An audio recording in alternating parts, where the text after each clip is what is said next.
Hello everyone. I'm very glad that you listened to my story. Please give me a follow and like the video if you enjoyed it. Feel free to comment and provide feedback so I can improve the sound quality. Yes, we invite you to listen to part 2 of the series. Chapter 64 Dinner. Angor met many storms on the Redbud, but none lasted for such a long time. The steersman could always control the ship to move out of the stormy area within half an hour. The cloud whale never stopped flying. 7 hours should be enough for the creature to get around the old Earth for more than once. So why were they still inside the storm? How much area was affected by the storm? The entire Devil's Water. Angor could not believe his own idea. If it was true, this storm was as terrible as the thunder of ending recorded in the fairy tale of Goldspink Empire. He could not think of anything else when the truth was right in front of his eyes. The thunder of ending, or whatever it was, did not matter. He was immortal. Someone else was there to control the situation. With that in mind, Angor relaxed his spirit. However, he soon began to worry about Toby. Did Toby get back to the tent in this weather? The bird might be an asshole, but it had been staying with Angor for a month now, so Angor could not help but to worry about it.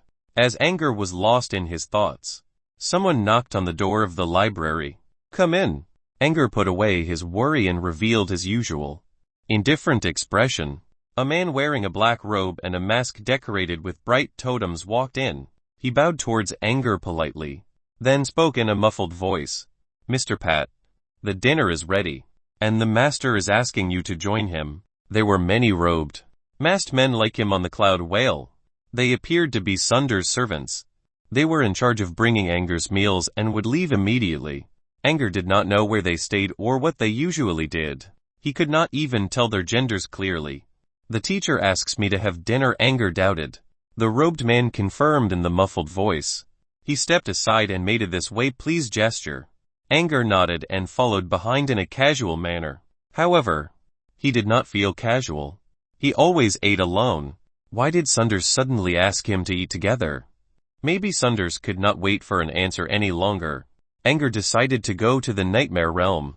However, he believed he should always prepare for changes rather than plans.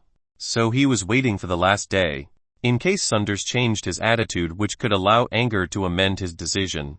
With many questions in mind, Angor stepped into the dining hall. He never came here before. The floor was covered by a soft carpet, and the red wall was decorated by a number of oil paintings.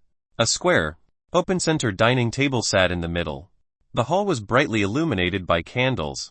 Of course, it still could not compare with the golden banquet room in Barbie's restaurant. Sunders and Flora were already here. Sunders sat at the host's seat, in his black gentleman wear. He was stuffing a napkin into his chest pocket. Flora sat to his right. She was not wearing her usual rose dress today. Instead, she brought a dark violet-laced bubble skirt.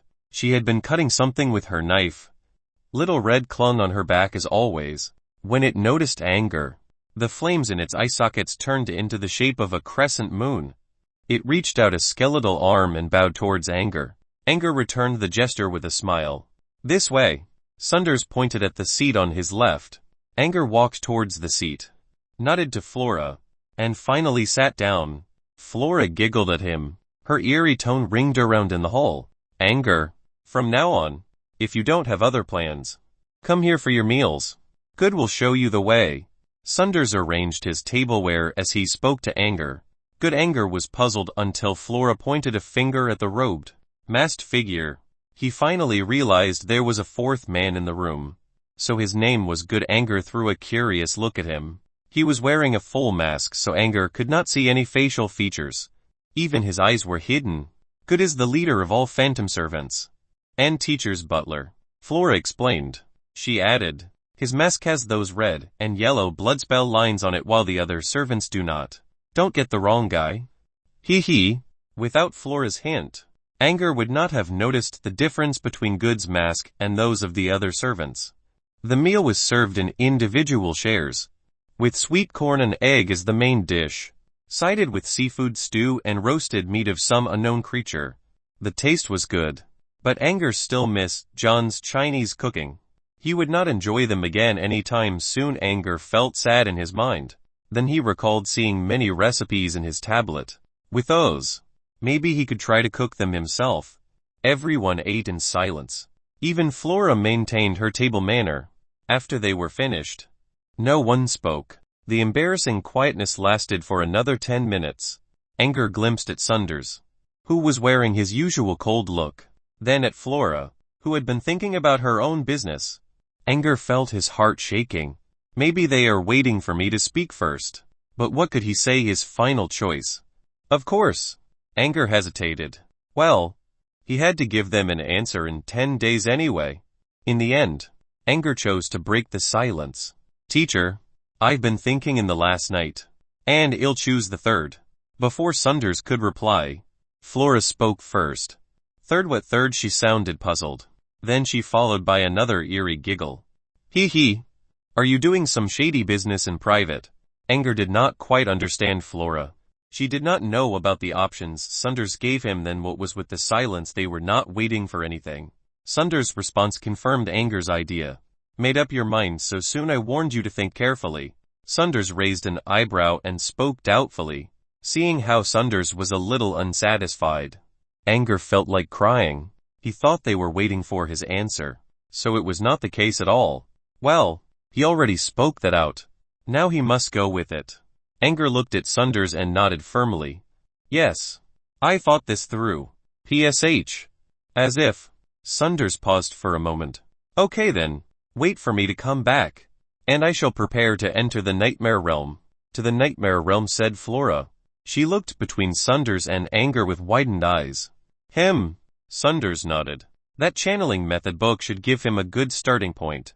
So he wanted to go to the nightmare realm for the book. Flora remained silent. She had been following Sunders for years, so she knew what he was planning. How could Angor obtain something when Sunders spent nearly 200 years and failed? Flora pondered. She finally focused her guess on Angor's talent. Angor managed to take the rose from Little Red. That was the create truth phenomenon, which was unique to the nightmare realm. Maybe the boy's talent was creating truth with 100% chance. That would be awesome. The nightmare realm was full of treasures. Chapter 65 Projected Reality. Chapter 65 Projected Reality. Angor noticed Sunders' words. Wait for me to come back. He's leaving. Professor. I read some books about the nightmare realm and I still haven't learned anything basically. What kind of world is it? It did not matter whether he was leaving or not. To Angor, getting to know the nightmare realm was most important. Hearing the question, Sunders remained silent for a long time. Before slowly speaking, the nightmare realm is a very peculiar plane. There were many complicated and contradictory emotions flashing in his eyes. No one knows the nature of the plane. It can reflect any reality and make people believe that what they are seeing is fake. But when you look closely, you will instead find something real in there. The plane has its own rules, and no one can tell right from wrong in that world. Those words were even vaguer than books. I still haven't learned any details about the nightmare realm, but I can tell you that most of what I achieved today came from the nightmare realm. It took me hundreds of years, and I'm still circling around the edge of the nightmare realm. You see how much value this very plane holds now. A mighty wizard famed across the entire southern region made his name just by circling around the edge. However, the opportunity is accompanied by danger. Or rather, you find more danger than opportunity, said Sunders. He stopped and looked towards Angor. I think you already know about such danger. You ran into the nightmares yourself. Did you not? They put you in a dying situation. Twice. And somehow, something helped you survive. Angor was a little surprised at how Sunders suddenly directed the topic at himself. He knew dying situations. But how could he not remember something like that? Angor recalled the 14 years of his life. He was born into a noble family and shared a good relationship with his parents and brother. His family was not big but was still a dominating one in Gru Town. As the youngest son in the family, Angor walked his life smoothly without running into much trouble. Besides, why would Sunders know about such incidents anyway? You forgot the rabbit hole illusion weaved by the monster in the nightmare realm, and the woman with a sutured face looking at Angor's puzzled look. Flora rolled her eyes. You said those yourself, now you need us to remind you. Rabbit hole and the sutured woman. It suddenly came to him. During his Wonderland travel, he did fell into danger twice. However, he always thought what happened during his talent test was an illusion, so he never took it seriously. His life was in danger, and that place which looked exactly like Pat Manor was the Nightmare Realm. If so, Angor could understand Fane Werder's words about the Nightmare Realm in his book Wonder World. The reality is projected into imaginary and gives birth to the truth. The fake Pat Manor with a strange atmosphere was the projected reality, while the Pat Manor in the real world was projected into the Nightmare Realm. Many of his doubts could be explained this way. But what did Werder mean by projected into imaginary and gives birth to the truth? Sunders spoke. No one could explain anything about this plane. I said it could reflect all realities. Here, it doesn't mean the world we live in. Reality refers to worlds with sapient life forms living in them. When I entered the Nightmare Realm for the first time, my landing point had a giant silver pyramid standing there. I didn't have any idea at the time. After many years, I participated in one of the plane expeditions towards another plane where a tunnel still wasn't established. No one ever entered it before. People only discovered the gray space barrier between the plane and the wizarding world. As the expeditionists, we were the first ones to step into the plane. Sunders sighed. Do you know what was the first thing I saw in the brand new plane? Sunders' expression already gave Angor an answer. Yes. The giant silver pyramid I saw in the Nightmare Realm several years before the expedition. Sunders let out another deep sigh. He then said, I thought I stumbled into the Nightmare Realm again, so I prepared to warn the other wizards to retreat, because you could never be careful enough when dealing with something related to it. But later, the place proved to be somewhere else. An ordinary plane, without any resources or even fertile dirt to plant food. The only thing worth noticing was a sapient creature called Half Golem. It was a good sample for wizards who were interested in life form experiments. This is only one example, and may not be enough to prove that the Nightmare Realm can reflect all worlds with sapient creatures. However, after I had some discussion with the other wizards who also entered the plane before, they all had similar experiences. So we got a conclusion that the Nightmare Realm has the ability to project realities with sapient creatures in them. Listening to Sunders, Angor thought in his mind, following the convention in the academy field to make bold assumptions and careful verifications, there should be a precondition for this conclusion, or rather, an assumed condition. For example, to make a projection of a certain world required the fact that a sapient creature from this world entered the Nightmare Realm before. We cannot explain the Nightmare Realm easily. Your experience this time might be both a challenge and a destiny to you, said Sunders. The talk about the Nightmare Realm ended here. Sunders did not comment much on Angor's choice. Angor even felt that he was wrong about how Sunders was plotting something. Maybe he would be completely fine if he chose to sell himself to Brute Cavern or create his own spirit model. Then again, it was too late to think about that now. He had already given his answer. Good removed all dishes from the table and asked the other servants to bring some baked pastries and milk. The milk was specially prepared for Angor. He tried very hard to conceal his particular taste, but it seemed he did not do a good job at it. Good would bring him milk or milk-made products every day. Thank goodness Good was the only one who knew the secret. You like milk still a kid? For sure. Before Angor even finished his thought, Flora grinned at him while drinking a glass of unknown, blood-red liquid. Angor was speechless. In that case, you should drink more. A child grows faster that way, Sunders commented in all seriousness. Angor gulped and tried to retort. Actually, I could use some other drinks. Sunders ignored that. He turned to Good and ordered, maintain all cows in the ranch for Angor. As you wish, master, Good replied. Angor was even more speechless. You saw the thunderclouds today, right? What do you feel? Sunders was still talking in his plain, emotionless tone, but Angor got a feeling that there were less indifference and more friendliness in it. It was strange. The thunderstorm persisted from noon till now. It was so big, almost covered the entire Devil's Water. He. Did you not realize there was only lightning, but not a single raindrop in the entire afternoon? Asked Flora, as she raised her glass full of liquid in the color of blood. That's right. Angor did realize it. There was no rain at all. Chapter 66 The Cause of Thunderclouds. Chapter 66 The Cause of Thunderclouds. Sunders let out a burst of mild laughter. His low and raucous voice carried an attractive frequency. Rainless thunderclouds in such a scale were passively triggered by the aggregation of the world's consciousness. Ah! Such a violent change. Maybe Boko's familiar was right. A broken plane was trying to fuse itself into this world. Flora finished her glass of blood in one go and licked the remaining color off her lips as she said, "Hee hee. Lucky man. Boko. What he acquired today should be enough for Gravity Forest to construct another Sorcerer's Garden. Gravity Forest is still far, and it will take time to reach here. Since Boko was requesting for help, then I should provide it. By all means." Sunder said that in a casual manner. Although he stressed by all means with a frivolous tone, Angor could not help but guess what he actually meant. "We found so much this time." Section Ephemera. And hee. Angor, dear, you are really our lucky star. The pair exchanged strange words that Angor completely could not understand. The only thing he knew was that they kept mentioning his name in a joking manner. When Flora ended the discussion with another eerie giggle, Sunders addressed Angor. The thunderclouds were not naturally generated. That's why they covered the entire water. Don't worry. I already ordered the cloud whale to steer away from their center. Stay inside the tent and you'll be fine. Oh, Flora and I will leave soon, so I'll leave you in charge of here for several days. Ask Good if you have any questions. So he was really leaving. Although Angor was surprised that Sunders would leave him in charge. Did that mean Angor officially joined the crew? Professor, are you going somewhere because of the thunderclouds? Sunders grinned.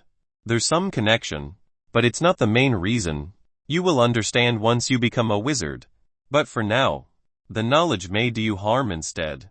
With that, Sunders straightened his bow tie, put on his black top hat, took his black walking cane, retrieved a black golden cloak from Good and put it on in a stylish manner.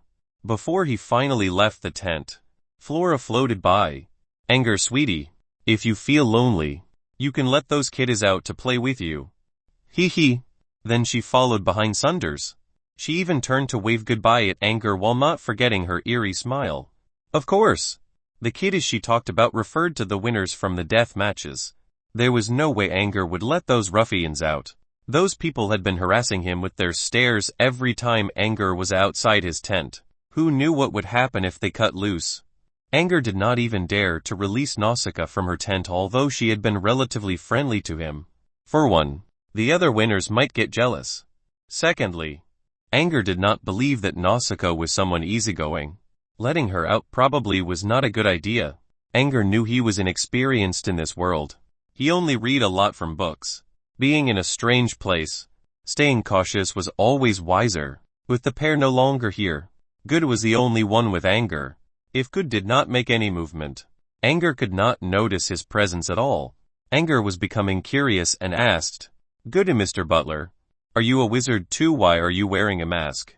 He was trying to address Good in some other polite manners, but Sunders never told him Good's family name. Angor did not even know Good's gender or age. "Mr. Pat, I'm not a wizard. I'm a phantom servant from the Darkevil Empire," Good replied politely.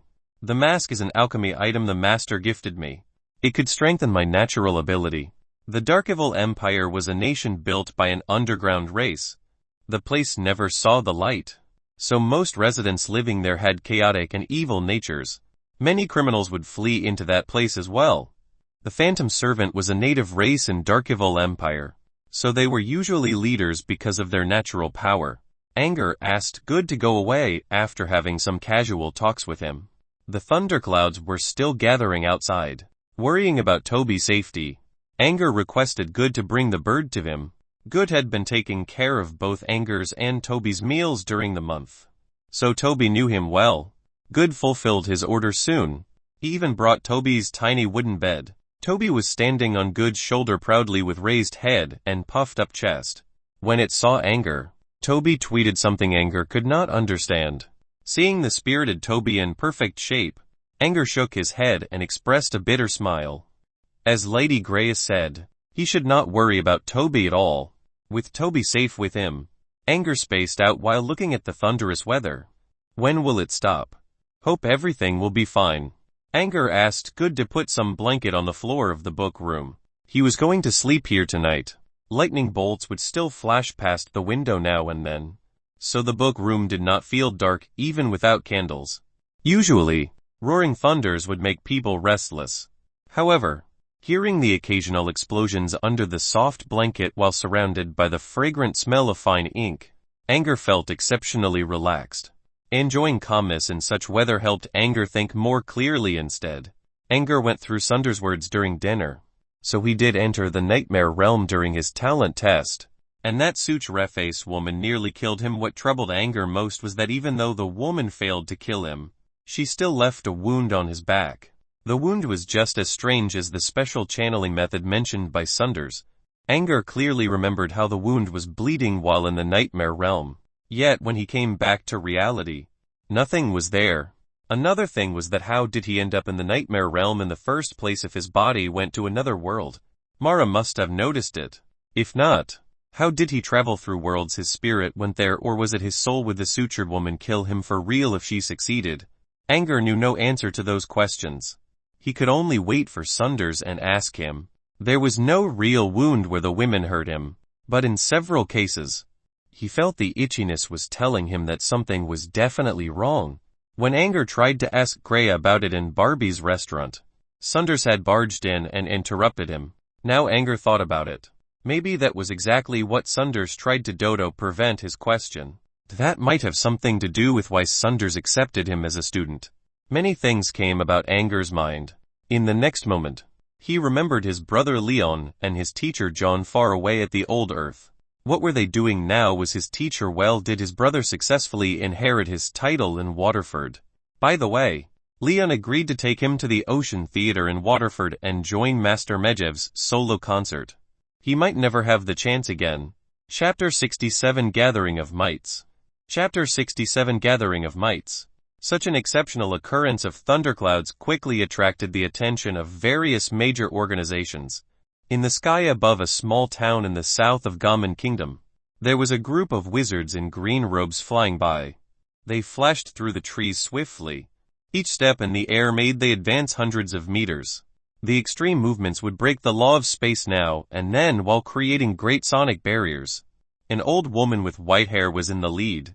Her weak limbs made her look like someone about to collapse any moment, but she was the fastest among all. Her earrings were decorated with cranberry charms which tinkled as she flew.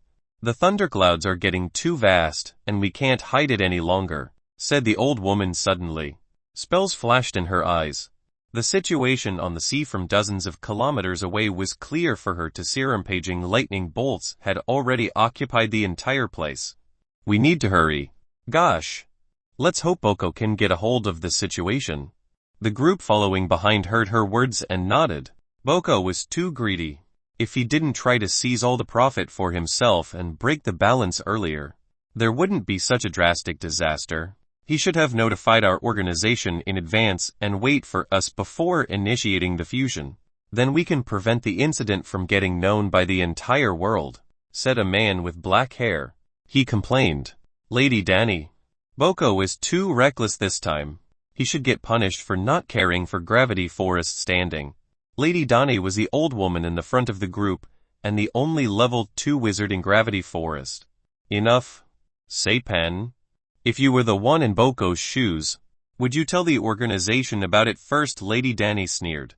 Seipan was taken aback by the reply and remained silent. Several oceans away from the Devil's Water, off the southeastern coast of Fey continent, a giant rayfish with a wingspan of 100 meters dashed out of the calm waters and began to glide towards the Devil's Water swiftly just above the sea surface. It could use the ocean waves to move forward several kilometers in each leap, making itself impossible to be caught by human eyes. A group of people was standing on the back of the creature. They were dressed in different clothes, but each of them had a piece of fish scale on his or her skin. The locations of their scales were different. As for their shapes, sizes, and colors, a wizard would easily recognize them. They were from one of the top 10 organizations in the southern region, Song of the Deep, which sat in the bottom of the sea. There was an advanced nation at the west of Fey continent, All cities and towns were built using steel and reinforced concrete. The nation of steel, Ivory. Ivory was not big, but it had an important standing among all nations on the Fey continent because all railways, steam trains and most mechanical products in the other nations were imported from there. Ivory was well respected by both mortals and wizards. The biggest alchemy city, the floating Mech City, was also located inside Ivory, among the misty clouds. A giant mechanical city hundreds of square kilometers large sat in the middle of the sky. When the weather was clear enough, mortals could sometimes witness this miracle with their bare eyes, although no one could really reach it. The gap between mortals and wizards had always been something that could not be crossed. Today was just one of the clear days. A steam warship cladded in metal suddenly dashed out of the city. The mortals working in their fields could see the flaming trail behind the leaving machine. They were shocked in place by what they just saw. It was the first time they ever saw such a giant metal monster. When it completely disappeared on the horizon, the peasants yelled in amazement. This story would be their after-dinner gossip for the next decade or even century and become a legend among all mortals living in Ivory. A team of wizards in white robes flew upwards from the ice-covered land in the north. Their robes all had a pattern of a crescent moon covered in frost. Inside a swamp surrounded by venomous gas, several figures with shining green eyes let out a burst of terrifying laughter and vanished, beside a waterfall in the middle of a beautiful and lush mountain. An old man with white hair and a walking cane suddenly raised his head. Those clear, intelligent eyes under his hood contrasted greatly against his wrinkled skin. He looked in the direction of the endless sea, and slowly limped towards Gammon Kingdom. The wind has come. In the middle of the inner sea, there was a floating island completely made of white corals. Above the island, wizards wearing the same uniform flew away, led by an academician dressed in a white robe. Apart from Gravity Forest, Song of the Deep, floating Mech City, the thunderclouds also attracted many more organizations. Even some powerful individuals were heading to Devil's Water using their own tricks. Who would triumph in this rare feast in the south people were waiting to see. At this moment, a man with green, dry, bark-like skin was moving left and right to avoid the rampaging space ripples in the center of the violent thunderclouds. An occasional rupture in the space would release an unstoppable gravity force and make the man lose balance. The ruptures were appearing more and more often. The man would get into some serious trouble if he did not flee the place before the entire space was covered by the ruptures. Underneath him, a small island was sliced into pieces by the raging ruptures. Dirt scattered around the sky, and some plants and animals would sometimes get dragged into the ruptures before they disappeared in a spray of blood. Thanks to the flying island parts, the green man managed to survive between the space ruptures. Green flash would shine on his body now and then, and a tree sapling or vine from the broken island would be covered in the same green light to help the man adjust his position. Thus he could avoid being sucked into the ruptures. But more and more ruptures were appearing, and most of the broken island already vanished inside them. If he did not leave soon, he would meet the same fate. The man looked at the applicator bottle in his hand. A small volume of liquid was inside it. He still needed 7 or 8 more drops to gather a total of 2 milliliters.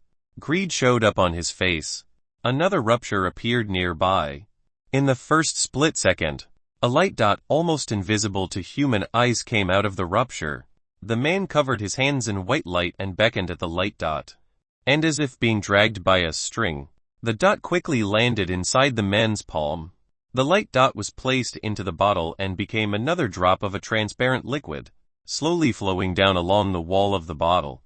The liquid level in the bottle rose slightly, but was still a little far from the indicator showing 2 milliliters. After a while, the man moved far from the ruptures and stationed himself at the edge of the disaster. The space ruptures caused the violent sea waves to rage around like living monsters. Water tornadoes had surrounded the perimeter. Any creature who dared to cross through would be shredded into bloody parts.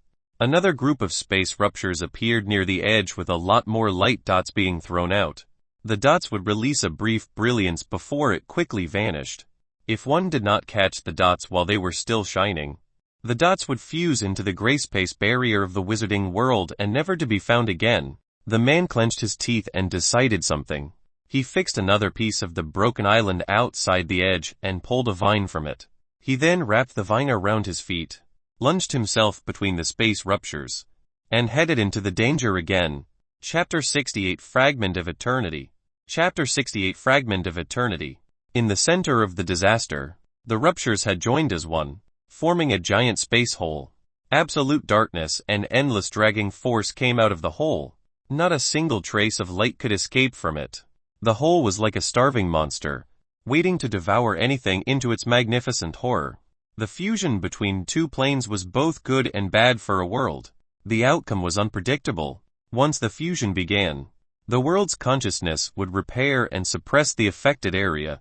The center of the abnormality was where the world's consciousness applied most repressing power. So the dragging force was not really strong or dangerous as long as one did not go directly into it. The newly born ruptures around the edge, however, were extremely dangerous without the consciousness to control them. They would slowly become suppressed once they fused into the central rupture. The green man was going right into the area where the new ruptures were appearing. This place was the most dangerous, and at the same time, most profitable. With the vine around his feet, the man did his job smoothly at first. While avoiding several ruptures, he successfully collected 4 or 5 light dots. There were also close calls, but he managed to dodge them all with the vine's help. As he grabbed the last light dot and placed it into his bottle carefully, the liquid level finally reached 2 milliliters. He sealed the bottle joyfully and ordered the vine to drag him out. However, something went wrong. A giant rupture appeared surprisingly close. The space ripple immediately cut the vine in half like the sharpest knife in the world. Damn it, the man kept throwing his spells, hoping to reconnect the vine before it was too late. However, the power of space was not something he could resist. Seeing how the vine completely vanished, a look of panic climbed onto his green, dried face. He took out a wooden wand from his pouch and tapped it in the air. A spell pattern lashed from the wand and created a hexagram. The man tried to use the power of the spell array to get away from the rupturing area. However, in the next second after the spell hexagram formed in the air, the rupture tore it to pieces. Even the delicate spell wand broke in half. The man was completely trapped by the space ruptures with nowhere to escape. An emotion of despair and regret replaced his greed. He should not have tried to collect that extra fragment of eternity at the beginning of the plane fusion. The fragments of eternity released by the ruptures were extremely valuable destinies for wizards. However, he could still find opportunities during the middle of the fusion or even after it. Would he die because of his greed? His face went pale as he watched the rupture slowly drag him towards the center. Once he reached the center of the ruptures, the giant shredding force that could break anything apart was more than enough to grind his body into nothingness. As he lost his hope and despair, an eerie giggle reached his ears. He. Isn't that Dread Boko coming to the fusion spot so soon? So you want to get the fairy worm first? Ayaya. Such a greedy man you are. Someone is here. He might have a chance. Boko perked up and looks towards the voice. A young girl wearing a dark violet bubble dress was slowly floating down the sky using her beautiful umbrella. The umbrella was elegantly decorated by fairytale patterns. Her bubble dress was being flipped violently by the gale caused by the tornadoes. But strangely, no matter how it moved, the lace underskirt in the middle remained steady. So nothing unpleasant was revealed. The woman with an umbrella was Flora, who had just left the cloud whale and headed to the center of the thunderclouds. Flora the Blood Witch. Boko's voice came through the space ruptures. It was unclear whether he was surprised or happy. Come on. It's not polite to call a lady's name so boldly. Boko had completely no will to tell jokes. His life was on the line and Flora brought him hope. Flora, help me. Boko's voice sounded distant as he was finally drowned out by the water tornadoes. He was using all of his mana to keep himself steady and could not spare any strength on other spells. So he could only yell as best as he could. Help me now. Flora heard him. She revealed a cunning grin around the corner of her lips. As I said, it's not polite to call a lady like that. Lady, Flora, help. Hello, what's that I can hear you? Of course. Flora was adept at spells that transferred people's voice. Boko became panicked. I said help me quickly. Oh, you want me to help? I thought you came here because you're confident. So you went in there by mistake. Aw, poor guy, Flora commented nonchalantly, which made Boko furious. He had to bear with it now. He struggled to dodge another rupture, but his cape was torn to shards. Yes, I came by mistake, and is trapped now. Save me please, I beg of you. Boko was never someone who knew pride or ego, so he could ask for help while totally ignoring his image. Flora had enough fun with her jokes and she said, "That's no problem, but you know, equivalent exchange, I can save your life. And you gotta pay a good price for it." "My life does not have much value," said Boko. He was serious about that as he said, 100 magic crystals. PSH. Seriously, Flora stood in the air with her umbrella above her head and looked down at Boko. Boko realized his price was too pathetic. He hesitated before saying, 200. Flora only smiled. 3 500. Boko showed a painful look on his tree bark face. Flora heard about how Dryad Boko was a mean bastard before, but she never cared much about it. Now, she was not expecting that she actually met a wizard who was so stingy. Seeing how Flora was not reacting at all, Boko could not help getting flustered. He asked, "What do you want then?" "Like I said, my life isn't worth anything." Flora chuckled. "Give me all the fragments of eternity you just gathered, and we have a deal." "What? No, I risked my life for them." "You won't have a life soon," said Flora. She showed a sympathetic look as she said, "You want to use those fragments as your grave fodder, huh? That's new." Those words made Boko struggle in his mind. Still, like a miser, he felt extremely reluctant about giving his fragments of eternity to someone else. Flora did not say anything. She just watched as Boko grappled with death face to face. "I'll give you 1 drop." Boko's expression was hard to watch. No response from Flora. The space rupture turned bigger. 2 drops. 3. Boko was almost crying. Flora gave him a cold look as Boko squeezed 80% for you. 4 drops for me between his teeth. Flora still kept her sweet smile without speaking anything. "Good. 80%. In exchange for your life." A raucous male voice reached Boko's eardrums. Flora looked at the newcomer and curled her lips. "Alwa teacher. You was going to give me all of them. Why do you interrupt?" "It was Sunders." He whispered to Flora. "I have sensed Lady Donnie's aura. She's trying to locate here from afar. If Lady Donnie was here, they would not get a single drop of the fragments, let alone 80%.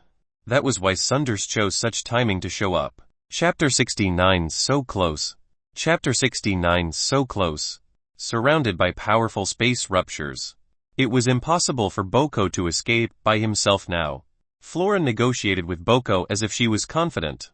However, she was not. Saving Boko in such a situation was a difficult task, and even if she succeeded, she might lose an arm or 2 in the process. Not worth it. They needed Sunders to actually save Boko. Sunders had been hiding nearby and waiting for Flora's bargaining, and he showed up when the price was good enough, maintaining both his image and his profit. When Boko's death was imminent, Sunders moved. The man in gentlemanwear suddenly widened his eyes and drew a strange trail in the air using his black walking cane. Mana unleashed from his fingers, and a spell quickly formed up in his hand. The time a wizard needed to cast a spell depended on how well he or she understood the spell as well as proficiency. To cast a spell instantly, a wizard either needed to consolidate the spell onto the spirit model at the cost of 1 spell slot or possess a thorough knowledge of the spell's nature. The first choice was extravagant while the other one required a deep knowledge base. Either one showed a wizard's refined wisdom, and Sunders just proved himself by casting a random spell instantly. The power of the spell flipped his black golden cloak around, which fluttered in the raging wind. A monstrous equine covered in scales and black flame emerged from Sunders' cane. It let out a long and distant neigh, stomped at the air, creating a spell array beneath its hooves. Next, the flaming horse turned into a black flash and dashed between the space ruptures while heading towards Boko. In the next moment, Boko's figure reappeared on the spell array created by the flaming horse while the horse replaced Boko by standing among the ruptures. Boko was unsure of what just happened and looked left and right in panic. When he realized he was out of danger, he sighed in relief. A spell of the Phantom Master Nightmare Substitute. Boko looked at the flaming horse in his original position and exclaimed. Nightmare Substitute was one of Sunder's signature spells. He could use a Nightmare Substitute to escape any deadly situation. It was a unique skill even in the wizarding world. Boko expressed his surprise for a moment and looked at Sunders. Sunders reached out a hand and hooked his finger at Boko. Boko quickly moved to the man with a joyful expression. Not you. Give me the fragments of eternity. Boko froze up. His expression was filled with pain and hesitation. He stuttered. Roman 2. I think we can. Hand them over. Sunders was firm. Boko was almost crying by now as he stuttered. Meyer, maybe we can talk this over. Enough. We made a deal. I saved you and you will pay for it. Give me now or I'll throw you back in there, said Sunders. He was getting impatient. He simply summoned a nightmare to carry Boko on its back. Another order and the creature would immediately charge into the ruptures. No, put me down. Boko was already exhausted dealing with the ruptures, and since he was a bloodline wizard who used the blood of plants, his stamina was weaker than the other bloodline wizards. The fire was something he feared by nature. Now the black flame on the nightmare only made him want to faint. Okay, I'll give them to you, Boko screamed. Sunders did not order the nightmare to release him. It was only when Boko took the applicator bottle from his space pouch that the nightmare finally let him climb off. Sunders capped his deal. He took 16 drops from the 20 fragments and left 4 for Boko. Boko kept a sad face, as if he was attending his family funeral during the exchange. Even though Sunders was someone way more powerful than him, he still did not hide his greed and hatred. The rumors about the stingy man were real. Sunders smiled when he got what he asked. The 16 drops of Fragment of Eternity were worth the trip. Great destiny could be found during a plane fusion. This was common knowledge among wizards. However, they still needed to be strong to find such destiny. Only legendary wizards were powerful enough to compete. The southern region had not witnessed any new legendary wizard for 1,000 years. Whatever destiny there was, it could not be reached by ordinary people. The weaker wizards could only collect leftovers around the edge, and even leftovers had good and bad ones. Fragment of Eternity was the major material used for Sorcerer's Garden and could not be found normally. One only had the opportunity to acquire a few at the beginning of a plane fusion. It was one of the most valuable leftovers. 16 drops of fragments were not enough to construct a full-size Sorcerer's Garden, but should be enough to make a smaller one. A Sorcerer's Garden was a standard asset for major wizard organizations. Only a few selected individuals possessed them because the essential materials were hard to find. However, even a small Sorcerer's Garden could greatly help a wizard improve his or her strength. Sunders felt content, while Boko sulked in his own sorrow. Teacher, this way, Flora called. Boko wiped his tears away and looked at Flora. She somehow built a giant blood magic array in the air using a good amount of magic crystals and other materials. Boko looked carefully. He realized that the magic array was used for protection and amplification as well as teleportation within a small area. Such teleportation could easily go wrong in the affected area of the plane fusion. He did not know why Flora put up such a magic array. His doubt was answered soon. Several kilometers away, between the gap of the water tornadoes, a group of wizards wearing green robes were hurrying to the scene. An old woman with white hair and cranberry ear charm was taking the lead. Lady Dani from Gravity Forest. Of course. Boko understood why one of the masters of his own organization had come. Why Flora set up a spell array in advance, as well as why Sunders only asked for 80% of his fragments because Lady Dani was coming. Perhaps Lady Dani could not defeat Sunders, but there were a lot of them. Flora's magic array was to prevent them from ganging up against herself and Sunders. Boko regretted his decision to the bones. It was only another dozen seconds and he would have been saved without having to hand over his fragments of eternity. Boko gnashed his teeth at Sunders, who was not even looking at him. Only Flora caught the gesture and directed a sweet smile at Boko. To Boko, the smile meant the worst taunt in the world. Yet, he could not do anything about it. Lady Dani spent lots of resources to locate Boko's position and travel to the spot using a plane passageway. She hurried to the fusion spot only to see Boko wearing a sad face. Lady Danny looked at Sunders and Flora floating not far and cringed. The pair, combined with Boko's condition, something was absolutely wrong. How many fragments of eternity have you gathered? Lady Danny quickly asked. Chapter 70, A Balance Between Offense and Defense. Chapter 70, A Balance Between Offense and Defense. Only 4 drops. Lady Danny threw a stare at Sunders. Anger appeared on her aged face. She snapped, Sunders, this was your plan all along. You knew Boko is greedy, so you watched him trap himself in the ruptures. Did you not? Sunders only grinned without saying anything. He stood inside the magic array in a relaxed manner and watched Lady Danny's outburst nonchalantly. His arrogance was plain on the look. Lady Danny felt really uneasy against Sunders' attitude. However, when she thought about the fact that a group of elites from Gravity Forest was standing behind her, she also returned her own gaze at Sunders. Even though she was not expecting Sunders' mere presence to be enough to inflict great pressure on them, the elites behind her were either looking aside or trying to show negligence about the situation.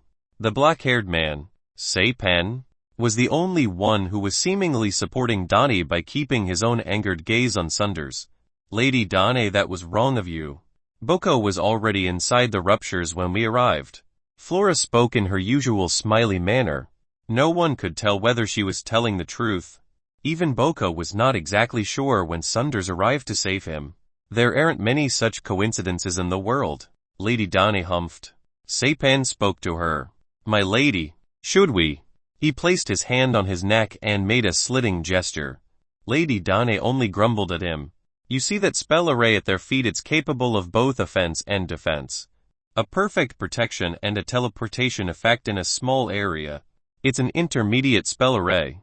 Must have been drawn by a master of spell arrays. Saipan checked. As she said, a faint spell array was shining beneath them. Even without the spell, we couldn't keep them here. Lady Danny sighed. There was nothing she could do about the loss. Hey, Professor. They gave up. Flora giggled. They have to. The fusion will soon begin stage 2, and the gray space barrier here will turn fragile. One wrong move and the world's consciousness will deal with her, said Sunders. He was not worried about having to fight Danny at all. Lady Danny was also a level 2 wizard. She was more than twice as old as Sunders, so she knew a lot. To fight in such a situation was to suicide. Sunders still remained careful. He knew that plane fusion would attract various figures. Most of them were still on their way. As he predicted, once stage 2 began, the exact location of the fusion spot would be known by everyone traveling in plane passageways, by which time there would be total chaos. Not everyone was as wise as Danny, and conflict would be easily created. Staying inside the magic array allowed them to retreat safely when something went wrong. The plane fusion was getting faster, and the thunderclouds in the sky turned thicker and darker. It should still be around noontime, but the surrounding area was as black as midnight. The water tornadoes disrupted the sea waves and created giant tides reaching hundreds of meters high. Roaring thunders, raging waves, and a rampaging hurricane created a total mess in the area. Nobody could hear others' voices. The wizards had to use their own tricks to communicate. Various spells from all 3 major arts shined among the crowd. In the center of the chaos, the absolute darkness slowly devoured the smaller ruptures and grew larger. No ruptures were appearing around the edge now. When all ruptures fused into one, the fusion spot would enter its second stage. A giant water explosion came from behind. One of the water tornadoes, which stretched all the way into the thunderclouds, was sliced in half. A great ray fish appeared from the created gap. A group of wizards in different clothes decorated with pearls were standing on top of the fish and slowly headed towards the scene. Flora cast a glimpse at them and saw a clean-looking woman whose breasts were only covered by a pair of seashells. There was a blue fish tattoo scale near her navel. Beside her, a bulky man wearing black armor was sitting with his legs crossed and moving a giant sword in his hand. There was also a fish tattoo scale between his eyebrows, but it was black. On careful look, each wizard on the fish had a scale on his or her exposed skin with unique shape and color. Song of the Deep, Flora muttered. The tattoo scales were the symbols of wizards from Song of the Deep. Song of the Deep was one of the commonly agreed top 10 wizard organizations in the South. Its headquarters was located at the bottom of the Endless Sea. They controlled a number of underwater cities. Most wizards from this organization possessed talents related to water. Also, their personalities were like water too. Not gentle water, but furious torrents. Now that's trouble. Sunders shook his head. Song of the Deep came earlier than he expected. The second stage of plane fusion had not started yet. Seemed like they had really good sources to receive information. Still, the sea was like the back of their hands. So no one was surprised by their fast arrival. The first stage ended. Looks like I won't get my share of the fragments. The leader of the group muttered to himself. He was a handsome young man with long, silver hair. Sorcerer of Big Fish Sliv. Flora said his name in a low voice. He had a young appearance, but his actual age was greater than Sunders. Sunders never actually tried to remove the traces of age from his face, so his middle-aged image was the natural result after living for centuries. Sliv, on the other hand, constantly spent his mana to maintain his good looks. Stay away from that man. He's dangerous enough. He does anything without thinking about consequences. Sunders whispers to Flora. Understood. Sapan from Gravity Forest heard Sliv's muttering. Sylv used Amplify voice spell on it, caught a new idea, and yelled out for everyone to hear. Damn! Flora took all of the fragments of eternity. That caught everyone's attention. Sapan smiled in content while Lady Donnie gave him an angered gaze. The bastard had no idea he just offended Sunders badly. Sunders was an extremely powerful being, and the brute cavern behind him was a bunch of unreasonable ruffians. The Song of the Deep might still have several gentle wizards, but every single individual from Brute Cavern was someone that enjoyed utter chaos and disorder. Gravity Forest had always been a peaceful and neutral organization. If they offended Brute Cavern, no one knew what would happen next. Sliv looked towards Sapan and smiled. Then he addressed Sunders. Aha, Mr. Sunders. The Phantom Master. We haven't met in a long time. Sliv stepped in the air and approached him. When he was about 100 meters away, Sliv hurled an abrupt water arrow at Sunders. The arrow was blocked by the spell array. Sliv smiled widely as he said, "Oh no, my hand slipped." He then changed his attitude as he said, "A multi-layer spell array man. You're being really careful." Hearing Sliv's unpleasant voice, Flora complained in her mind, "Oh no, my arse." Like Lady Danny, Sliv carefully inspected the spell array with a frown and decided to halt. He moved back to his own group. Sylv was bad at dealing with spell arrays. He also knew that the array must be the work of a master, which would probably take hours to breach. Meanwhile, Sunders and Flora were free to retaliate or teleport away. A perfect balance between offense and defense. Chapter 71 Path of Infinity. Chapter 71 Path of Infinity. As the last rupture was devoured by the black hole in the center, the plane fusion began its second stage. A white dot emerged from the central point and slowly grew larger. People could see jagged edges around the dot as if spinning vortexes surrounded it. So this is the second stage of the plane fusion. Lady Donnie exclaimed as she watched the growing vortexes. A plane fusion is a complicated process, but only 3 time points are useful to wizards. So we divide the fusion into 3 major stages, said Lady Donnie, who had lived for more than 500 years. She was a well-experienced academic. She began to explain knowledge about plane fusion to her younger pupils. Everyone listened carefully. Even Flora and the wizards from Song of the Deep did not bother her. At the same time, multiple plane passageway exits appeared several dozens of kilometers away from the fusion point, bringing around 30 wizards with them. Some were riding creatures. Some were flying on their own. Some were carrying alchemy devices. The most eye-catching one being the giant steam warship from Floating Mech City. These were the people from various major organizations in the southern region. They all came to seize destiny during the fusion of the planes. The situation was getting worse. Where there were people, there were conflicts. The organizations usually shared some foul relationships with each other. Now that they gathered in one place, many wizards already began to regard their opponents with hostility. Dangerous spells would have been hurled around if the leaders of the organizations did not control their people. However, There were individuals here who did not know how to control themselves. A woman wearing orange hair and an eye patch was quarreling with an elder with white hair. Deadly mana was already gathering in the air around them. Get somewhere else if you want to fight. If you provoke the world's consciousness and drag us into your mess, you'll shatter your soul and slaughter every family you have. A topless man with spell totems drawn all over his body appeared between them. His grim expression told them that he would definitely carry out his words.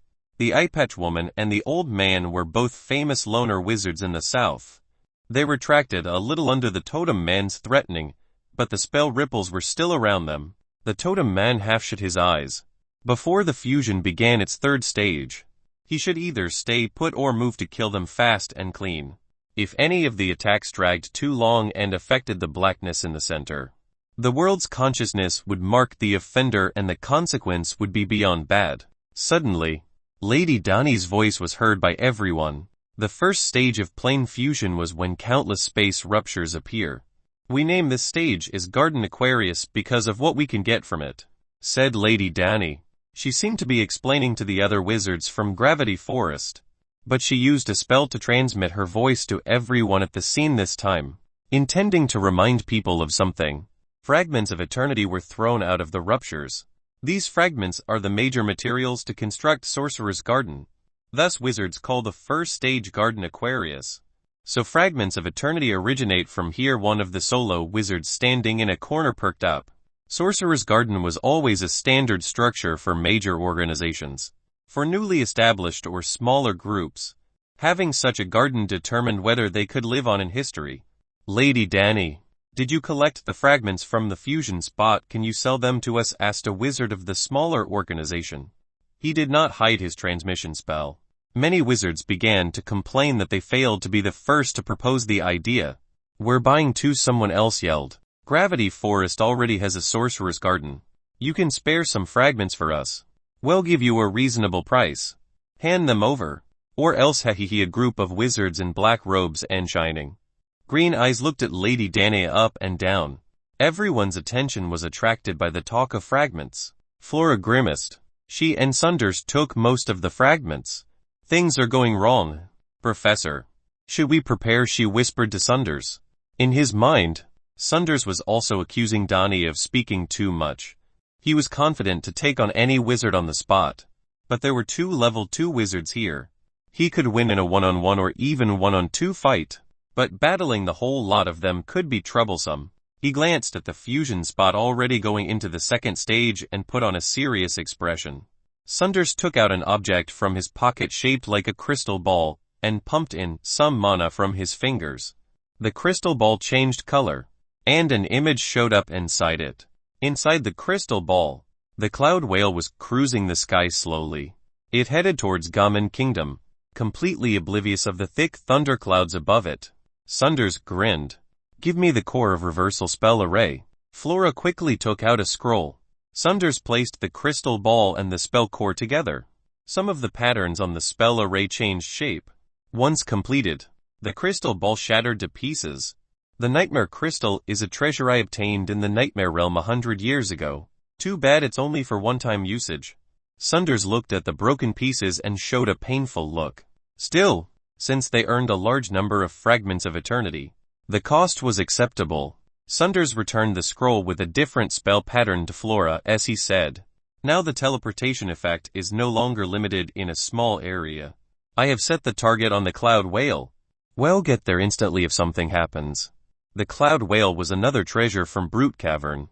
There were countless spell arrays drawn on its body. The cloud whale would well withstand the attacks from a group of wizards. Besides, most wizards only trusted themselves, so teamwork was a rare sight. Now, the situation was getting chaotic. Many people were asking Lady Dani about selling her fragments. Even the major organizations offered their prices. Lady Dani remained calm. She still had not said anything about who was holding the fragments or how much she would sell them for. Flora stood inside the spell array and relaxed a little. She was not afraid of anyone on the scene, but getting attacked by all of them was not something she could manage. Lady Dani had her own idea as well. Boko had 4 fragment drops. It was not much but was still valuable. so she did not want to lose them. On the other hand, she would avoid offending Sunders. As an extremely powerful being from an organization who would not hesitate to shield their own kind, it was a very bad idea to become their enemy. This was why Lady Danae stayed silent. Sliv also knew that Sunders had acquired most of the fragments. Although he did not say it out, he was too arrogant a man to fear Sunders. Rather, he was plotting to seize all profit for himself. Lady Danae talked about plane fusion to prevent conflict, but seeing how everyone was focusing on the fragments of eternity, she had no choice but to continue her explanation. The second stage of the fusion was what you're seeing now. See the white vortex in the middle of the darkness? It's slowly growing. Once it fully expands, the black hole will disappear. This is the most dangerous stage during a plane fusion, but it also brings the best destiny. The best destiny. Many wizards from smaller organizations or lone wolves explicitly showed their greed on their faces. The best destiny. Even better than the fragments of eternity. Danae slowly spoke.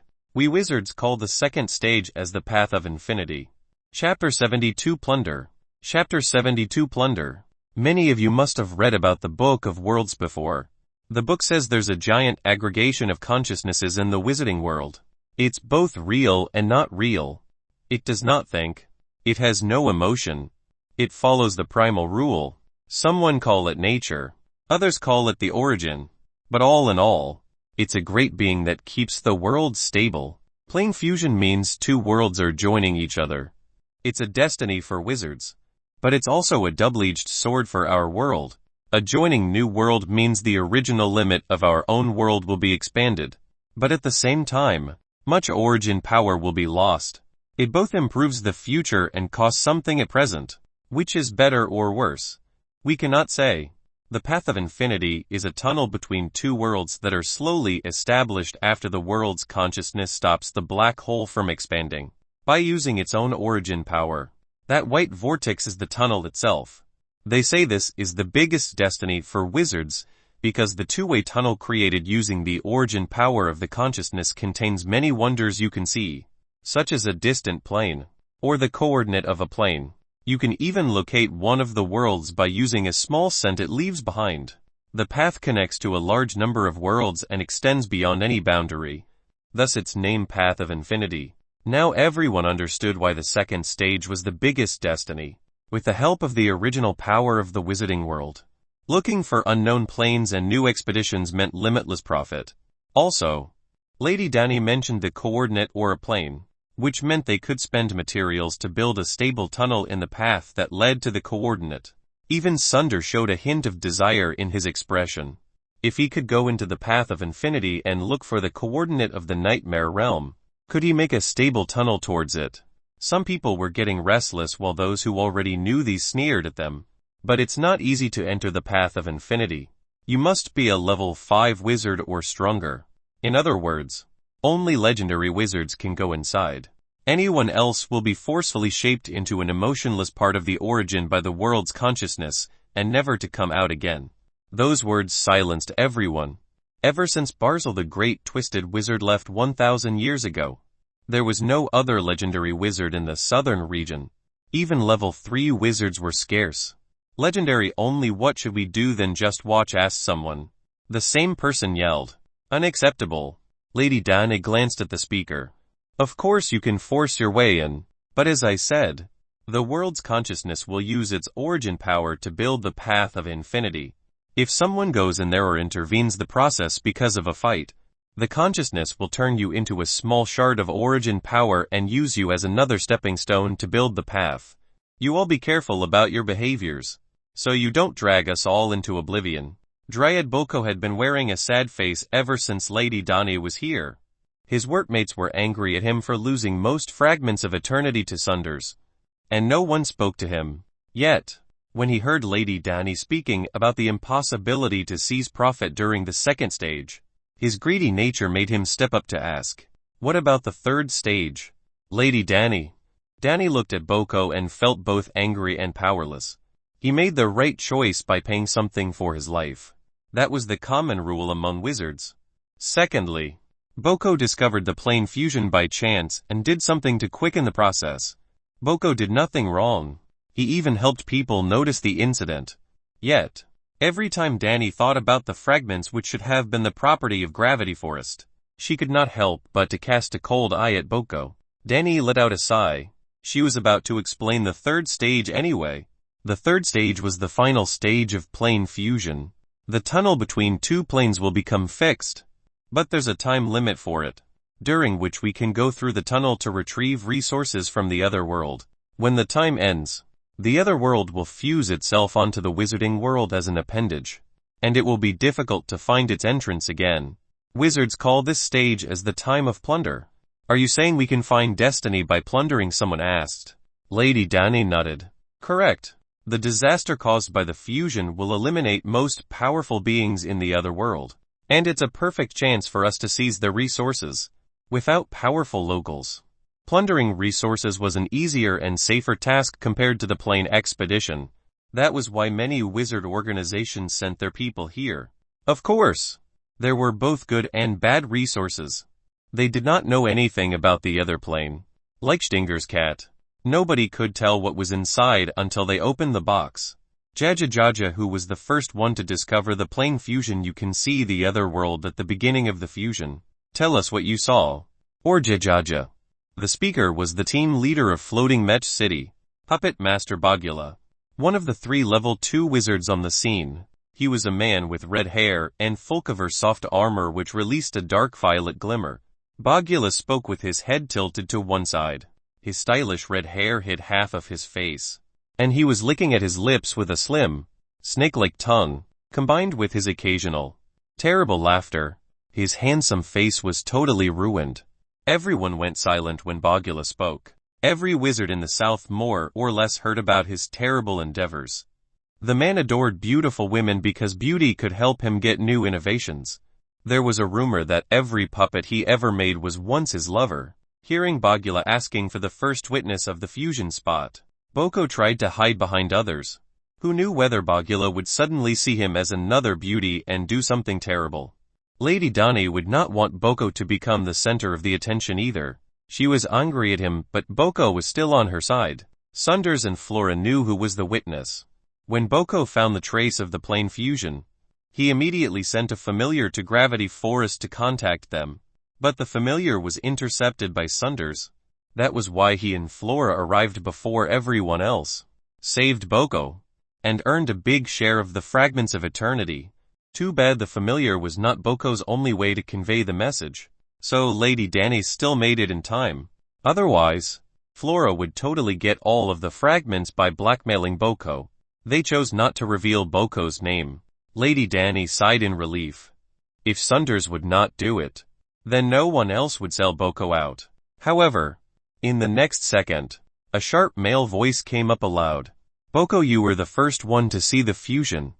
No, then tell us about the opposite world. Chapter 73 Bogula. Chapter 73 Bogula. Danny whipped her head and saw Sapon staring at Boko with all the hatred he could muster. Sapon did not say that aloud or use amplify voice spell, but since all wizards had their attention on Gravity Forest, they still heard that clearly. Danny only felt as if she was going to vomit blood in anger. Sapon was always being petty, but pettiness was not something rare for wizards, so she did not care much about it. However, how could the man not know how to read the situation he just sold his teammate out? Danny clenched her teeth. Her expression became as dark as the thunderclouds above. Sapon somehow sensed the terrible hatred directed at him and turned around to check, only to meet Lady Danny's furious gaze. He immediately felt his back shivering and realized what he just did. Lady Danny usually would not mind these people fighting among themselves, but in such a situation, Sapon exposed the issues within Gravity Forest out in the public. Every organization had its own problems and everyone knew it, but that did not mean they were willing to reveal them. Sapon was scared speechless. Too late. The consequence of his reckless decision to expose Boko for his own pleasure began to show up. Every wizard was looking at Boko now. Their malevolent attention made Boko wish to cry on the spot. Dryad Boko, is it what a lucky man? So he has the fragments of eternity too. He, maybe we should. Dryad Boko is a bloodline wizard who used the blood of plants if I remembered right. He's not that strong. We are all level 1 wizards. So what are we waiting for? Go get him. Various speeches came about. Dani was getting more and more furious. She had some grudges against Boko, but the bastard Sapan replaced all of them. People's arguments were getting louder, and Dani did not really have the time to scold Sapan. She sent a message to Boko to order him to step up and deal with the situation. Sapan already sold him out, so there was no point hiding it. They should spill it out. Since Dani was here, the people would not make rash moves.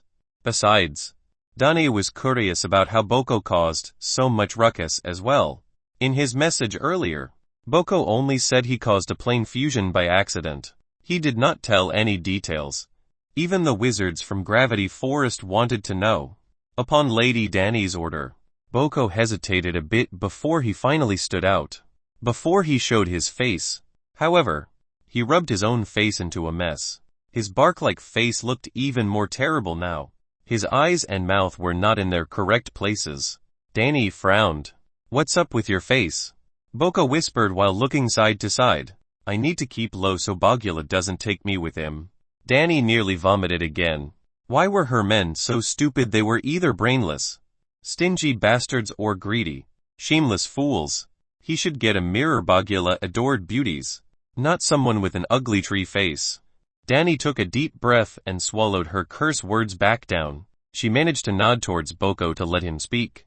Boko was still terrified by his own victim paranoia and glanced at Bogula, who had been putting up a perverted smile. He trembled and slowly explained his experience to everyone. He omitted the reason why he came to Devil's Water. He only mentioned being called by Mad Bear Sabat to escort the Redbud.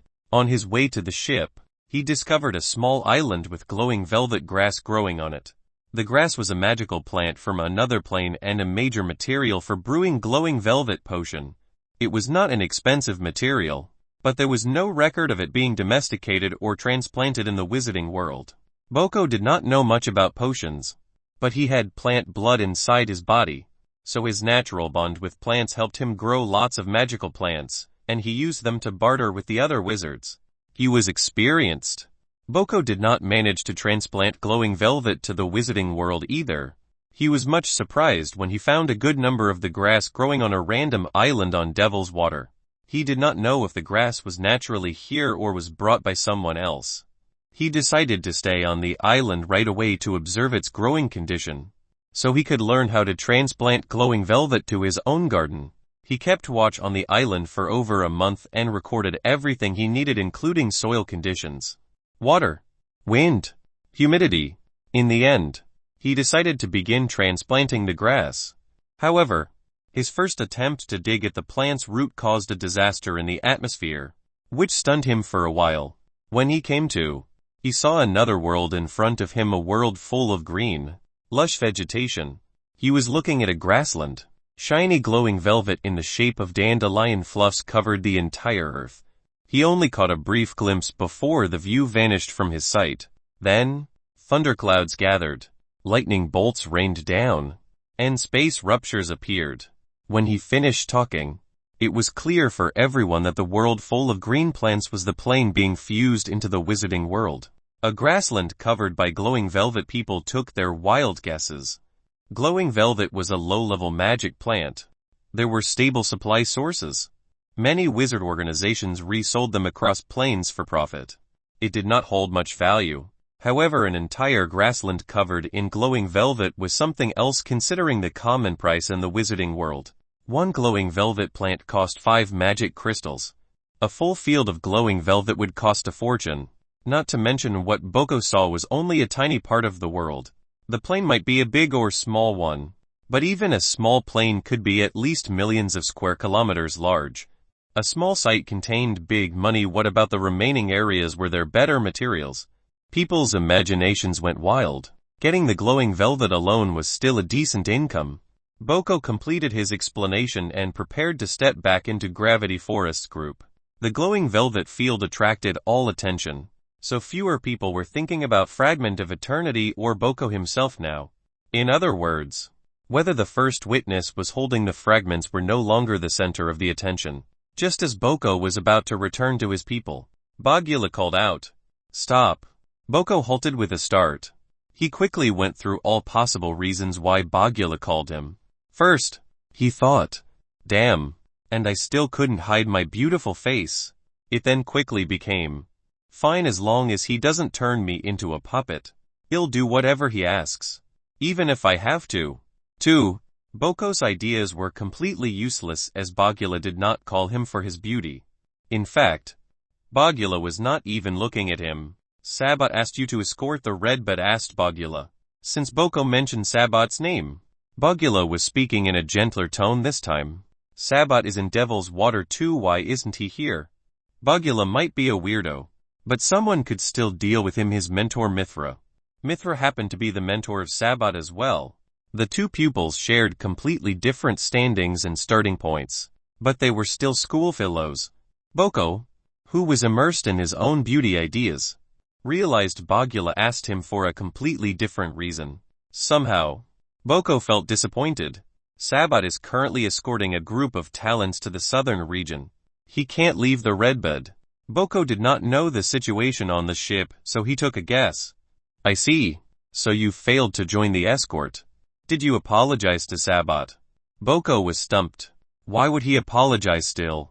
Boko quickly nodded, seeing how Bogula was saying he'll kill you if you didn't do it on his face. You did apologize, okay then. Bogula did not ask further. He believed it. The other wizards from Floating Mech City who had been standing behind Bogula rolled their eyes. According to rumors, Bogula was an extremely twisted figure. However, he easily trusted people as long as it was not something related to his own profit. He would believe a lie like a kid. That said, if the situation involved his personal gain, he would immediately act as someone cunning and unreasonable. Devil and angel, wickedness and innocence, combined together, and one would get Bogula. Chapter 74 Broken Piece. Chapter 74 Broken Piece. Boko's words deepened everyone's curiosity against the other world. Away from them, the path of infinity was slowly approaching its end. The white vortex in the middle of the blackness grew larger, and the jagged edge of the vortex was spinning faster. The vortex was about to overlap itself with the black area. Once it happened, the time of plunder would begin. That would also be when the world's consciousness diverted its origin power to the best extent. A type of energy called origin was generated from somewhere unknown and unleashed into the blackness to help stabilize the path of infinity. The origin was the primal energy in shaping the world. No wizard here understood its nature. Kind one saw such energy as the natural, bright miracle of creation, while evil one saw it as the foulest brew. The power of origin contains so many aspects. Sometimes, it was a nail that fixed the space in place, and other times it could be a paintbrush that drew the history. Such boundless energy was not something that could be defined or regularized by justice or evil. When the origin showed itself, every wizard was shocked by the great power and felt like feeble insects. The power of origin, it's so strong. Can humans really control that kind of thing? You can admire its power, but you can't doubt yourself. You're a wizard, and doubting yourself is doubting all wizards. Someone retorted. Do not forget the preface of the Book of Wizardry. Use spells as the lever and knowledge as the fulcrum. We shall move all impossibilities. More knowledge means more strength. If we pursue the truths of worlds and explore the end of space, we can manipulate all life and death in all planes. The future is long and the path does not end. We will see the beautiful horizon someday. The power of origin threw itself onto the blackness, which also triggered great emotions among all wizards. Most people on the scene were quietly waiting for the vortex to cover the blackness, so they could begin plundering. Not everyone. Among the people from Song of the Deep, Sliv was standing on top of the giant ray fish. His ears suddenly twitched. He heard a low whispering. A grin showed up around the corner of his lips. He turned to look aside. He was looking at a group of 13 people, all of whom wore black robes. They were all hidden behind ragged hoods and giving out strange spell ripples. The one standing in the front was the most strange of all.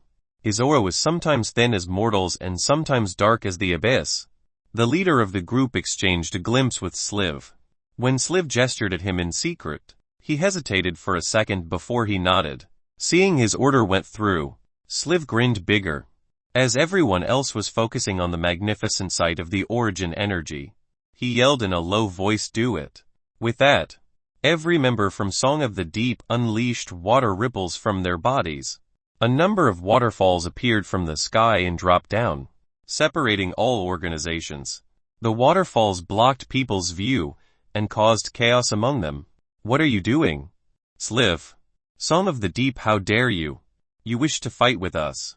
Lady Dani was in a rage as well as she yelled, "Sliv. Do you want to attract the world's consciousness like that? If you wish to die, go dive into the darkness yourself. Don't drag us with you." The world's consciousness did not possess emotions. Lady Dani was certain that if someone made a move now, the consciousness would take note and shape them into extra origin energy. They would never live again. Yes, all of them. Not Sliv himself. The world's consciousness would not distinguish small details. It was equal to all. Someone was already casting their spells to break the waterfalls blocking them. When Lady Dani saw the spells, she said quickly, "Don't use spells. The space here was too fragile because of the plane fusion. If the spell energy exceeds the limit, we will cause a great chain reaction, and the world's consciousness won't give us any time to regret." Lady Dani was an authoritative academyism wizard. Not everyone trusted her strength, but they still believed her experience. Upon hearing the warning, people all stopped their spells, fearing for their own lives. Lady Dani was right. "I sure don't want to get involved by your spells." The terrible tone was from none other than Sliv from Song of the Deep. People did not really have to look to recognize his voice. "You are the one causing the trouble. Stop your spell now." Sliv spoke with an innocent tone. "Spell? What spell? Don't make wrong accusations. Stop lying." "I will." "Wait, look closely. Are there mana ripples in the waterfalls? Let me see." "Oh, no, there aren't." Lady Dani reached out her spirit feelers to feel the waterfalls as well. She was a level 2 wizard, but she did not have a high spiritual power indicator. Centuries of training and learning only gave her an indicator of 25. When her spirit feeler reached the waterfall, she felt the pressure of water, and that was about it. There was nothing else. "No mana ripples. This isn't a spell." Lady Dani spoke. "Yup. No spell. It's Bridget's water manipulation talent." Sliv smiled and patted at the giant ray fish beneath him. The fish was called Bridget. As a summoner studying occult art, Sliv gained his title as Sorcerer of Big Fish for a good reason. "What do you want then? I warn you. The path of infinity is almost completed. Cancel the waterfalls now, or you'll become the enemy for all of us once the space becomes stable." Dani warned him, "Don't worry. I need to deal with something first. It will end pretty fast." Sliv's voice gradually vanished like a drop of ink in the water. Flora was surprised much when the waterfalls appeared. She did not believe someone actually made a bold move when the world's consciousness was just around the corner. "What's the meaning of this? Sylph, do you want war? Sliv, talk to us." When Flora tried to join the yelling, Sunder spoke in a low voice. "Stop. There's a psychic sound barrier around us. Our voice won't get out." "Psychic sound barrier?" asked Flora. She questioned, "What kind of art is it, or someone's creation?" Sunder shook his head with a serious look as he explained, "Neither. It's a special ability from the haunt world. Psychic." Clap, clap. The pair heard someone clapping. "The Phantom Master does live up to his name. You even know about psychic. What a knowledgeable man." A figure emerged from the waterfall. Water flowed along with his long, silver hair, gradually revealing his handsome look in front of Sunders and Flora. The leader of Song of the Deep, Sorcerer of Big Fish, Sliv. Chapter 75, Powerful Being from Another World. Chapter 75, Powerful Being from Another World. Psychics will have their power greatly reduced once they leave the haunt world. If someone can put up a psychic sound barrier in the wizarding world, it should be at least a 2-star power wielder. Sunders explained in a low voice. The haunt world had its own special power called psychic. This power stayed dormant inside every creature in the haunt world, and only special training could bring it out, allowing the creature to use psychic power. The haunt world was a plane with low-level mana. The most powerful beings were called 3-star psychics, who could cause damage similar to those dealt by level 3 wizards. However, Once they get away from the haunt world, their power would weaken. At best, a 3-star psychic would be degraded into a 1-star psychic in the wizarding world. To Sunders, the psychic sound barrier around them was similar to something cast by a level 2 apprentice. The caster should be at least a 2-star psychic in his own world. This was strength hindered for being in a foreign world. Wizards could roam freely in different planes because they were only mildly affected by such hindering, while a wizard on the path of truth would not be affected at all. Wizards used their knowledge as their power, as long as they could think effectively. Their power cannot be suppressed too much. You asked a 2-star psychic here to hunt us down, Sunders questioned Sliv. Hunt nah. I just want to do business with Mr. Sunders, said Sliv. Bridget carried Sliv through the waterfall.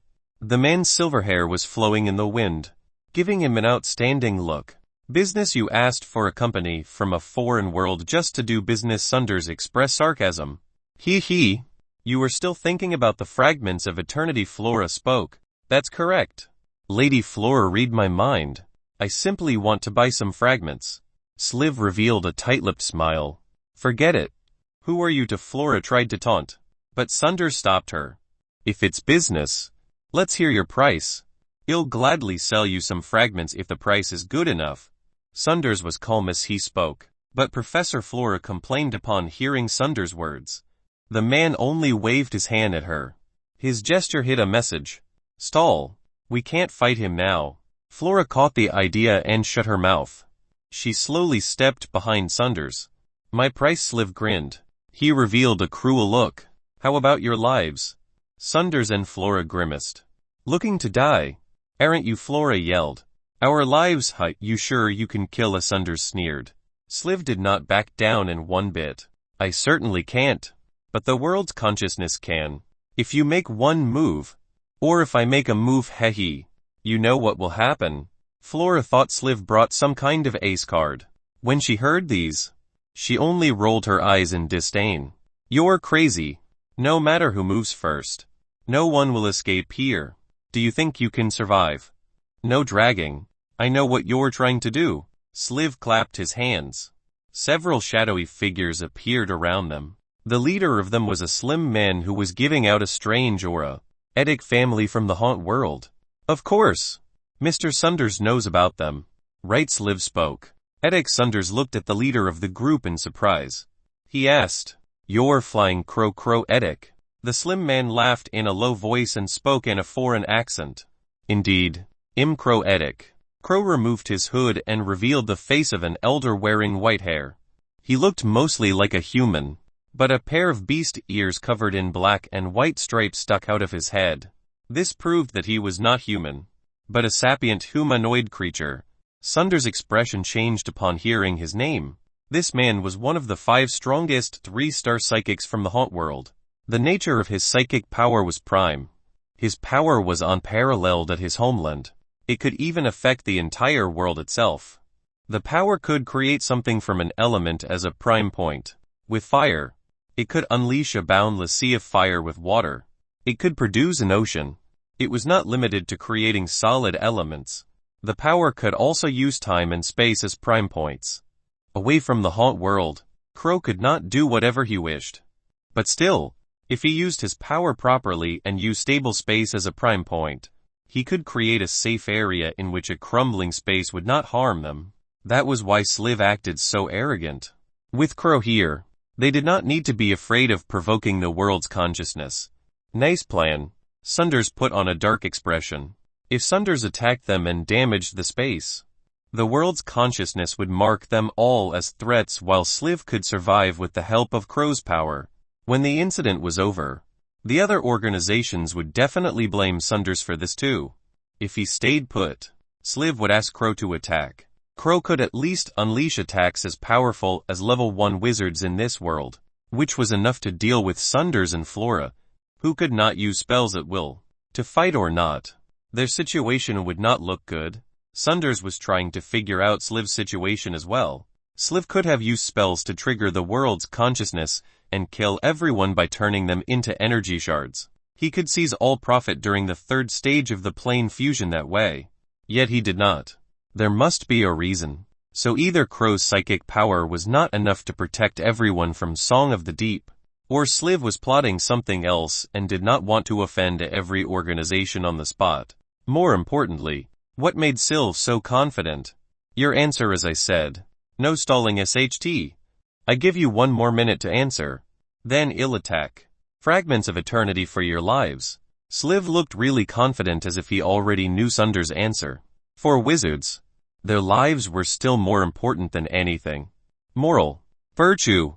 Just as those were spiritual comforts for mortals, wizards sought after the fundamental of the world, so such a mental support was useless compared to their lives. Sliv saw Flora taking out a scroll with shining spell patterns on it. It was obviously connected to the spell array under their feet. Trying to teleport away, Sliv raised an eyebrow. He grinned. Oh my. I forgot to tell you. The waterfalls are covered by psychic space barriers. Maybe Crow can't use his full power here, but the barriers can still stop you for a minute or two. Psychic space barrier. Flora quickly looked at Sunders, who nodded to her. Damn it, Flora cursed under her breath. Her expression looked grim. However, anyone that knew her well would easily notice her clear and calm eyes, which meant she was not angry in the least. Because of the psychic space barrier, everyone stayed silent again. 30 seconds to go. I hope you make the right choice. Sliv even brought out a tiny hourglass and watched the sand flowing down slowly. His grin grew larger. Chapter 76 recording. Chapter 76 recording. The sand in the hourglass shifted. Suddenly, Sunders addressed Crow with a question. Mr. Crow, did you come to the wizarding world by normal means? Crow looked at him without speaking. So my guess is correct. Your life is near the end. No. Crow threw his head up. His questioning gaze towards Sunders was filled with coldness. What are you implying? Asked Crow as he used the same foreign accent. Nothing really. I only want to tell you one thing. Smuggling yourself to the wizarding world is no small matter. Oh, also, you shouldn't trust wizards' promises too easily. With that, Sunders looked at Sliv again. Sorcerer of Big Fish. Sliv. Next time we meet each other, I hope you bring a residential permit for Crow. Otherwise, you will be meeting someone else instead. The law enforcers from Supreme Cult. Next, Flora threw her scroll in the air under Sliv's shocked stare. A strange-shaped rupture appeared in front of them. As Sliv watched in disbelief, Sunder led Flora into the rupture and disappeared. Sliv could not believe his own eyes. He messed up a sure chance, and how in tarnation could they use their teleportation? Sliv directed an angered look towards Crow. Crow shook his head. The psychic space barrier wasn't triggered. They didn't leave via a plain passageway. Sliv extended his spiritual feeler as well. There were no space ripples around. Damn it, then how did they escape? A replacement spell can't be. There weren't spell ripples either. Sliv almost went mad. He was not planning to let Sunders live at all. He already ordered the wizards from Song of the Deep to prepare to keep Sunders here forever, no matter what the man chose. Otherwise, they would face terrible consequences. Retaliation from Sunders or Brute Cavern was another thing. The biggest problem was Crow's identity. A wild smuggler from another plane was not a big deal, but an extremely powerful smuggler was. If the Supreme Cult accused Sliv of exposing wizardry secrets because of Crow, he would be in real trouble. However, just by revealing secret would not help Crow get into the wizarding world if he did not have a guide. Sliv did not reveal any secret for that matter. He only made a deal with Crow. He hired Crow as an in-house bouncer for Song of the Deep while paying him life extension potions. If the Supreme Cult investigated him, his best bet would be claiming that he only made a deal with Crow around the potions.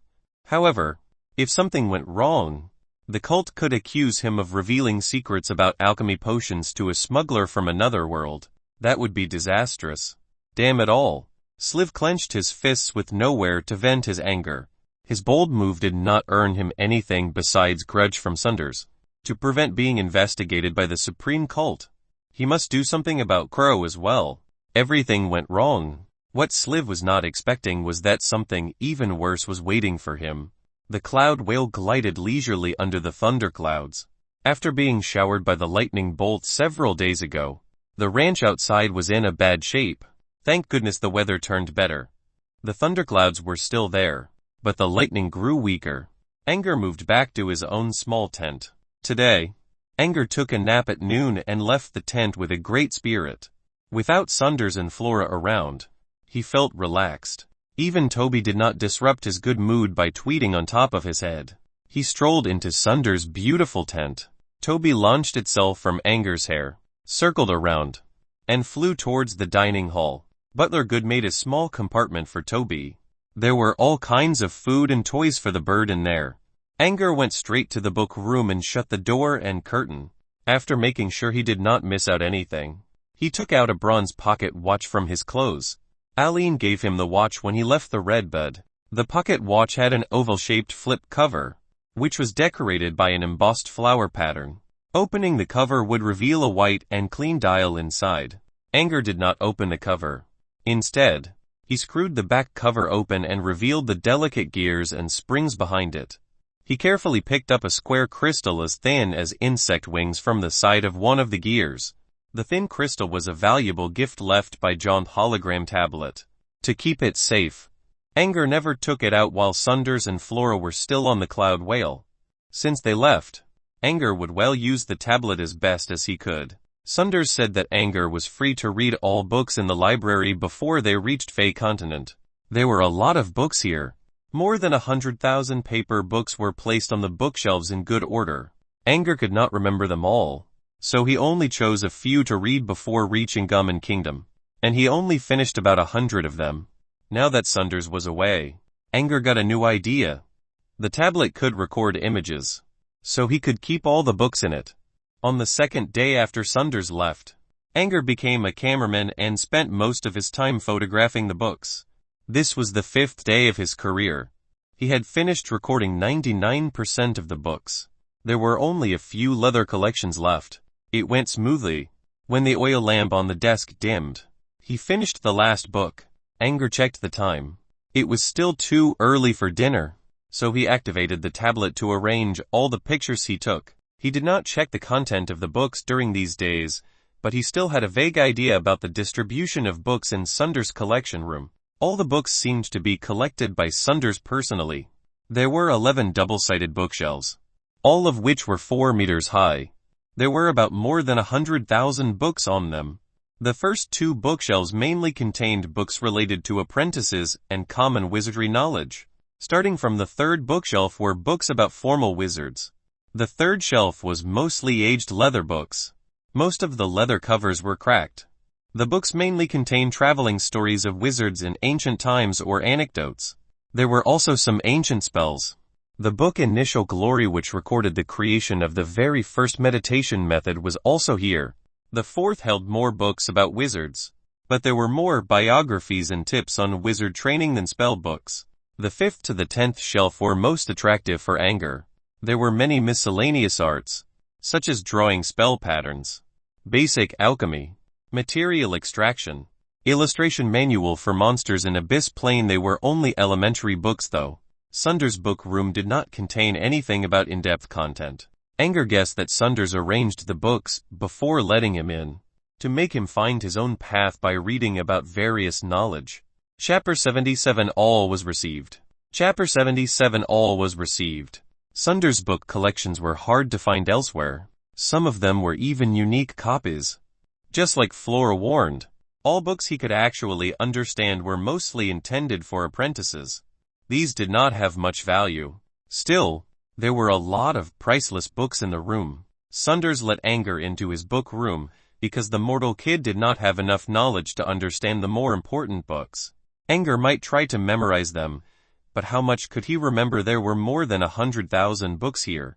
In 10 days, the most intelligent mortal could finish 10 books at best. Besides, apart from some leather books, most paper books were really thick. Many of the books contained both texts and illustrations, so Angor would need to memorize both.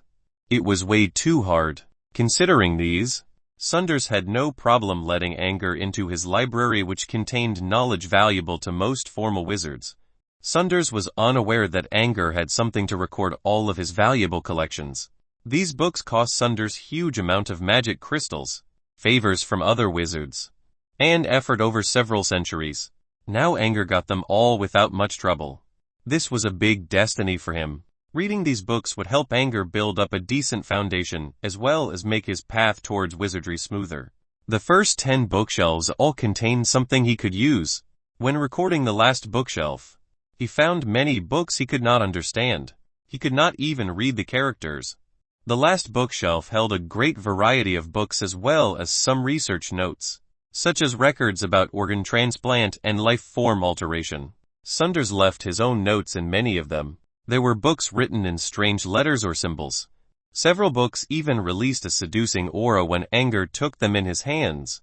Angor decided to put those books into a folder named Pending Research. He only classified the books in general.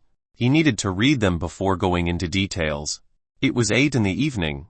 Angor heard Good's steps, stretched himself and ended his task for today. He followed Good to the dining hall. Toby was already eating a steamed fish. Its sharp beak did an easy job picking at its meal. Soon, there were only fish bones left. Angor finished his share quickly. When he ate some extra milk pastries, Good walked to his side. Mr. Pat, at the current speed, we will reach Fey Continent tomorrow noon if everything goes well. Angor considered. I see, but the teacher hasn't come back, so I don't know what I should do next. We still follow the route, but don't go to the continent yet. Stop somewhere near Twilight Harbor and wait for teacher. Good nodded in acknowledgement and left.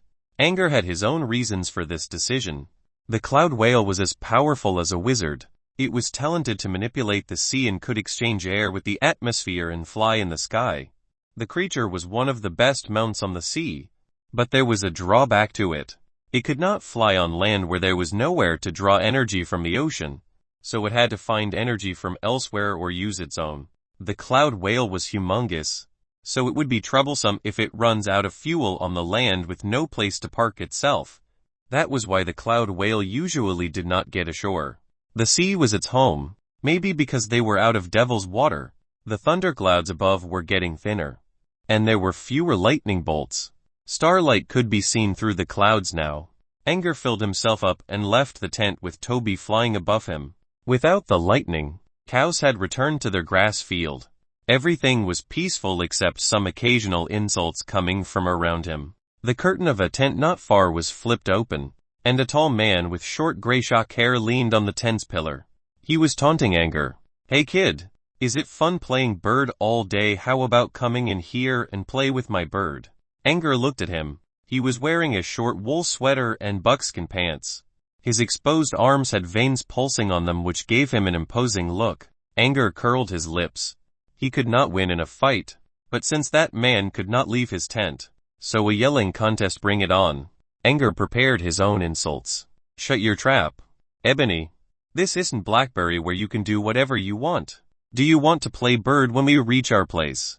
He'll help you with it. A mature, seducing female voice came from the other side. Angor's neighbor Nausicaa was speaking. Ebony quickly gave up his rude talks. He gave Angor a final, thoughtful look, and lowered his curtain. With his flame of war put out by the lady, Angor was not sure whether he should feel lucky or disappointed.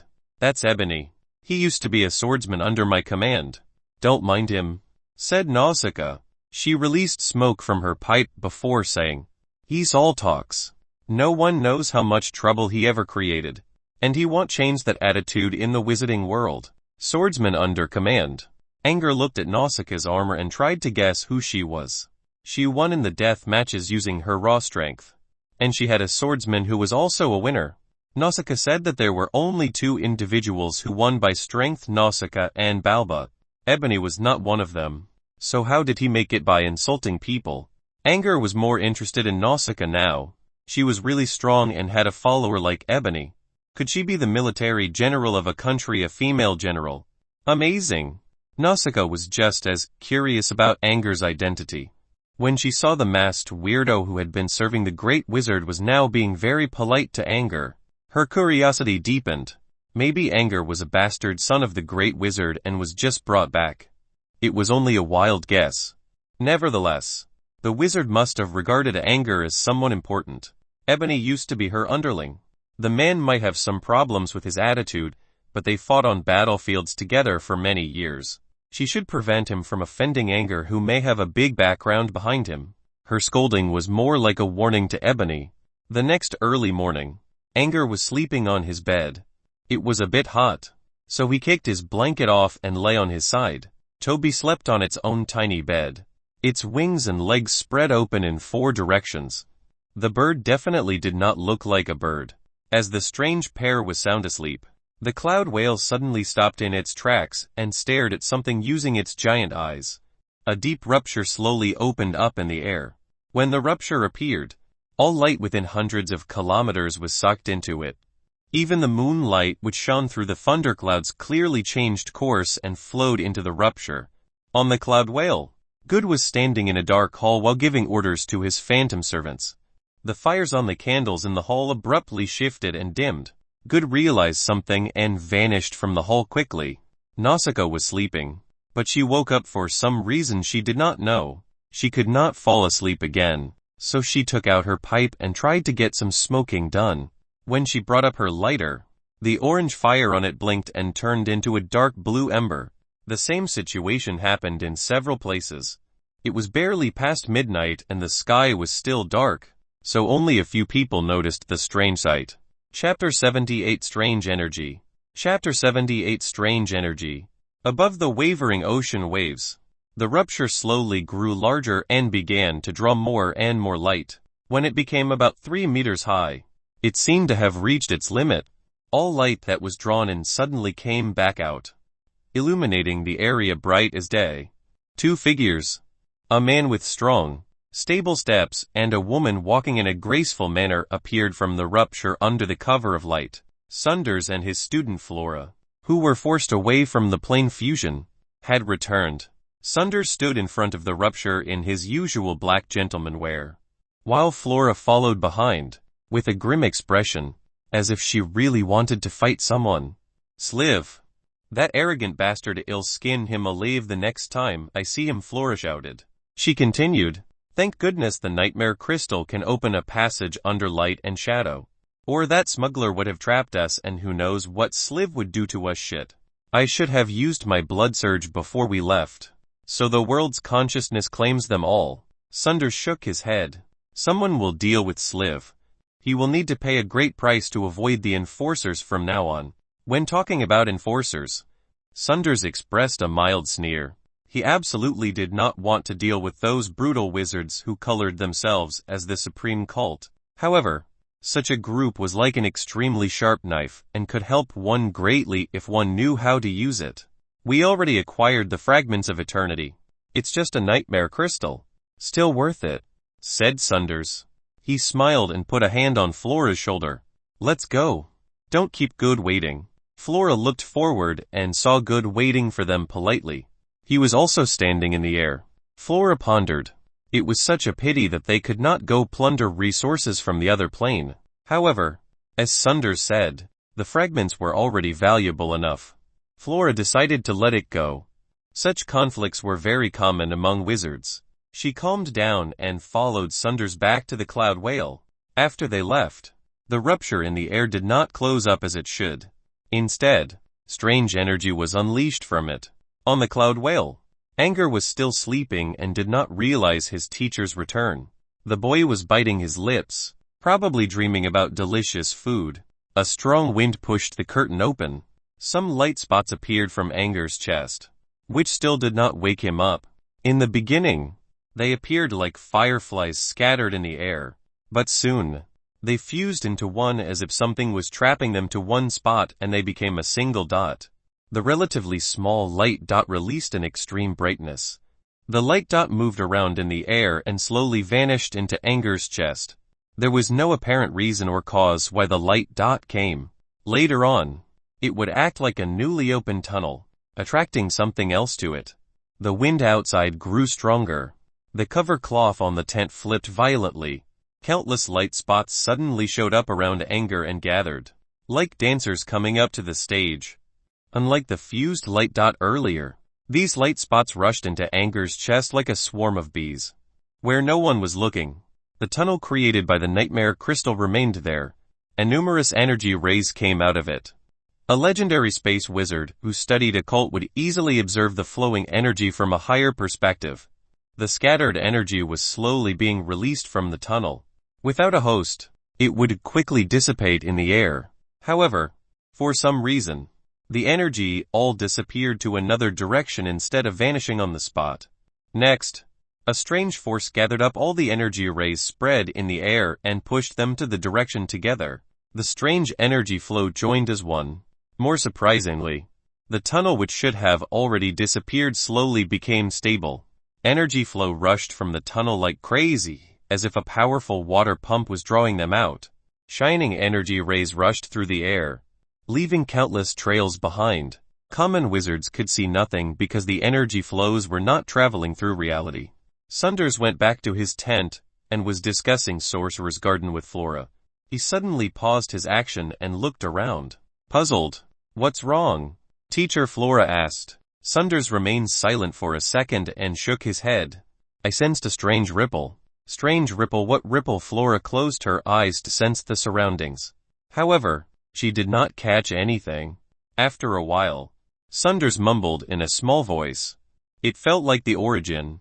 Angor was totally oblivious of the swarming light dots around him. He was dreaming about running through a golden wheat field. The plants were so soft that he felt like running on the cloud. Every step could bring him high in the air despite gravity. In reality, Angor was slowly flying too. He did not fly on himself. The necklace around his neck was dragging him up. It seemed the necklace did not intend to wake Angor. It simply kept Angor in the air gently. Angor did not even change his sleeping stance. Angor made the necklace himself.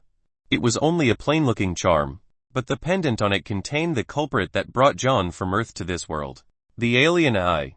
Inside the netted metal pendant, the alien eye sucked all the light spots around into itself like a whale inhaling water.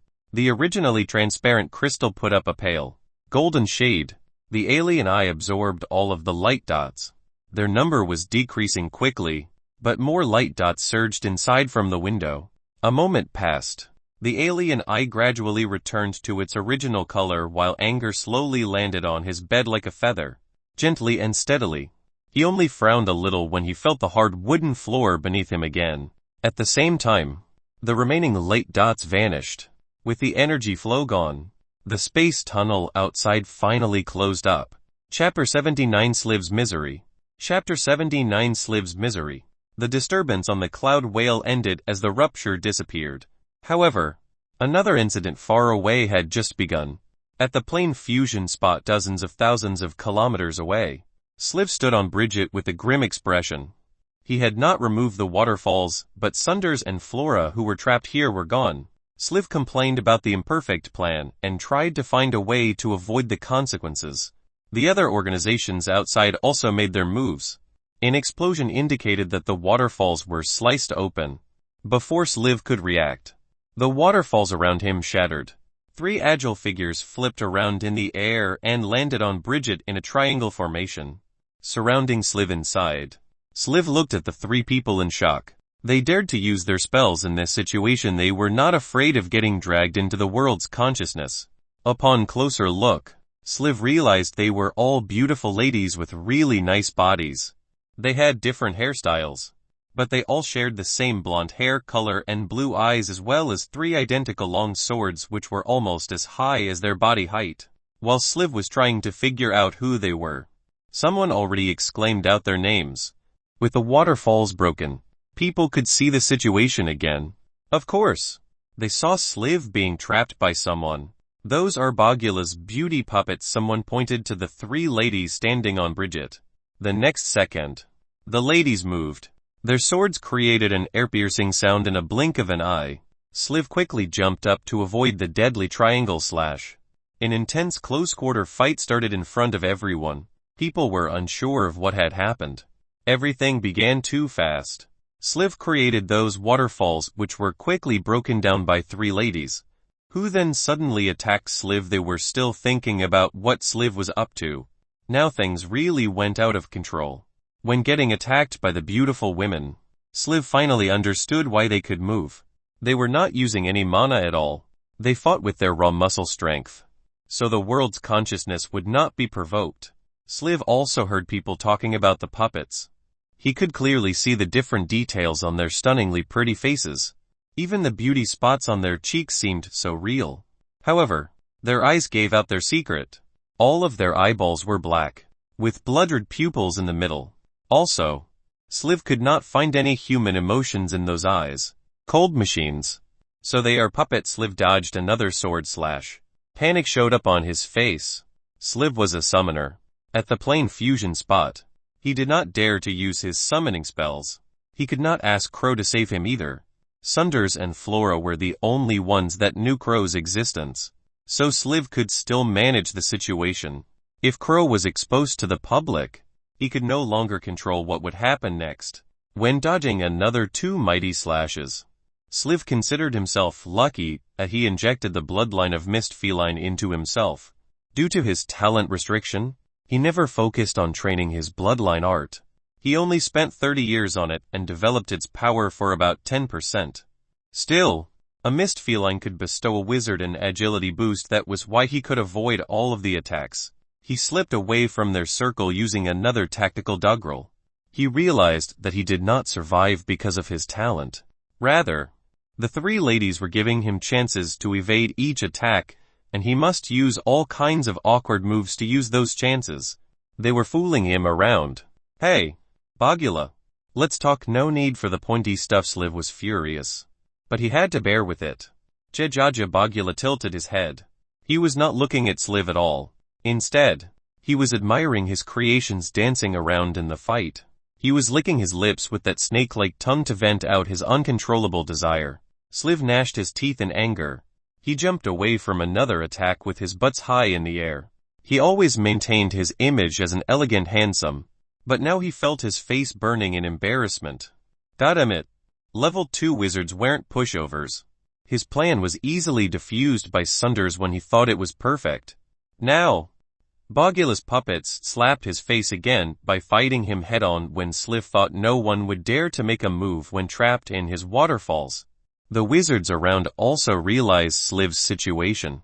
Looking at how Sliv struggled around the combination attacks using different clownish moves, Dani shook her head as she said, considering Sliv, he would rather die than being insulted like this. An elder in a white robe who was holding a walking cane agreed. They are doing a perfect job in preventing Sliv from channeling mana, so the world's consciousness won't mind us. The old man appeared as someone extremely aged with many wrinkles on his face. His clear green eyes and those pure white eyebrows and hair gave him a gentle look. Dani looked at the old man in shock. Master Gandalf, you came as well. Master Gandalf. Dani did not hide her voice. So many people also noticed the old man. They all regarded the well-respected elder with their own politeness. Gandalf was only a level 1 wizard, but he owned good fame in the southern region because of his morality. He majored in alchemy, and earned himself the title of the Light Walker. He had a gentle and generous nature. People only needed to bring their own materials, and he would help them brew potions of superior quality. The prices of potions in the southern region were insanely high because of the lack of alchemists, and Gandalf was like a living destiny to the other wizards. The only problem was that Gandalf liked to travel around, so it was always hard to find him. Due to his generous personality, even some non-academyism black wizards were willing to address him as master. When Dani was trying to break through into level 2, she asked Gandalf for potions to help her. As an academyism wizard herself, Dani was fully willing to express her friendliness to this old gentleman. Gandalf nodded towards Lady Dani with a smile. He then greeted everyone around as he said, I came to see if I can find a plane with magical plant resources. Looks like I'm in luck. His answer was expected. Plane expeditions could yield a large number of resources, but to academyism wizards, expeditions into an unknown plane were dangerous, so they usually chose to station themselves after the plane had been explored. On the other hand, this also meant that most resources were already taken. A plane fusion, however, was something else. The dominating plane would cleanse the other plane of most high-level life forms. Once the two-way tunnel became stable, wizards could plunder resources without worrying about being attacked. Besides, the planes were usually big, and they could scatter around everywhere without fighting over their loot. Gandalf preferred not to become the center of attention, so he diverted the topic. He said, "Mr. Stokes' puppets are always blonde ladies with blue eyes. I see your taste never changed." He had addressed Bogula by his family name, Stoke. "Yup. Bogula's love was always loyal," joked someone. That same person continued, "Although I prefer the look of Miss Flora. Too bad her hair was pinkish brown." Hey wait, where is Miss Flora? His words reminded everyone, Flora, as well as one of the 3 level 2 wizards on the scene, Phantom Master Sunders, were no longer here. Lady Dani was the only one who did not question the matter, for she knew that Flora deployed a spell array with teleportation effect. However, she was wondering why Sunders suddenly left. Sliv assaulted him maybe. That could not be. Was Sliv even strong enough to force Sunders away at all? Chapter 80 A Worse Consequence. Chapter 80 A Worse Consequence. In the center of the crowd, Bogula's 3 beauties were still lecturing Sliv, while the other people watched the play happily. Song of the Deep tried to intervene, but the onlookers stopped them. They were still frustrated at Sliv for trapping them in his waterfalls. They would not let Sliv go so easily. Considering the men's self-ego, they expected Sliv to hide from public eyes for several years after this incident. The path of infinity is almost complete. Dani suddenly spoke out loud. Everyone checked. The vortex inside the fusion spot was now almost as big as the blackness area. Like Dani said, the path would become stable very soon, and the time of plunder they were expecting drew near. They prepared. Even Bogula called his 3 beauty puppets back. Sliv could finally relax. He was blushing all over his face and only wished to leave right away. However, when he thought about the rich resources, he swallowed his embarrassment down his throat. He would regret his decision soon. As the vortex overlapped with the black area, people felt the surging origin energy unleashed by the world's consciousness and power that surpassed all pressing against their minds. Even watching from afar made them felt defeated. They thirsted for the power of origin, but their lives were too futile. It was impossible for them to reach for it now. The vortex kept spinning. After waiting for some time, someone questioned, "Am I the only one that thinks the vortex stopped growing?" No one replied. After another moment, another person spoke. "That's not all. Do you think it's becoming smaller instead?" It was like dropping water into boiling oil, arousing intense discussions among people. He's right, the white vortex is shrinking. It's spinning slower, and in reverse direction too. Lady Dani, do you know what happened? As an experienced scholar, she became the obvious target for people's questions. Lady Dani already noticed the situation. She went through her mind and found no knowledge related to what she saw. She shook her head, which brought up some disappointed looks among the wizards. Their profit was in danger. "Let's wait. Maybe it's temporary," said Dani. They kept waiting while holding on to a small trace of hope. However, as time went by, the vortex shrinking speed only became faster. Lady Dani looked at Gandalf beside her. Dani read a lot while Gandalf traveled a lot. Maybe the old gentleman's experience could get them an answer. To her disappointment, Gandalf was frowning. He looked as puzzled as herself. Someone suddenly screamed, "Bogula, what the hell are you doing?" They looked towards the scene. Bogula's beauty puppet dashed to Sliv like a lightning bolt and held the man up in the air by his throat. Sliv kicked the air and struggled to no avail.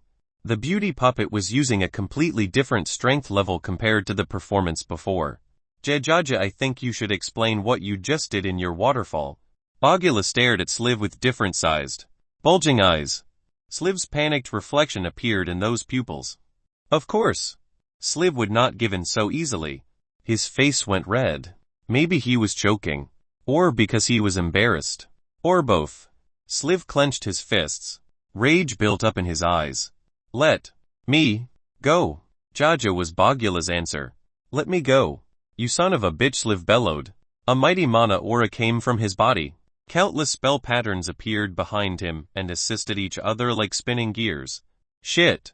He's using spells." Sliv's action startled everyone. They scattered away in all directions using various tricks. Falling behind meant being dragged away by the world's consciousness. Numerous monsters emerged from the spell arrays behind Sliv, shredding the space around them. Monster sharks with countless tentacles. Flying fish with goat horns, they were all fishes. However, these were different from the fishes one would normally see. The summoned fish monsters quickly tackled the beauty puppet to the ground. Soon, the puppet was torn into a lump of non-human scrap. Bogula laughed maniacally and snapped his fingers. The puppet exploded to pieces under an unknown force. Next, dozens of beauty puppets appeared around Bogula. At the same time, various fish monsters summoned by Sliv also swam around. A fight was imminent. Strange. The world's consciousness isn't reacting. The summoning spell already ruptured the space. It should have done something by now, commented Lady Downey. She had gained some distance before she turned back to look. All the people who were escaping stopped and looked back. Lady Downey was right. Someone used such strong spells and the world's consciousness completely disregarded it. Someone spoke out. Look, the vortex is disappearing faster. That was not all. People could sense that the power of origin was decreasing drastically as well. What was going on nobody knew. The path of infinity was vanishing. The origin power was fading, and the world's consciousness was non-responsive. Nothing made sense. Lady Downey suddenly felt the origin moving somewhere else. She closed her eyes in puzzlement and released her own spell ripples. Soon, she reopened eyes and dashed to Sliv, ignoring the fish monsters nearby. What have you done in the waterfalls? She demanded. Her abrupt question surprised Sliv. Why would they keep asking him about the waterfalls? Could Sunders have something to do with this? What do you mean I didn't do nothing? Sliv refused to spill. Lady Downey was not convinced and she asked. Oh yeah, then tell me this. Where did Sunders and Flora go? How should I know? You don't know, then why did Sunders disappear? Don't you see the origin energy is flowing to Flora's spell? That surprised Sliv again. People began to sense the origin energy. Yes, all energy was rushing to one spot. If observed using wizardry sight, people would see a strange gap in the space at an inconspicuous spot drawing origin energy like crazy. With the situation revealed and everyone was demanding an answer, Sliv finally spoke the truth. Part of it. He omitted everything about Crow. He only said he was using a special trick to force Sunders into handing over the fragments of eternity. He failed, and Sunders left by teleportation. There were many problems with his explanation, with the biggest one being Sliv's strength. Sliv was someone way weaker than Sunders. So how did he actually force Sunders to escape? They did not buy it. However, Sliv insisted, no matter what really happened. People were more interested in the fact that Sunders opened a strange rupture and escaped through it. The rupture caused the origin power to leave.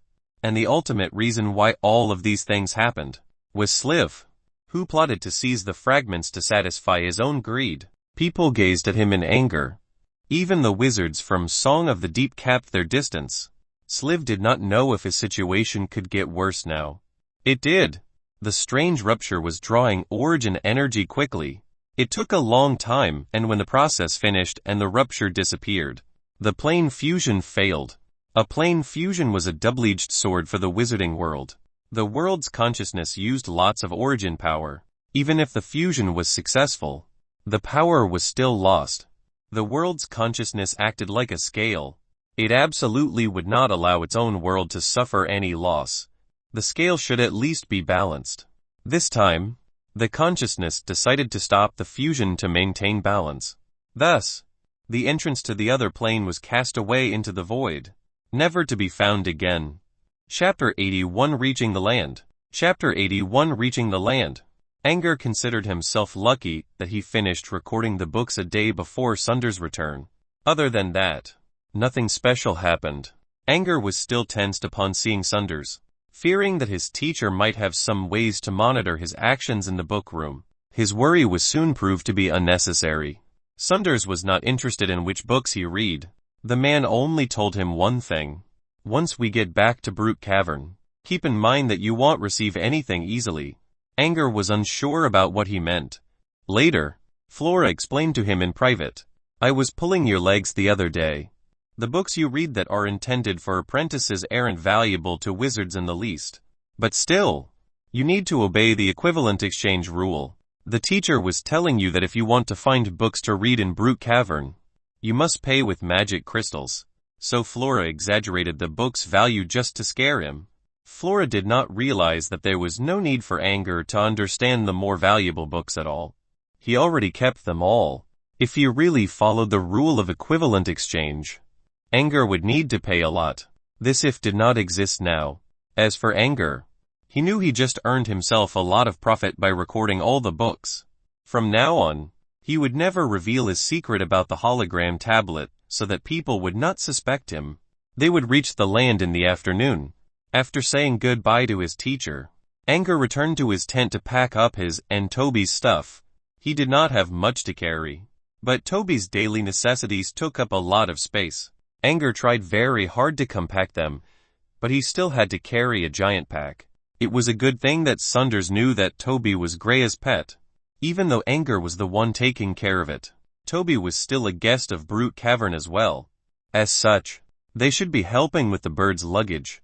Butler Good, "I'm really sorry for the trouble," said Angor as he handed Toby's package to Good with a little bit of embarrassment. "Don't be, Mr. Pat," said Good as he took the luggage away. Angor carried his own stuff. For one, Good did not offer to help him with it. Secondly, Angor did not want to leave some of his valuable objects in the hands of someone else. When the cloud whale completely left the thunderclouds, and the sunlight shone upon the entire ranch field again, Angor knew they had finally reached Fey Continent. When getting ashore, Angor did not follow Sunders. Instead, he was arranged to join the other winners of the death matches and traveled to the continent on a demon falcon. A dozen giant demon falcons took off, let out several cries, and dashed towards the endless land at the end of the horizon. Angor looked back at the cloud whale. The creature was silently watching them leave with those giant, gentle eyes. Angor waved at the whale to bid farewell. The cloud whale seemed to have noticed Angor's posture. It squinted its eyes a little as if smiling. Behind the whale were the dissipating thunderclouds and the boundless sea. Far away in that direction was a beautiful land that gave birth to Angor. Whatever happened in the future, Angor knew that his home would always be there. Homesick already, an indolent voice reached Angor's ears through the wind. Angor looked back. He did not notice that Nausicaa had already moved closer to him while holding the reins to control the demon falcon in her hands. "A little. I'm away for a while now. I wonder how my family is doing," Angor replied, absent-minded. He did not want to talk about it too much, so he chose to change the topic by asking, "You can manipulate demon falcons, huh? So? This giant bird is called a demon falcon." Nausicaa stroked her hair, which was blown apart by the wind. Even such a simple action looked exceptionally sexy on her. She continued, "I'm not manipulating. The rain is used to tell it where to go, like riding a war horse." Angor rode horses before. However, Leon was always worrying about his safety, so Leon only chose Merson long-haired dwarves for him to ride. These horses were no taller than a meter and did not need to be controlled by veins. They did not even gallop when someone's riding them. They would only stroll slowly. Angor did not enjoy such boring rides. But as an extreme brother lover, Leon always refused to let Angor ride bigger horses so that Angor would never be injured. Angor never rode on any ordinary horses, let alone war horses. Angor watched Nausicaa tilting the demon falcon skillfully and felt a bit jealous. He could not help but ask her for instructions. Nausicaa did not hide anything either. She helped Angor to learn some basic maneuvers by hand, and soon, Angor was enjoying himself in it.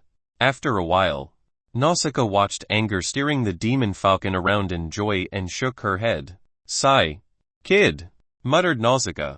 After Angor had his fun, they resumed their normal route. Nausicaa looked back at the thunderclouds in the distance and muttered. Those thunderclouds almost reached the edge of Fey Continent.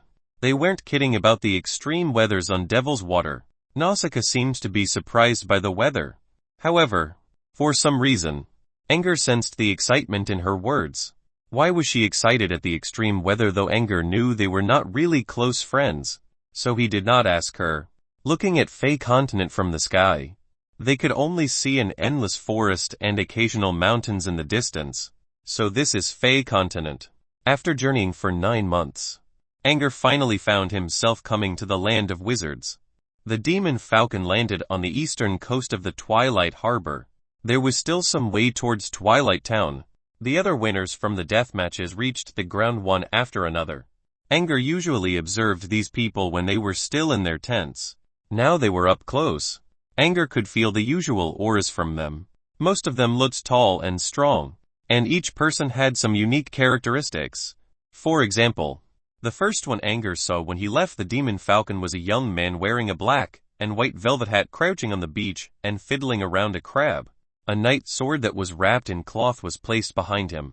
Under a coconut tree nearby, a bulky man with a handlebar mustache was leaning against the tree and enjoying the mottled sunlight shining through the pinnate leaves.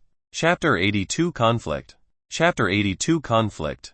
On a giant rock on the coast that was obviously washed by the sea for many years, a boy wearing an old black and white coat and a checkered hat was reading a thick book bundled in a hard leather cover. He was rubbing his panda eyes and yawning. Apart from these three, another man standing close to Angor also drew his attention.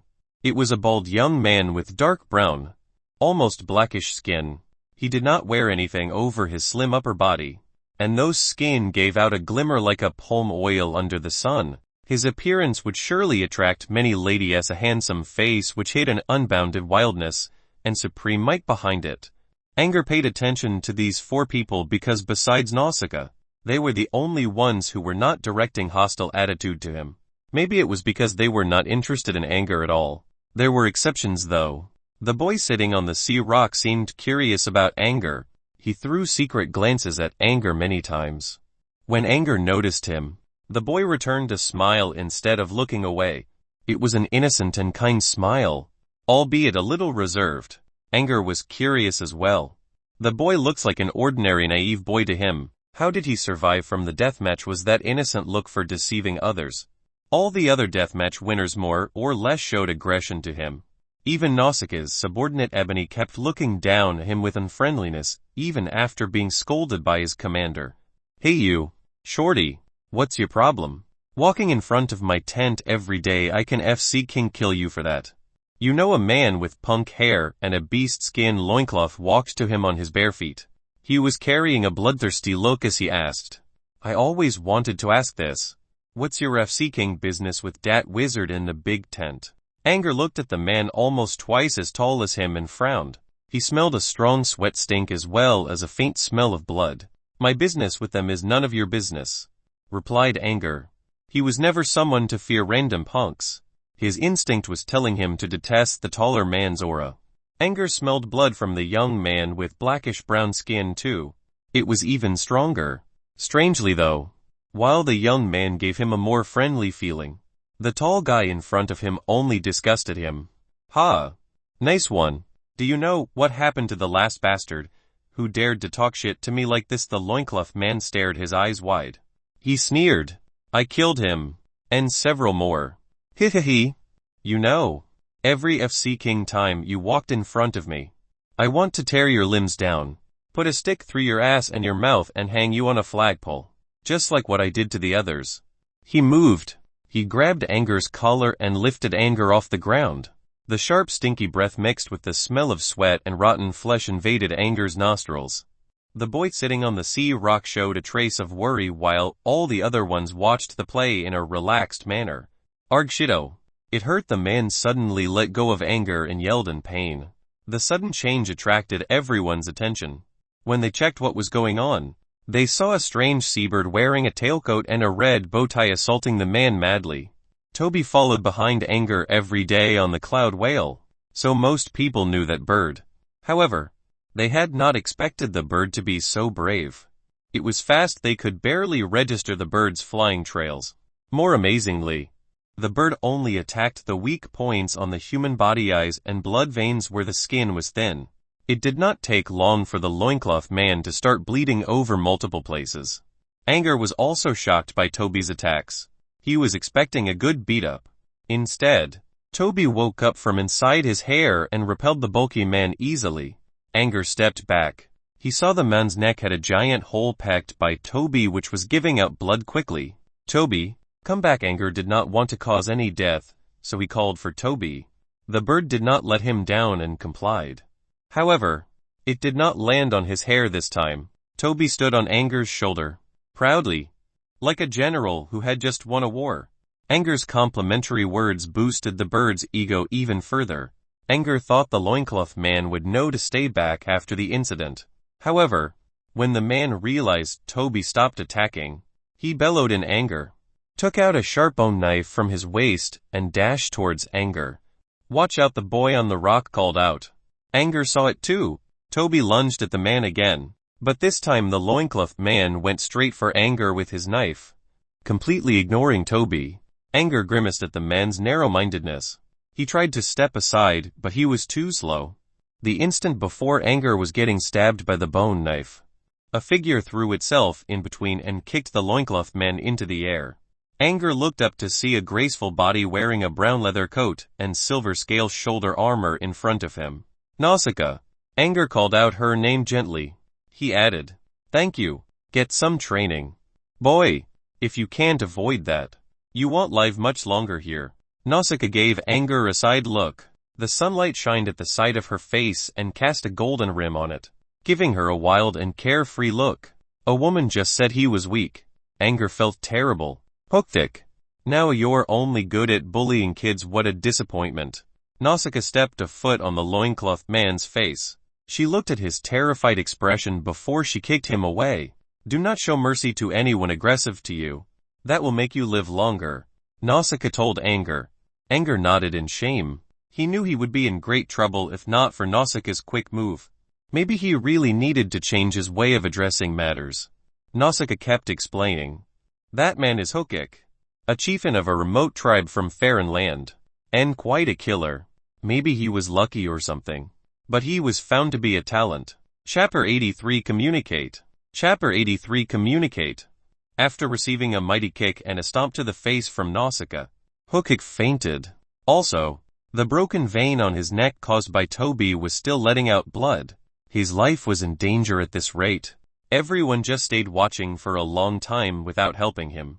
Seemed like Hookik's relationship with the others was just as terrible as his own character. A team of people appeared from the thick forest, phantom servants wearing black robes and totem masks. Angor recognized Good, who was leading them. Good walked to the group, and all the talents gathered up on their own. Two phantom servants lifted Hookik off the ground and carried him away. "Good afternoon, everyone. Welcome to Fey Continent. In this birthplace of wizards, we hope you can enkindle the glory of wizardry." Good greeted them. He added, "Now, we are standing to the south of Gammon Kingdom. There are still thousands of kilometers to go until we can reach our destination, the Parmigi Highlands. The organization has sent people to escort you, but they are expected to arrive tomorrow, so you will have to spend the night in Twilight Town." Good bowed. He moved aside and said, "This way, please." Everyone followed behind the phantom servants. When Angor walked past Good, the butler whispered to him, "Mr. Pat, follow me please." None of the deathmatch winners heard him. Angor looked at Good and saw the butler beckoning him with a nod. What for though? Angor paused a little and decided to comply. No one really noticed him. Only Nausicaa threw him a thoughtful glance. "Mr. Pat, the master arranged you together with these people, hoping that you can get some communications with them before returning to Brute Cavern. It's for your own good." Good whispered. Angor nodded. Before leaving the Cloud Whale at noon, Flora was planning to take Angor with her. However, Sunders ordered Angor to join the deathmatch winners instead. Flora was puzzled at first. Then she gave Angor a "you-can-do-it" look. At that time, Angor already got a faint idea about what Sunders wanted to do. Now that Good made it clear, he was not surprised at all. Good saw Angor's calm reaction and nodded in approval. The other day when Sunders left Angor in charge of the Cloud Whale, he also allowed the boy to take care of all the spell restrictions on the tents of the deathmatch winners as well. Sunders meant to let Angor interact with his future schoolmates, but it seemed that Angor did not quite enjoy talking. He locked himself in the book room day after day. Good understood Angor's choice. Good was not a wizard himself, but he had been following Sunders for a long time. Naturally, he knew a lot about wizards. Most wizards preferred solitude. especially those who already began to pursue truth. This did not mean that wizards had no friends. They had their own circles of friends. Wizards would often run into their wits' ends during their training, and the help from someone else could help them avoid a lot of tortuous efforts. Solitude and friends could totally coexist. Angor knew this too. He read a lot of novels from Earth when he felt bored on the redbed. One of them concluded 4 elements on the path of training method: company, wealth, place. The novel was about cultivation, which was different from wizardry. However, Angor could still learn something about the 4 elements. Company meant someone to discuss your training with. Exchanging ideas with each other was better than figuring something out all by yourself. 2 heads were better than 1. And more helpers meant more ideas. The path of wizardry required innovation, a knowledge base, and ways of thinking. A company would make the path smoother. Seeing how Angor easily understood him, Good did not say anything else. He let Angor return to the group. Good stood at the seashore and watched Angor walking away. Emotions filled his mind. Those words were not Sunder's order. He talked to Angor at his own will. He had been treating Angor with extra politeness because he knew Sunders really meant to put effort into the boy. Sunders helped Angor choose his future path. And now Sunders was even worrying about Angor's sociality. Good pointed out Sunders' intention, so Angor would not misunderstand his teacher. Like before, no one paid attention to Angor's return. Those who were hostile would not show their aggression in front of Good, and the other people would simply keep ignoring the kid. As they walked, Angor was still thinking over his conflict with Hookkick. He did not wish to be addressed as a weakling again or fall into another helpless situation. However, he was too weak, and this was an undeniable fact. After leaving the beach area, it did not take long for them to reach civilization. There was a road along the forest, and an intersection where a great river joined the sea. Several fishing boats were parked along the shore. When watched from afar, there seemed to be people working on the boats. The group followed behind the phantom servants and walked upstream. Every now and then, a flagpole could be seen placed along the river, probably to indicate the water levels. They kept walking and saw houses on the side of the mountain. Occasional passers-by entered their view too. The salty smell of the sea was gradually replaced by civilization. Strangely, the phantom servants dressed in a really weird way by covering themselves under those black robes in such hot weather. The other people were not exactly wearing ordinary clothes either. Angor believed an onlooker would certainly notice them. However, none of the passengers paid them any attention, even if someone would look in their direction. Their focus did not lie on the group. After a little bit more of walking, they could see Twilight Town. The town was built along one side of the mountain. All houses were constructed with white bricks, with their backs facing the sea. The gardens in front of the houses were full of colorful flowers under the sunlight. Apart from the wide main road, all the other roads and paths were exquisitely maintained using fine prismatic stones. White sand, white tiles, white fences. The whole town was covered in a warm, white color and a foreign aura. Ah, the whiteness hurts my eyes. Some bloody paint would make the place look better. Someone sneered. Angor recognized that voice and checked. Yup, it was Hookkick. His neck was bandaged. Looked like the phantom servants took him away to treat him. People felt disgusted at those words, but no one joined him. Brute, someone humphed. Hookkick did not mind being called a brute, but the young man with dark brown skin gazed at the speaker in anger. What I was talking about you and you assumed it by yourself, the speaker muttered. He was obviously afraid of the dark-skinned young man. Hookkick looked at Angor and quickly revealed rage. However, he could not do anything with the phantom servants around. He let out wicked laughter, made a neck-slit gesture, and turned away. Angor sighed. He could not avoid Hookkick's grudge now. Angor was not afraid of these matters. He knew he would attract foul attention by coming here without going through the death matches. Still, he did not expect it to come so soon. Chapter 84 A Young Man from Versailles. Chapter 84 A Young Man from Versailles.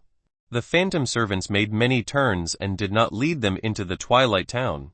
Instead, they walked away from it. Their final stop was under a small hill lump at the edge of the town. There was nothing here, only weeds and stones. The phantom servants split up and made a circle around them. As people tried to figure out what they were doing, Good stepped out. They have invisibility runes on them. Common folks won't see you if you stay inside the circle, Good explained. He continued, even here on Fey Continent, wizards are legendary beings to commoners. We shouldn't bother them unless it's necessary.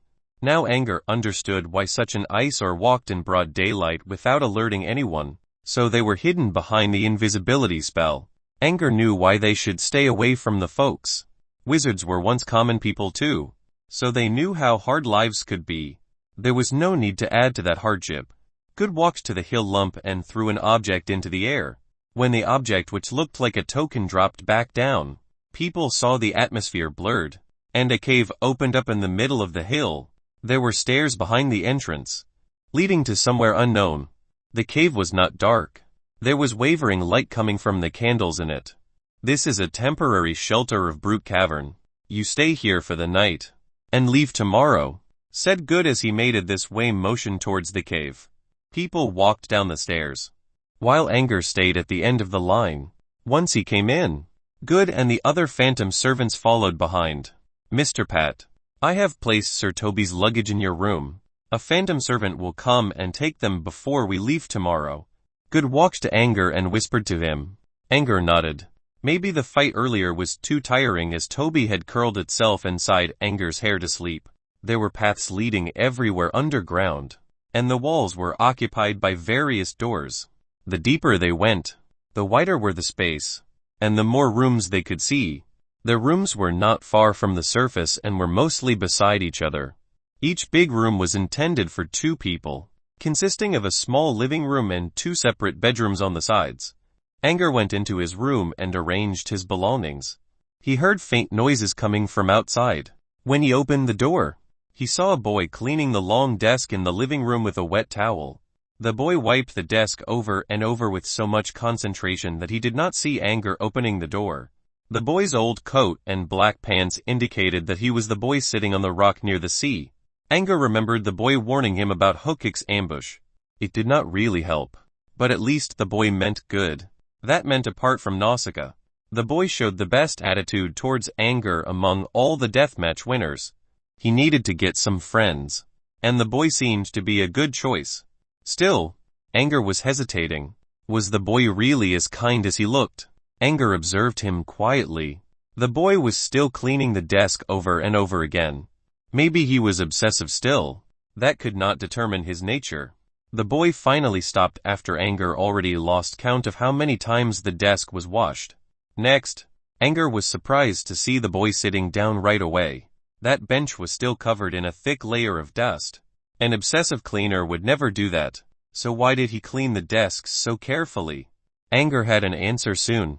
From a pouch which almost lost its color after being washed so much, the boy took out a thick book with hard leather cover. He placed the book onto the clean desk, rubbed his hands solemnly, made sure his hands were absolutely dust-free, and carefully opened the book to read. So he was only taking care of his book, thought Angor. As a book lover himself, Angor appreciated the boy even more. Now, Angor decided not to bother the boy with his reading. He planned to return to his room and read the books John saved in the tablet. As he turned around, someone knocked on the door of the living room. The boy reading in the living room also heard it, and he looked around in puzzlement.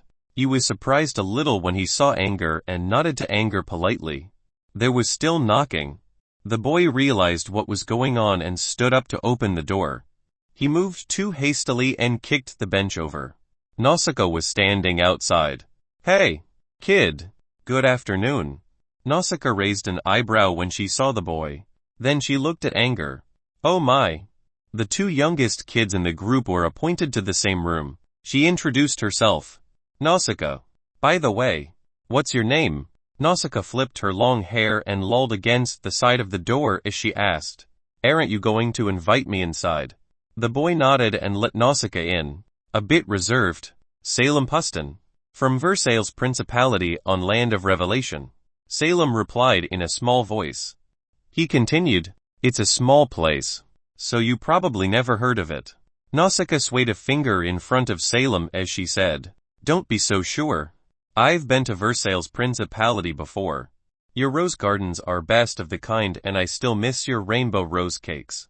Hearing Nausicaa talking about his home, Salem's emaciated face revealed a joyful smile, and he regarded Nausicaa with a bit more friendliness.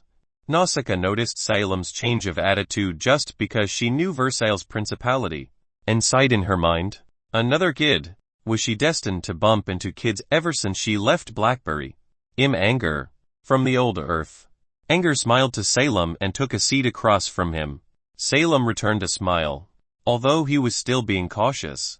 You came from marginalized island, asked Nausicaa. You know about it. Angor was surprised. Nausicaa nodded and explained. I even went there once. I got ashore from an island nation called Halen. A beautiful place it was. Too bad I heard a war broke out not long after I left. Sigh, if you went there recently, you would know that Halen was fighting against my home, the Goldspink Empire. I see. That's a pity. Nausicaa shrugged, seemingly not focused on the topic. How did you go to so many places? I never heard about the old earth, Angor mentioned. Salem was looking at Nausicaa with admiration now. Nausicaa revealed a sweet smile. You see, I'm a pirate. Chapter 85 The King of Blackberry. Chapter 85 The King of Blackberry. Pirate Angor and Salem both yelled out in surprise. Angor thought Nausicaa was from the military who commanded soldiers in wars, but the truth was totally the opposite. She was a pirate. It took some time for Angor to calm down. As he thought about it, Angor began to believe that this profession amazingly suited Nausicaa's character. She had followers, and she was strong. She could both lead wars and take it easy with pipe and wine. If he did not think about whether piracy was good or bad, Angor quite admired Nausicaa's legendary life. Maybe an experienced traveling bard could even create a beautiful story out of this. When Angor was still indulged in his imaginations, he heard Salem's angered voice. I can't believe it. So you're a pirate. Angor looked at Salem and noticed his expression had changed from admiration to disgust. There might be some stories behind it, but the boy has some good moral senses. Angor pondered. It seemed Salem was a worthy friend. Personally, Angor did not mind pirates. Rumors could be wrong. He preferred to check out the world with his own eyes instead of having his first impression diverted by rumors or prejudices against someone. That was for himself though. If Salem felt disgusted at pirates, he might be justified about it. However, Angor was wondering, if Salem was really a kind person who believed in justice, how did he make it out of the death matches? Alas, looks like little Salem has quite some problems with pirates, said Nausicaa. She did not mind being yelled at. She was only thinking about how kids could have such weird temperaments. A moment ago, Salem was admiring her, and now he was angry for no reason. Interesting. Pirates are bad. They took valuables from innocent people and commit all kinds of crimes. Salem left those words and went away to mind his own book. Oh dear, what a righteous kid you are. Nausicaa joked. Salem was not looking at Nausicaa, but he still retorted in a small voice. I'm not a kid. I'm 13 already. Nausicaa raised an eyebrow. I thought Angor is the only one among you people who believe these common rules. Now here's another little hero of justice. Hey, I remember. Aren't you the winner from Chamber 3? Salem blushed for some reason. It seemed he did not want to talk about this. However, his belief told him that he should answer the question just to be polite. He hesitated for a long time before stuttering out. It's not your business. Nausicaa was speechless at first. Then she laughed out. This is really interesting. You're even more interesting than him. Of course. By him, she meant Angor. Versailles' principality has so many interesting people. You're as funny as Sharon Tory. Sharon Tor, how could you address Her Highness like that? Salem gazed at Nausicaa in anger. I didn't mean to, but your queen asked me to call her by that name the last time we enjoyed rose tea together. Nausicaa shrugged. Her beautiful, glimmering eyes indicated that she was recalling something. You had tea with the queen, but how? Nausicaa? Nausicaa. Oh, I remember now. Salem widened his eyes. He gasped. You are the king of Blackberry. Lord Aspell. Nausicaa nodded in acknowledgement as she said. Yes, Nausicaa Aspell is my full name all right. You're truly Lord Aspel, the legendary Blackberry King who cleansed the entire Blackberry waters of evil Salem stood up in excitement. Hearing those long introductions, Nausicaa shivered a little as if she got goosebumps even though she did not actually have them. I think, amazing Lord Aspel. I'm your loyal admirer Roman too never thought I can meet you here I'm so lucky the hatred was completely gone. Salem only showed great joy in his eyes. He was almost going to kneel down in front of Nausicaa. You shine justice upon the entire Blackberry waters. You saved countless suffering souls. You're a hero. Salem was flattering her. No, he was complimenting Nausicaa as if he was singing an aria. I always thought Lord Aspel is a man. So you're Lord Aspel. I was wrong about you. You're a big hero. Salem quickly apologized for his previous words, fearing that Nausicaa would have bad ideas if he said sorry too late. Nausicaa had other admirers too, but Salem was the first one that regarded her as an idol. Now Nausicaa was unsure of how she should react. Angor had enough fun watching their drama and joined them. What are you two doing? He's changing his attitude so fast. Nausicaa did not reply. Instead, Salem explained the matter, using a bunch of complimentary words, and some occasional flatteries still. His explanation helped Angor understand why Salem was worshipping Nausicaa. The Blackberry Waters was home to villains. Many pirates who gathered there kept burning and pillaging the surrounding areas. When Nausicaa came, she spent 3 years leading a team around the area and repressed the entire place. She removed all improper elements. Since then, merchant ships could pass through the Blackberry Waters without running into accidents. It was all due to Nausicaa's effort. Ahem. I do charge some tolls from them. Nausicaa felt embarrassed about all the overstatements and tried to speak. It's fine, you're a pirate. You absolutely should take tolls. Salem disagreed. Angor could not help but snicker at those words. The boy was still hating pirates a minute ago. Just like Nausicaa said. Salem was interesting. Salem kept flattering while Nausicaa listened with uneasiness. When it finally ended, she wiped some sweat drops off her forehead. She never had such a difficult conversation before. Angor suddenly asked, "What's the Chamber 3 you just said?" A moment later, "Ahaha, so you're the one who won by playing dead." After Nausicaa explained what happened in the chamber, Angor laughed out loud. Angor was curious about how Salem passed his deathmatch. Easy. He pretended to be dead on the floor. But, even if you stayed until the last moment like that, you still have to fight the last survivor. I can't believe someone like you actually killed someone, said Angor. That man killed a lot of people. He found me out in the end and tried to kill me too. So Salem's voice went lower. Seemed like he was still troubled by his deed. That moment kept coming back to me. I never slept these days. Only reading books helps me forget that sight. Even for a moment, Angor thought that it was funny that Salem had such a pale face with those dark eye circles, as if he put up a smoky makeup. Now he sympathized Salem. Angor never killed people before. He did not know whether he would get a terrible mood if he actually did it. But he could understand Salem's sadness. Angor patted Salem's shoulder to comfort the boy. Nausicaa preferred to get rid of the atmosphere too. So she turned to Angor and changed the topic by asking, "Now that you heard about both of us, how about telling us something about yourself?" Nausicaa looked at Angor straight into the eyes. Salem also calmed down and showed curiosity. They were itchy to know about Angor. Why didn't he join the death matches? Why was the phantom servant being so polite to him? Even the wizard on the cloud whale acted friendly. Angor knew what they wanted to ask. But he did not even know why Sunders treated him so well himself. So he could only give them a simple explanation about his life. I was born into a noble family. I have an elder brother, so I didn't inherit the title. But my life was good. My brother is really nice to me. I have a teacher who knows a lot and taught me many things. But he grew ill. We tried everything we could to treat him later. I met an apprentice wizard by chance. To save my teacher, I came here, to the Fey continent. Chapter 86 Light Spots. Chapter 86 Light Spots. Angor did not tell them any details about John, about Marta, about Sunders and Greya. He kept them a secret. He said a lot. But his words sounded as if Angor avoided a lot of questions. Salem was an inexperienced boy, so he did not notice anything wrong. Instead, He felt closer to Angor, because Angor shared a similar life to him. Nausicaa, on the other hand, as the former leader of the Blackberry Waters and someone extremely cunning, she easily realized Angor's unwillingness to answer. Still, she did not point it out. This was always how she treated people. They developed a closer relationship after the talks. After chatting something about their future plans, they prepared to call it an end. Before leaving, Nausicaa turned back and spoke to Angor. That was fun. I almost forgot why I came here. Why you came? Oh, nothing biggie. I wanted to ask about the last night.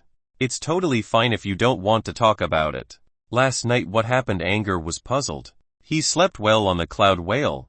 Nothing special happened well except one. You mean Ebony? Asked Angor.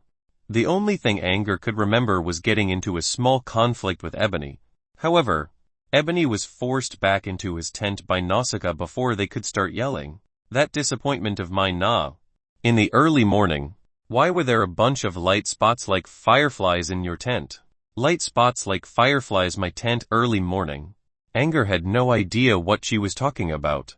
He went to sleep after returning to his tent and should be still sleeping in the early morning. Light spots? I don't know. I slept early and didn't wake up until the next morning. Seeing how Angor was puzzled for real, Nausicaa was a bit stumped as well. Was she seeing things? Could not be. She noticed the incident because she could not sleep during the night and wanted to smoke. That was when she found her lighter giving out an eerie blue flame instead of a bright yellow one. While she was trying to see what was wrong, she saw those light spots appearing inside Angor's tent. Angor did not shut his curtain during the night, so Nausicaa clearly saw countless light dots flying in there. She was surprised and wanted to ask Angor about it. But then she thought Angor was becoming an apprentice. Maybe he was trying out some kind of spells. So she decided not to bother him. Also, she thought her eyes were deceiving herself when she saw Angor floating in the air. She could not hold back her curiosity. So she came to ask about it. She would not push for an answer if Angor did not want to talk. But Angor did not know. Nausicaa simply let it go. The wizarding world was full of strange stuff. There was no need to dig into everything. Nausicaa left. Angor returned to his own room as well. He was still thinking about Nausicaa's question. Nausicaa saw light spots in his tent for real. Nausicaa could not possibly lie to him like this. Countless light dots. Could it be Sunders monitoring me as someone who read a lot of books, but without much experience? Angor thought about the worst possible thing his teacher could do to him. Tweet. Toby woke up from its tiny wooden bed. Toby stretched its wings, tidied up its clothes with its beak, and flew onto the desk in a high spirit. There were some dried fish slices, prepared by Butler Good. Sleep and eat. Lucky you. Angor teased. Toby tilted its head over its meal, rolled its eyes, and dug in again. Little bastard. Angor crackled. Then he thought about Nausicaa's question again. He looked at Toby enjoying its meal and got an idea. He moved a small chair over, sat in front of the table, rested his head on an arm, and stroked Toby's feathers with the other hand. Toby disregarded the harassment from its new master. Hey little Toby, tell me, did you see anything strange yesterday morning, like some light spots? Angor was not expecting an answer at all. He only wanted some fun interaction with the bird. Toby turned around and tweeted. Being with Toby for a while, Angor could not read bird language, but he could still make out the meanings of several basic tones. You really saw those light spots? Angor was shocked. Toby nodded rapidly. Tweet, tweet, tweet. So Nausicaa was right. But where did they come from? What did they do? Was Sunders really monitoring me? Angor spoke to himself. Hearing this, Toby flew onto Angor's shoulder. Under Angor's puzzled stare, Toby moved its talons and stepped towards Angor's exposed clavicle along his shoulder. Next, it picked up a thin, silver chain using its beak. Angor lifted the chain from his shirt and revealed a pendant connected to it. The netted metal structure contained a transparent glaze sphere. The alien eye. Toby hovered beside the alien eye, tapped at the object with its beak and returned to the table. You mean the light spots came from the alien eye? Angor was shocked. Toby rolled its eyes and shook head. It tweeted and waved around its wings drastically. Angor paused for a while and tried. The alien eye absorbed the spots. Toby nodded this time. Tweet. But how this is amazing. Angor clearly remembered John's words. The alien eye lost its power after being brought here from the Earth. It was now an ordinary glaze sphere. The alien eye was a curious object, that was for sure. Otherwise, it would not have brought John here. Still, it had remained ordinary for many years. So why would something happen now? One needed a cause for a stable object to suddenly go over changes. For example, a certain process was required to make graphite into diamond. It would not happen on its own. Angor believed that there was a reason for the alien eye to change like that. But what reason? Generally speaking, he could consider time or space. Time was unlikely since the alien eye stayed that way for all these years and could not possibly change just because of time. Unlikely, but not impossible. As for space, it could be space. A change in location would bring many different elements such as a different magnetic field, temperature and so on. Angor could only take guesses though. He could not determine anything. There were also microcauses that could be interpreted using chemistry, physics or occult knowledge from the wizarding world. This was most likely caused by such a reason, but it would be hard to explain before making such assumptions. However, maybe it was best for Angor to find out if anything particular happened last night. Chapter 87 Airship. Chapter 87 Airship. Miss Flora said they returned to the Cloud Whale in the early morning. Angor considered, could that have something to do with what happened also? He noticed the thunderclouds covering Devil's Water began to fade almost at the same time. Could be worth noting. Angor typed his assumptions into his tablet. He could not do anything to prove those ideas now, so he had to write them down and wait until he gained enough resources. As always, he put away the alien eye into his inner pocket to keep it close. Maybe the alien eye underwent an unexpected change. Good or bad. Angor must face it. He could not discard the object anyway. For now, Angor set the light spot incident aside. It was near dusk. Angor had nothing to do after dinner. After he read a chapter of one of the novels saved in his tablet, he went to sleep. As the sky grew bright in the next day, a giant steam airship approached from the distance and stopped near the hill. There were spell runes shining on the ship, which looked identical to those on the robes of the phantom servants. Invisibility spells. The door of the airship opened up and revealed a small-sized old man with gray hair. Next, two figures appeared near him, Sunders and Flora. Alas, only 10 talents this time. The Wallace faction is going to hubbub about it again, said the old man. He closed his eyes and sensed for a second, which was enough for him to see everything inside the cave. I won't mind that. Those people should have known that we are going to recruit only a few with our approach. They are going to yell at us just for the sake of it, said Flora. She seemed unconcerned. Every wizard organization had to recruit talents. To most wizards, such a task was always difficult to handle. Without new recruits, there would not be fresh blood for them. But on the other hand, such task occupied them too much time, so people usually shirked this task around until an apprentice took it. When Sunders agreed to do it this time, he shocked the hell out of everyone. Naturally, the Academyism representatives from the Wallace faction strongly objected the idea, because Sunders would certainly use the most extreme method to recruit, such as death matches in 9 chambers. Talents were already scarce if they went through the death matches. How many would be left? Those who were recruited to Brute Cavern would end up as their underlings. In other words, free human labor. Fewer recruits meant fewer people to command around. That was why they did not want Sunders to do the recruitment. Sunders was going to look for Greya. Recruiting talents was just a side job along the way. As Flora recalled, when the Wallaces opposed him, Sunders only said one thing. I see. Then I'll leave the task to you. Those words scared every wizard away like the deadliest weapon. Aggressive pragmatism wizards. Moderate academyism wizards, they all refused to accept the task and slipped away. Even old Wallace himself remained in an embarrassing silence, and went away with the excuse that his old legs were not feeling well. In the end, the task of recruiting talents still fell upon Sunders. Oh my, Miss Flora didn't call them infidels this time. Wallace will feel wonderful if he's here, said the old man with an exaggerated expression. Flora spread her hands as she said, well, I can't help it. My dear teacher found himself a pupil who is totally academyism, from head to toe. I need to get rid of saying infidels so we can stay good friends.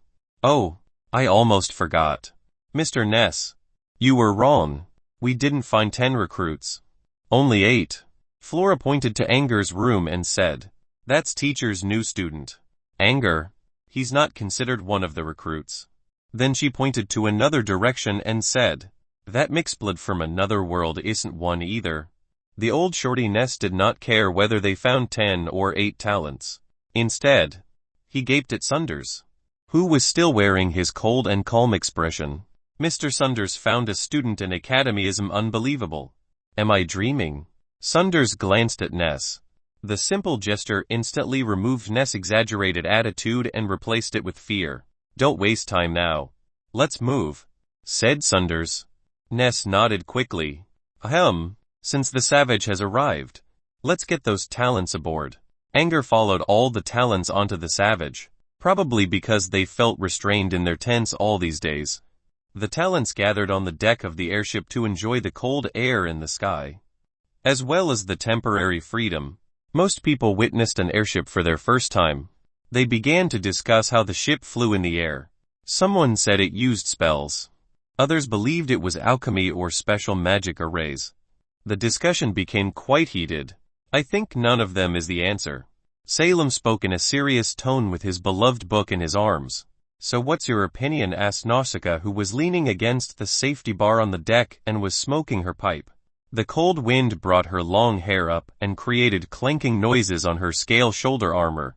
I'm not sure. I think it could be some connected devices, like those in clocks, answered Salem. What about you? Angor, Nausicaa asked. Angor gave them a non-committal answer. Maybe Salem was right. Angor was thinking to himself. He believed Salem was half right. There must be mechanical elements inside the steam airship. However, to maintain such a stable and fast-flying course, there should be something related to occult art as well. Nausicaa noticed Angor was not being serious. But no one would care. They were only enjoying the sky without any particular purposes while finding random stuff to talk about. Acho, Salem sneezed. He added, "The wind's too strong. Well, catch a cold like this."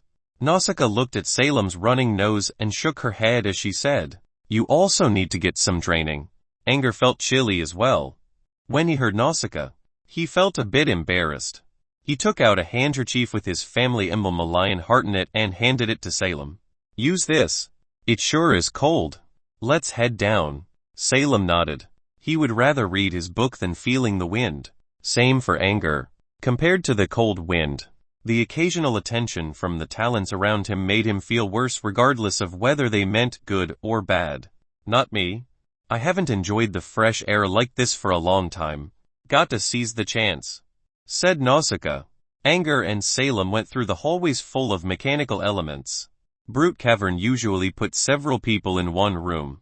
Since Sunders only recruited 9 people aside from Angor, they could use single rooms. And there were still free ones left. Angor's and Salem's rooms were on different floors. Angor's room was on an upper floor. After saying goodbye to Salem at the stairway, Angor saw a small figure in front of his door. He walked closer and noticed it was a tiny demon falcon. The creature had a golden beak, black feathers, and blood-color eyes. It looked bright and pretty. As Angor tried to figure out why the creature was here, a familiar voice came from it. Angor, that's my alchemy familiar. Follow it to my room. That was Sunders' voice. Angor was wondering what the man wanted. However, he did not dare to neglect Sunders' order. He left Toby in his own room and hurried behind the demon falcon. Chapter 88, The Seed of Nightmare Realm. Chapter 88, The Seed of Nightmare Realm. Sunders' room was a cabin on the top level of the airship. It was the biggest room with the best view on the entire ship. The demon falcon guided Angor here and flew off on its own, leaving Angor alone in front of Sunders' door. Angor pushed the door open and saw Sunders standing in front of a French window, and Flora, who was drinking wine at an antique-looking bar stand. Good morning, Professor. Angor bowed politely. Flora chuckled. How many times have we told you to get rid of the manners? Geez. You always remind me of Wallace. Wallace? Angor looked at Flora with a puzzled expression. Flora rolled her eyes. Stop. Don't ask me that. You will know him when you get back to Brute Cavern. An old bastard who's up to no good. Angor. I called you here to talk about your channeling method, said Sunders in his usual low voice. My channeling method? Angor's mind quickly tensed up. Are we going to the nightmare realm now? Asked Angor. Changed your mind if so. I allow you to choose again. That sounded a bit cold. Angor did not really regret his decision. He was just scared of something unknown and dangerous. He did not think about channeling method these days, because he did not want to be shrouded in fear every day. I want regret. He was just worried. However, he did not say it out loud. Angor knew that if he wanted to survive in this world, he had to harden his weak character. It's a bold decision, and it's a good thing. In the wizarding world, you either move forward and face danger or be pushed back to your starting point, said Sunders. He walked to his desk, picked up a tuba-shaped crystal and tossed it towards Angor before saying, This is a dial meter to test your spiritual power indicator. Before we go retrieve the channeling method from the nightmare realm, you need to know your indicator first. Wizards could see the spiritual power indicators of mortals using spells. Sunders had already checked Angor's condition, but people believed their own eyes better than other people's comments. Angor looked at the tube crystal and saw a curve moving in it. However, when he tried to take a closer look inside the tube, he felt dizzy all of a sudden. Don't look in the middle. There's a special spirit rune in there. It would become more violent as it approaches the end of the meter and could damage your brain. Flora explained. She continued, The correct way is to start looking from 0, and slowly work your way upward. You will feel that dizziness becoming worse. When you finally can't take it anymore, the number you're looking at is your spiritual power indicator. Flora's explanation was clear enough. Angor closed his eyes to wait out his dizziness. When he reached his best condition, he lifted the meter and began his first test. He could clearly see a pale golden line starting from 0. It climbed upward in an elegant and smooth curve. On 3, the line slowly split into 2 and created 2 individual, natural paths. When the 2 lines reached 4, they began to give out many forks like a tree branch growing in spring. Some of the new forks made several twists and turns, then stopped growing. Angor felt his eyes ache. When the meter reached 7, the 2 main lines became 4. 4 lines drew all kinds of crazy patterns in the crystal. Each time a new trail appeared, Angor felt as if something heavy was pressing against his chest and wanted to close his eyes right away. Soon, the meter reached 9, the highest possible number for mortals. Beyond this was a brand new world for talents. Angor was about to faint now. The 4 lines dashed past 10. At this point, the entire spell pattern changed drastically. Instead of creating new branches, the lines became 3-dimensional. The lines intertwined with each other like DNA double helix structures and kept sprinting in a strange manner. Angor felt his sight spinning. After a while, Angor could no longer see the meters. His eyes were still following behind the golden lines, but he did not know if it was himself or his instinct controlling them. Sometime later, Angor's view darkened and he fell to the floor. His face was pale. He felt like vomiting, as if someone was stirring his brain with a stick. Reached your limit. Flora's voice woke Angor from being brain-stirred. Angor flipped himself over in a daze and sat on the floor for a long time. Sunders did not rush him. The man found a cup of tea from somewhere and was taking notes using his quill. When Angor felt a little better, he slowly stood up with the help of a table leg. 13. Angor revealed a bitter smile. His face was still pale. People said wizards' spiritual power indicators had little to do with what they could achieve. But Angor still felt defeated. 13 was just barely beyond a failure. All talents and wizards were beyond 10. As Angor recalled, Sunders said that Easley, who joined Tower of Hurricane, had a spiritual power indicator of 23. That was 10 points higher than himself, which meant Easley could train channeling method a lot faster. If Angor did not wish to be left behind by Easley, he must choose a good channeling method which had a fitness of at least 20 for him. The indicator does not determine your future. Sunders comforted him. He then changed the topic and said, I said I'd tell you your talent once you become an apprentice. I didn't mean to hide it. It's because your talent is a little special, and I don't know how far you can go.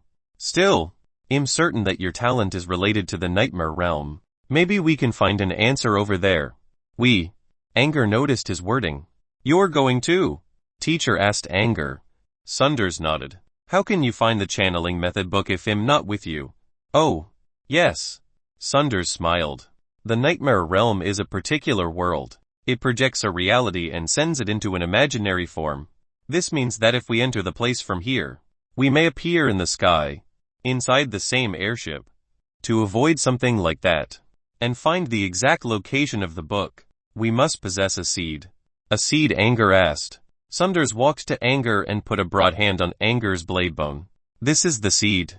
Angor reached for his back where a woman with sutured face wounded him in a strange world.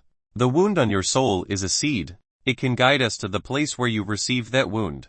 Sunders smiled again. Where he received the wound, the Pat Manor in the nightmare realm, the seed would take him to the strange Pat Manor full of weird creatures and the sutured woman. Sunders took out a glass vial. The bottom of the vial was covered in a small amount of blood which released a mild glimmer. This is a seed too. It's my blood. I spilled it when fighting a monster in the nightmare realm. The blood will bring us back to that place where I saw the channeling method book. Chapter 89, Time with No Rules. Chapter 89, Time with No Rules.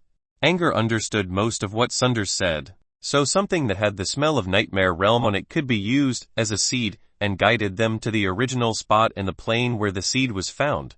More importantly, why did Sunders say his wound on his soul was a seed? When he took his talent test in Pat Manor, he entered the strange place as a soul, not his body. Then how did Sunders spill his blood? Angor revealed his questions, and Sunders smiled at him as he answered. It has something to do with your talent as well. Let's leave the question for later.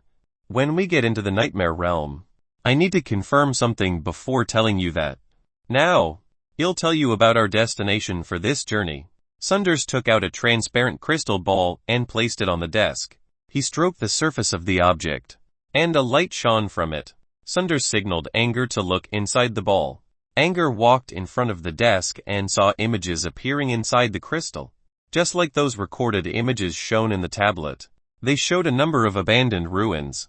All the bricks and stairs of the buildings were covered in thick moss. The place must have been prosperous at a time, but that could hardly be seen now. The image moved around, and more ruins appeared. The numerous structures were like frozen in time. Nature and broken buildings had become one. Beautiful statues lost their limbs. Exquisite building blocks lost their colors. The fountain pond had no water in it, only thick moss. Even the pillars in the palace had broken into several pieces. An adventurer who loved ruins would absolutely love this place because it had locked up civilization and the future of mankind in time. When looked closely, Angor could even imagine what the place looked like before crowds danced. Tall buildings rose, banquets bustling with people, and then everything crashed down. This is the ruin of a place structured by ancient wizards. It lay at the hinterland plains in Gammon Kingdom. Nobody knows who built it or why. Everything in there was looted clean several tens of thousands of years ago when it was discovered. Now people just call it the Garden of Labyrinth. Sunders lamented. He added, I explored the place before I became a wizard. That's where I entered the nightmare realm for the first time. The entrance appeared in the Garden of Labyrinth by chance, and I stepped in there unintentionally. I didn't see those ruins in the nightmare realm. Instead, there was a vast and beautiful city. There, I ran into a mighty monster. When my life was in danger, I hid inside the sewers in the city. Sunders suddenly changed the topic. Now, do you know why it is called the Garden of Labyrinth? Sunders spoke without waiting for an answer. Because the sewers of the ruins are a giant and magnificent maze. I ran into the sewer to escape from the monster. I may have survived that one monster, but what I saw inside the sewers were even more terrifying. What's worse, I found myself in the middle of the maze and couldn't find the way out. There were all kinds of strange things and monsters in the labyrinth. I avoided them as best as I could. Combined with a bit of luck, I stayed alive until the tunnel finally appeared again, so I could leave the nightmare realm. He paused for a moment before continuing. As for the special channeling method book, I saw it inside the sewer maze. The story was simple enough. Sunders omitted many details, but Angor still recognized the great fear and danger hidden behind his words. We'll go together this time. The seed won't help us arrive at the same spot. We'll be randomly placed. Separately. It'll tell you several coordinates. Find and hide in one of them. He'll check the coordinates one by one to find you, said Sunders. His expression became serious as he continued. After we enter the nightmare realm and before I can come to you, you're on your own, and you'll be vulnerable. Don't ever think of taking on anything head-on. You won't make it. Use your wit to survive. Understood? Angor took a deep breath and encouraged himself in his mind. I can do this. Understood, Sunders asked again. I get it. Angor gave him a firm answer. Sunders nodded in satisfaction and pointed at the images shown in the crystal ball as he said, Good. Remember these coordinates. Once you're done, we'll prepare to leave for the nightmare realm. Angor's answer was quick, but his mind was still confused. He could not calm down, and his mind was obviously panicking because he was going for something unknown. All sorts of possible bad outcomes entered his brain. He was already thinking about failure. This could be because he was considerate and careful. However, Angor knew those were only pretty words. He was worried because he was weak. He must be stronger to survive in this world. Even if his mind was filled with scary scenes, he did not actually reveal them to Sunders. Angor remained exceptionally calm. Sunders was satisfied. Fearlessness was also an essential characteristic of wizards. After Angor clearly memorized every single coordinate as well as all the landmarks around them without making mistakes, he nodded to Sunders to show that he was ready. From a space capsule, Sunders took out the twisting protozoa he received in Barbie's restaurant. He placed the worm inside the vial containing his blood. The worm quickly began to drink the blood. When the last drop was devoured, a strange ripple was unleashed from the creature. One last warning before entering the nightmare realm. It's possible for us to gain nothing at all, even lose our lives. Make sure you're prepared for it. Sunders spoke.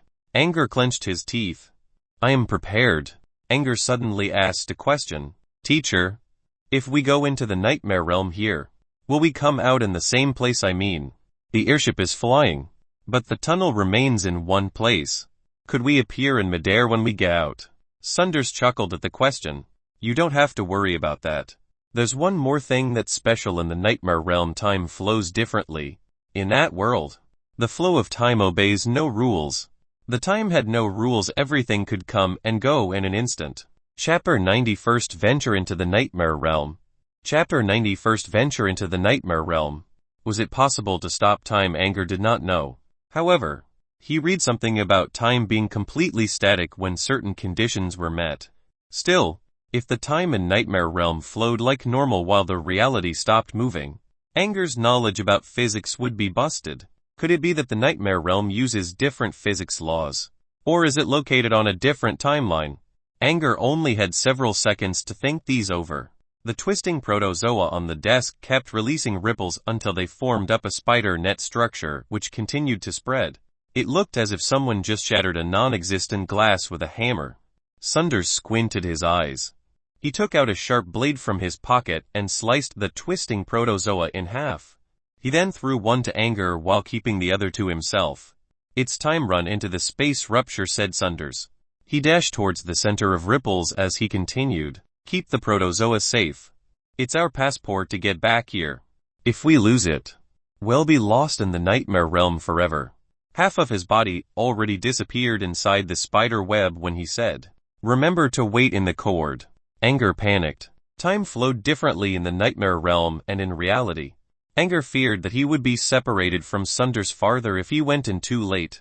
So he immediately threw himself into the space rupture without any further hesitation. Upon connecting with the rupture, a strange numbness spread from Angor's head towards his entire body. First, it was his neck. Then, it was his chest, hands, waist, and his toes. When the numbness stopped, Angor felt as if he just cast off a layer of skin. or being a baby inside his or her mother's uterus who broke out of the amniotic fluid and breathed air for the first time. It was both strange and comfortable. As he tried to recall the amazing feeling, he found himself standing on solid ground. Teacher's words about how dangerous the nightmare realm could be immediately interrupted his thoughts. He quickly opened his eyes to inspect the surroundings. And he was terrified for good. A giant face was in front of him. It had 2 red spots as its eyebrows, 1 single large eye, 2 nostrils but without a nose bridge, and a thick, white beard. Its mouth was hidden behind the beard. The face, or rather, the giant head did not have a body or limbs. The head itself was already bigger than Angor himself. The face stared at Angor, puzzled. It would bounce up now and then. How did it do that without limbs? The head monster seemed really curious at Angor, and it slowly bounced towards him. Angor stepped back. He suddenly felt himself backing against a warm wall. He touched the wall out of instinct and realized the wall was releasing hot air. Angor froze up. Could it be? He slowly turned around. His fear doubled when he saw another head monster just behind him. Even worse, his hand was still placed on its face. Angor felt like crying with 2 giant heads pinching him in between. Why was he so unfortunate he was dropped in front of monsters right at the beginning in the middle of 2? Looking at them moving closer, Angor was unsure of how powerful they were, but he was sure that he had no hope in fighting them. He did not have Toby to save the beauty this time, so his only choice was obvious: run. Angor saw a chance and dashed away. He soon realized something else. His steps brought him high in the air as if there was no gravity. He remembered the same thing happened when he took his talent test in Pat Manor. Still, he did not really have the time to think about why. He simply dashed higher. Maybe the monsters could not fly. When Angor climbed for about 10 meters, he noticed that he was not in the sky. A thick stone wall was blocking him. A terrible idea appeared in his mind. Was he teleported directly into the sewer labyrinth? Angor took a deep breath to comfort himself. No, it could not be. He was inside a building. Yes, this is it. Angor looked down towards the head monsters and was surprised to see that they did not chase after him at all. They were still looking at Angor with a puzzled expression, as if saying, "Why are you running?" If punctuations could appear in the air like in comics, there must be big question marks floating above the heads. Why aren't they coming for me? Angor muttered to himself in the air.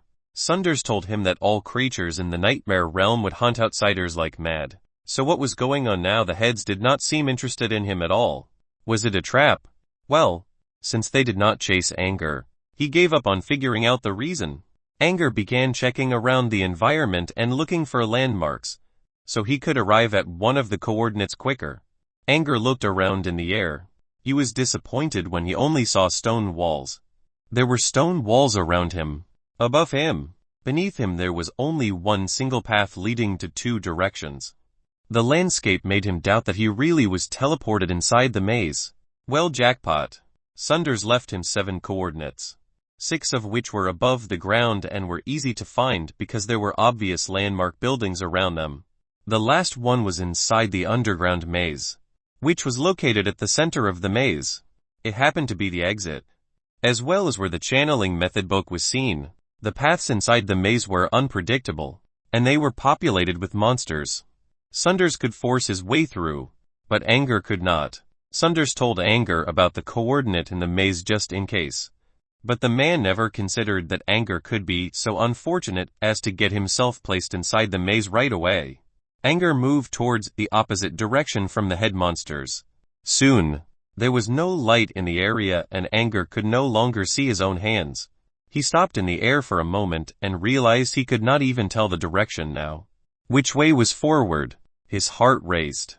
In the absolute darkness, he could hear his blood flowing like running river. Angor recalled that the stone wall above him was relatively smooth, so he decided to move upward and advance by moving along the ceiling wall. He did not know whether there were monsters up here, but he guessed there must be more monsters on the ground. Chapter 91 Reversed Reality. Chapter 91 Reversed Reality. Angor slowly climbed in the air. 5 seconds. 10 seconds. 30 seconds. 1 minute. 2 minutes he had already lost count of how long he had been flying. And yet, he still had not reached the ceiling. But that's impossible. Angor clearly remembered, when there was still light, he saw the stone ceiling above him. It was high but totally reachable. Or was he inside a building? Not the maze. Now he flew outside and could no longer reach the ceiling. Not likely. Because Angor could feel the air around him remain unchanged. If he was under the sky, he should not be inside complete darkness. Angor considered in his mind. Maybe he stumbled into some kind of confusion spells. Was he moving in circles because of some ghost trick? John once explained a situation where people would walk within one place. There was no magic or ghost involved. When people could not feel their surroundings clearly, their instinct would make them move in circles. Was that what happened in the total darkness? Angor was unsure. He thought his sense of direction worked fine, but he did not have any solid references to confirm anything. Angor did not exclude the possibility of walking in circles out of instinct. The gravity was weak, which allowed him to fly. However, this also meant he could be wrong about his direction. In this situation, where he thought was down might actually be left or right, since he could not use gravity to make sure. According to John, there were 4 approaches to get rid of walking in circles. Ascertain your direction with the help of a landmark. Look at the stars. Concentrate and observe the surroundings. Or use an item that gave out light. Angor had no way to rely on the first 3 methods now, so he only considered the 4th option. However, Angor was not a dedicated smoker like Nausicaa, thus he did not have a lighter on him. He could still make light though. Angor searched in his shirt and took out the pocket watch. He opened up the back cover of the watch skillfully and picked up a thin crystal. It was the hologram tablet left by John. Angor read the manual before. If he remembered right, there was a flashlight function on the tablet. Angor relaxed a little when he took out the tablet. The brief carelessness caused him to overlook a small detail. The pocket watch he just put back into his pocket did not feel solid. The object only had its shape, but without weight. The hologram tablet was once a smartwatch which came with a wristband. The wristband was damaged, so Angor threaded a string into the holes where the wristband should have been. He quickly found the string to bind the tablet onto his wrist. After making sure the string was in place, Angor moved onto the buttons on the tablet. First, the power button. Nothing happened. The tablet did not show the starting screen as it should, nor was there any hologram at all. Angor frowned. He clearly remembered recharging the tablet not long ago. When the power was full, the tablet could run for weeks on end. What was going on? Was it broken? It could not work in the nightmare realm. Angor tried the power button again. Still nothing. Damn, why now? Come on, Angor cursed in a small voice. Those words caused something to happen. If it was bright, he would see the tablet on his wrist changing greatly. Like the pocket watch, the tablet only had its shape, but without its reality. It was a mirage. However, when Angor said his curse words out, the mirage tablet gradually took on a solid rim. It quickly turned from fake to real. However, Angor noticed none of that. He was still sulking to himself. When he pushed the power button again in a bit of rage, a pale blue hologram suddenly appeared in front of him. Angor was surprised by the starting screen. It did not work a second ago. Why did it suddenly? He was a little angry at his misfortune just a while ago, and now he was not sure if he should be frustrated or happy. Never mind. The tablet started. That was what mattered. Angor did not have time to think about random things when he was staying in a place full of unknown danger. The foremost task was to reach one of the coordinates provided by Sunders, safe and sound. With the help of the pale blue light projected by the hologram, Angor could see a little bit of the environment. He could not see anything clearly, but he was sure there were no monsters around. Angor quickly found the flashlight function and pressed the hologram button. A stream of light pierced the darkness, like a morning star giving birth to another day. The dark mist covering his sight completely vanished. This was the first time Angor ever tried out the flashlight function.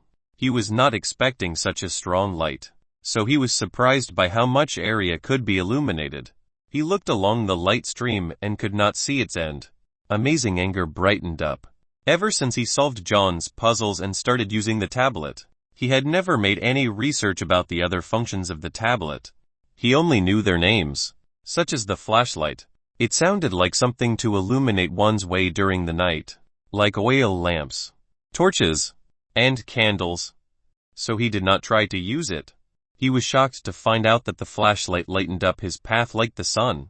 Angor felt he had been underestimating the power of science. Simple words could not explain many of the functions, so he had to try them out himself.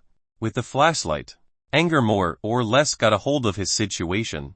He was in the air, that was for sure. He pointed his flashlight upward and saw the stone ceiling about a dozen meters away. Maybe he really was moving in circles. Next, he looked at the ground. When he moved the light stream down, Angor's heart skipped a beat. Countless flowers were growing on top of the moist dirt. The flowers looked ordinary at first, but when Angor fixed his flashlight on them to check closely, they had ordinary petals, branches, and leaves, but their pistils looked like human mouths which opened and closed occasionally.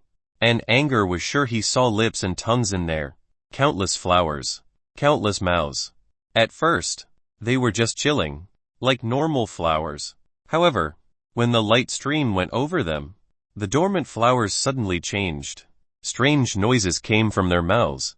There were laughter, cries, mumble, whispers. The flowers swayed left and right along with the noises, creating an extremely horrifying sight. Again, those were unimportant. Most strange of all, Angor realized he could understand the flowers' speeches. Chapter 92: A Shining Wall. Chapter 92: A Shining Wall. Stay here. Don't go. Let's be together. The flowers were not making any senses. There were only incomprehensible cries or laughter. Somehow, Angor caught the emotions between the strange frequencies. Most of them were telling him to stay. He did not know why the flowers wanted him to remain. Still, from their peaceful noises, Angor was sure they did not mean harm. What do you want from me? Angor tried to ask. The flowers did not respond.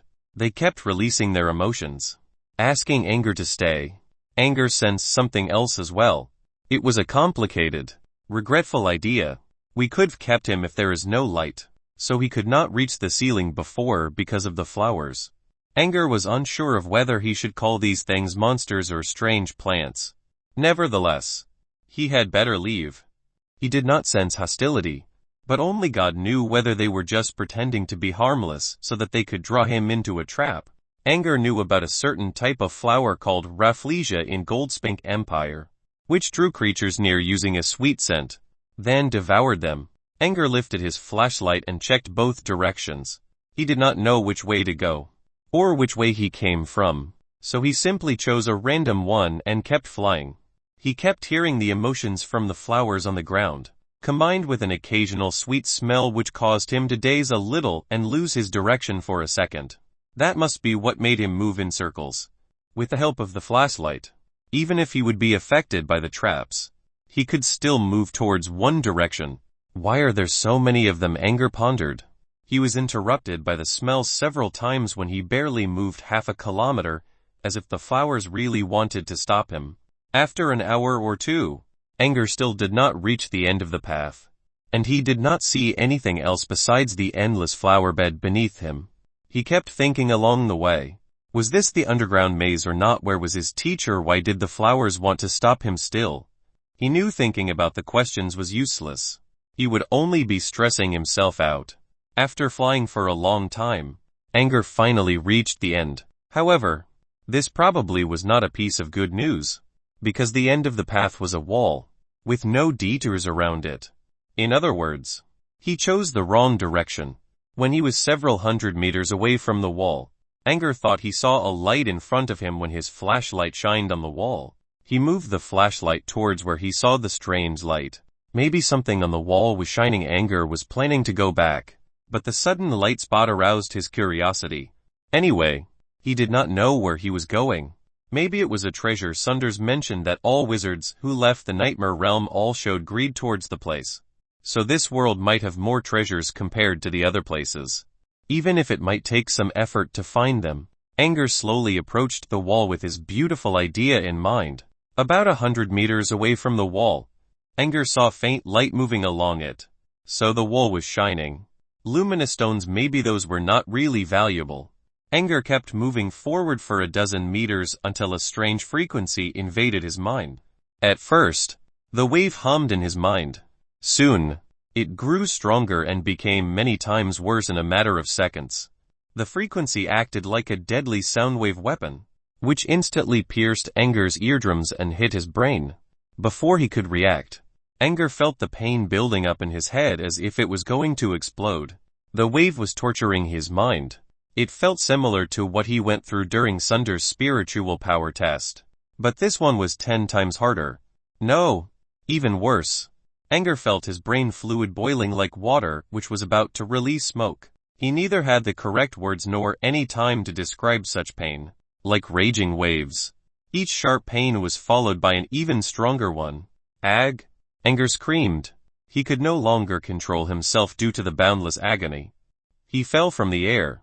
Angor was flying a dozen meters above the ground.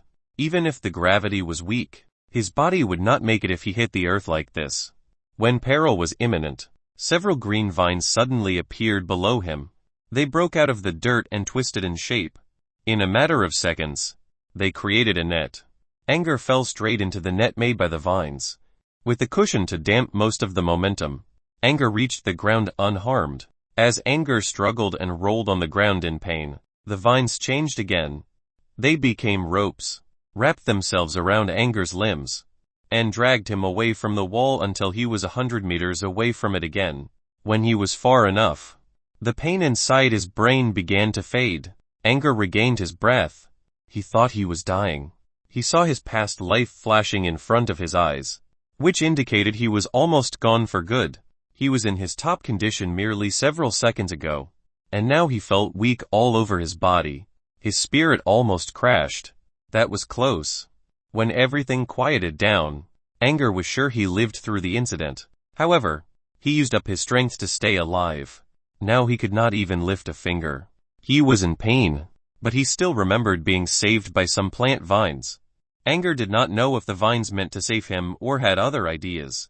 Did they move on their own or was someone else controlling them? Still, he was saved, and he should be thankful. Angor tried not to faint and let out a thank you weakly. No response. Of course. Vines could not speak. The violent waves were no more. Angor's spirit was self-repairing, and the self-preservation function of his brain started to work. Angor felt faint and sleepy.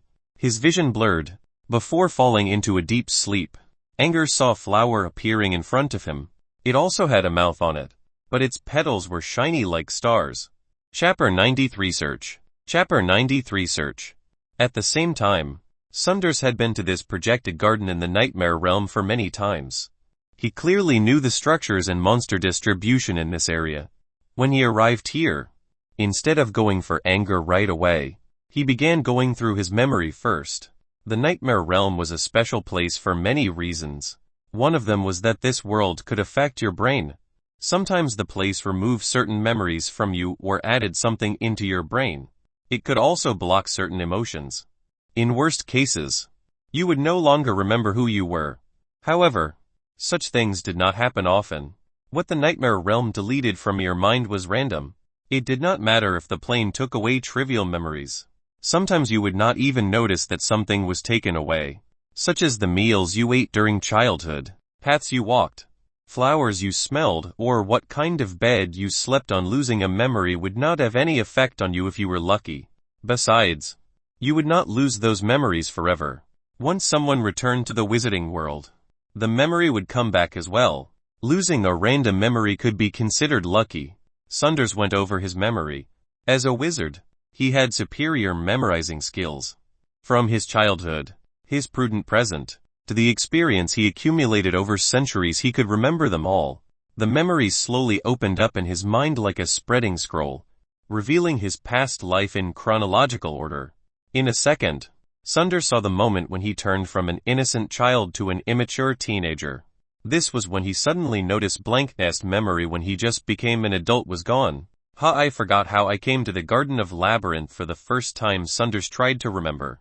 His mind was empty and he could recall nothing. He frowned when he determined priority for his memories.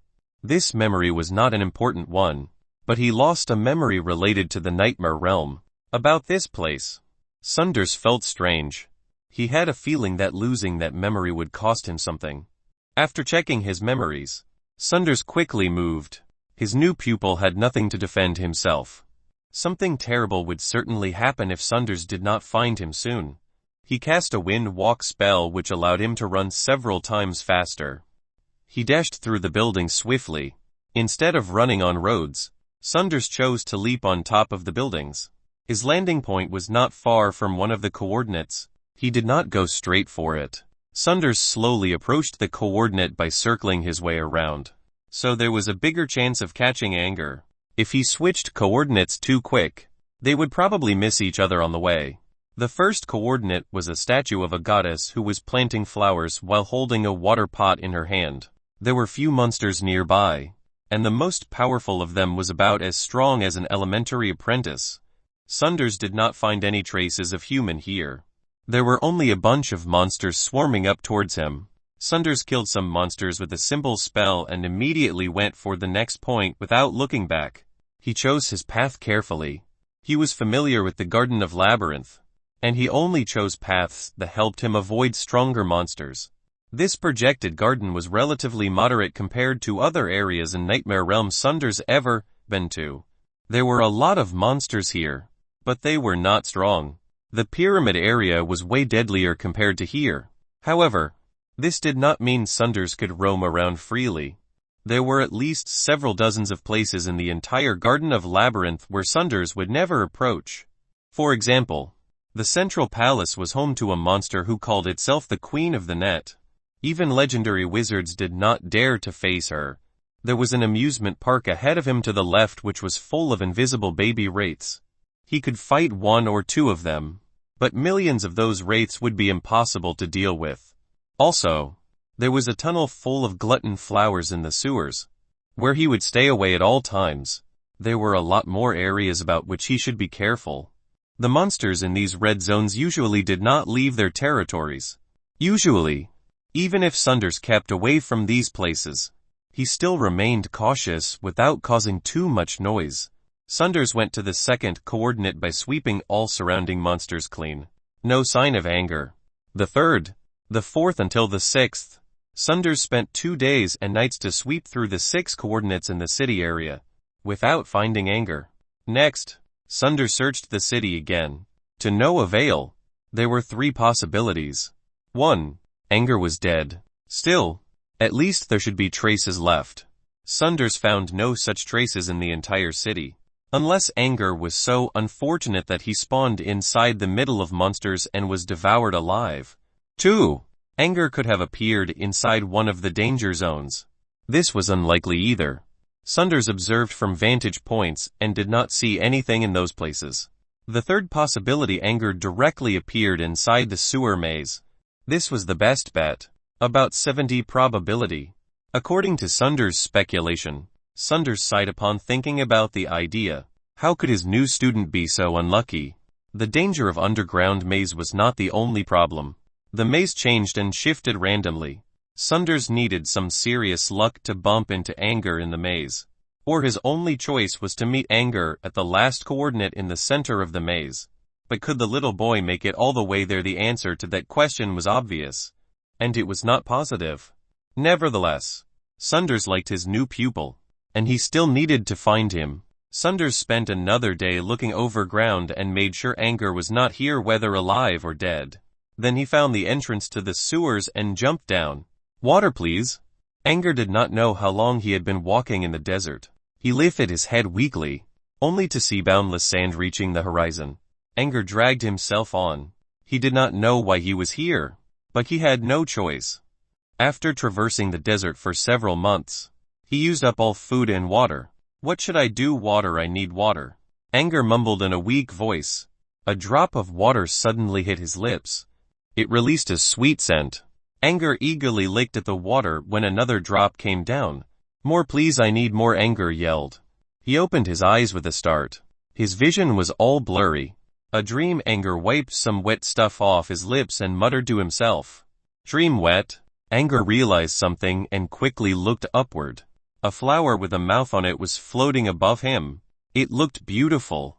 It had pale black petals which released shining colors like stars. Actually, the flower itself looked like a bright night sky. However, such beauty could not help him deny the fact that the wetness he felt on his lips came from the open mouth of the flower. It was its spit. Chapter 94 Who's the Queen? Chapter 94 Who's the Queen? Saliva.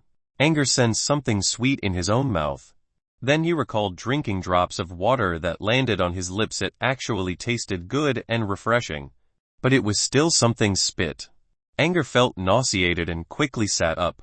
He vomited toward his side. Strangely though, even though he wanted to throw up badly, nothing came out. He began to think about what happened earlier. That dying pain was terrible. And what was that wall? Thank goodness some vines dragged him away. Another second and he might have died for sure. Also, Angor believed he saw the flower floating in front of him before he fainted. Was he saved by the flower? If so, was he being impolite by vomiting in front of it in his dream? He asked for water and the water drops came to him. Someone wait. Something. The flower wanted to save him. He was not supposed to vomit like that in front of someone. Wait. Something. That just helped him. With that in mind, Angor swallowed back his terrible feeling and thanked the flower in a small voice. There was no response, but Angor was sure the flower with the mouth. Angor decided to call it the mouth flower for no revealed a joyful emotion when he woke up. Angor heard rustle noises around him. He turned around and saw a number of mouth flowers surrounding him in the middle. They bounced around him. When they bounced up, Angor could see their roots coming out of the dirt. Those roots looked like the vines that pulled him away from the wall. So the mouth flowers did save him. Angor suddenly remembered being stopped by the flowers when he was flying towards the wall. Now he thought about it. Were the mouth flowers trying to warn him to keep away from the wall? And what was the deal with the wall anyway? The mouth flowers could not speak, but Angor felt their emotions. They seemed to be celebrating something. Are they happy because I'm awake? Or is it because they could finally cook me up? Angor believed the first idea. At least the mouth flowers were friendly to him. If they wanted to do him harm, they had plenty of chances when he was out cold. Looking at the strange yet joyful mouth flowers, something inside Angor told him that they looked cute. In a way, he reached out a hand and tried to touch the petals of one of the flowers. He moved carefully, fearing that this might be dangerous. The result was satisfactory enough. It seemed the mouth flower did not mind being touched. It even rubbed against Angor's palm like a small chick, making his palm itchy. As he fiddled around the mouth flower's petals, Angor asked himself, are they monsters? Didn't Sundar say that all monsters in the nightmare realm are aggressive to outsiders? Then why didn't I meet with any attacks? Well, maybe except that wall. Is that wall a monster? Angor stroked the flowers around him, and failed to notice that the most bright mouth flower in the air began to reveal a displeased emotion. As the emotion spread around, all the other mouth flowers around him quickly disappeared. They either bounced away or dived into the earth. At this point, Angor also felt the negative emotion coming from the starry-petaled flower. But why was it trying to kill him now? Angor stared at the flower with a worried look. He still did not know why these mouth flowers saved him in the first place, or why they acted friendly. Angor did not think he was anyone special, like those extremely lucky main characters in the novels he read before, who attracted all sorts of treasures, pets, and beautiful women towards them like a magnet. This was why he was worried. This black-mouth flower must be their leader, since it could scare away all the other flowers just because it was displeased. Angor stared at the unhappy mouth flower and did not know what to do. Out of instinct, he tried to comfort it by stroking it. When he touched the petals of the flower, its mouth quickly curled into a big smile. All the negative emotions were gone. It looked a whole lot more sunny now. Angor gazed at the mouth flower king, which rubbed against his palm like all the other flowers. It was unhappy because it was jealous. Angor believed he was right. He was still cautious, although the happy flower made him relax a lot. Who are you? Angor asked in a small voice. The mouth flower king appeared to be more intelligent than the other ones. It actually replied, I am flower. An overjoyed emotion came out. Why did you save me? Die. Don't. The emotion became nervous. They saved me because they didn't want me to die. The mouthflower was intelligent, but it was not enough to interpret Angor's question correctly. It only gave vague answers. Angor thought he might need to ask something more direct. "Do you like me?" Angor felt a bit embarrassed at his question. Was he being a narcissist? Although the mouthflower had no idea about those human emotions, it still swayed its petals quickly. Like joyful emotion. The surety of the answer comforted Angor further. The mouthflowers were not hostile to him after all. "Why do you like me?" Angor asked another embarrassing question. This time, the mouthflower stopped for quite a while. "Smell. Majesty." The smell.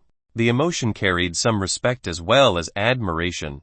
"Majesty, smell. Don't tell me I'm actually one of those overpowered novel heroes." Angor looked at the flower agape. Maybe he had a talent that was really strong. However, the next answer caused Angor to doubt his ears. The mouthflower spoke without being asked this time. "Like queen's smell." Queen.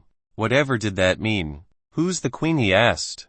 The mouthflower swayed around, dropping saliva here and there and caused the whole place to smell sweet. "The queen is Majesty. Respect." "What's the name of the queen?" asked Angor. He really wanted to know why he smelled like a queen. "The queen is Majesty." A questioning and puzzling emotion. Angor asked several times without getting any clear answer. The flower felt like a child at the age of 1 or 2, so he could not really expect much. Angor tried one last time. "Where is the queen?" "The place of Majesty." Another respectful emotion. "Oh well, this is no use." Angor gave up. He did not really have the time to stay with the mouthflower either. He did not know how long he slept. The mouthflower probably did not know the concept of time. The most important task was to find Sunders. That was the only way for him to get back to the wizarding world. Speaking of the wizarding world, Angor remembered one half of the twisting protozoa given by Sunders before they came here. This thing was a passport for him to escape. He quickly searched himself and found the corpse of the worm in his inner pocket. Angor put away the worm carefully and decided to move on. Chapter 95 Mysterious Spell. Chapter 95 Mysterious Spell. Angor stood up and felt different. His limbs were full of strength, and all the joints between his bones were smooth. Also, his mind was clearer than ever. He could see better in the darkness. Even when he did not use his flashlight, he could see faint shapes of objects around him.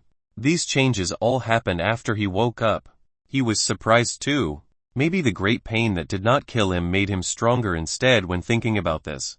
He shivered again. Seriously, he would rather not be stronger if he could have avoided that kind of torment. However, he did not realize that his body was not the only thing that grew stronger.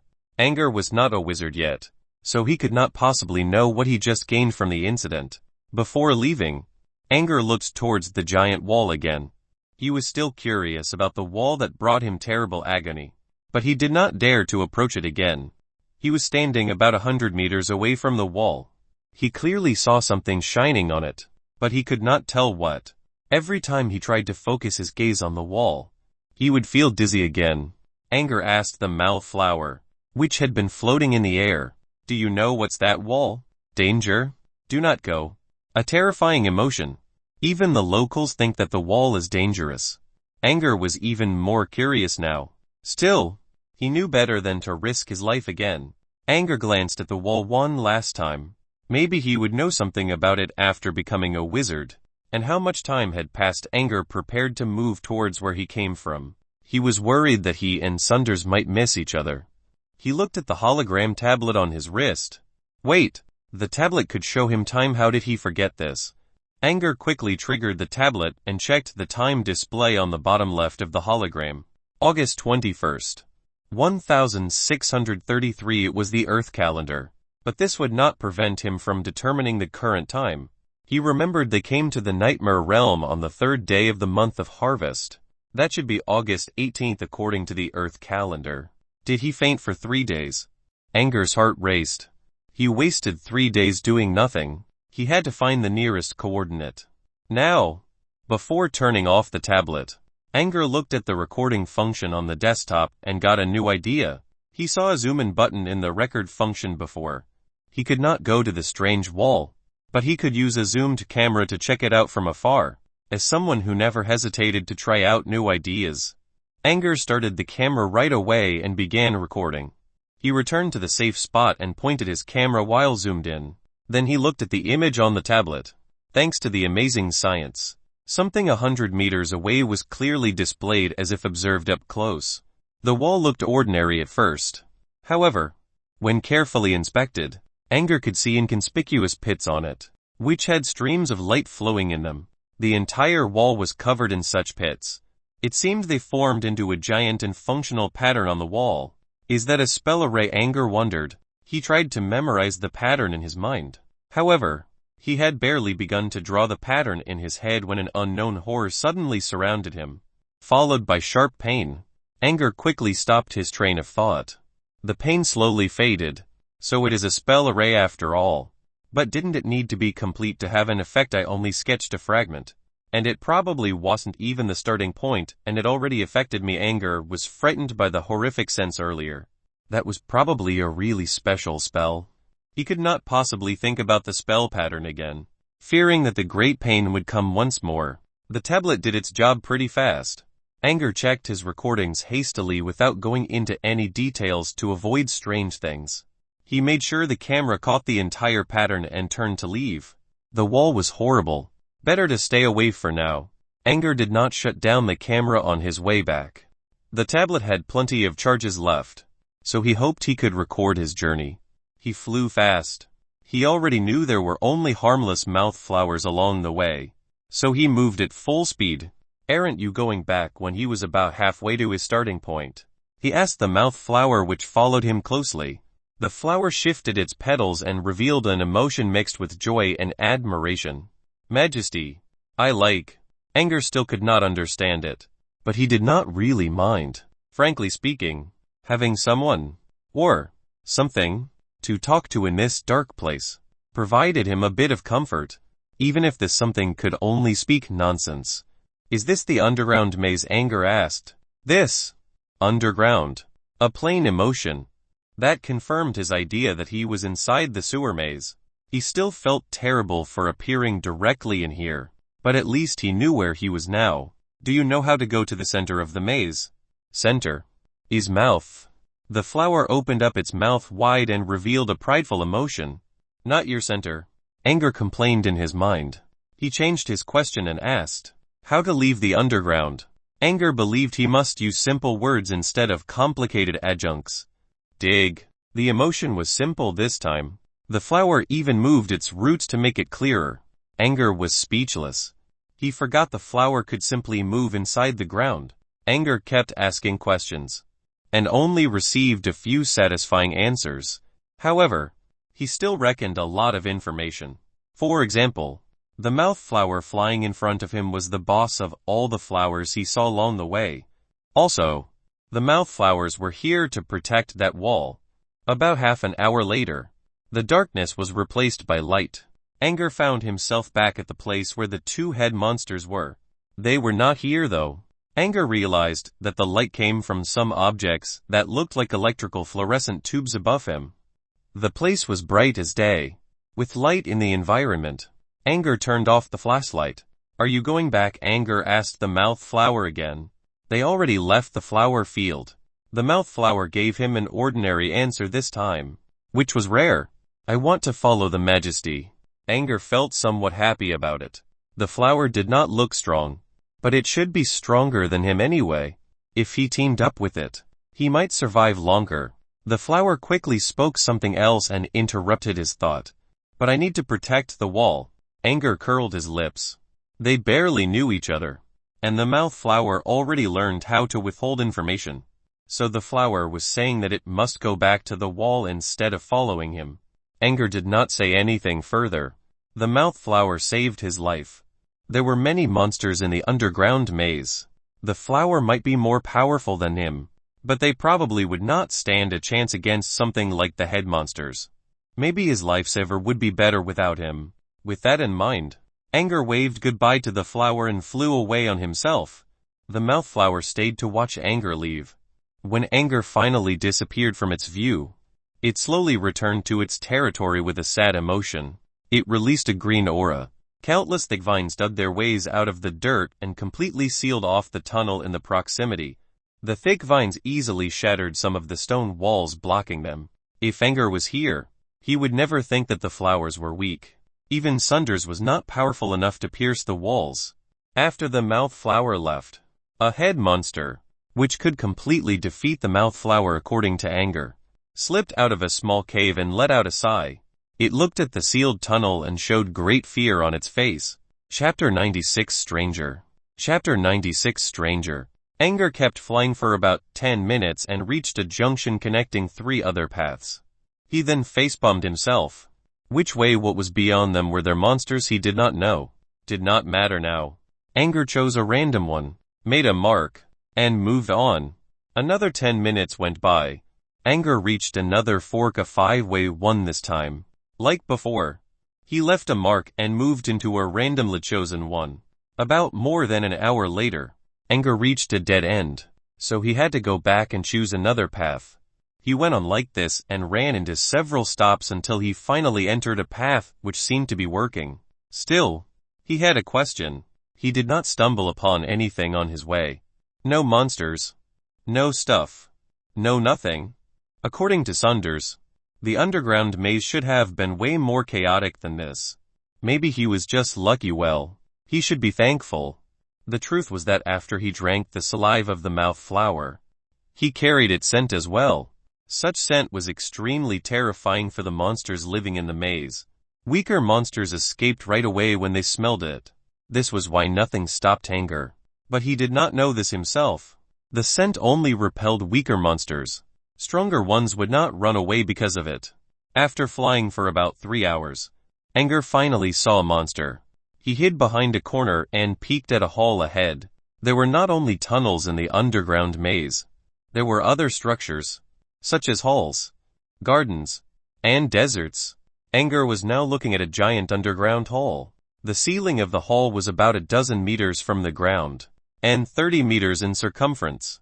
The hall was decorated in an elegant foreign style. There was a giant carpet with strange patterns on the floor, as well as stoves, desks, chairs, and bookshelves at the right end. However, those were unimportant. Angor's attention was fixed on a giant figure in the middle of the hall. It was a blue, bulky-looking giant, about 3 or 4 meters high. It was wearing a loincloth made from animal skin and an oxhorn helmet. It had 3 eyes, and extra vertical eyes sat between the 2 normal ones. Sharp fangs covered in bloodstains stood inside its maw, giving it a fearsome look. The blue giant was fighting a small figure. They were several dozens of meters away, so Angor could not see who the smaller one was. He only knew it was human or something that looks like a human. His only way forward was to cross the hall and leave from the small door near a stove. There was no way he could do that with the monster fighting in the hall, so he could only stay as far as he could. The fight became more and more intense. The blue giant looked really strong, but its reflexes and speed were both slow. The smaller figure toyed around the giant easily, while leaving some wounds on the giant's body occasionally. Still, the giant was powerful. Each time it made a jump, even a small one, Angor could feel the ground shaking from his location. After being poked around, the blue giant suddenly howled into the air, picked up a big boulder and hurled it toward the small figure. The boulder was directed at the entrance of the hall. Angor was not harmed because he stayed pretty far, but the small figure was hurt by some of the scattering shards. He stumbled in the air and crashed against the wall not far from Angor. Angor finally had a chance to look at the figure. He was small compared to the giant, but he was taller than Angor. It was a young man covered in blood, while still vomiting some more blood. Looked like the boulder wounded him badly. Blood had covered most of his face. From what was exposed, Angor felt something familiar about him. Short, grayish-green hair, a tall nose, muscular yet slim body build. Angor saw him before. He looked like a human, not a monster, which was strange in this place. Angor concealed himself as best as he could, but he could not hide the horrific scent of the mouth flower. The man soon noticed his presence. "Who's there?" a cold voice reached Angor's ears. He was found out. Angor jumped when he saw the man dashing toward him with a weapon raised. Angor quickly flew into the air without hesitating. Angor felt air current behind him. He turned around and saw the man in the air as well, hitting him with the cane. Oh shit! Angor kicked the air and turned abruptly, barely avoiding the attack. Die! Monster! The young man tried again quickly. I'm not a monster, don't kill me! Angor heard the man yelling and replied as fast as he could. The man's attack did not slow down in the least, but faster than before. Angor could only dodge again, thanks to his hours of flying experience. Angor actually maneuvered faster than his assailant. Do not run, monster. I'll kill you. It was the same cold tone. Angor dodged in the air and thought to himself, that voice sounded so familiar, but I could not remember where I heard it. The blue giant that came along was surprised to see another man in the air, and that its original target was attacking it. The blue giant picked up a large stone pillar and prepared to throw it at them. It then caught a sweet scent which came from the smaller man. The giant's expression changed drastically, and the two eyes on the sides widened. The giant revealed a terrified expression at Angor. It looked at its original target and decided to quit. It then stepped back into the hall. Just when Angor thought he could find a chance to escape, when the blue giant caught its target again, it ran away. Stop him! A human. Human, not a monster! Angor shouted. The young man neglected his words and kept attacking. You deaf! Angor spat and ran away. Angor could move faster than the attacker. However, since he needed to avoid all the incoming attacks, he had to keep turning, which allowed the man to slowly catch up. Why did you change target anyway? That giant hurt you so bad. Aren't you going to revenge? Angor did not stop his verbal assault while escaping. None of his words worked. The man did not even blink. Maybe he was deaf for real. Angor made another turn and was terrified to see his only path ending at another wall. A dead end, with a crazy deaf psycho in hot pursuit. Angor's face went pale immediately. Would he die not to a monster, but to a freaking madman? Chapter 97: The Familiar Stranger. Chapter 97: The Familiar Stranger. Angor clenched his teeth. He could not keep running like this. He had to run back. But with the madman right behind him, he had to deal with him somehow in order to escape. He did not have time to think of other ideas. Facing imminent danger, Angor's mind worked quickly. He saw a small chance and kicked at the wall, hoping to use the counter force to leap past the man. Angor's body moved like an arrow, and rushed at the opposite direction swiftly. He could not have done something like this before. However, the previous crisis with the strange wall improved his physical abilities, and now he could perform some difficult aerobatic moves. Angor was happy to see his superior potential. He was confident that he could get away when the cane suddenly appeared above him and went down at his head. The madman knew he would lose Angor like this, so he threw his weapon at Angor as hard as he could. The cane caused an ear-piercing sound with its absolute power. Angor's eye twitched. If he did not get away, his head would pop like a melon. His only possible chance was to halt and roll to the side. Angor had barely avoided the cane attack, and before he could do anything else, the man already caught up, kicking Angor in the back while yelling his "killed the monster" catchphrase. There were two screams. Angor stumbled away a dozen meters like a rock. He crashed against a wall, causing the wall to crack a little, and slowly slumped to the ground. Angor felt as if all of his bones were broken. He could still think, but the great pain prevented him from getting off the ground. There were two screams because the man kicking Angor was also pushed away by something and fell to the floor, making a human-shaped crater on the ground. That looked even more painful than Angor's experience. Angor felt terrible, but he still noticed the situation. Force worked both ways. He knew, when an object applied force to something else, the object would receive the same level of force as well, in the opposite direction. His attacker should naturally receive such a force by kicking him. But the man kicked Angor in an assault attempt, which meant most of the counter force should not bother the attacker at all. How was the man thrown away so far and was wounded worse? A sharp pain suddenly appeared around Angor's blade bone. He thought being kicked caused a series of injuries to him. He writhed on the ground and almost wanted to hit the floor with his head to soothe the pain. On the other side, the man looked in a bad shape. Blood colors appeared around his skin, which formed up the shape of a monster in the air. A wizard would easily recognize this being a bloodline art spell. When someone planted monster blood inside the body, He or she could consume the blood to recover. While the man could slowly stand up, Angor was still struggling on the ground helplessly.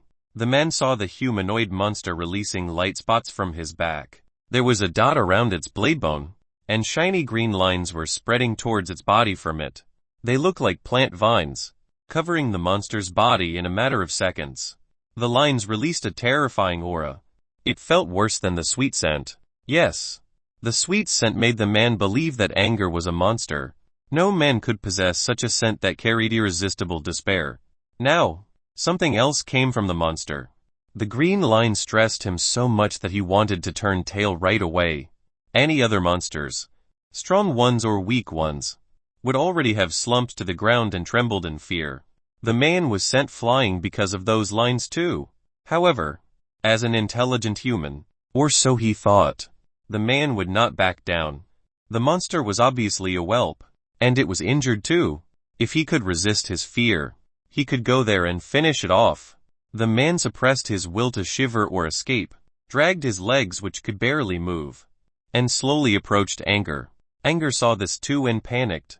He wanted to escape, but he could not feel his legs because of his wound. Stop, you're a human. Right, I'm a human too. I'm not a monster. Angor could only scream as best as he could despite his condition. The men watched as the whelp of some high-level monster opened and closed its mouth. Seemed to be begging for mercy. He humphed coldly. Humans could not understand monster speech anyway. Besides, he did not hear anything at all. Maybe the monster spoke in a high or low frequency beyond the hearing range of humans. Angor saw the man's unchanged "I can't hear you" expression and fell into despair. He slowly wormed himself away, which probably would not save him now. It was a dead end behind, a solid wall. Angor reached the wall and had nowhere to go. The man was only 5 steps away now. When the man moved closer, Angor still felt the strange similarity on him, although his mind was panicking like mad. The handsome young man raised the corner of his lips. A cold voice reached Angor. "Die, monster. You won't be missed." He sounded familiar too. Something came into Angor's mind. He remembered someone speaking to him in the same tone, but the one in Angor's memory showed consideration and care, while the young man in front of him only expressed malevolence. "Sunders, you're Sunders!" Angor yelled his name out. It was Sunders. Angor was sure of it.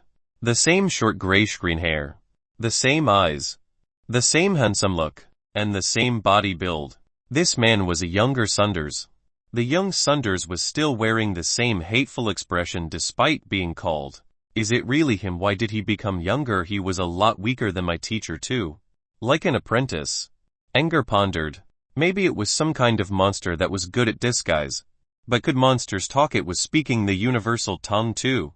Angor tried to explain himself, but Sunders never cared. Sunders already reached Angor. With his usual indifferent smile, he raised a dagger high in the air. Angor was more certain about the man's identity when he saw the dagger. It was the same one Sunders used to cut the twisting protozoa before they entered the nightmare realm. Angor tried his best to move away. "Damn someone, I don't want to die here," Angor screamed in resentment. Sunders watched the monster scream without feeling any sympathy. He swung his dagger down without a second thought. Chapter 98 Back in the Hall. Chapter 98 Back in the Hall. When Angor screamed, the shining green lines on his back quickly retracted and returned to one spot. Just like his hologram tablet, something changed under his emotional outburst. Before Sunders' dagger could reach his chest, a bloody maw full of sharp teeth abruptly appeared on the wall behind Angor. The maw swallowed Angor whole, which caused Sunders' dagger to hit the solid ground instead, leaving Sunders puzzled. The wall ate Angor and returned to normal. Sunders let go of his dagger and touched the wall in surprise. It felt smooth as it should be. That giant, fanged mouth earlier was like a dream. Shit! It got away. Sunders punched the ground in frustration. Angor thought he was dead for sure when he was swallowed by the mouth. He was preparing to rot in the belly of some kind of monster which felt worse than being slain by younger Sunders. However, instead of falling into a corroding stomach, he found himself being spat out by the giant mouth. When Angor fell out of the mouth, he was still at the base of a solid wall. Angor was wondering why the monstrous mouth did not actually eat him. Still, He was glad he escaped from Sunders. His body was still aching, and he could not stand up. Angor lifted his head weakly and inspected the surrounding area. He was still inside a path of the maze, but it looked familiar. There was a Hanzi written on the soft dirt not far, which represented the beginning of his name, and he wrote that word with his own finger. So he went through this path before Angor looked at the character and realized his situation. He was back at one of the roads he walked, and he was sure there was no monster around here. He could not move. It would be unfortunate if he was left somewhere dangerous and got killed by a monster. At least that would not happen now. Angor rested for the night and felt a lot better. The pain on his body faded a bit, especially the pain on his back, which almost disappeared. Even Angor could not believe it. He did not have any first aid, and most of his injuries were gone. More importantly, Sunders hit him pretty bad yesterday, but he did not even spill a single drop of blood. He only received internal wounds. Maybe Angor stood up and walked around. He only felt several sore joints. There were no internal injuries either. It was a miracle. Maybe the wall incident improved his self-recovery as well. He checked the time.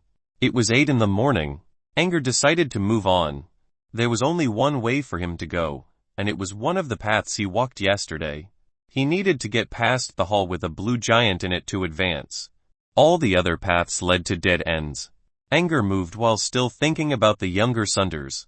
Was he the same person that came to the nightmare realm with him? Why did he become younger and weaker?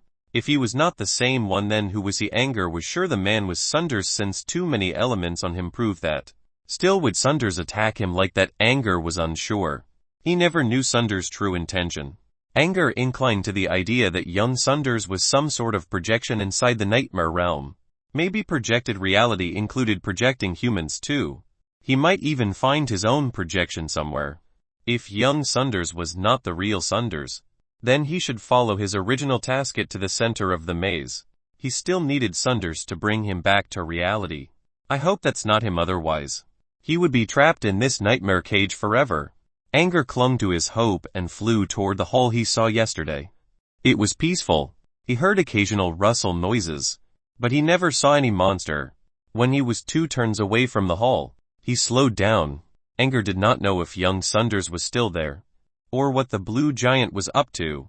Still, neither one was something he could manage, so he could only hope they were not there. If he had to choose one, he preferred running into the blue giant, since that kind of giant monster would have a hard time trying to catch Angor.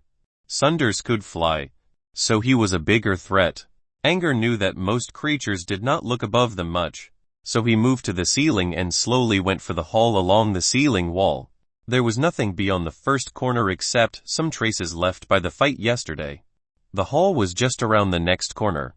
Angor slowed down further and held his breath, then peeked from the corner of the passage wall. He immediately noticed something was different.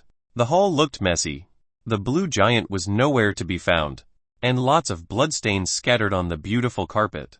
Angor looked carefully. He could almost see the entire hall. Neither the giant nor younger Sunders were here. What happened? Did they fight again and leave? Angor considered. He quickly gave up that idea. The giant was big, so there was no way it could fit through the small wooden door inside the hall. However, Angor did not find any traces left by the giant on his way here. Did it vanish into thin air? Angor looked toward the wooden door again. It was shut yesterday, but it was left open now. Someone must have left that way. Maybe it was the younger Sunders. Angor pondered. So Sunders defeated the blue giant and passed through, whether correct or not. Angor knew he was lucky this time. No blue giant, no young Sunders, nothing was threatening him now. Angor sighed in relief and flew inside the hall, feeling satisfied. Chapter 99, The Witch's Eye. Chapter 99, The Witch's Eye. The hall was in worse shape after the fight. Stones, blood, tattered cloth scattered everywhere. The intensity of the fight was totally imaginable. Angor even felt a bit scared when walking in the hall. There were 2 types of blood on the floor, a blue one and a bright red one. The blue one should have come from the blue giant. As for the red one, probably younger Sunders. As long as nobody else came here. The blue bloodstains ended at one side of the ruin. Angor took a guess that the blue giant died right there. As for why its corpse was not here, Either younger Sunders took it away or something else happened. The trail of red blood persisted until Angor reached the wooden door. Younger Sunders passed through the door. Wounded. This door was the only exit in the hall. At least, it was the only way Angor could find. He needed to leave by the door as well. Before doing so though, Angor looked at the bookshelves nearby. As a dedicated book lover, Angor would not ignore these books, of course. Besides, he was curious about what kind of content was written in the books in the Nightmare Realm. Angor recalled his experience during which he stumbled into the Nightmare Realm when taking his talent test back at Pat Manor. He saw a Mr. Bunny who was reading a book.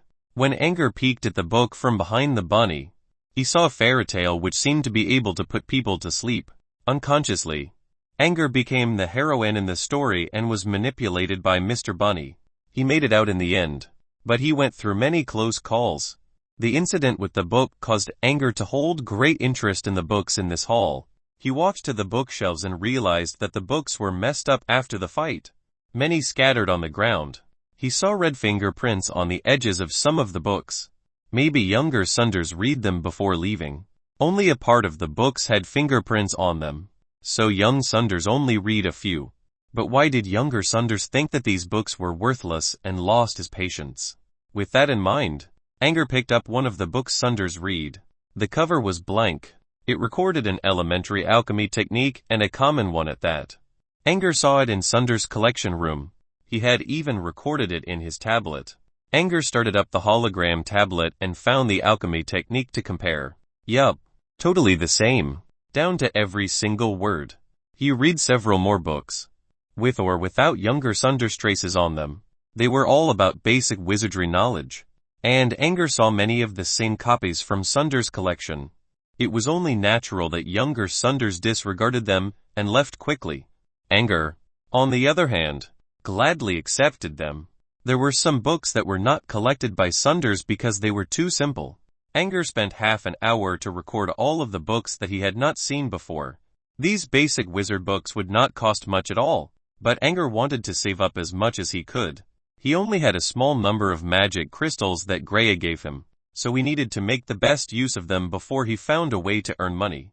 When he finished photographing the books, Angor stretched himself and looked at the blood trail leading toward the door again. He sighed and went on his way.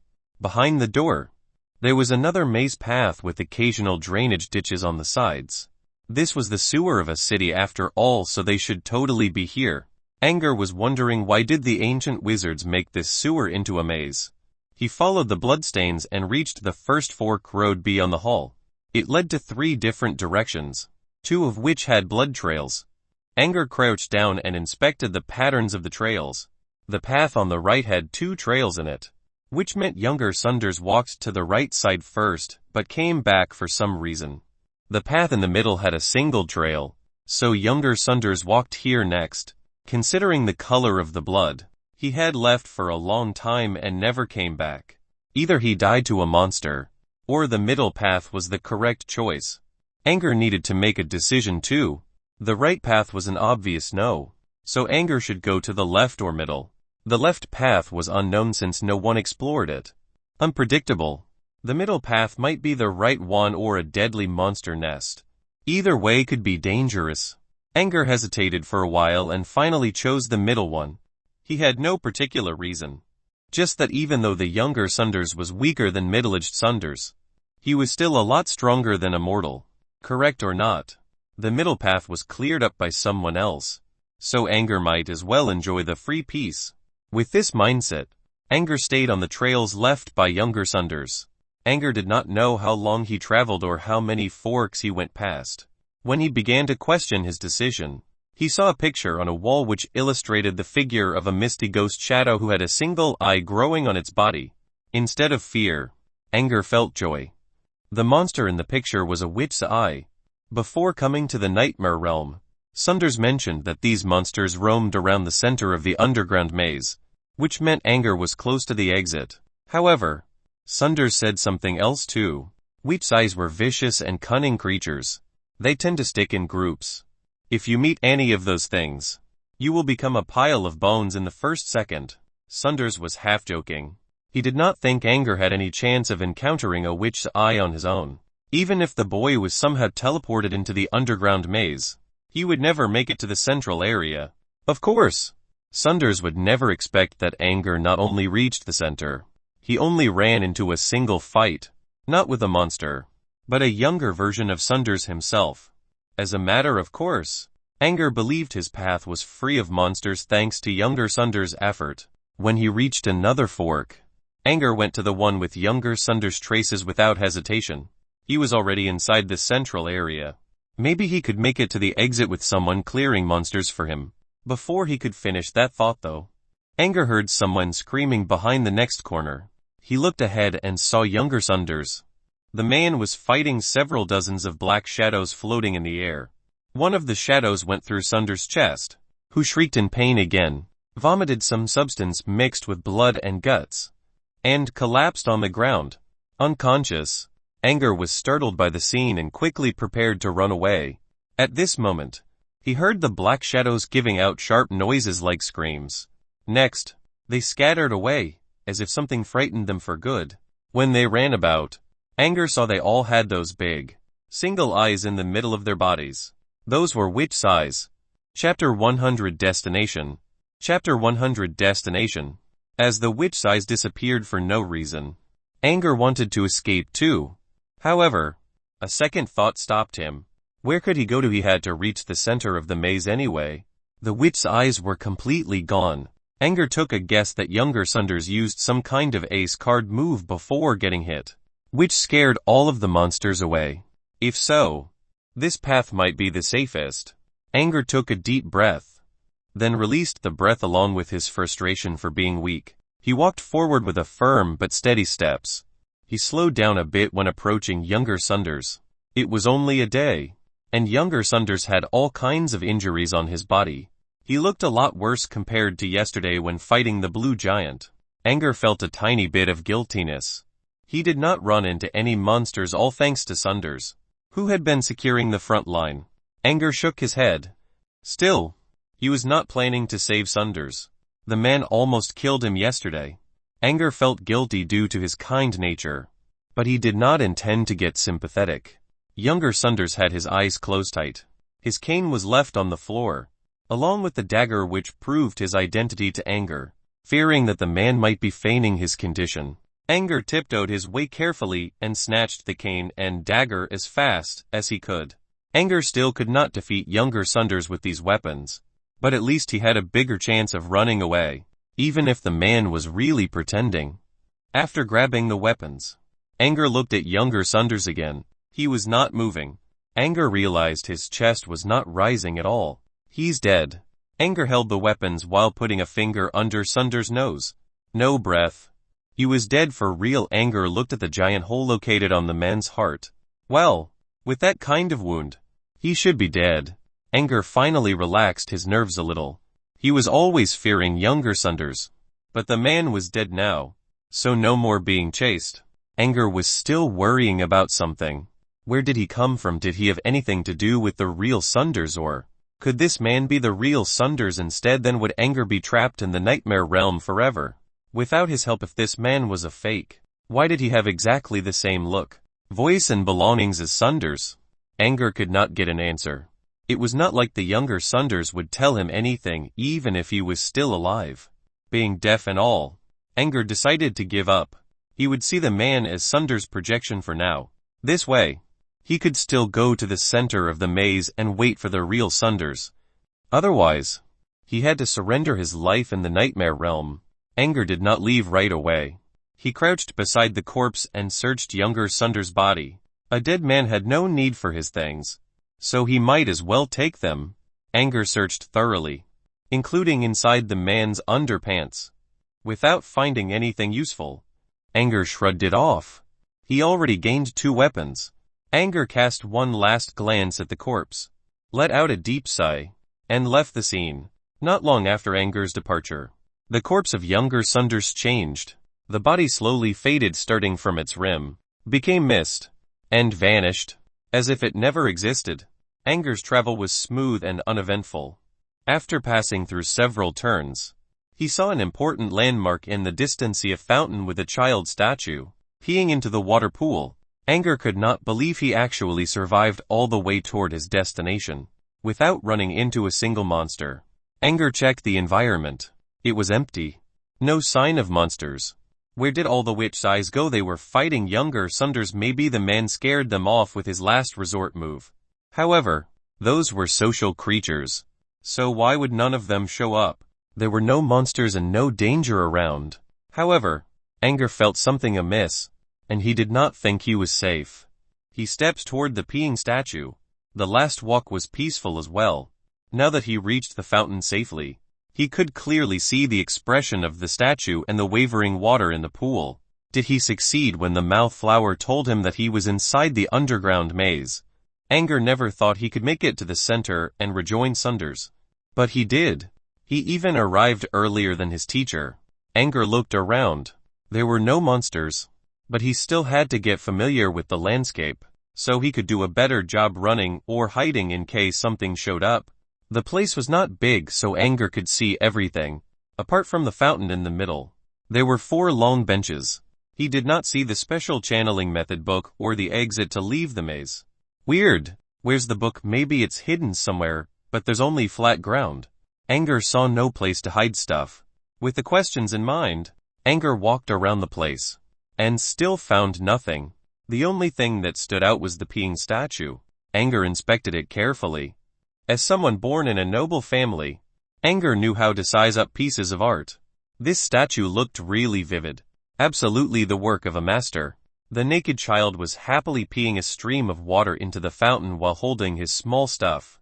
The wrinkles on his skin and his detailed hairstyle all indicated the brilliant craftsmanship of his creator. Combined with the innovative design, Angor could not help but smile when he looked at it. However he looked, it was still only a delicate work of art without any special elements on it. Angor even walked around and checked several times. There was nowhere to hide books. This was strange. So wherever was the book and the exit, Sunders mentioned, Angor had checked the entire area. Well, except. Angor looked back at the fountain again and thought to himself, don't tell me they are hidden under the water. Chapter 101 Stairs Up. Chapter 101 Stairs Up. The edge of the fountain was constructed pretty high. Angor could not see the water while standing on the ground, so he jumped into the air and watched the fountain from above.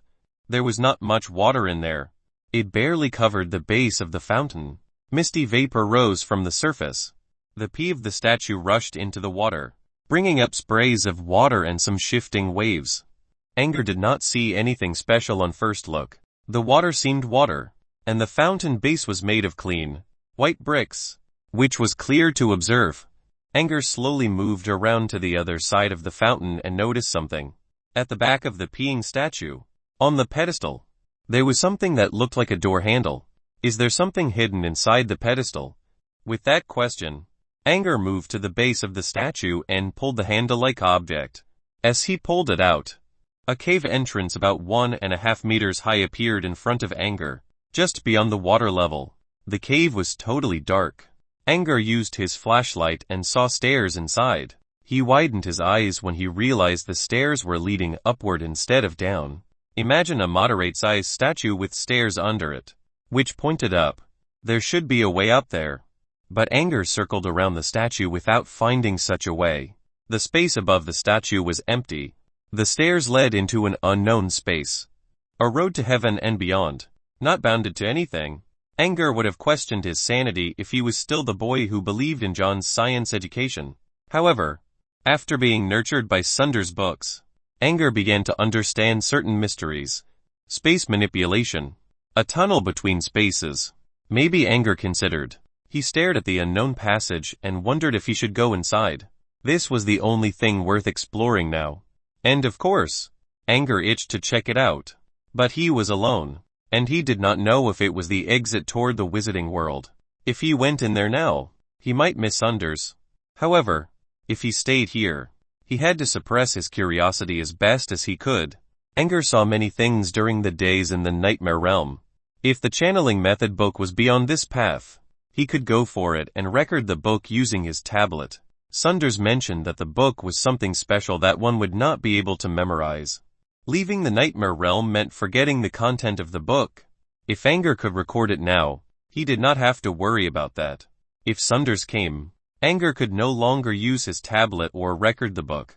Well, if the book which troubled Sunders for centuries was really behind the stairs in the first place, stepping through the door might lead Angor out of the underground maze and caused him to miss Sunders. This was why Angor was hesitant to go in. He clenched his teeth. In this cruel wizarding world, he would never grow stronger if he did not take any risk and move forward. In the fierce competitions between wizards, someone had to perish. Only those who were daring enough to walk the raging waves could find their way out. Thinking about this, Angor got rid of his hesitation and crouched into the entrance under the statue firmly. The door was low, and Angor thought the path inside was narrow too. Strangely though, once he stepped onto the stairs, it became quite spacious. Angor could not even see the ceiling of the passage, nor the side walls. There was only endless darkness. The flashlight could not pierce through it. The stair beneath Angor's feet was the only thing that existed. He walked for about 10 minutes without reaching the end. Angor silently counted his steps. If the length of the stairs worked like everything outside, he should already have left the underground maze. Another 2 minutes passed. Angor saw light ahead. He squinted his eyes and looked up. There was another small wooden door, which was left open. There was a light shining down through it. Angor walked to the door but did not enter it. Instead, he peeked behind the door. He thought this door was the final exit. He was wrong. The stairs did not end here. Using the light from the door, Angor clearly saw the stairs kept whirling upward into the unknown darkness. The wooden door was only a stop in the middle. Angor lowered his head and looked inside the door. It was a middle-sized room behind the door. There were some light tubes similar to those found inside the maze, which brightened the room like daytime. Angor saw many objects in the room. Beds, desks. Someone must have lived here. The small door did not allow Angor to see the entire room. Still, he did not see any traces of monsters. So Angor decided to move in. Maybe the channeling method book was right here. Angor bent down and stepped through the door. He also looked behind to make sure the stairs did not disappear. It was unnecessary. Nothing changed inside or outside the door. The stairs were still there, and the door remained open. Angor relaxed and began searching the room. The room was small and the furniture took up a lot of space. They were simple, hollowed wooden works, so Angor could easily see if anything was hidden in them. The only thing that could contain stuff was the bedstand. The drawer had a lock on it. Angor was happy that he took younger Sunders' dagger, or he would have a difficult time trying to break the lock. The dagger did quick work prying the lock off. When Angor pulled the drawer open, a rotten smell released by something that did not see light in a long time came out. Angor frowned and looked inside. There were clothing and a green booklet in it. Angor reached for the clothes. It instantly became dust and dispersed in the air. The booklet had some worm damage on it, but it was not serious. Angor picked it up carefully and put the booklet on the desk. A line written in an unknown language was on the cover. Angor flipped it open and saw the same characters inside. He never saw such language before. But from the annotations on several pages, Angor believed the booklet was a diary or something similar. The pages had a different amount of content on them, but there were identical annotations on their headers. They could be dates. A diary. He could not read it. Should not be the special channeling method, Sunders said. Angor still recorded the booklet. Maybe he would have a chance to decipher the characters in the future when he got back to the wizarding world. Who knew this was the nightmare realm? The booklet could contain something interesting. Once he was done, Angor left through the door without taking the time to put the booklet back. Not long after he walked away along the stairs, the green booklet on the desk slowly disappeared, and the broken lock on the drawer returned to its original state as well. If someone would come here and open the drawer again, they would notice everything and there went back to its position before Angor came. The clothes did not turn to dust. The booklet rested in the drawer just fine, as if everything in the room was frozen in time. Chapter 102 Parchment. Chapter 102 Parchment. Angor began climbing the endless stone stairs again in the darkness. On the opposite side, someone appeared in the central area of the underground maze. Sunders had been moving around in the maze for 2 days. he ran into countless monsters, most of which were strong enough that Sunders had to avoid at all cost. 2 days and he finally made it to the center of the maze. After running around during the days, his gentleman attire was full of wrinkles. There were holes and bloodstains around some of the joints on the clothes, which indicated what kind of trouble he went through. Sunders went over his experience in his mind and sighed. If his little pupil was teleported here, how long could he survive? 1 minute. 2 Sunders would stumble upon monsters almost every minute. He could manage thanks to his strength. But Angor would have absolutely no hope. Minutes or seconds was what Sunders would use to calculate Angor's remaining life. Sunders sighed again, thinking that his newly adopted pupil would die in the nightmare realm just like this. The boy had an important talent, but luck was also something important. Looked like Angor was just an unlucky little guy with exceptional talent. Sunders did not consider the possibility that Angor could still be alive. Sunders survived several close calls himself, such as fighting with the flying heads. When he escaped into a dark tunnel carelessly, the tunnel was home to glutton flowers, which scared the hell out of him, and he instantly ran back out. Still, some of their thorny vines managed to scratch him. That was where the holes and blood on his clothes came from. If a mortal like Angor was in his situation, oh well. Reaching the center did not mean being safe. There was one last obstacle. Sunders looked at the dense swarm of witch eyes and sighed. There were at least 1,000 of them in sight. Witch eyes were low-level monsters, but such a big number was still quite a sight to behold. Sunders pondered the situation. Maybe some other high-level monsters invaded here, so the witch eyes had less territory. Why else would they gather in such a tight place? These weaklings were easy to deal with. Sunders swayed his cane, and a surge of mana cleansed everything ahead of him. 1 minute later, Sunders crushed the last witch eye into a broken corpse, tossed it among more piles of corpses, and moved on toward the center. When he reached the peeing statue, there was not a single monster in the area. Sunders looked at the smiling face of the statue and felt as if being taunted. He planned to acquire the channeling method book using Angor's talent. Looked like he would not make it this time. This was the 6th time for him to come here in several centuries. Are you mocking my inability? Sunders growled at the smiling child statue.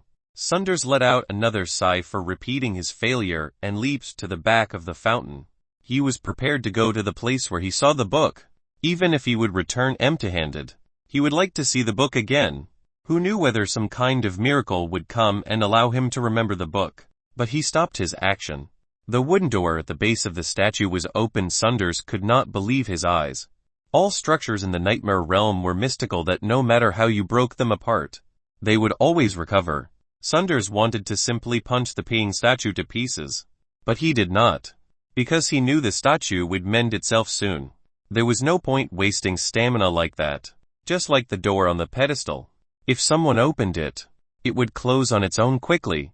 Well, except there were still creatures on the stairs of hanging prison behind the door. This was the only possibility, that the wooden door did not close itself. Something was on the stairs of hanging prison, a careless monster or a person. A young man with blonde hair and blue eyes suddenly flashed in his mind. It was unlikely that any monster would go in there. So was it him? Angor. I hope you did. A mild smile appeared on Sunders' disappointed expression. He quickly leaped into the door. Angor was still climbing, unaware of his teacher's arrival. Angor had been moving upward for a long time now. The hologram tablet indicated that he climbed for about 3 hours. He saw many rooms along the stairs, all of which had similar objects in them, only with different contents in their bedstand drawers. Apart from the green booklet in the first room, all the other rooms had daily life supplies, and most of them already rotted to ash. He did not find anything else that was valuable. Another door with light coming from it came into his view. Angor got used to them. He would see one of these every 10 to 15 minutes. As always, Angor walked inside the room to check. In the beginning, Angor was excited about searching the rooms like a treasure hunter. However, after going through dozens of rooms, he no longer felt so. They all looked the same, and boringly unrewarding. This time though, the room brought him some surprise. The room was actually decorated in a different way. It was not a single small room, but it had an extra bedroom in it. The furniture was still similar, but there was more space. The outer area did not yield anything worth noticing. Angor entered the bedroom and found another bedstand with 2 drawers on it, which meant it could hold more stuff. Angor first pried the lock off the top drawer. There were several clothes inside which would absolutely become ash if he touched them. The lower drawer, on the other hand, contained something interesting, a parchment scroll, tied by a rope. Angor carefully removed the scroll from the drawer. The parchment was smooth and solid to the touch. It did not decay with time. He untied the scroll and spread it open on the bed. It showed a strange picture, like a map. However, the map was drawn inside the body of a monster. The monster looked like something humanoid. It had arms and legs, and was making a strange pose. He did not know what he was looking at. Intending to take everything he found with him, he recorded the scroll into his tablet before he stuffed the scroll into a pocket. Angor decided to take it away. Chapter 103 The Room in the End. Chapter 103 The Room in the End. After passing through this room with an extra bedroom, Angor continued on for 2 hours and kept seeing the same room. It felt as if he was walking on the red bed, but went from worker shacks to the rooms intended for talents. So the rooms here were arranged in the same way Angor guessed. Maybe he would come across bigger rooms later, like those for apprentice wizards on the top level of the red bed. Angor found many objects in these bedroom rooms.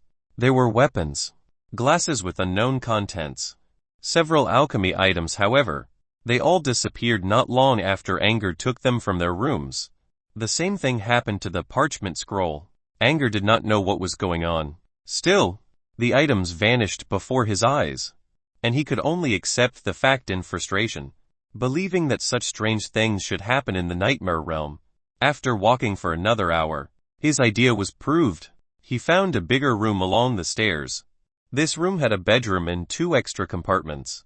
Angor did not find anything useful in the new room. The one additional room seemed to be a closet of some sort. Dust rushed at Angor's face when he tried to open its door, and there were lots of decayed pieces of clothes on the floor. Nothing else. Disappointed, Angor moved on. Angor ran into the same rooms as well in the next hours. They also had objects of unknown purposes in them, and would disappear after Angor took them away. The only things useful to Angor were books, since he could record them in his hologram tablet. Angor even took some time to check his recordings, and made sure the pictures of the books did not disappear like the other items. Looked like his recording tactic worked fine. After confirming this strange fact, Angor began choosing what items he went for. He no longer paid attention to miscellaneous objects, and only looked for anything worth recording, such as spell runes printed on vases, characters written on unknown scrolls, wall paintings, books. With this tactic, he progressed on the stairs a lot faster. Angor finally reached the end of the stairs. There were 2 exits with light coming out from them, the exit leading away from the stairs, and another wooden door beside the exit. Angor did not intend to escape right away. He glanced at the exit and focused on the wooden door next to it. He believed this was the last room he could search. For some reason, he had a strong feeling that the special channeling method book should be inside this room. The room was obviously different from the previous ones. The door alone was twice as bigger, about 3 meters high. Angor did not have to bend down to enter the room this time. With a bit of uneasiness, Angor stepped into the last door at the end of the stairs. Golden light blinded him for a while. Angor looked carefully and found himself standing in an endless hallway, and the light was coming from the golden bricks on the floor, which was reflecting bright candlelight. So many things were pulling Angor's attention. The candlesticks on the walls were made of gold as well. They were embedded with precious gems. Those large fluorescent orbs on them were giving out enough light even without the candles. He walked down the hallway. Apart from the expensive elegant candlesticks, he also saw oil paintings in various styles. There were portraits of beautiful women, wildlife, countryside fields, oceans, and boats. They were all different, but Angor could still recognize that these were absolute masterpieces. Those drawing skills were obvious to anyone. Ordinary folks could easily see the vividness and emotions coming from the paintings. Every painting could have been a unique treasure in a museum. Yet they were openly displayed along the walls without obeying particular orders or classifications. A painting showing despair or frustration could be placed across one showing positiveness and happiness. Maybe the owner of these paintings did not understand them very well. Angor took a guess that whoever owned this place simply wanted to show off his wealth. Golden floor, gem decorations, famous artwork all mixed together. This man had no idea he ruined everything. Angor went on while shaking his head occasionally, disapproved of the decorations. Beyond the unamusing hallway was a large living room. A long desk and chairs were placed in the middle.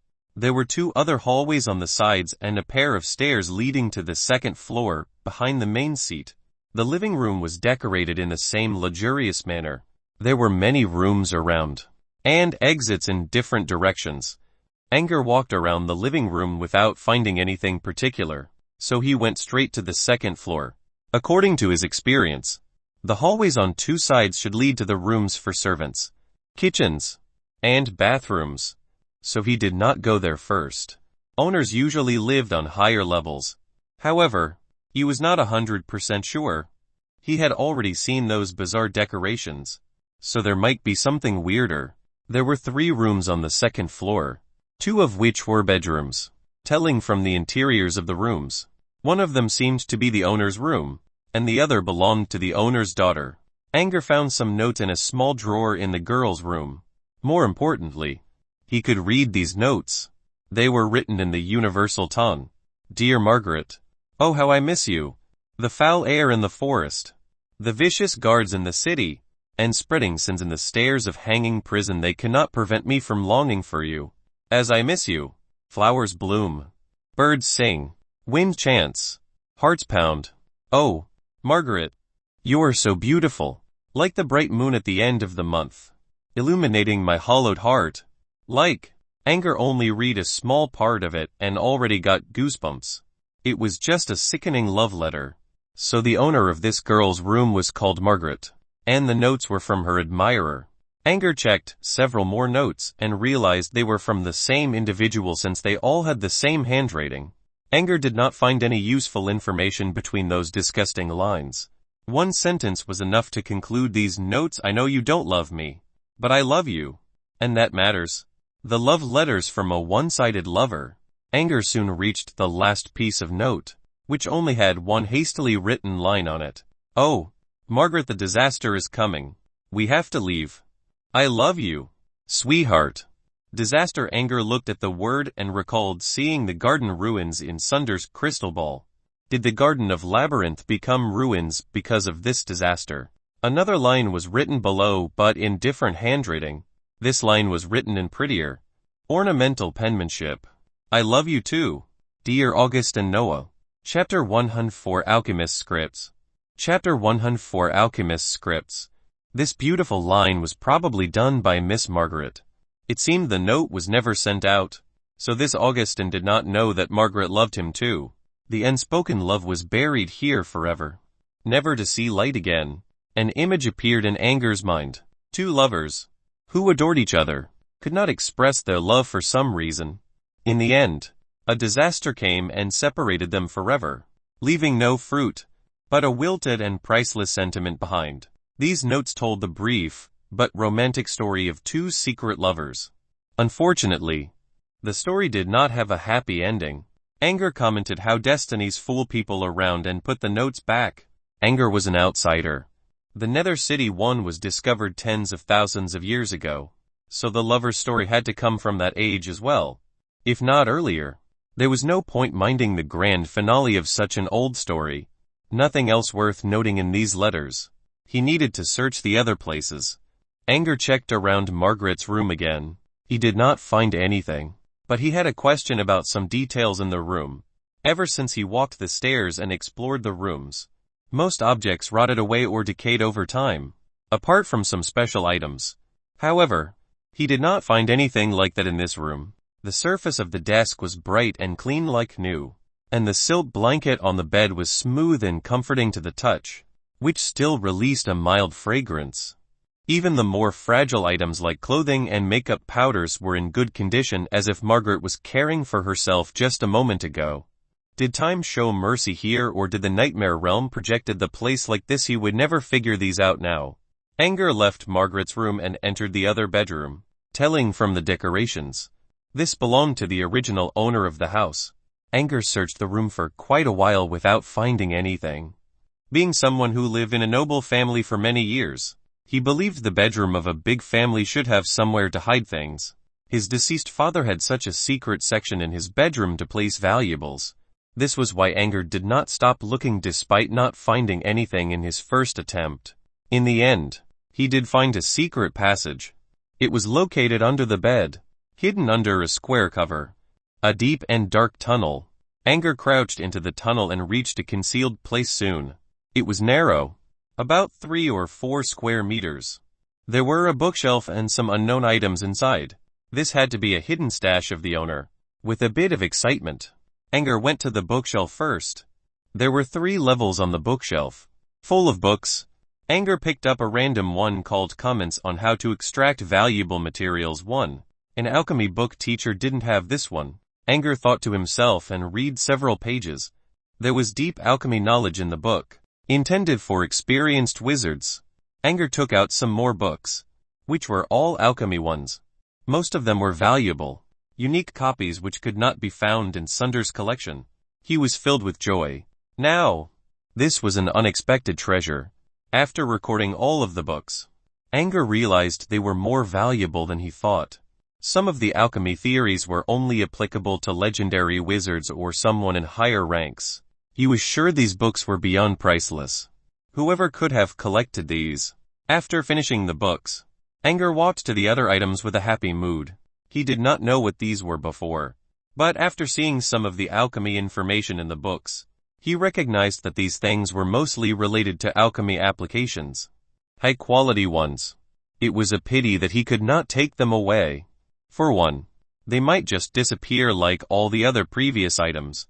Besides, they were pretty large. He could not possibly carry them with him, so he had to give up in the end. He was still happy about acquiring valuable books. Leaving the bedroom, Angor stepped into the last room on the second floor. The room was to the left. Angor knew that nobles tended to regard left as important, so he was most interested in this room. The first thing that came into his view in the room was a large bookcase. Angor's eyes shined. The last room was a study. The design was simple. 1 bookcase, 1 desk, several oil paintings on the wall. Angor rushed to the bookcase and opened its cover doors. However, he was disappointed after checking some of the books. There were a lot of books, but most of them were official files about the Nether City, such as construction approval documents, gardening files, books about the arrangement of main traffic roads, and city defense structures. These occupied the entire bookcase. Angor sighed and returned the books. At least he now knew that this place was called the Nether City, not the Garden of Labyrinth. At least that was something. As for the owner of this place, Angor had an idea that he was a high officer of some sort since he took care of such important files. He might even be a core manager of Nether City. These were unimportant though. Nether City was a bunch of ruins now. Angor closed the glass doors of the bookcase and slowly moved to the desk. He saw an opened book and a quill placed in an ink bottle when he entered the room. Seemed like someone was writing on the desk. Angor sat on the chair and read the book. It was a notebook. The current page was half finished. Its owner had probably left it here for some reason. Angor flipped to the first page to check what was written. The first line on the front page of the book surprised Angor for good. Singularity Dispersive Meditation. This was a meditation book and the first of its kind Angor ever saw in the Nightmare Realm. This was the center of the underground maze. So could it be the special channeling method book Sunders mentioned? Angor became excited. If so, he would begin his path of wizardry with the help of this book. He wanted to read on. However, his teacher's words reminded him that even if he memorized the book down to every single word in the Nightmare Realm, he would forget everything upon returning to the wizarding world. Angor calmed down and carefully photographed every page of the book with his hologram tablet. Once this was done, he finally sat down to read it. Chapter 105 Singularity Dispersive Meditation. Chapter 105 Singularity Dispersive Meditation. A singular point is the beginning and the end of all. Thousands of planes. Overlapped worlds. Initiate from a singular point. A singularity possesses infinite density, infinitely distorted time and space, as well as the possibility which was beyond discordant, to the extent of going for impossibility. This point represents everything in the universe. A spirit model built using such a point will carry an unimaginable trait from the start. Angor read the first 2 pages and frowned. This singularity dispersive meditation provided theories that sounded amazing and incomprehensible. It gave Angor both limitless imagination and uncertainty about its realness. Could something like what the author described really be achieved? They really look like bragging to me. Angor muttered to himself and shook his head. He kept reading on. The next pages looked a lot more ordinary. They described how to calm the mind and suppress mental disorientation, and construct a stable spirit model in the brain. Calming the mind, suppressing distractive thoughts, and building spirit model were 3 critical steps for someone to become an apprentice wizard. The book recorded a unique way to do it. A more complicated one compared to the channeling methods Angor saw in Sunder's book room. He continued, the book began telling an image of the constructed spirit model. The beginning was to draw a singular point, which surprised Angor much. This channeling method used a 36-dimensional space coordinate system. It was known among wizards that deviation was a common thing to happen when building a spirit model in one's brain. If there was a starting point, which lay 1 microns though, 1 centimeters to the left of the position where you wanted it to be, it would cause further errors as you worked on the model, possibly even resulting in a lower fitness level. This 36-dimensional space coordinate system localization method divided one's brain into 36 major sections, and built a space coordinate system in each of the sections. Next, points, lines, and surfaces could be represented using coordinates in these sections. This would help avoid the drawback of conscious spirit model construction methods commonly used today. Still, such a method also had a big restriction. It was only applicable to a few selected people. First, to use this method, one must be an expert at complicated numerical calculation, number induction and arrangement, and coordinate system mathematics. These were not hard for a formal wizard with advanced thinking abilities, but could be quite a challenge for mortals. Only the geniuses of geniuses were able to meet this condition. The calculations were usually precise data pooling that started from the 10th digit after the decimal point. Only the best minds could handle them. Besides, such mathematical thinking was not something that could be learned. People all had different data, so one had to conclude and refine his or her own. Even wizards were powerless to help others with it. This condition alone already rejected 99 of all talents. The remaining 1 needed yet higher standards to be able to wield 36-dimensional space coordinate system localization method. The second condition was to have an extremely high sensitivity to space, which called for natural talent. Was a spirit model built in actual space? No. It was located in the space of one's mind, a non-realism space.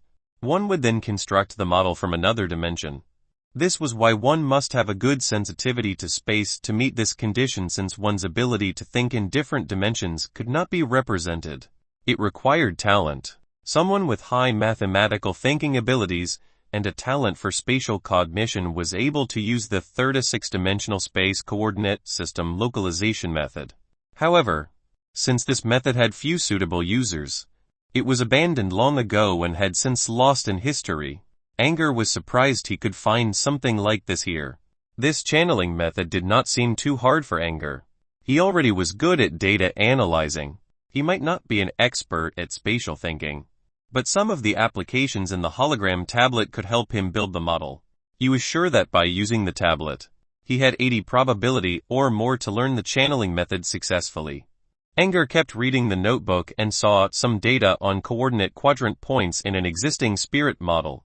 They were not helpful since Angor had not started to learn the method.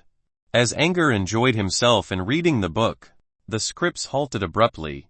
The channeling method was only half done. The remaining pages were blank also. Angor noticed that the 2 newest pages had relatively hasty handwriting on them, as if the author was in a hurry. Being in a hurry did not help the author finish the book. Angor put down the unfinished book in disappointment. Still, from what was recorded, the book was already beyond priceless. According to the author's occasional comments, Angor made a small calculation that this half-done spirit model had a base fitness level of 30. As Sunders mentioned, the channeling method with the best baseline used in Brute Cavern, Montaus octahedrite channeling, could only guarantee a base fitness of 13. This unfinished singularity dispersive meditation had the highest base fitness level among everything Angor knew of. Too bad the progress of the book was only less than half. A complete one might provide a base fitness of 60 or more. Thud, thud, thud. As Angor expressed his mild disappointment, he suddenly heard a series of consistent steps from outside. They carried a firm, familiar frequency. Angor stopped his action. They sounded like Sunders' steps. Angor heard such steps a lot when reading in Sunders' book room, so he knew them well. These moderate, calm, yet oppressive steps were unique to Sunders. Sunders came. The real Sunders or the younger one? Angor was unsure. He really hoped it was the former, or he would never know how to leave the nightmare realm. Angor did not exclude the possibility that he was hallucinating, or hearing the noise of a monster. Still, his instincts told him that the long-awaited Sunders was outside. Angor began to worry a little.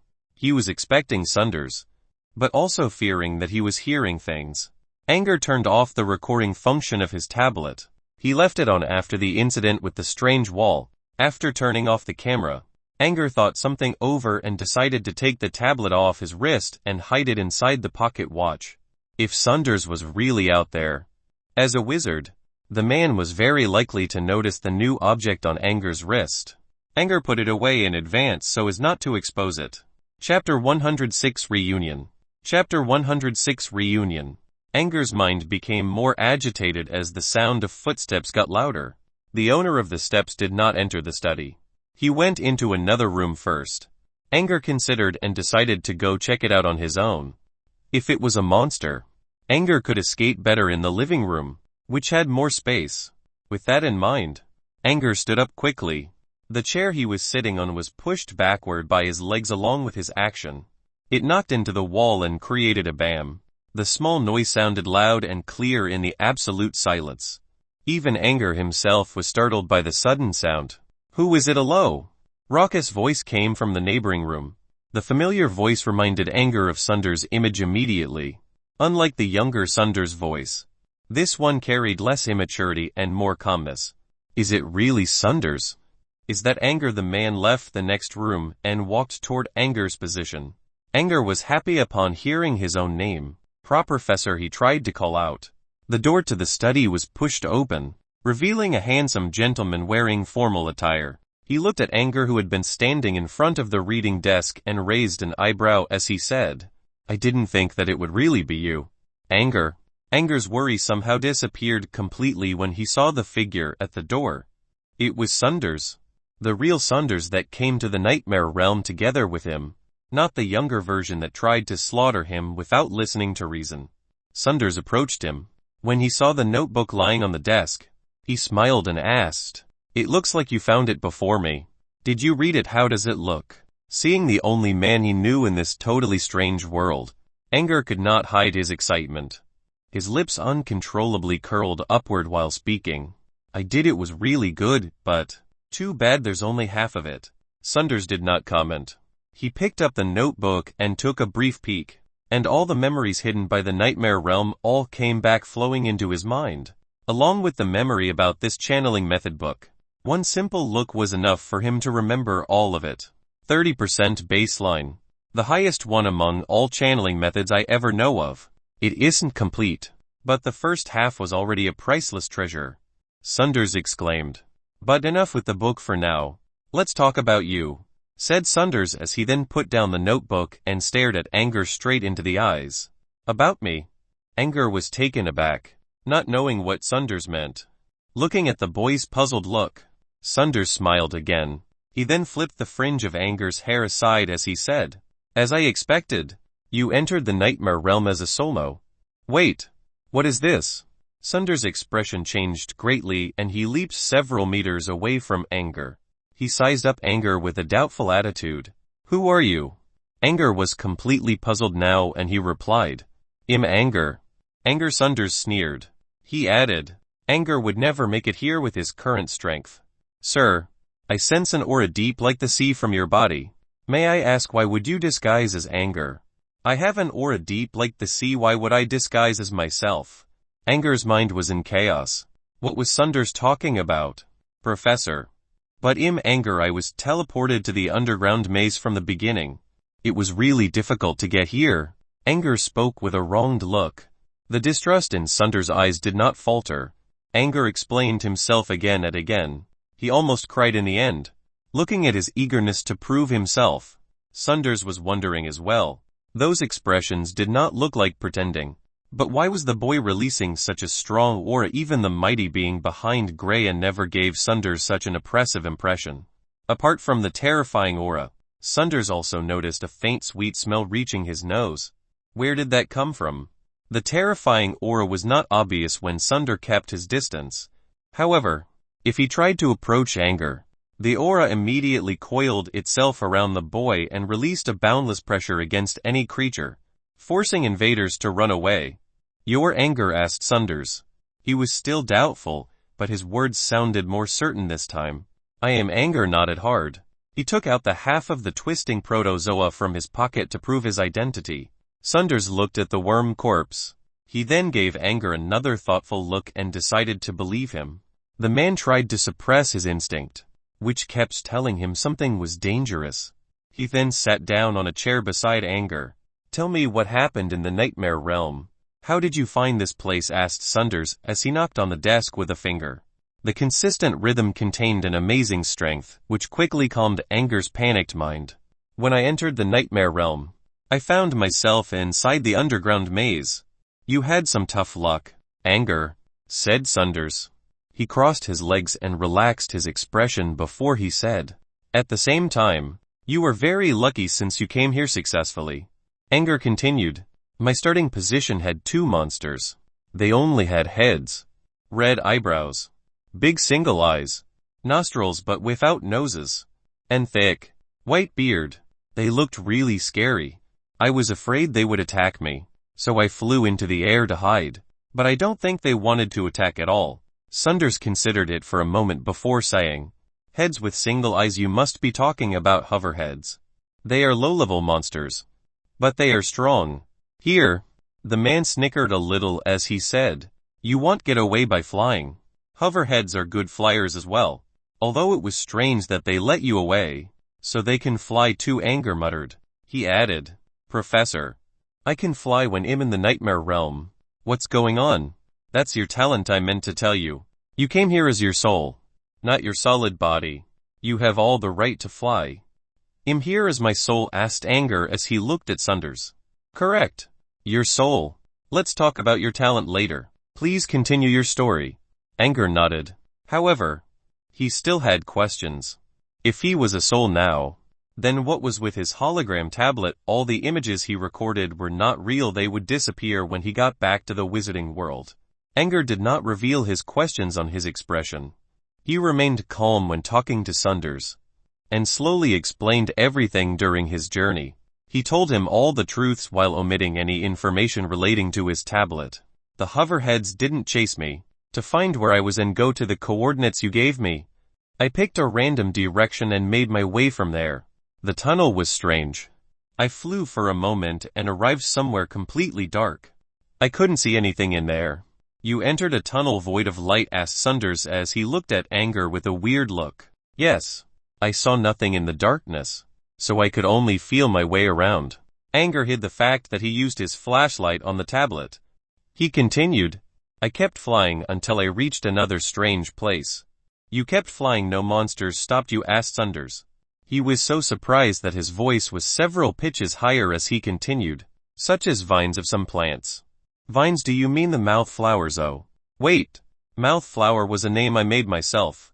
There were flowers with mouths growing on them. They looked pretty fun. Their roots looked like vines. And they saved my life too. Angor answered truthfully. Chapter 107 Glutton Flowers. Chapter 107 Glutton Flowers. Mouth flowers, Sunders repeated. He then revealed a smile as he said, now that's a pretty good name for them.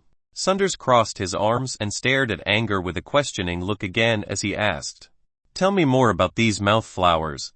How did you meet them? Didn't they attack you? Angor tried to remember, thinking about what to tell and what to hide.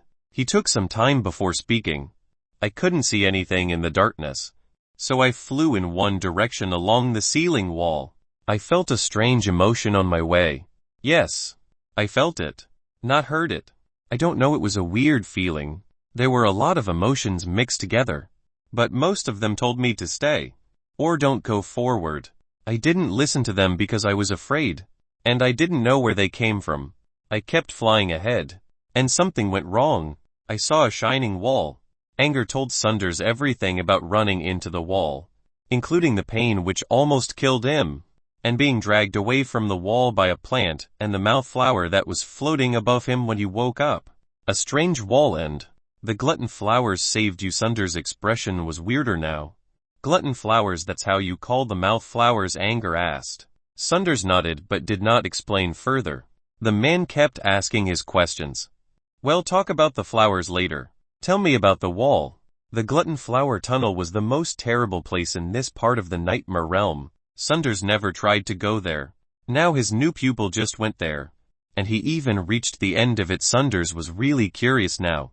The wall was shining, but I was too far, so I couldn't see what exactly was shining on it. Once I was less than 100 meters from it.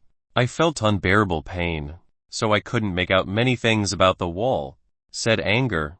He paused a little before adding, thanks to the light, I could see the mouth flowers. Angor explained how he saw the flowers in order to conceal his flashlight. However, Sunders never paid attention to this light source problem. The man was too focused on the glutton flowers and the strange wall. Anything else you know about that wall? Sunders persisted eagerly. Anything else? Angor considered it for a moment. He then said, the mouth flowers, I mean, glutton flowers. So those emotions I felt on my way came from them. They weren't intelligent, but the one that could fly was relatively clever, and it could speak simple languages.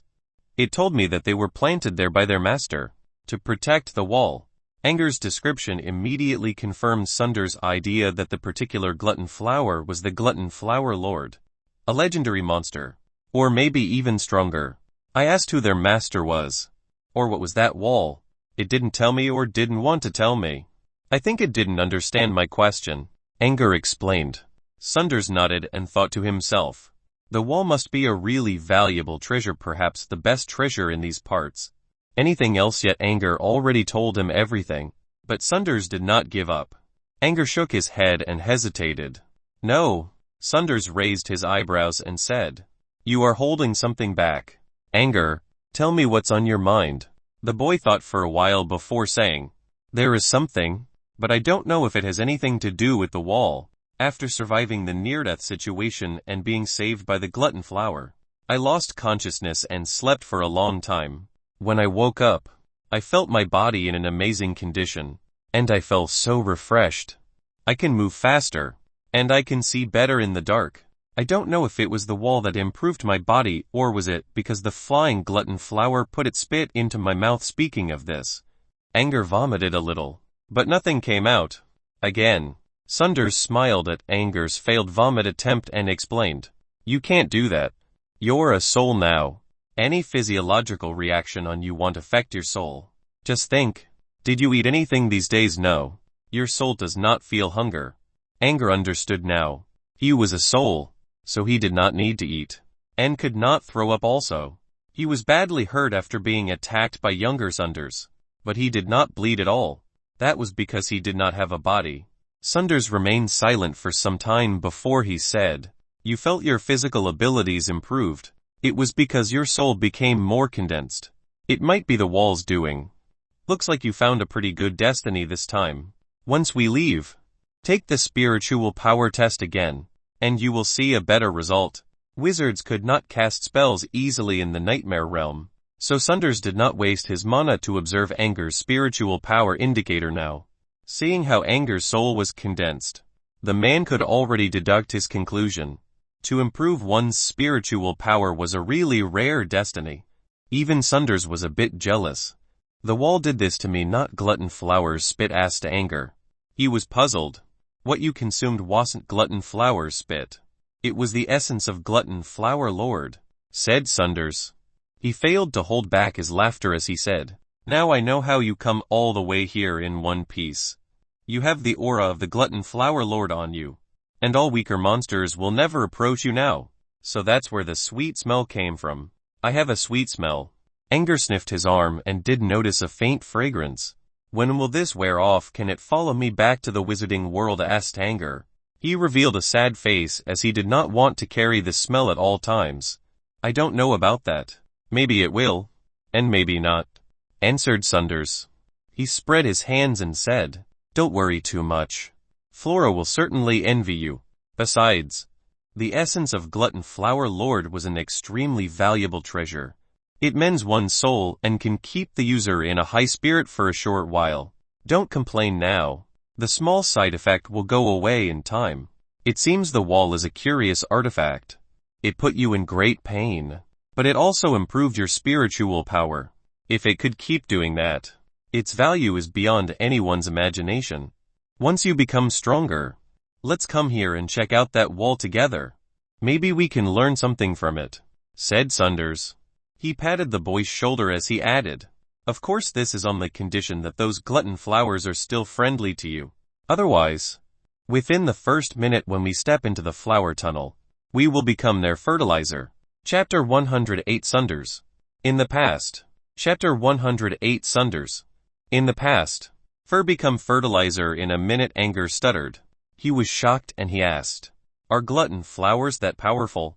Angor knew that those flowers were at least stronger than himself, but considering Sunders' own comment that was scary, Angor even thought the tiny flower was kinda adorable.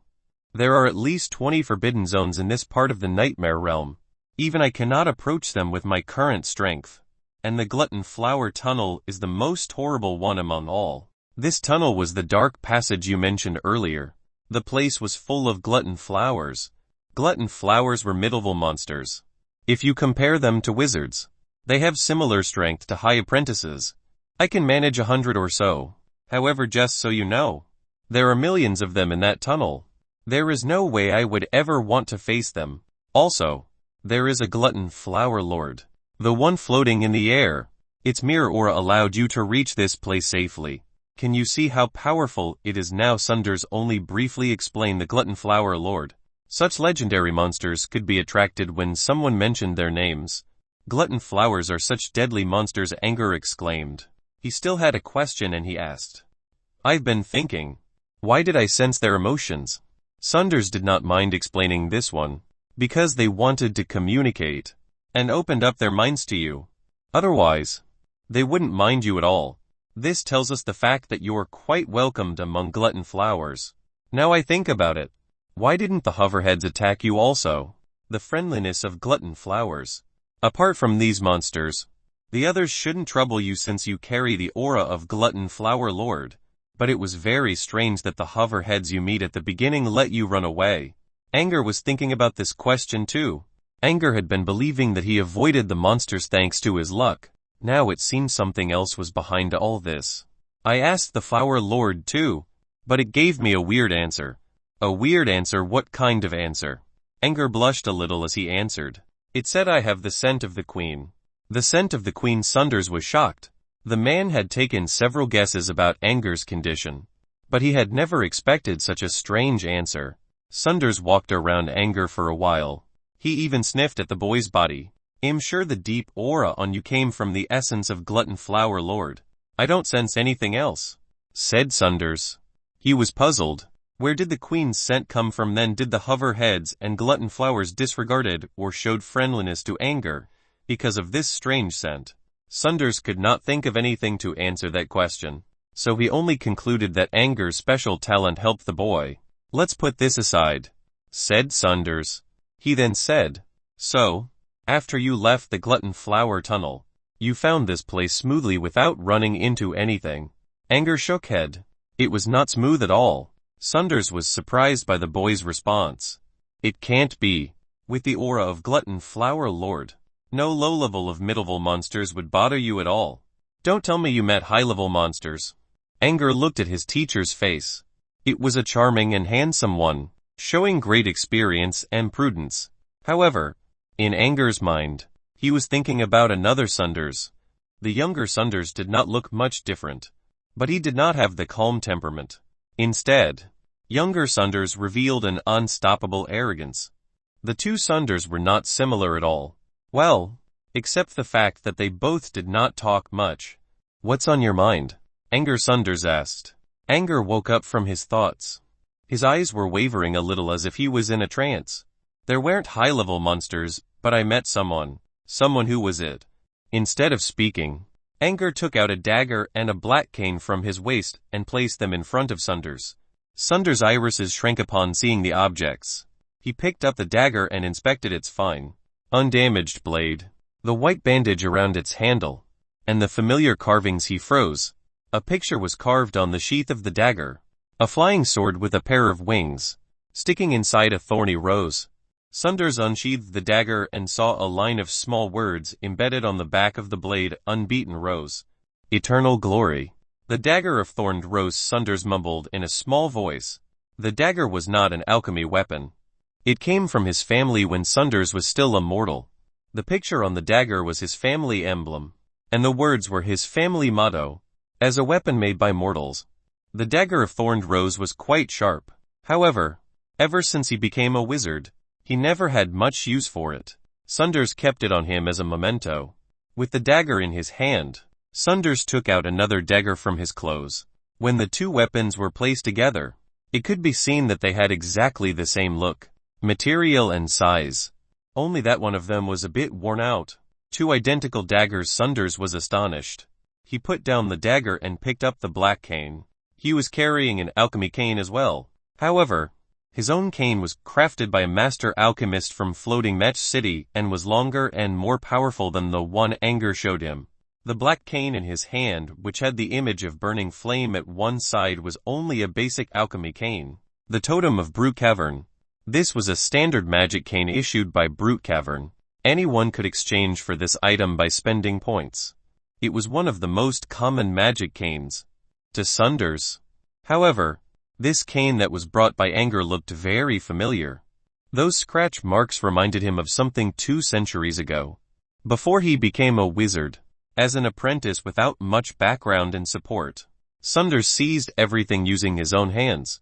He remembered risking his life day and night and struggling with death face to face countless times as he tried to find his destiny.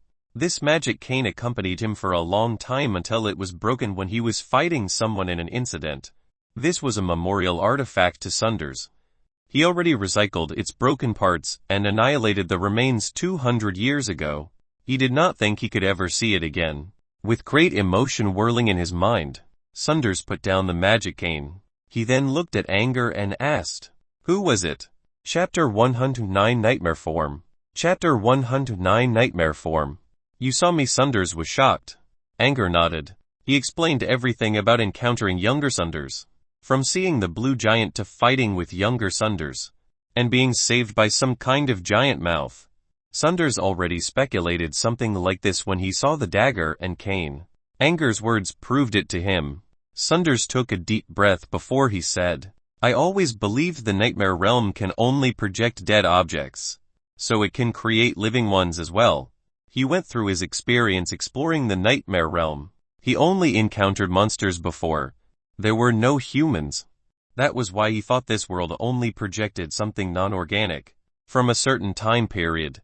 If the world could even project humans, could it project people who already died as well? Could he consider it as resurrection? There was another question.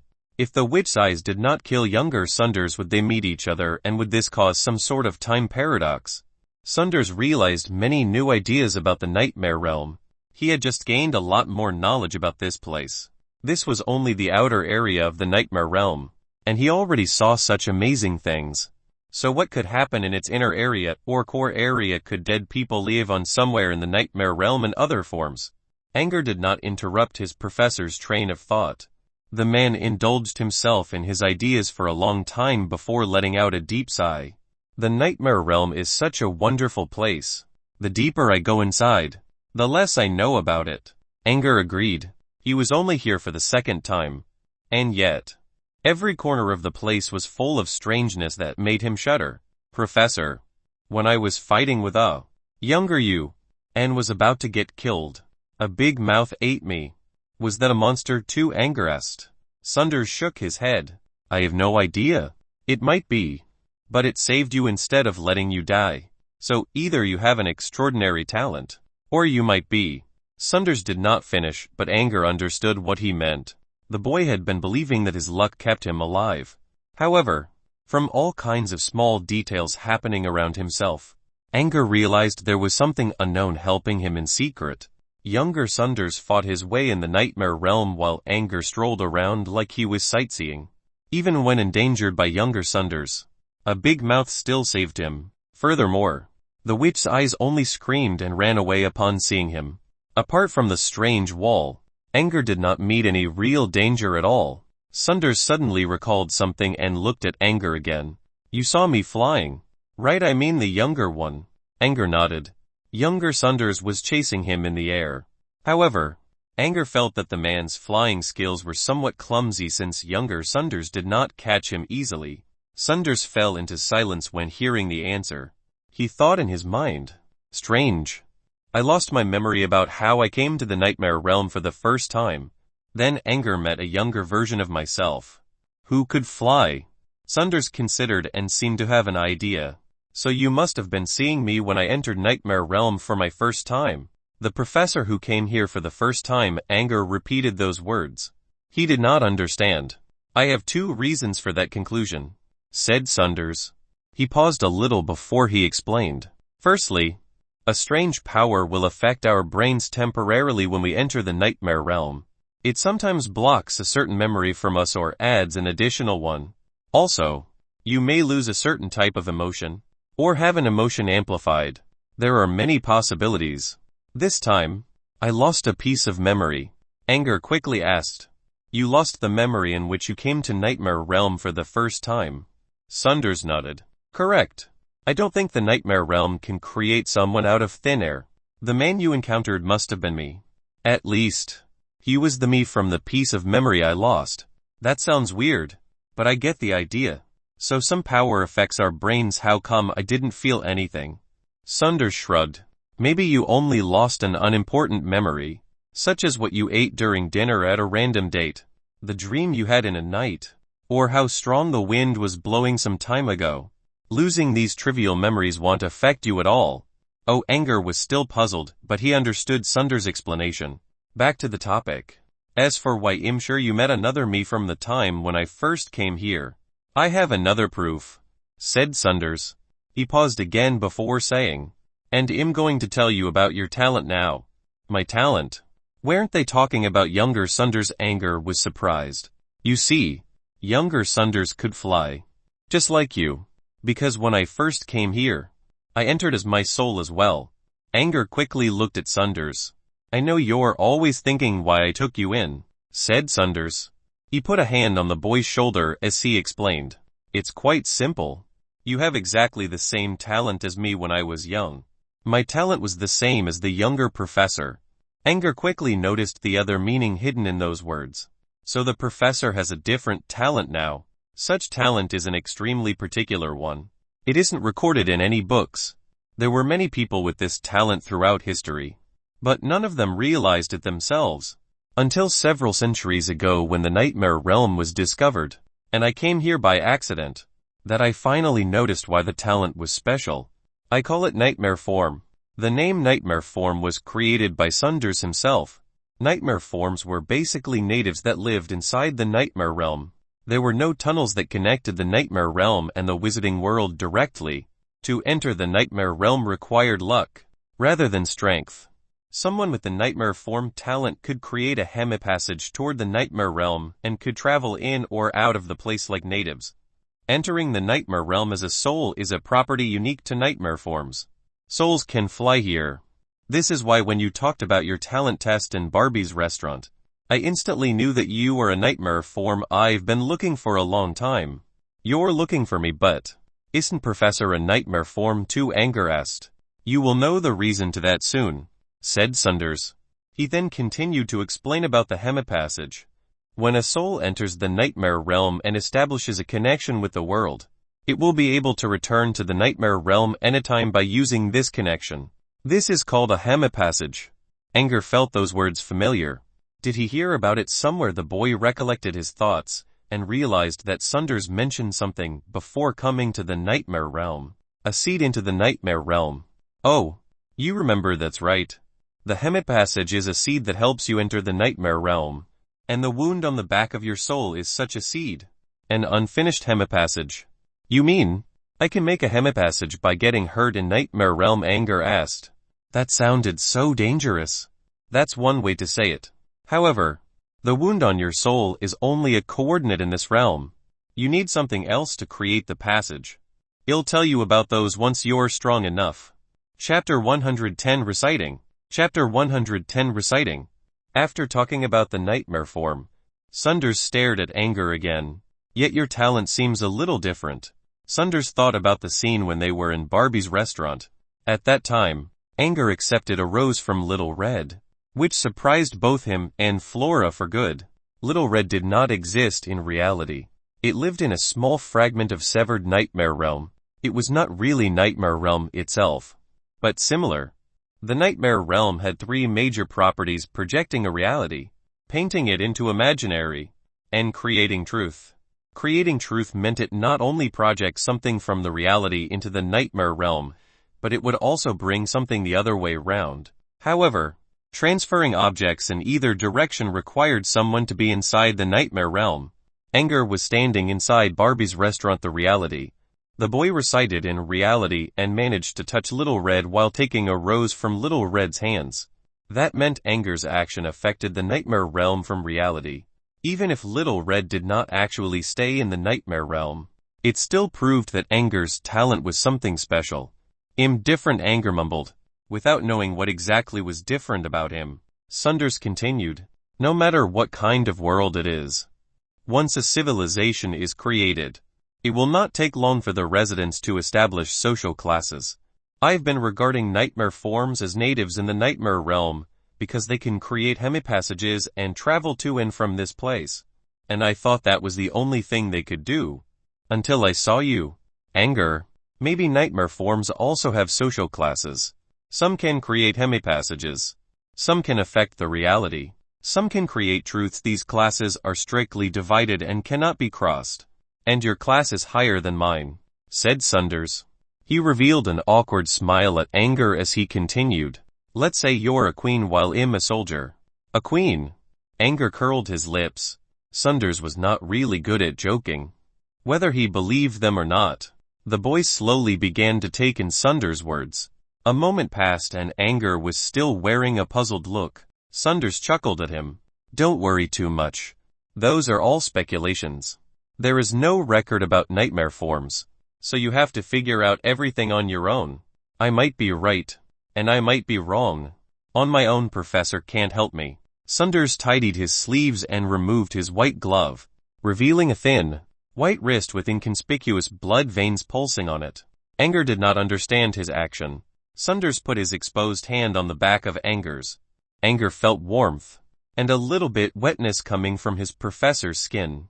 Do you think I'm a nightmare form now? Sunders smiled. Angor put his hands on his own face, then rubbed his hands. He only sensed a cold touch, but Sunders' palm felt warm, which was different. You can feel the warmth.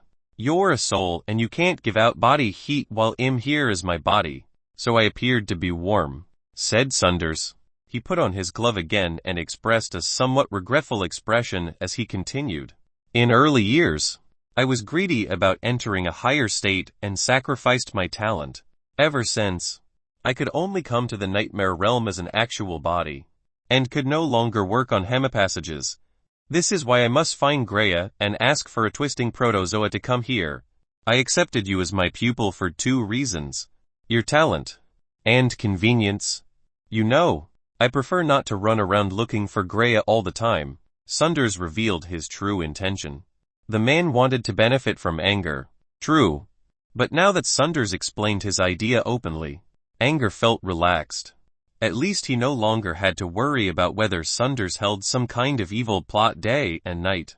With Angor's talent explained, Sunders finally picked up the Singularity Dispersive Meditation laying on the desk. He then said, "This book is an extremely precious one. You should try to recite it. When we leave, take it with you. Maybe your talent will allow it to become truth and make its appearance in reality."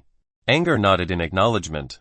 He had already recorded the book into his tablet, but after hearing Sunders' words, he began to worry that his soul was carrying a fake tablet, so he accepted the book and began reciting, assuming that his tablet would not work. Sunders did not stand idle during Angor's study. The man walked around and searched for items. If Angor could truly take special items away from the nightmare realm, he might as well take as many as he could. There were actually previous examples in which someone took objects from the nightmare realm to the wizarding world, but they were random items despite people's intentions. For example, one might pack up a bag of gems in the nightmare realm only to find a single gem when one was back at the wizarding world. A pile of mithril might turn into alchemy gold instead. Well, one would still get something in the process. Only extremely particular items would disappear completely, and the book's Singularity Dispersive Meditation was such an item. Thanks to his superior memorizing skills, it only took Angor about 2 hours to remember Singularity Dispersive Meditation. Angor looked up from his book and did not see Sunders in the study. He then put away the book and left through the door. In the main hall, Angor saw Sunders walking to him from the hallway to the left, with a potion bottle in his hand. "Tisk. One bottle of potion of austere night only. I'm in bad luck today," said Sunders. He tossed the bottle to Angor and said, "This thing will help you to improve your spirit power limit, but only once. If you can bring it back to the wizarding world, it's yours." "Such a pity. There's nothing valuable apart from the book," said Sunders. He sighed. "Even if there is something, I'm not sure we can take it. Let's go back as is. If your talent proves to be helpful and that you can actually bring the book back, we can simply come again and look for other things." It seemed Sunders was planning to use this chance to determine the actual usefulness of Angor's talent. Angor recalled seeing the secret chamber under the main bedroom. There were still a lot of alchemy books. Sunders didn't find them. Angor decided not to ask. The secret passage was not really a secret. The professor must have found it. The man just didn't want to talk about it for some reason. With that in mind, Angor put the idea aside. Sunders sat beside the desk at the center of the hall and asked, "You're done reciting the book? Then let us pray that we won't forget about it when we're back." Chapter 111 A Painting That Wasn't There. Chapter 111 A Painting That Wasn't There. "We're going back now?" Angor asked. He always hoped to go back earlier since he was always feeling uneasy in the nightmare realm. Angor's journey was smooth, but something was telling him that terrible things would happen if he did not leave soon. Of course, any second inside the nightmare realm could mean more danger, said Sunders. He took out his half of twisting protozoa as well as the other half from Angor before sighing. "This is similar to how we came here. We need another seed. And these 2 halves of the twisting protozoa's corpse are the seed." Sunders stuck the 2 halves together. Next, strange space ripples came from the corpse, creating spider web shapes in the air which then slowly spread out. Before the tunnel fully appears, you still have time to search around and take as many things as possible. Common materials are very likely to reappear in reality, so you can bring them if you wish. For anything that you can actually bring back, you can have it. Sunders spoke while standing in front of the space ripples. That reminded Angor. They were leaving soon. Why not loot as best as they could? Angor walked around the main hall which was decorated by shining golden floor bricks. The place looked so luxurious. Sunders already searched around, without finding anything in particular, so Angor did not intend to do a search again carefully. He wanted to look for something valuable that was easy to take, or something interesting. Golden or silver ornaments were expensive items to mortals, but not so to supernaturals. Angor took some time to make up his mind and decided to choose a painting. The values of oil paintings depended on their viewers. There were enthusiasts among wizards too, and they were willing to spend large sums of money on these things. Angor read about a certain occultist in a magazine who was called the Magic Painter. This wizard already triumphed on the path of truth. He could connect planar and three-dimensional worlds by using his painting brush. The wizard loved paintings. Many renowned painters in different planes created arts for him. It was said that he once threw away an insane amount of magic crystals just to buy one famous painting. Angor decided to take a painting away because he knew this story. An artwork valued most when someone could understand it, while gold and silver only possessed limited values. Speaking of paintings, most of them were placed along the long hallway behind the entrance. Angor went there without hesitating. Sunders did not question Angor's move. The man only reminded him, 3 minutes, or you will be trapped here forever. Understood. Angor reached the hallway quickly. He had already observed the paintings on his way in, so he knew which painting to go for. It only took him half a minute to arrive at his target. It was called Traveler Under Stars. Under the boundless starry sky, a traveler wearing a white hood was looking at the hovering flower tufts in the sky. With his back facing Angor, it looked as if he was thinking about something. This was a common theme. A sensuous painting. It had great details and deep emotion. It must have been created by a skilled painter, and it was among the best works in this hallway. Also, Angor chose this one right away because it carried a small hint of homesickness. Angor was beginning to miss his home too. The drifting tufts could be traveling children. Every time Angor looked into the painting, he felt as if he was one of the tufts, longing for home. Angor took off the Traveler Under Stars and prepared to go back. However, another painting drew his attention. Was that there before? It looked ordinary. A young shepherd girl was milking her animals on the grassland. The painting looked fine. It could also be something from a famous painter. Although this painter might be a little out of his condition since he did not do a good job in many of the details, Angor believed he could also sketch a simple one himself. However, these were not important.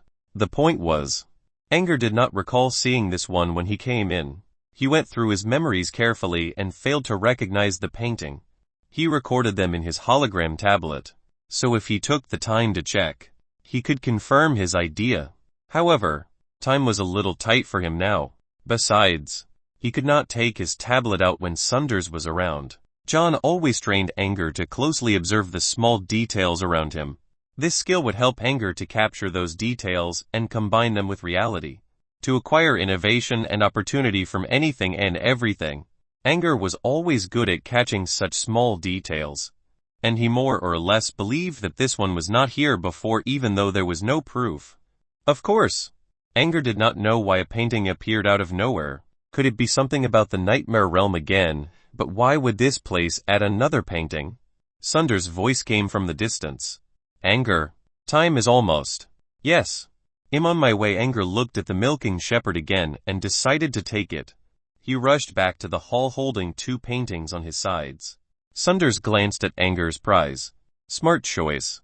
Those who love them will love them very much. We're leaving. Like last time. When the ruptures fill up the place, throw yourself in there, Sunders said. He then tossed 2 objects to Angor, a dagger and a short magic cane. The weapons Angor took from younger Sunders. You keep them. Let's see if you can bring those back as well. Okay. I wish I can. For everything. Angor replied. Let's wish so, said Sunders. He was not really interested in the other objects. He only cared about the channeling method book. The Nightmare Realm consisted of multiple sections. Some of them were as big as worlds, while some were tiny like stones. Nether City was located in one of the outermost sections. A giant figure emerged from the center of the Nightmare Realm and rushed toward the Nether City at an insane speed. At the same time, Angor felt his heart racing like mad. An ominous feeling caused Angor to get cold limbs. He looked around worriedly. Sunders frowned. What's the problem? Angor shook his head and took several hasty breaths before he said, I don't know, I feel stressed out. Like something is going to happen. Bad things. Sunders usually would not believe such words unless they were told by an astrology wizard or a prophet. Yet, in such a time and place, Sunders somehow trusted Angor's instinct. Suddenly, the noise of strong explosions came from somewhere and reached the hall. The floor was shaking. Sonic booms, a high-level monster is here. Sunders immediately recognized the noise. He looked at the spider webs, which was almost complete, and dragged Angor's hand. Leave. Now. Angor was shocked. He was pulled toward the space rupture by Sunders instead of reacting on his own. The entire hall abruptly crumbled. Everything disappeared along with another explosion. The pair turned around to look. They saw a faint figure standing in the distance.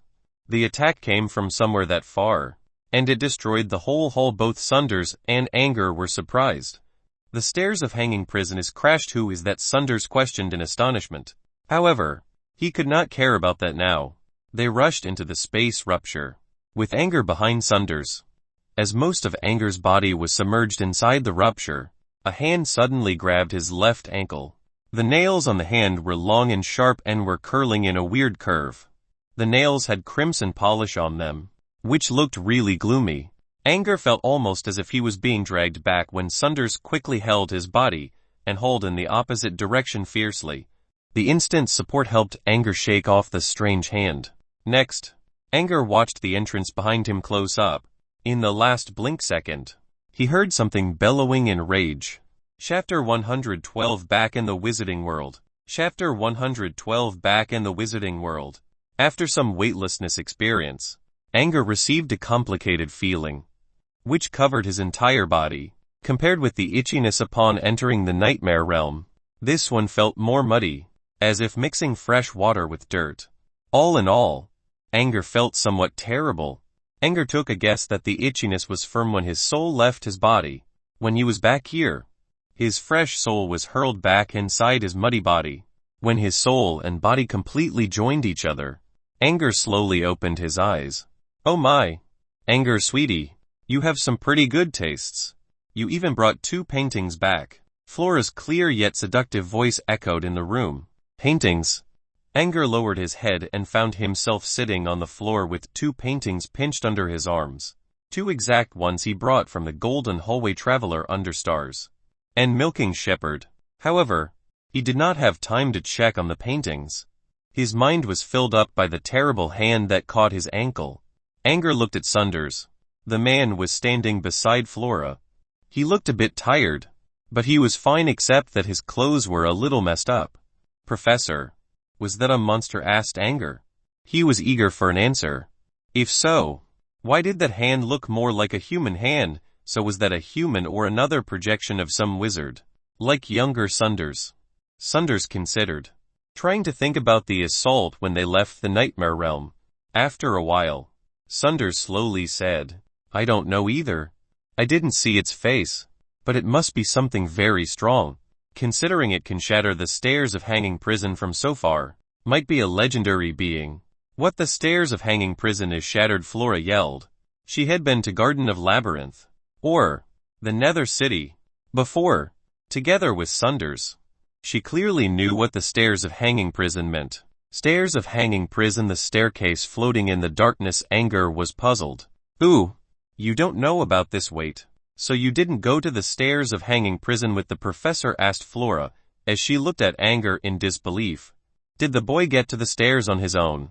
Sunders chuckled. In fact, Angor reached it earlier than I did. I only saw him in the last moment, before we came back, Sunders explained to Flora. He then looked at Angor again as he said, Yes, the stairs of hanging prison were the ones you climbed in darkness. It is a vast prison. You clearly saw many rooms on your way. Those are prisoner cells. If you already read the books in the study, you should know that the owner of the study is warden of the prison. Flora walked around Angor doubtfully, while giving out several tisk now and then. Heavenly hell, Angor, sweetie made it to the stairs of hanging prison all by himself. You really have some luck. I see the professor made the right choice by bringing you in. You even brought your luck to us, said Flora. She then exaggerated. Fine. Go become an academyism wizard all you like. I won't stop you. Behave like a lucky baby and let us take care of the hunting. Sunders agreed. The man was very satisfied with his new pupil. He looked at Angor, who was still wearing a terrified expression, and spoke in a plain tone. Don't think too much about that monster in the end. At least we escaped, and we won't go there again anytime soon. You'll look into the monster later. Flora joined him. A monster who can destroy the stairs of hanging prison isn't something we can manage anyway. You're away from the nightmare realm now. Just relax. Oh right. What about the channeling method book this time? Professor. Flora looked at Sunders. Sunders looked surprised. He just realized what Flora was asking about. Flora already got her answer. You forgot it again, Flora shrugged. She expected such an outcome.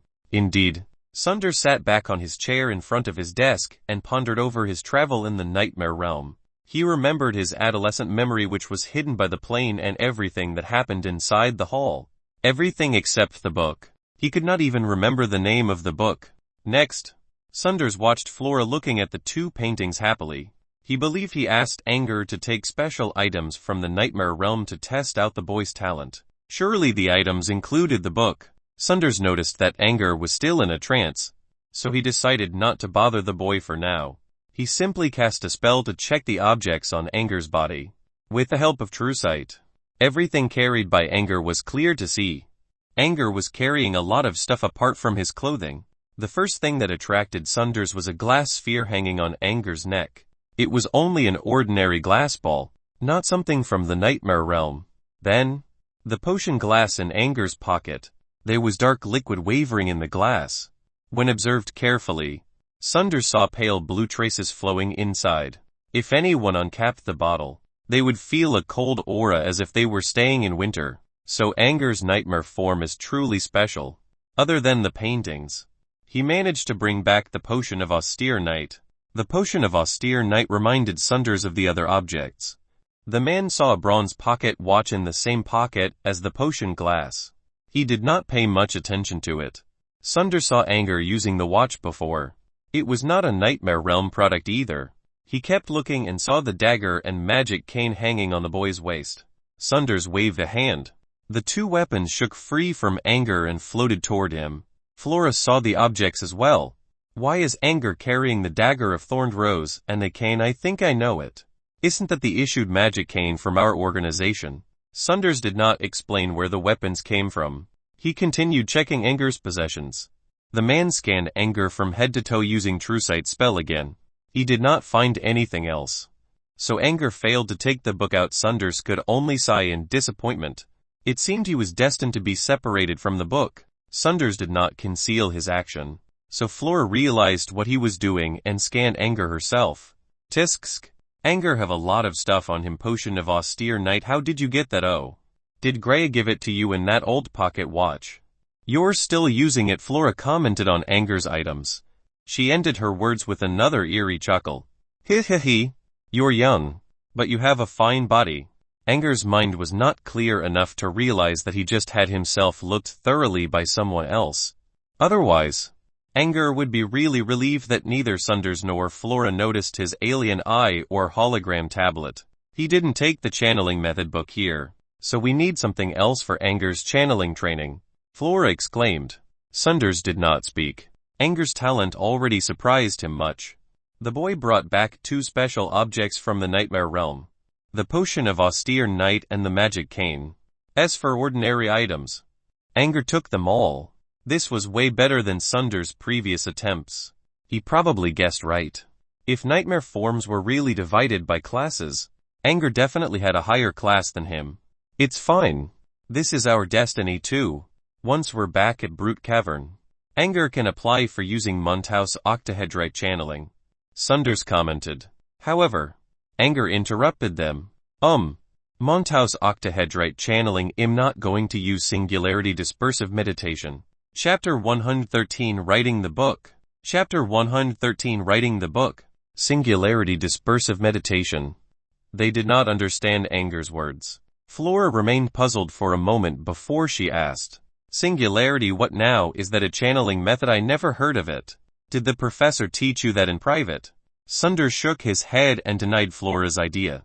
The man suddenly recalled something and revealed a surprise-stricken expression. He immediately looked toward Angor. Did you get the channeling method? Angor nodded and reached inside his pocket. The boy was wondering, didn't I take the book while you're looking? Angor searched for a while, trying to take the unfinished singularity dispersive meditation book out. However, he found no such notebook on him. I didn't take it with me, but the paintings, potion, and weapons are here. So why not the book? I think I didn't. Angor stuttered. Then how do you know the book's name? Sunders asked. Unconsciously. Angor answered right away. But Professor asked me to recite. Wait, I remembered the meditation method. I don't need the book. Sunders and Flora exchanged a surprised look. I asked you to recite the book and you did, ask Sunders. He had forgotten about this as well, along with his memory of the book itself. Angor quickly nodded. Yes. Just some minutes ago. I still have it in my mind. Wonderful. Flora brightened up. She then asked eagerly, do you remember the base fitness level of the method? Angor looked at Sunders and realized that the man was not pretending. The professor had really forgotten about the book, man. The Nightmare Realm is amazing. However, Angor had another question. Why was he the only one that remembered the book? The base is 30. He answered. Not only Flora, who jumped in joy upon hearing the answer. Even Sunders, who always carried a moderate attitude, laughed out. The singularity dispersive meditation was not really useful to them. But the book valued more than all channeling methods in the entire Southern Wizard region summed together. A baseline of 30. Some wizard organizations would be crazily happy to obtain lesser channeling methods with 2 or 3 baseline. But 30. They had to keep it a secret. If anyone else sniffed the presence of this book, the world would witness bloodshed. Brilliant. This book will be passed down within our own circle only. Angor. Always remember that you cannot tell anyone about this channeling method, or the consequence will be severe. Sunders warned the boy. Angor nodded. He was not really convinced though. The channeling method required extremely difficult conditions. Even if it was made known to the public, only a few people could actually learn it. Next, Angor remained in Sunders' room to write down singularity dispersive meditation according to his memory. He had just memorized the book not long ago, so he managed to work quickly. Combined with the fact that it was only half finished, Angor managed to complete his job in less than an hour. Angor used a clear handwriting instead of ornamental penmanship popular around the world. The symbolic universal language appeared square and upright like Chinese Hanzi in Angor's hands. Just like the boy's personality, Sunders read the book, which did not help him regain his memory about the original copy. However, the man sensed that Angor did a perfect job. Good. It isn't a complete copy, but that won't prevent us from training. I just wasn't expecting this channeling method to be so difficult. It used the 36-dimensional space coordinate system localization method, which was lost in history a long time ago. It calls for really superior individual abilities. Sunders began to worry about whether Angor was able to learn the book. Flora took the book over and exclaimed on its difficulty as well. Many ancient wizards had triumphed on the path of truth, which we probably will never witness. I think only one of those almighty figures could have composed this book, Flora said. She cast a gentle look toward Angor. This boy was really a lucky star. He easily solved a big problem which troubled Sunders for hundreds of years. Angor, are you certain you want to learn this book? Asked Sunders. He did not hide his worried tone as he continued to speak. You need to meet some harsh conditions to do so. Are you absolutely sure? You will waste a lot of time if you try it in vain. To actually learn the channeling method was another goal. Before that, considering Angor's spiritual power indicator, if the boy wanted to become someone powerful enough to save his teacher, John, he had to study in a way which was never tested and proved by anyone else, where he would idle his life away like Mara. You are on your own in learning this channeling method. Others will not be able to help you. Are you certain about it? Sunders asked again. I am. I will study this book. Angor felt tired after coming back from the Nightmare Realm. Maybe it was an expected condition after his soul rejoined his body. Go and rest for the night, and come tomorrow, Sunders said. Angor went straight back to his room. Upon opening his door, he saw Toby flying toward him. He waved a hand at the bird to say hello, then threw himself on his bed and fell into a deep sleep. It was a lethargic sleep. When Angor climbed up with sleepy eyes, he realized it was the evening of the second day already. He opened the window. Cold air invaded his face. He could still see the setting sun in the distance, but the sky was already dark. Angor stretched himself and yawned. He found Toby sleeping in his hair again. When the cold wind came in, the bird even wrapped some of his hair around itself. Angor sighed and closed his window to keep the coldness out. He then carefully placed Toby into its tiny bed. When Angor put a blanket on Toby, the bird was still fast asleep. Angor felt his stomach rumbling and realized he was starving. He had skipped several meals. He did not feel it when he woke up, but the cold air quickly triggered his hunger. He was planning to go to Sunder's after getting washed, but it seemed he should solve his food problem first. Angor cleaned himself in the bathroom and walked to the dining hall. Chapter 114 Improved Spiritual Power. Chapter 114 Improved Spiritual Power. Angor, why are you so late? Angor stepped into the hall and saw Salem gesturing at him. I didn't see you all day. I thought Hokig bullied you again, said Salem. He was carefully cleaning the table as he spoke. I even went to Lady Espel to ask about you. Guess what I saw? Lady Espel. Angor was puzzled for a while before he realized that Salem was talking about Nausicaa. What happened? Asked Angor. He found some dishes and sat down with a slice of toast in his mouth. I saw Hokig gathered a bunch of people to confront Lady Espel, and they were beaten up by the lady for good. I think those people will stay indoors for at least half a month, seeing how their faces were swollen jellies, said Salem. He sounded happy, but he did not stop his table cleaning task. When he was sure there was not a single scrap of dust on the table, he finally took his thick book from his pouch and placed it on the table. The guy's tough. He still has that wound on his neck. And he actually tried to fight Nausicaa again. Where did that courage come from? Angor snickered. I want to know too. Your bird messed him up everywhere. Hokig still has those wounds all over him. Why would he bother Lady Espel again? Salem spoke while enjoying his vegetable juice and roasted meat. Who knows, maybe the guy accidentally took the wrong medicine. Angor commented nonchalantly. Salem nodded. Every talent on the airship knows that Lady Espel is the strongest one apart from Balba. Yeah. Maybe Hokig really ate some bad stuff. He didn't eat anything, but he could use an extra nut in his brain. An indolent voice came from behind Angor. Nausicaa was carrying a dish toward them. She was wearing a white casual suit from top to bottom. Lady Espel. Salem brightened up. He stood up and bowed to Nausicaa politely. Nausicaa stopped in her track and complained. Don't call me like that. Just Nausicaa is fine. But Lady Espel is such a legend. You're even the Queen's friend. Salem stuttered. Only those who want something from me or not so close to me would use formalities. For friends. I wish they call me by my name, said Nausicaa. She put down her dish and sat beside Angor before asking, do you like it if I call you Mr. Puston? No. The lady should just call me Salem. Lady Nausicaa flipped her hair. I mean Miss Nausicaa. Nausicaa smiled. By the way, Angor, you never left your room during the day. Don't tell me you slept in. Nausicaa was eating in an elegant manner. She tried finding casual topics to talk about. Angor only let out an embarrassed smile without answering. It was only chit-chatting during mealtime, so Nausicaa did not push for an answer.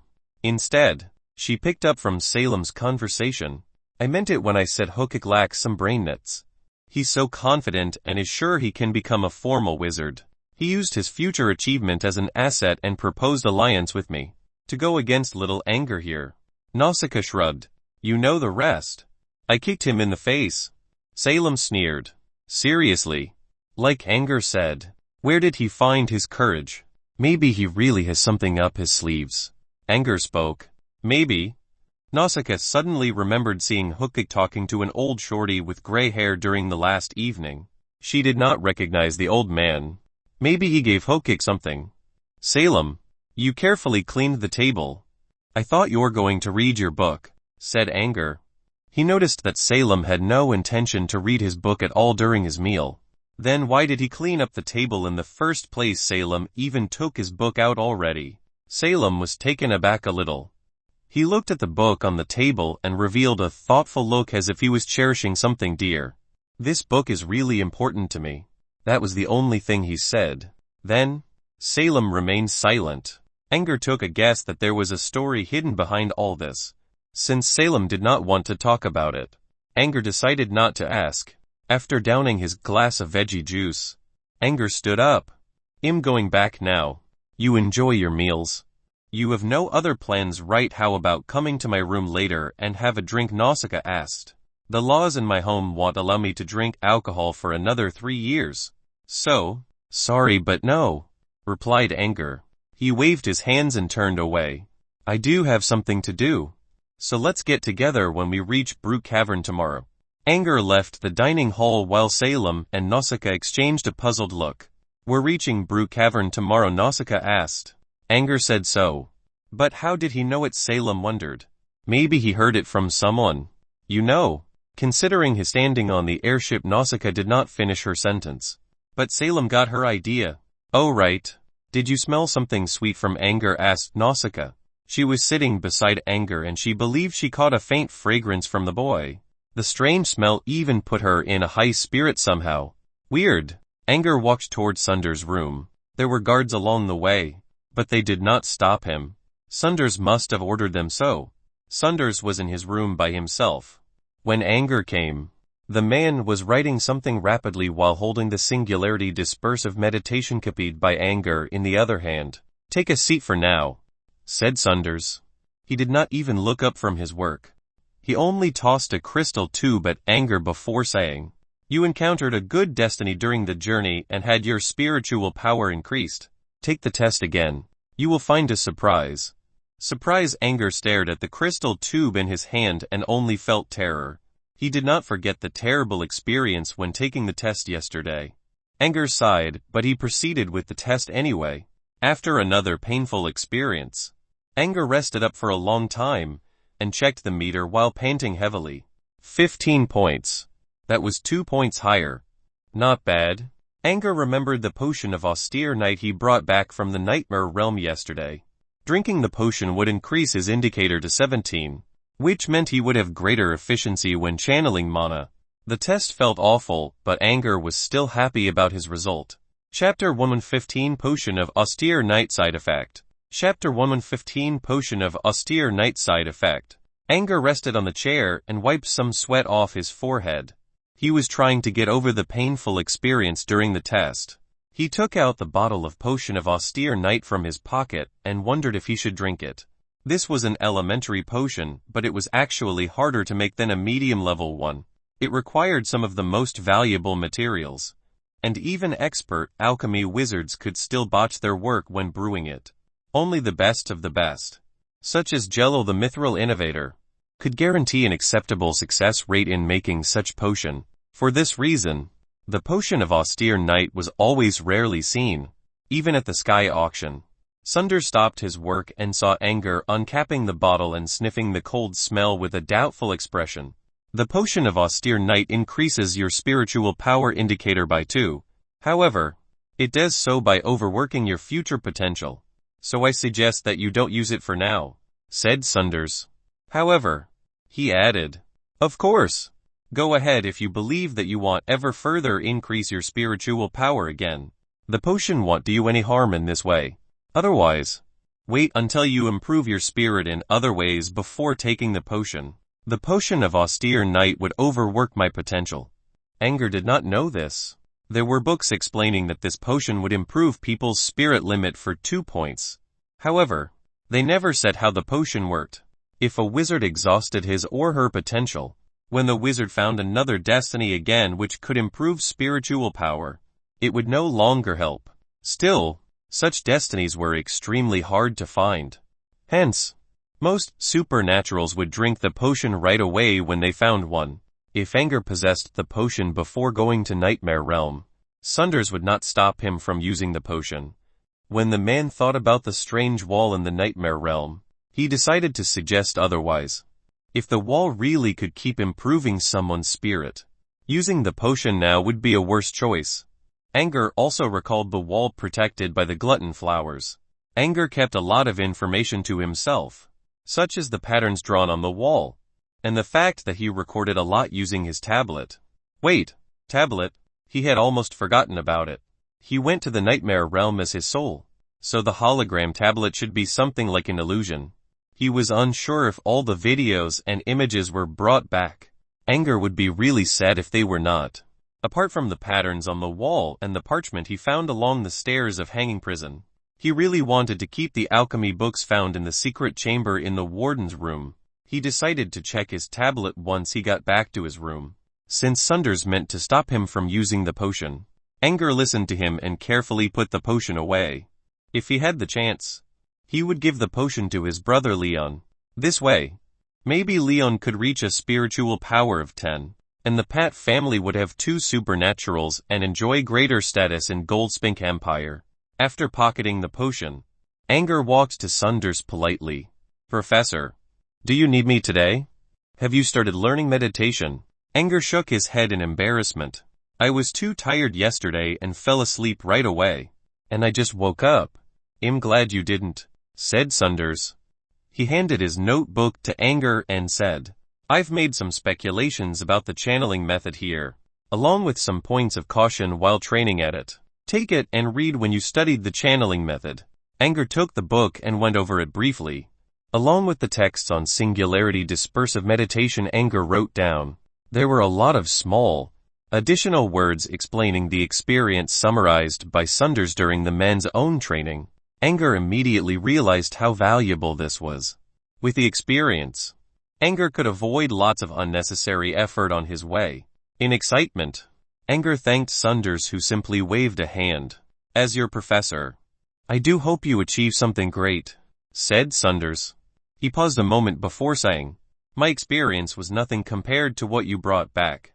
You already know how much value the book holds, considering the equivalent exchange convention in the wizarding world. Since you gave me the book, I can fulfill one of your wishes. I would never know about this book without you, or go to the Nether City to find it. Professor's information is one end of the exchange. I already have you to teach me. I don't need anything else, replied Angor. Angor meant those words. He was worried about being taken by Sunders before, but since his doubts were solved, the boy gladly accepted his teacher. John's education during all these years taught Angor a lot of cultural virtue from Earth, no matter where he was at. Angor always respected his teachers. Now that he regarded Sunders as his real teacher, naturally, the boy would show proper manners to him. Are you sure you don't want a wish, let's say? If you ask me to save that previous teacher of yours, I will comply, Sunders said. Angor wavered at Sunders' suggestion. If Sunders personally helped out, John would certainly be saved. But Angor thought about John's identity, an illegal traveler from another world. What would Sunders do if he found this out? Angor was unsure. Considering how wizards treated otherworldly creatures, it would not be anything pleasant. With that in mind, Angor decided to improve himself and go save John on his own. This way, John would not be exposed. After Angor made it clear that he would not wish for anything, Sunders only nodded with a smile and did not say anything further. However, the man was regarding Angor with a more pleasing expression now. Next, Sunders told Angor some other things to note and something related to the Nightmare Realm. The man was mostly interested in Angor's experience inside the Glutton Flower Tunnel, so Angor told that part of his story many times. He almost slipped his secret about the flashlight at one point. Before Angor left the room, Sunders pointed to the bar stand. Take your paintings with you. Angor looked to the direction and found the 2 oil paintings he brought back from the Nightmare Realm. They were placed upright, so Angor could observe the paintings from his position. He glanced at the milking shepherd unconsciously and did not notice anything in particular. If he did keep the images in his tablet, he would see if those paintings were the same as they were. Chapter 116 Painting that did not exist. Chapter 116 Painting that did not exist.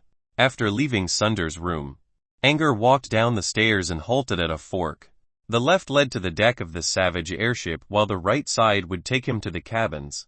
A moment later, Angor walked onto the deck. There were no people here. Angor stretched himself and approached the safety fence. The cold breeze in the evening flipped his clothes up like blowing a broken balloon. Angor felt really refreshed after a day and a night's sleep. However, he also felt his mind somewhat confused. So he came here to relax in the cold air. His travel in the Nightmare Realm appeared peaceful to onlookers, but Angor knew how tensed up he was. When he was flying in the maze, every turn made his heart heavier because he always feared some monsters were waiting for him. He managed to suppress all the pressure using his mental capabilities. Once he returned, the pressure came springing back as well. Such kind of backfire prevented him from doing anything efficiently even if he rested his spirit. He really wanted to go back to his room and start training on the channeling method now so that he could see the world of supernaturals earlier. Yet, he controlled his urge. The airship cruised under the starry sky and among the clouds. Angor leaned against the fence and closed his eyes to enjoy the cold yet pleasant peace. Suddenly, he felt someone nudging him on the back, which shocked him. There was only empty space thousands of meters above the ground behind him. So how? He turned around immediately. He saw a pair of bare feet in front of him. It was Flora. Also, she did not nudge him. She was giving the boy a playful kick. Flora floated in the air and looked at Angor with a smiley face. "You're too young to act all pretentious. What are you thinking about anyway?" Flora squinted her eyes. "Are you in love? I saw you having a great time with that Nausicaa. Did you too? Hee." Angor was not really in good condition to work his brain now, so he did not try to use his manners in front of Flora. He only greeted her casually. As for Flora's joke, the boy only gave a lazy response. "I don't even know where my life will take me to. And I really don't have time for these matters. Miss Flora, pray stop your teasing." Angor was still young to know love. He was not interested in love. He would rather avoid thinking about it. "Okay." Flora did not insist on it. She then said, "I'm here to deliver something." Angor glanced at her. The woman took out a white, round object out of thin air and tossed it to Angor. The professor decided to take the dagger and magic cane away. As his memento, as compensation, he asked me to come. Using the gentle moonlight, Angor observed the thin, round item with an uneven surface. It looked like a big button. The material felt hard, but it was not cold like metal or porcelain. Was it made of bone? The front side of the button had the word Brute Cavern printed on it, and the image of a burning flame. Angor knew that this was Brute Cavern's emblem. "This is an anonymous bone card with 10,000 merit points in it. Once you get yourself a name card, you can transfer the points under your name. Merits point act as a common currency in Brute Cavern. You need points to buy materials, learn lessons or exchange for items. These points are the compensation Professor paid you." Flora did not tarry. She waved goodbye at Angor and floated away right away. Bone card, yes. This was made of bone all right. Angor gladly took the card. After spending so much time in Sunder's library, Angor clearly knew what he could do with the merit points. 10,000 was not much though. These points held value similar to 100 magic crystals or so. 100 magic crystals were quite a fortune to apprentices. To wizards negligible. A good amount of magic crystals before reaching Brute Cavern. Angor put away the card and mumbled happily. Combined with the bag of crystals from Greya, Angor possessed 130 magic crystals now. He could be considered pretty rich among most apprentices. With the help of his new income, Angor's laziness disappeared a lot. He rubbed his sore temples, picked up the 2 oil painting from the floor and left the deck. Once he was back in his room, Angor put the paintings aside. He closed the door and then lied on the bed. His first task was to check his recordings. He even took out his blanket and covered himself up before taking out his pocket watch, just in case. Unlike when he was in the nightmare realm, the hologram tablet started up just fine. Angor saw his recordings soon. After going through the folder with his videos and images and saw all the files he saved, Angor let out a sigh in relief. Seemed like the recordings worked as intended during his journey in the nightmare realm.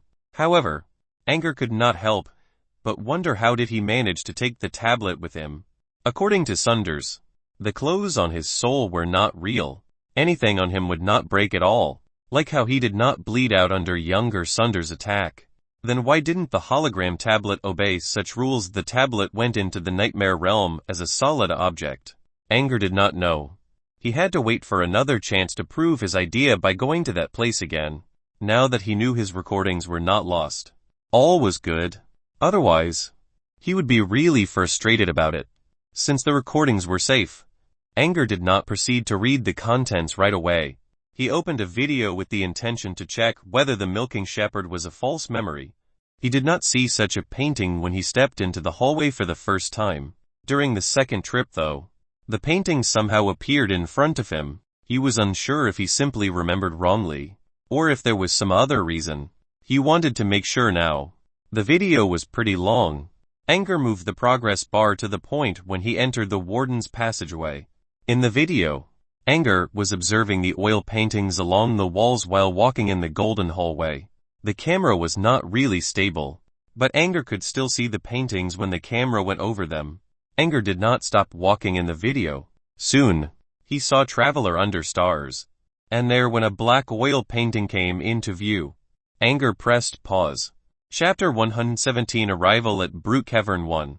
Chapter 117 Arrival at Brute Cavern 1. The Angor in the hologram halted. Everything within his view around him was restored in the holographic projection.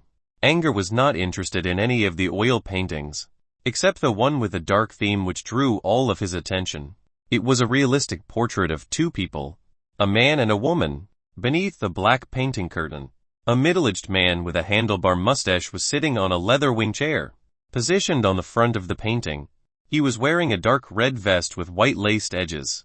The woman appeared young, maybe 16 or 17. She wore a classic bright green strapped leather skirt. She had beautiful blonde hair, which was folded into an updo like a flower. She rested her head upon the back of the chair, revealing an innocent and joyful smile. A line of small, white ornamental letters was printed on the upper right corner of the oil painting. If Angor did not look closely, he would think those were sewings on the black curtain. Angor zoomed the picture in until he could read the letters clearly, recording the 6th birthday of Margaret Franklin. Margaret. Angor saw this name before.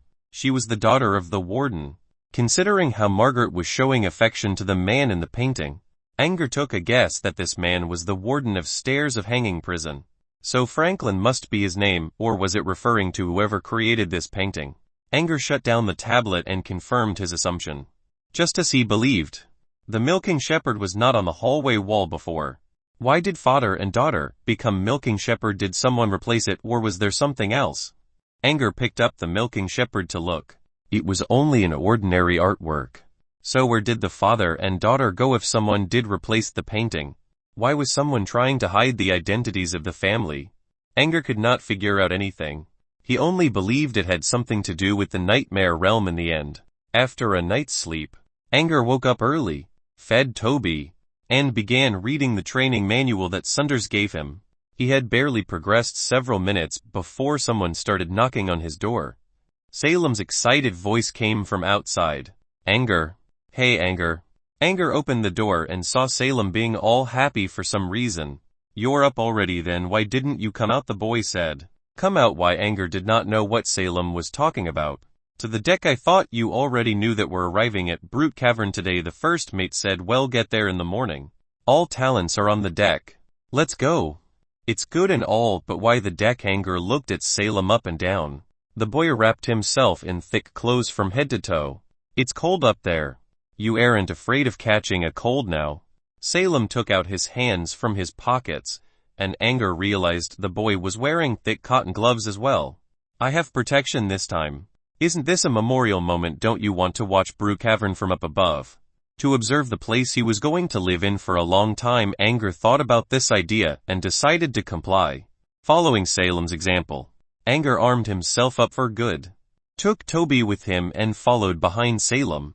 On their way, Angor saw more talents coming out of their rooms. Looked like they all shared the same idea to see what Brute Cavern looked like from the air. That would both satisfy their curiosity as well as giving them an idea about the landscape so they could make future plans better. When they reached the outside, the sight of Hokik attracted Angor's attention immediately. He was standing among 3 or 4 people and making some kind of publicizing speech while thumping his chest. The man looked really proud of something. Angor only gave him a brief glimpse. He joined Salem near the fence on the right side where Nausicaa was spitting smoke clouds. Looking amazingly sexy, Miss Nausicaa. Salem greeted her happily. Nausicaa looked up. Ah, you came too? Yup. I wonder how Brute Cavern looks like. They said wizard organizations are all secretly built and that mortals can't find the entrances, said Salem. He looked full of expectation as he continued. My mother used to tell me about the story of the Moon Castle. Maybe Brute Cavern is like that, which only shows itself under the moonlight. Who knows? Maybe. When I was at Blackberry Waters, I heard a rumor that an organization was built on coral clusters. I wanted to go find it before. I've never expected that my destiny would bring me to Brute Cavern instead. Nausicaa replied. Wizards on corals, that sounds so fantastic. Salem began his imagination again. An organization on corals, you mean White Coral Floating Island Academy? Angor spoke. Oh, something like that. Why, you know about them? Angor and Nausicaa wondered. Angor smiled. Just like you. I was following a guide to the academy. Then something changed my destination. And now I'm going to Brute Cavern as well. You're luckier than me. I didn't have a guide. I was totally wandering my way about to find this White Coral Floating Island Academy. Nausicaa let out another smoke ring. She then said, I was too naive. If I didn't find something along the way, I would have perished at the bottom of the sea. Considering what she saw on Devil's Water, those boundless thunderclouds, she should totally be worried. Angor, do you know if White Coral Floating Island Academy is a colorful place like the Moon Castle? Salem asked eagerly. Angor shook his head. I never went there. But I saw the picture of another wizard organization from a book. It's called Floating Mech City. A giant metal city floating above the clouds. Only supernaturals can reach that place while mortals can only look up at it on the ground. As the most famous trading city in the southern wizard world, Floating Mech City was open to all wizards. Of course, there were pictures of it in all kinds of books. A city on the clouds, that sounds more fun than an academy on corals. Salem had stars shining in his eyes now. He was dreaming of going through the clouds and see the vast city at the end of the sky, which released an attractive beam of light. Apart from Floating Mech City, Angor also went to Nether City. So he briefly told them something about the ancient wizard ruins, which were later called the Garden of Labyrinth. Wizards living on top of corals. A metal fortress among the clouds. A city combining mazes and gardens. Their imaginations went wild. I wonder what Brute Cavern is like. Salem believed that. As one of the top 10 organizations in the south, surely Brute Cavern would bring him lots of surprises. However, he would be disappointed soon. Chapter 118 Arrival at Brute Cavern 2. Chapter 118 Arrival at Brute Cavern 2. The airship The Savage was fast. The scenery on the ground kept shifting. Lush forest and flower fields soon became rivers and raging waves. About half an hour later, Angor felt the air getting thin and it was difficult to breathe. He looked aside and saw Salem's lips went pale. The boy's nostrils were working rapidly, releasing lumps of white vapor. You okay, Salem? Angor asked worriedly. Salem's cheeks were red, and his eyes were not concentrating. He replied in a weak voice. I'm fine. Just a little dizzy. About to throw up something. The Savage is currently flying on Parmigi Highlands. The first mate announced in the speakers. We're arriving in 30 minutes. All talents, prepare to depart. The Parmigi Highlands lies along the border between Gammon Kingdom and Evernight Kingdom, with an average altitude of 3,500 meters. Angor thought about the map he read in Sunder's library. Then he put a hand on Salem's forehead. It felt hot. Salem's face was all red like a ripe apple. I think he got altitude sickness when we're going up too fast, said Angor. He checked Salem's pupils before saying, It isn't serious. He just needs more oxygen. What should we do? Nausicaa quenched her pipe and approached Salem, concerned about the boy's health. Salem tripped and was about to fall. Angor acted quickly and caught him. Get him off the deck for now. The cold air in the sky will make it worse. Angor and Nausicaa assisted Salem away. Let's go to the common room and get some hot water. Hydration is important in such a situation, Angor suggested. Besides hot water, the common room also had sufficient oxygen thanks to the magic arrays. You know healing skills too. Nausicaa chuckled at Angor. They had placed Salem on the resting bench. Nausicaa was getting water for him. Angor rubbed some of the positions on Salem's body skillfully to soothe his condition as he explained. I know some first aid. My previous teacher taught me. Your teacher is a doctor. Nausicaa handed a glass of water to Salem. Salem was blushing. He hid his face under his scarf in embarrassment. Angor reached under his clothes to rub his acupuncture points earlier. Such an unknown technique felt really weird. And Salem wanted to stop Angor. Amazingly though, the stress in his chest faded a little after being massaged. However, he still wanted to hide in shame. Salem took the water glass and hid his face behind it. Angor did not notice Salem's bashful response. Back in Pat Manor, he always used such Chinese massage to help his teacher, John, and he got used to such close touch on the skin. He saw such a technique as an ordinary way of treatment, and he forgot that no one in this world knew what he was doing. No. Angor remembered his days living with John. No matter what Angor asked, his teacher always provided ideas. John was a real scholar who knew everything in heaven above and the earth underneath. My previous teacher was a knowledgeable man, said Angor. He preferred not to talk about John too much. John's identity was a sensitive topic. He knew Nausicaa was only looking for casual chats, but Angor would avoid unnecessary trouble. After resting in the common room, Salem's condition became a lot better. The redness on his face vanished. He wanted to go to the deck again to watch Brute Cavern from above. Don't. We're getting off soon. Well, live there anyway. Just take it slow. Angor stopped him. Nausicaa had been looking out of the window. Well, even if you go there now, you won't see what you wanted to see. The scenery outside could clearly be seen from the small glass window. The entire highland area was covered in brown and green. There was nothing that stood tall on the ground, only smaller, cold-resistant vegetations. They could not see the end of the highlands. Everything looked the same. The ground was uneven. Higher areas were mostly broad and flat, with occasional snow patches. Most places had grass on them. Such a barren land was completely contradictory to the amazing and colorful place Salem expected. Salem peeked from the window with a disappointed expression. He still had hope. They had not seen any structures from here, and that meant there could be surprises. However, another announcement from the first mate interrupted his idea. Arriving. The Savage is about to land. All talents gather at the exit. They could feel the airship going down slowly. Salem checked from the window again. There was only desolation. Nausicaa smiled at him. We're already lucky enough to join Brute Cavern. Try not to think too much. She turned away. I'm going to get my things. Let's meet at the exit. Angor bid farewell to the sulking Salem and returned to his room for his luggage and bird. On the narrow passageway in the airship, Angor ran into the other talents, who all snickered at him. They probably should, considering how Angor looked like. He was carrying too much and most of his luggage belonged to Toby. The two large oil paintings made his packet extra oversized. He was like bringing a traveling tent with him. Of course, those who saw him were all laughing in secret. Angor complained at Toby, who disregarded its master with a raised beak. Angor messed up Toby's feathers in frustration until they began to ball up, and Toby tweeted in protest, which did not help the bird escape from Angor's demonic fiddle. In the end, Angor still had to carry all the stuff. Angor reached the gathering point with a pile of things on his back. He did not see Sunders and Flora. Only the talents and phantom servants were here. The talents walked off the airship one after one, following the instructions of the servants. When everyone had left the ship, the phantom servants boarded the Savage again and disappeared from people's view.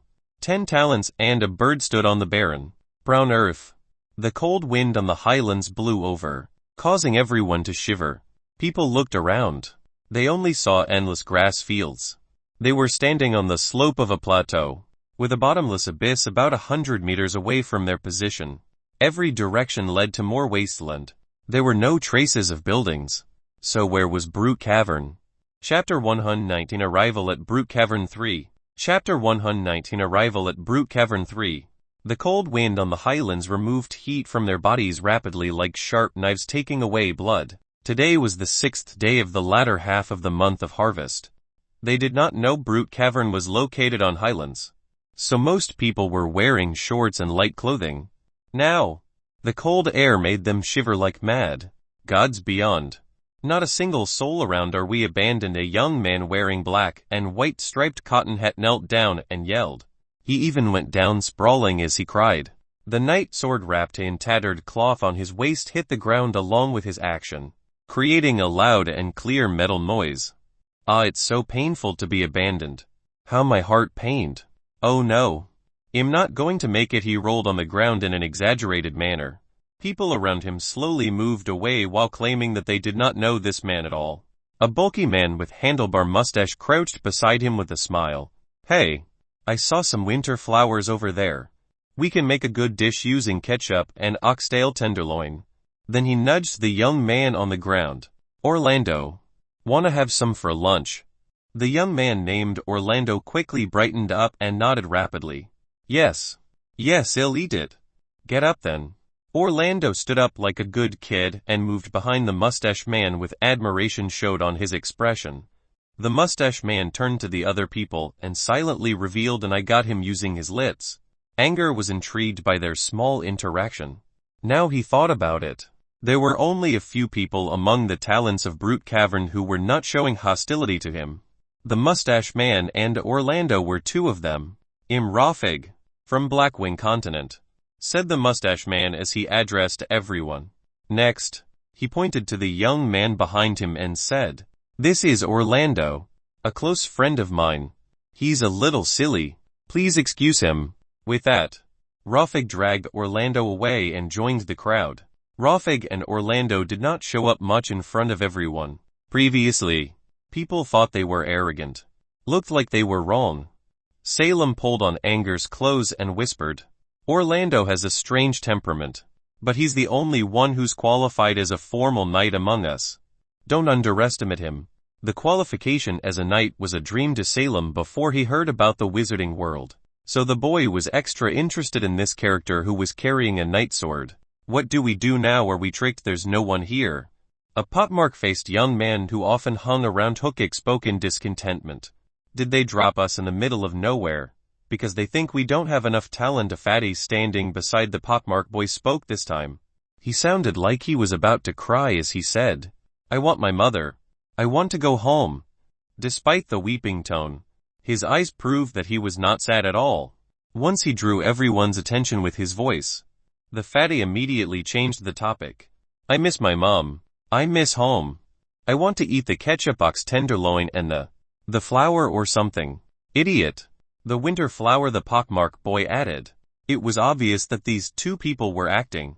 Hearing their speech, everyone glimpsed at Rafig, who had been hiding among the crowd. Rafig rolled his eyes at the sky helplessly. "Another strange pair," Angor mumbled. The pockmark boy and the fatty seemed to be Hookik's handyman or something. Every time he walked by, he would receive hostile snickers from them. Angor thought these two people were merely someone up to no good. But wow, they had no shame. Hookik accepted such people as followers. Wouldn't he get tricked? Angor peeked at Hookik and realized the violent chieftain had covered his face, as if he felt ashamed in front of everyone. Well, he is already in a bad position anyway. Angor silently looked away. Rafig never responded to the fatty's request, so the latter was still screaming. It was the only thing people could hear on the tranquil plateau. A low and raucous voice suddenly boomed out of the terrible crying and reached everyone's ears like thunder. "Shut up or I'll kill you." It was a bald young man with dark brown skin. He was not wearing anything on his upper half, and those stomach muscles shined like tempered and oiled steel. Short, tight leather pants covered part of his legs, revealing thick leg hair above a pair of chamois leather boots. He also had a loincloth with a tiger stripe pattern around his waist. His exposed skin did not shrink due to the coldness.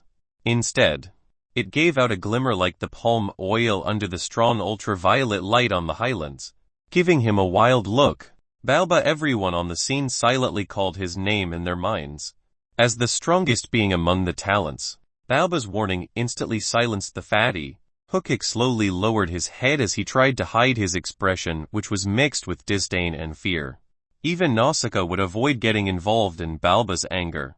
Everyone stopped talking after Balba's outburst. The absolute silence remained for 10 full minutes until it was broken by a small voice. "Angor, do you know what's going on?" It was Salem. The boy tried to talk to Angor as softly as he could. However, since it was too quiet around here, people could still hear him. Salem noticed what he just did as well. His face went pale and he glanced at Balba, fearing that he would get scolded like the fatty. Balba did not say anything this time. Instead, he directed a questioning look toward Angor. Well, everyone else was looking at Angor. Most of the people hated Angor. Yet, at the same time, they all knew that Angor had some relationship with the wizard on the Cloud Whale, considering how Angor was allowed to enter the wizard's tent. This unknown situation was the reason why Hukdik did not dare to attack Angor openly. To slowly weaken the boy's defense, Hukdik tried to pick on those around Angor. Too bad. He got squashed by Nausicaa in the process. Nausicaa, Hukdik, Balba and everyone else had their attention on Angor at this moment. Angor remained calm. He secretly glanced at somewhere in the sky as he talked to them slowly. I'm not sure. I think they want us to wait. And it won't take long. Take it easy. Angor put a hand on Salem's shoulder to comfort the boy. They felt something weird in those words. But that was about it. People did not give it much thought. Well, except for 3 people. Nausicaa seemed to be considering something carefully upon hearing Angor. But she got rid of her expression soon and put on her usual joyful attitude. Orlando was the second one. He had a strange and childish character, but he still realized something. The third one was Balba. As a half-blood from another world, Balba possessed both raw, otherworldly strength, and the same level of intelligence of humans, if not better. Thanks, Nausicaa expressed something to Angor secretly using lip language. On the other side, Orlando and Balba also nodded to Angor in acknowledgement. They did not say anything, but at least they revealed friendliness. Angor smiled mildly at their reaction. He meant it when he said he did not know what was going on. He glanced at a certain direction in the sky again and sighed helplessly. Chapter 120 Commenting. Chapter 120 Commenting. On top of the endless plateau, 10 talents stayed idle in various positions. Not knowing what to do, they did not know that 5 wizards were floating not far from them. With their figures concealed, they were whispering to each other. What's the deal with the boy carrying a bird on his shoulder? Did he see us? An old man with a gentle look asked. He was white all over, white robe, white hair, white eyebrows, and beard. A witch with red hair and a fine body shape revealed some spell light in her eyes as she replied, Can't be. He's just a mortal, without any mana flow in him, and I sense no spiritual model on him. That's strange. I think he looked at us. Or am I seeing things? The old man muttered to himself and turned toward another 2 people with a disgusted look. Sunders, you found these talents. Why are they all weirdos, and there are only 10 of them? You just created a new record for us, Brute Cavern. The worst recruitment record, so how are we supposed to arrange them among us? Well, I don't care. I could use some errand boys. You'll take 7 or 8, said the old man. He moved up his sleeves as if ready for a big fight. Ness, a tiny old man with gray hair who stood across from Sunders, snickered. He gave Sunders a see I knew it look. Sunders was also watching the talents. However, he was only paying attention to Angor alone. He too wondered how Angor saw their presence. Also, Sunders was sure Angor must have noticed them as the boy looked at their direction twice. When people asked Angor questions, the boy even hid something in his answer. You hear 8, I want at least 8, said the white old man. He rushed in front of Sunders and blocked the man's view with his big, aged face. Sunders stared at him, speechless. Flora, who had been floating near Sunders, rolled her eyes so drastically as if she could see through the back of her head. The old bastard was asking 7 or 8 just a second ago, but now he wanted 8 straight. He was changing his mind too fast. However, Flora had no intention to speak up. The old man looked gentle on the outside, but when it came to making scenes and talking nonsense, he was second to none in the entire Brute Cavern. Flora would avoid getting involved with him at all cost. Still, the old man was not someone who could do as he wished. As far as Flora knew, Sunders was his natural nemesis. 9. Sunders spoke slowly. The white old man revealed an "Are you sure?" expression, which was soon replaced by great joy. He tried to suppress his excitement as he asked, Did you say there are 9 people? The old man left. He put down his sleeves and got rid of his ready-to-fight attitude while putting on a "This elder is satisfied with you youngsters" expression. Not bad, Sunders. You did well. Since you're willing to give me 9 of them, I'll gladly accept them. With that, the old man prepared to pick his prize. His final conclusion was to take everyone except the half-blood. After the old man made his decision, Sunders slowly spoke again. I said there are only 9 talents this time, not 10. The old man froze. So, instead of giving him 9 people, Saunders was correcting his mistake. He glanced at the half-blood named Balba. Well, without that guy, there were 9 people all right. The old man turned to look at Saunders with squinted eyes. He asked, "What, you changed your mind?" He was obviously going to play dumb again. He did not care what Saunders meant. In fact, he had already put up an aim ready for some Quarellan look. Saunders gave him a cold gaze as he replied, 9. Aside from the boy with a bird, you can have the rest, and I don't care. Saunders continued, Wallace, you can give up your petty tricks. Even if I allow you to take all 9 people with you, do you really think you can actually have them? The white old man was Wallace, a representative academyism wizard in Brute Cavern. Of course, Wallace knew that despite their decision, the academyism would not claim all the talents. They needed to follow certain rules when arranging human resources. You only found 10 talents. It's your fault anyway. Wallace mumbled a complaint. Really, I'll leave the recruitment job to you next time, Saunders said. Wallace's face turned green. He quickly waved his hands and faked several coughs. I'm too old for this. Let's ask the youngsters to do this job. Saunders sneered. We're of the same age. Wallace was speechless. And he'll make it clear again. 9 talents. The winners from death matches in the 9 chambers. Not 10, said Saunders. Wallace cast a side look at Saunders. Then what was about that bird kid? He isn't one of the talents, just so you know. I already checked. He has 15 spiritual power, so he's absolutely a talent. Saunders smiled. Because he is my student. Apart from Flora and Ness, who already knew the matter. Wallace and the red-hair witch both stared at Saunders in shock. Saunders actually found a student for himself. It took some time for them to get over their surprise and return to their original temperament. Now, Wallace and the red-hair witch began to inspect Saunders' new student with extra care. Wallace watched Angor's movements and manners for a long time. I don't think the kid goes well with Saunders. Saunders did not say anything. Instead, he directed a terrifying gaze at Wallace as if throwing knives at him.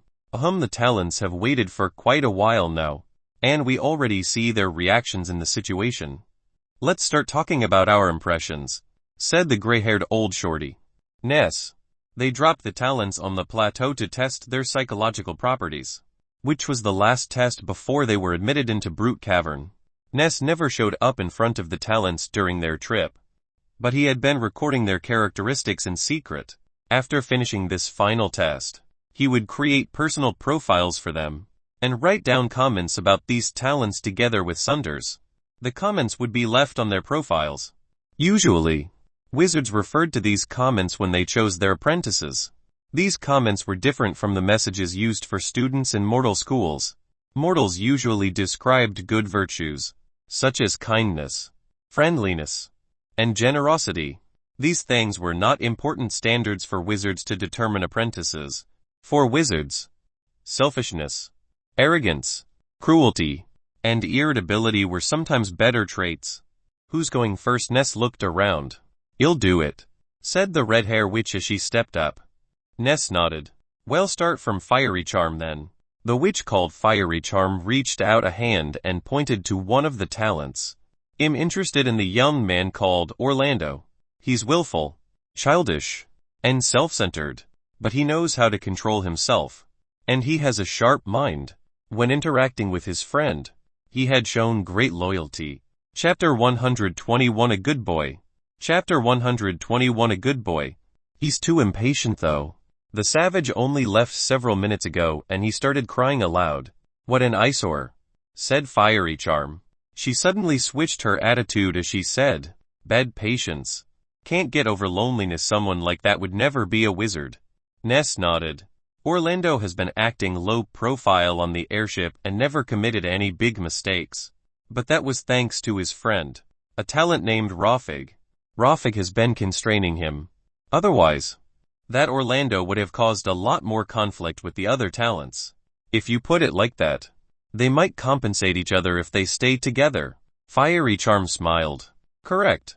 Orlando has a decent talent, but a bad character, while Rafig possesses a calm temperament, but only average talent.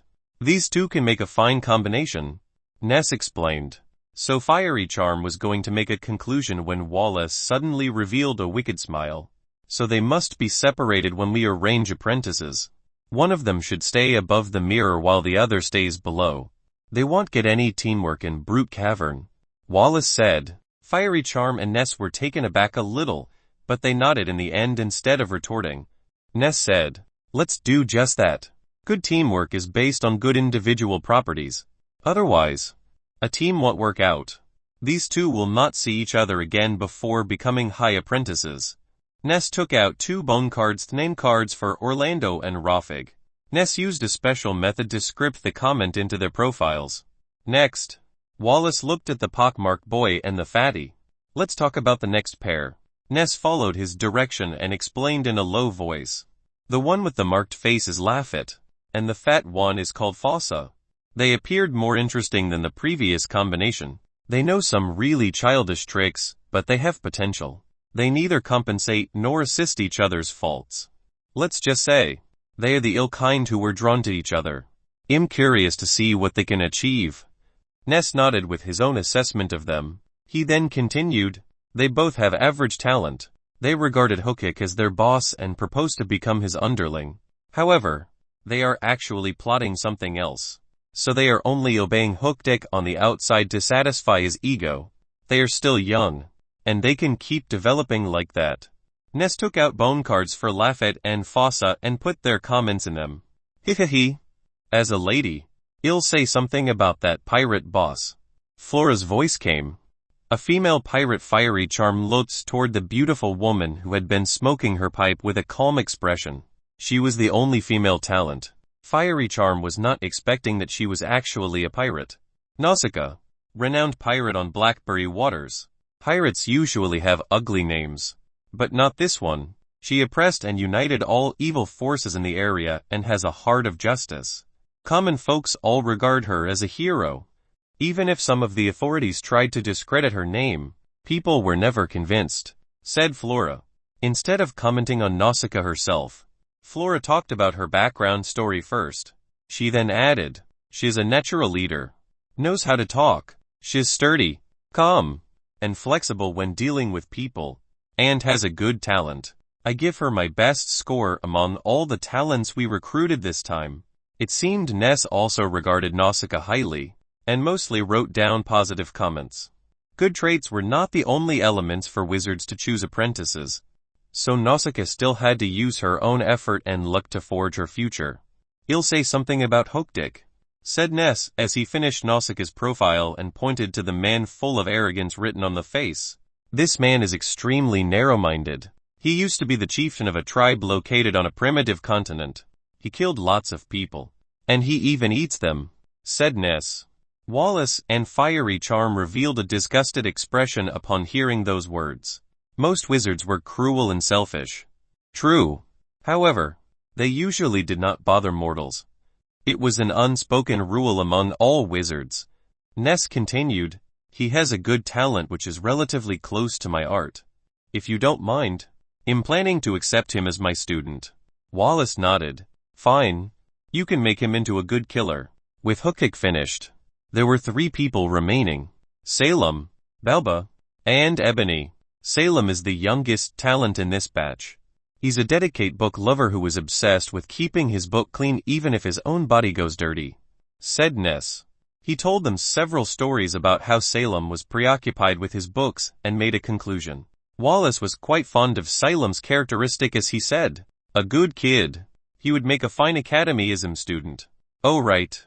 How did he survive the death matches?" Sunders humphed without speaking, seemingly having a negative idea about Salem. Flora explained to him. He feigned death.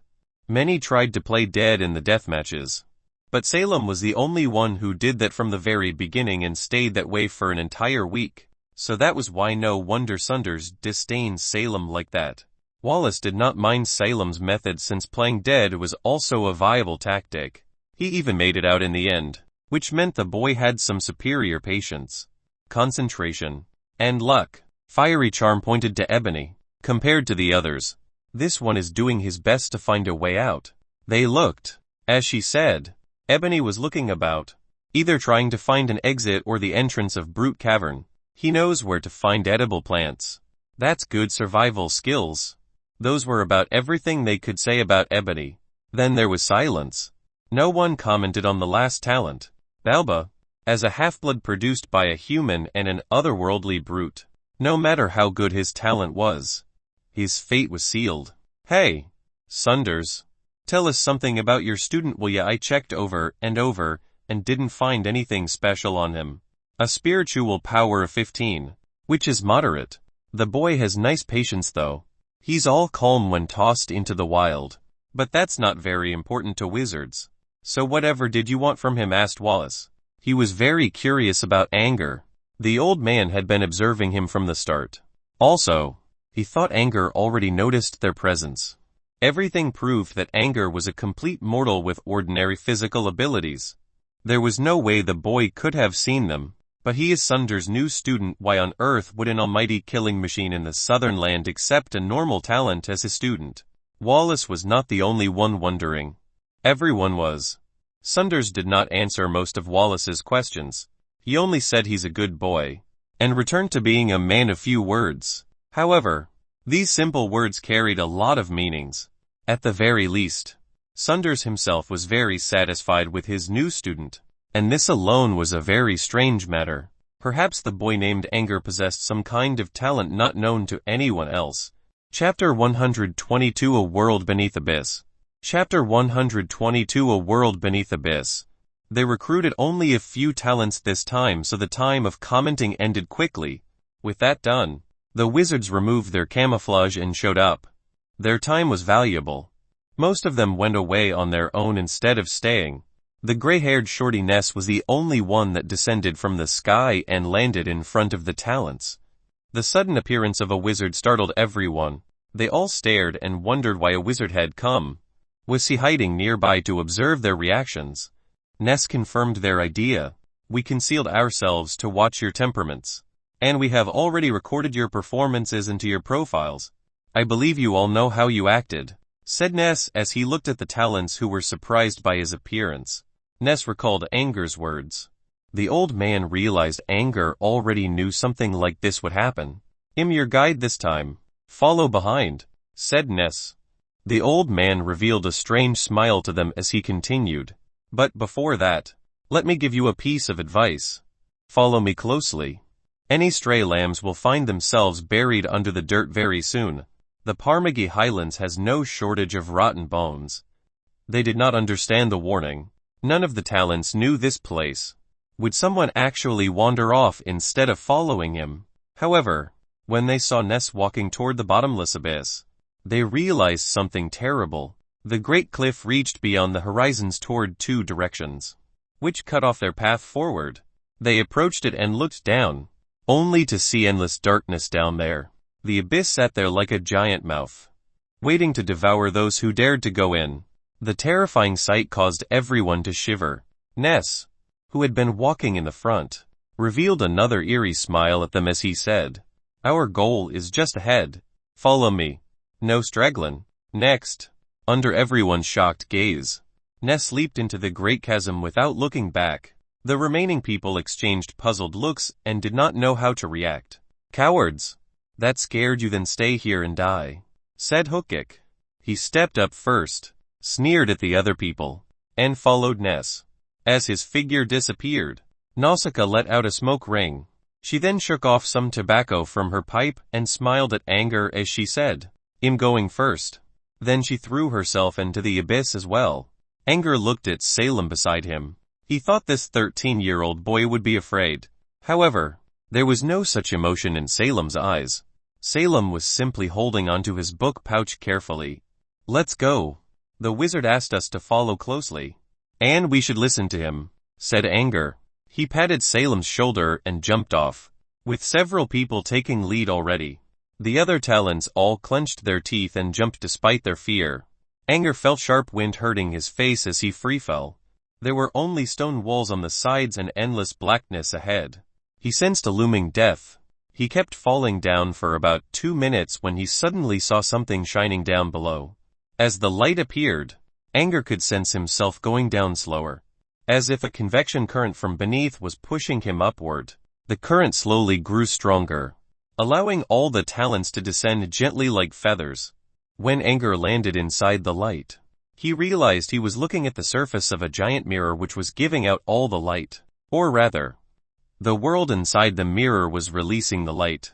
Ness stood on the mirror while he supported his hunched body with a walking cane he took out from somewhere. Finally, the last talent slowly fell onto the mirror. Angor stroked the surface of the mirror curiously. It felt smooth and cold. Like ice or glass, they could clearly see through the mirror and witness another world behind it. A lively world with mountains, rivers, clouds, sunlight, tall buildings, and steel cableways connecting in between. What was that place? Another plane, or was it just another area hidden down below? Every talent was wondering. They all looked at Ness, expecting an answer. Ness cleared his throat. Now this is Brew Cavern. He tapped the mirror with his cane, causing a ripple to slowly spread from the connecting point. The walls around them suddenly released intense light. They saw countless caves, passages, and fantastic-looking cabled structures on the walls, as well as a lot of people working on them. They went in and out of the caves while collecting strange plants on the walls. Some of them were looking at the talents curiously. This place is close to Darkeville Empire. There were several hundreds of cities and towns centered around Brute Cavern. The people on the walls are the residents, explained Ness. He paused a bit before adding, "Oh right. The Darkeville Empire is also called the Earthen Core. Humans live here, but most of them have been doing so underground and don't need to go to the surface much.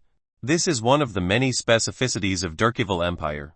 You will learn about this place later." Next, Ness pointed at the world beneath the mirror. "The headquarter of Brute Cavern lies below the mirror.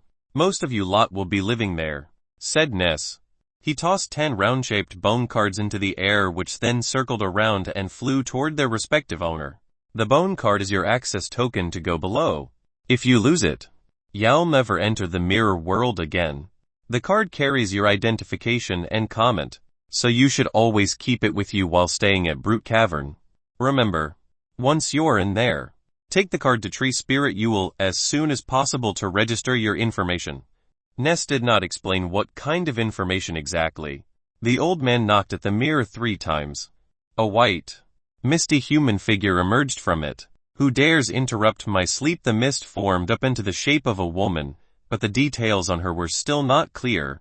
She added, "Don't you see I'm having my beauty sleep? Explain yourselves or I'll eat you all alive."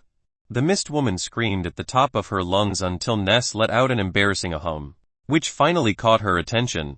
"Ho, it's you, Shorty. Didn't you go out to find talents for us this time?" said the mist woman. She then turned and looked at the talents. "Only 10 people, oh right. Sunders was the one that went recruiting. 10, not bad." She paused her words and moved around her head, seemingly observing something. "He only found 10. And all weirdos too. The blonde boy doesn't look bad. As for the others, ouch. Angor was the only one with blonde hair here." What the mist woman meant was obvious enough. Being praised for his good look, Angor should have felt content. However, he was unsure whether he should feel that way when all the weirdos were directing all kinds of angry gazes at him. Ness realized the mist woman was about to keep up her sarcasm, so he quickly interrupted her. "Lady Mirror, they need to attend their specialized tests soon, so I'll take them away. Would you please open up the passage for them?" Entering the mirror world did not require the presence of Lady Mirror. However, these talents who had not yet have their bone card registered must go through such a process. Otherwise, Ness would not have summoned Lady Mirror like this. She was only interested in pretty faces. Lady Mirror spat something out and released several lumps of white mist from her fingers, which then flew into the bone cards held by the talents. "Okay now, you'll go back to sleep. You miserable ogres. Stay away from me," said Lady Mirror. Then she considered something and spoke again. "Hey you, blonde boy. You're still okay? We don't get many good faces around these parts. Find a time and come have some tea with me."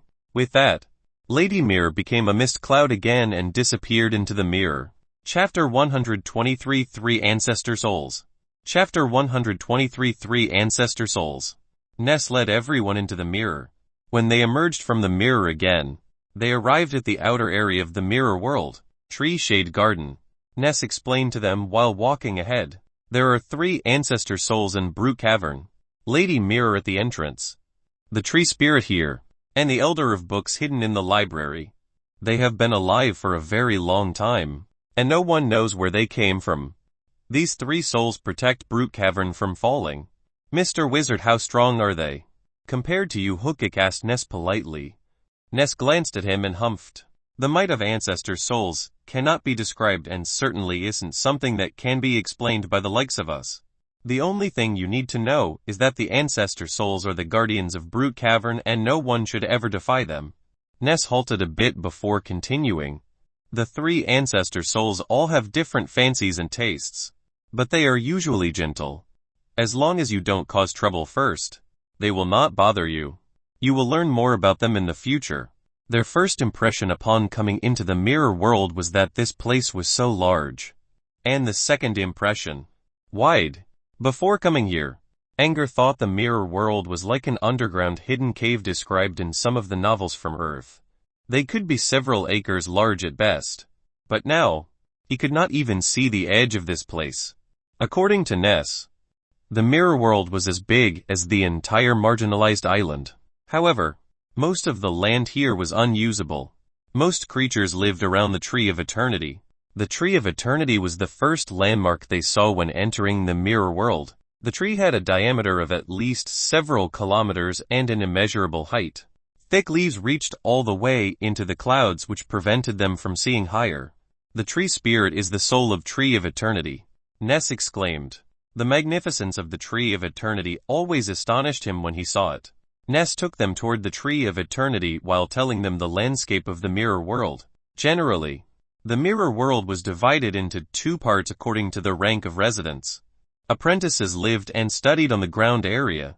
The ground was mostly covered by the giant leaves of the Tree of Eternity. After going through the leaves, the sunlight could only cast a few light spots on the ground. Thus the name of this area, Tree Shade Garden. Formal wizards did not live here. They stayed on the Tree of Eternity. Some of them lived on top of the leaves. Some inside leaf veins. Some even stayed on clouds. The Tree of Eternity was extremely large, which penetrated countless floating clouds in the sky. Wizards could pick wherever they liked. There was one thing worth noticing. Most wizards living on the Tree of Eternity lived in solitude, and they were possessed with protecting their territories. The area within several kilometers around a wizard's residence was considered forbidden ground, and anyone who trespassed without gaining the wizard's permission would face severe consequences. Even if against the apprentices of Brute Cavern, those wizards would not show any mercy. When the group reached the base of the Tree of Eternity, Ness had explained most of the place. Good. My job ends here. If you have other questions, go into the Hall of the Tree Spirit and ask them yourself. Ness said that as he prepared to leave. Hooktik, who had been following closely behind Ness all the way, suddenly asked a question. Mr. Wizard, would you please enlighten us by telling us your name? Well, they sure did not know the wizard's name yet. In spite of following him for a long time, Ness did not answer him. He only directed a look of sarcasm to Hookik as he said, You're not worthy of knowing my name yet. When you successfully made a living in Brute Cavern, you will know me soon. With that, Ness disappeared from their view. At the same time, a gentle male voice came about. You're the talents of this term, please come to my hall. Next, a part of the tree trunk in front of them shifted and revealed a door with stairs leading upward behind it. They realized that the voice must belong to the tree spirit. However, it sounded too young. They entered the door one by one. The stairs twisted and kept going up. They were not narrow, so people who knew each other walked in rows and chatted to each other. Angor, too, walked together with Nausicaa on his left and Salem on his right while Ebony followed behind Nausicaa. Oil lamps occasionally showed up along the walls to lighten their way. Do you smell something? A sweet smell of wood? Did that come from the Tree of Eternity? Salem said. Angor nodded. The air smelled like fresh sawdust. A damp, gentle fragrance. Just like the voice of the tree spirit, which flowed inside their minds like clear and refreshing river water. Indeed, Although I still prefer the smell on Angor. Nausicaa chuckled. To show respect to the wizard, she did not smoke this time. Still, she could hardly control her urge. So she was holding her long smoking pipe and fiddled it around her fingers like she was spinning a pen. The smell on me. Angor's heart skipped a beat. He lifted his sleeve and sniffed at his arm. Yup. Like Nausicaa said, his skin was giving out a pleasant smell. He knew that smell. The smell of glutton flower spit. The smell on you is so calming. I think it holds some kind of magic which soothes restless souls and uneasy spirits. Nausicaa's praise caused Angor to froze. Of course. It calms spirits. The essence of glutton flower lord was one of the best treasures which could soothe spirits and mend injuries on souls. Did you use body powder? Nausicaa wondered. Body powder was a sweet-smelling powder favored by nobles in many nations.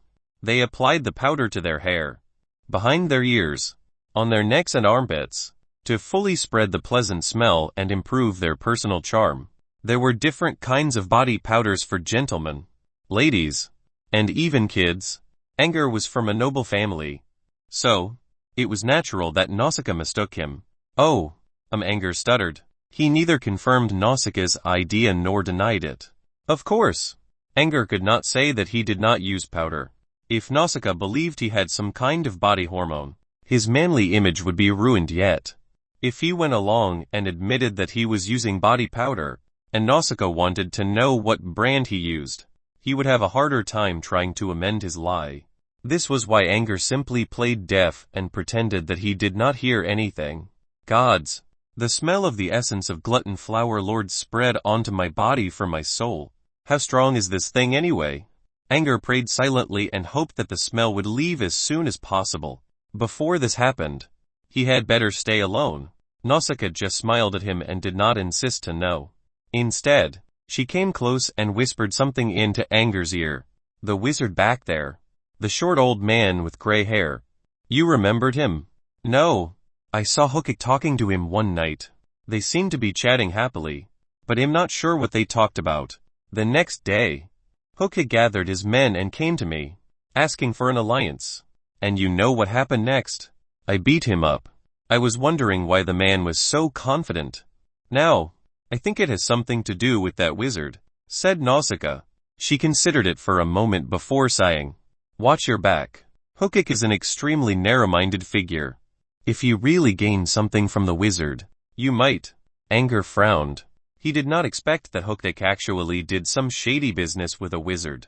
It seemed that Angor needed to find a time to ask Sunders about this wizard. It was unlikely that a wizard would come and create trouble for him, but better safe than sorry. Chapter 124 The Tree Spirit. Chapter 124 The Tree Spirit. After climbing for about 10 minutes, they finally reached the Tree Spirit Hall. It was not big. The walls all had vines climbing on them, which looked very primitive. A group of mortals was working in the hall. When they saw the talents coming in, they revealed some jealous looks. Of course, mortals envied talents. A beautiful servant lady standing near a reception desk strolled to the talents on elegant steps. She released a faint light in her eyes and observed the talents. Her sight briefly stopped when going over Angor and Balba, and after making up her mind, she approached the one which appeared charmingly wild, balbazing in even sexier manner. Honorable sir, welcome to the Hall of Tree Spirit. I'm a member working here. Melaner. The woman had a bright and natural appearance. Starlight brimmed in her eye, giving her a more lively aura. When talking to Balba, she intentionally used an attitude of admiration, which certainly would do a good job seizing the hearts of men. The fatty and pockmarked boy even whistled when they saw Melaner. It seemed Melaner chose the wrong target to utilize her charm on, because Balba looked at her with absolutely unchanged indifference. His handsome face even showed a tiny trace of disdain. He did not even spare the effort to respond. Melaner stood there, embarrassed. She cast another look at Angor as if asking for sympathy. Angor had been speaking to Salem, and was not paying any lustful attention to her like the other talents. Besides, another mature charming lady was standing beside him, and she who was looking at Melaner with a fake smile. Nausicaa's equally competitive charm was the reason why Melaner chose to flatter Balba.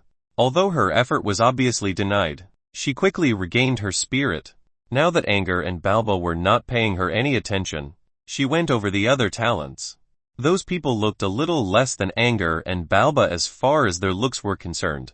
However, they were still talents. Melaner only had 2 more years to work now. If no one could help her before then, please follow me. Honorable guests. Melaner will register your profiles, said Melaner. She walked to Fossa, who quickly whistled at her, and spoke in a lovely manner. They all realized what Melaner was trying to do. Even the other workers in the hall acted as if they were used to something like this. The fatty looked experienced in handling women. He skillfully put an arm around Melaner's waist and beckoned at the other talents. Melaner suppressed her uneasiness and continued to act seductively as she said, "Honorable guests, please place your bone cards right here. Mr. Tree Spirit will test your talent orientations and spiritual power indicators in a moment, and update the information in your cards." Then Melaner pointed to a door nearby. "He will be waiting for you in that room." Following her instruction, they entered the door. Melaner stayed back at her post. Before leaving, Fossa pinched her hips with a fat hand, which caused the woman to shift expressions drastically. In the end, she could only let out a sigh in frustration. When stepping into the door, the group was blinded by an intense golden light. When they could finally adjust their eyes, they realized that the light came from the sun and the sky. They had left the tree trunk and were now standing on top of a giant leaf. They could clearly see fluid flowing in the veins under their feet. The leaf felt soft to the touch, yet it provided steady footing. The sun shined on the leaf and created a pale green aura around them. Clouds and mist floated around, putting the group inside a fantastic environment. No wonder wizards preferred living in such wonderful places. "You're here, come hither, and I shall take a look." A gentle, male voice reached their ears. Following the voice, they saw a man covered in sunlight who was lying in an armchair made from tree leaves. However, it was too misty for them to make out any details on him. Upon approaching, they realized that the man did not wear anything apart from a leaf skirt around his waist. He was lying on the chair casually, enjoying the sun. When the group finally reached him, he slowly stood up and greeted them in the same casual manner. "He is the tree spirit." Angor inspected the figure carefully. He had short, clear green curly hair, a handsome face, and perfect body shape like those deities described in folklore paintings. Everything was fine about him except that he might need some proper clothes, especially when there was a lady around. Angor glanced at Nausicaa and noticed that she was admiring the tree spirit while revealing several tesk between her lips. She was not embarrassed at all. Ah, who was he kidding? Nausicaa was a mighty pirate lady who fought for the dominance of the sea with a bunch of tough guys. She would not mind something like this, of course. At the same time, the tree spirit was looking over the talents as well. One moment later, he finally spoke. "So you're the talents for this term. There are so few of you. But that's Sunders for you." And I'm sure the man tried his best. 10 people. Fine. It saves me a lot of effort. The other talents only heard the name Sunders for the second time, the first being mentioned by Lady Mir, so everything they went through was caused by this Sunders. "You all used Abel's eye to test your talent, did you not?" asked the tree spirit. Everyone nodded. "The result you saw was important nonetheless, but it only showed a very vague idea, and random. This is why I will test your talent orientations again, and recommend a wizard art for you. You can either listen to my advice or decide otherwise. My recommendation is only a recommendation. It lies in your own hands whether you can succeed in your days to come." He waved a hand and a row of seats emerged from the leaf veins. A podium and an object that looked like a blackboard also appeared near his location. When everyone sat down, the tree spirit walked onto the teacher stage and explained the arts of wizards. Angor learned about them before from Marta. There were 3 commonly agreed major arts: the element art, the bloodline art, and the occult art. They majored in different factors, but they could also intersect with each other. Elementalists could still absorb the bloodline of powerful creatures to strengthen themselves, and bloodline wizards could also learn some elemental spells. The occult art was the only art that called for decent talent. Occultists could learn elemental and bloodline spells, but it was not so easy the other way around. There were other arts too. However, only these three were considered as the mainstream ones. I will refer to your personal traits and talent and give you a piece of advice on whether you should choose element or bloodline. As for occult, there were very few who could adapt to it, and I doubt any of you possesses the talent for it, said the tree spirit as he briefly explained the wizard arts and prepared to do an easy test for them. Instead of doing the test here in the open, the tree spirit created a room and asked them to come in, one at a time. Chapter 125 Talent Orientation. Chapter 125 Talent Orientation. Translator Henny Translations. Editor Henny Translations. As the only female talent, Nausicaa went into the room first.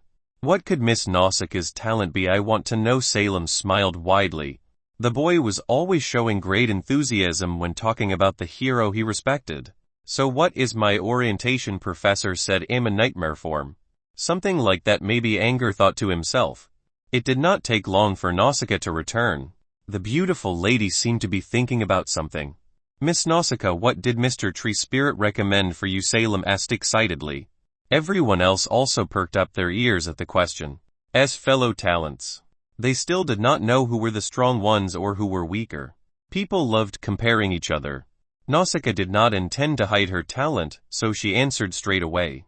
Mr. Tree Spirit recommended that I should major in bloodline art. But he didn't say what spells exactly. Bloodline art, they all exclaimed in surprise. A female bloodline wizard.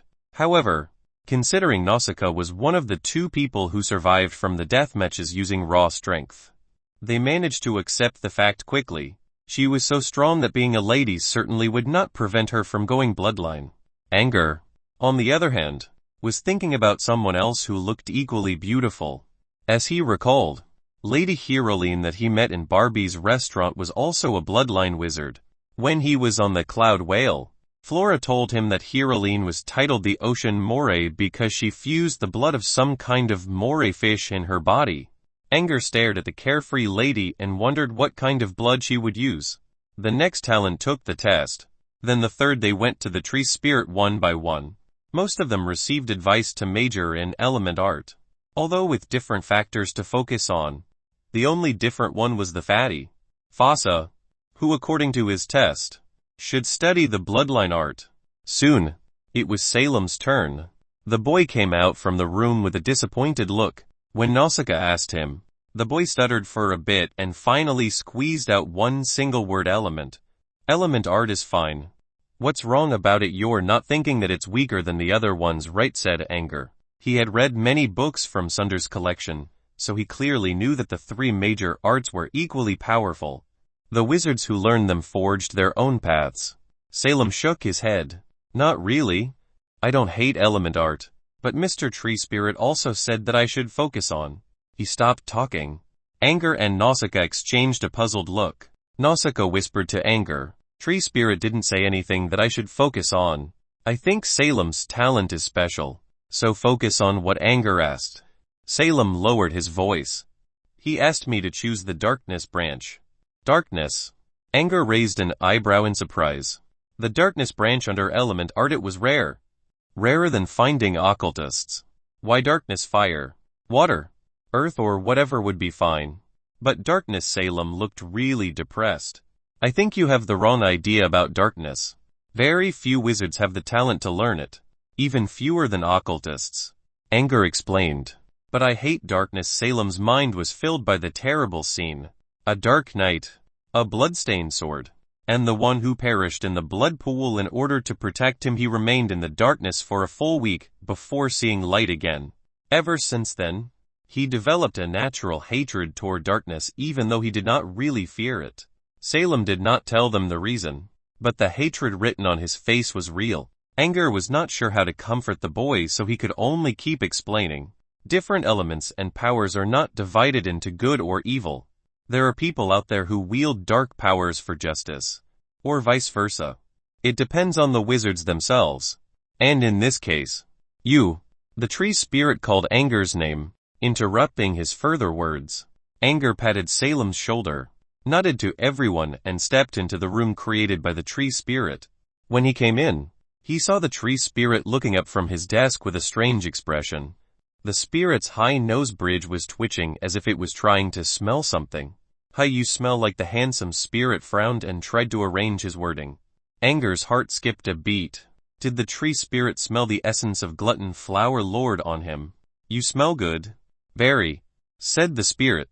He suddenly blinked to Angor's side and sniffed at the boy's neck carefully as he said, "It appears as if a pair of soft, gentle hands are caressing my naked body." The spirit seemed to be enjoying something. However, Angor took several steps back in embarrassment. Having naked body caressed by someone's hands was not really a good way of expressing oneself, especially when the spirit was really exposed. Well, except that single leaf covering his private spot, the spirit did not show the tiniest bit of improper emotion, which made it harder for Angor to complain. The tree spirit sat back to his seat, removed his attitude, and said, "I do not know why your soul smells so wonderful. It's both a good thing and a bad thing for you. The smell can help shape your soul better. However, if a wizard with a damaged soul notices you, something terrible will happen, for the smell can soothe the wounds on human souls. If I remember correctly, there is such a wizard in Brute Cavern. If he finds you," oh my, he did not finish his words, but Angor still understood him and was terrified. The tree spirit showed a sympathetic look. Next, the spirit let out an "oh" and looked another way while working his lips silently, seemingly talking to someone. While at it, he glanced back at Angor, with his previous sympathetic look replaced by one of curiosity. A moment later, the spirit acclaimed, "Dear me, so you're Sunder's new student in that case. Do not worry about what I said. The wizard I mentioned will never dare to harm Sunder's pupil.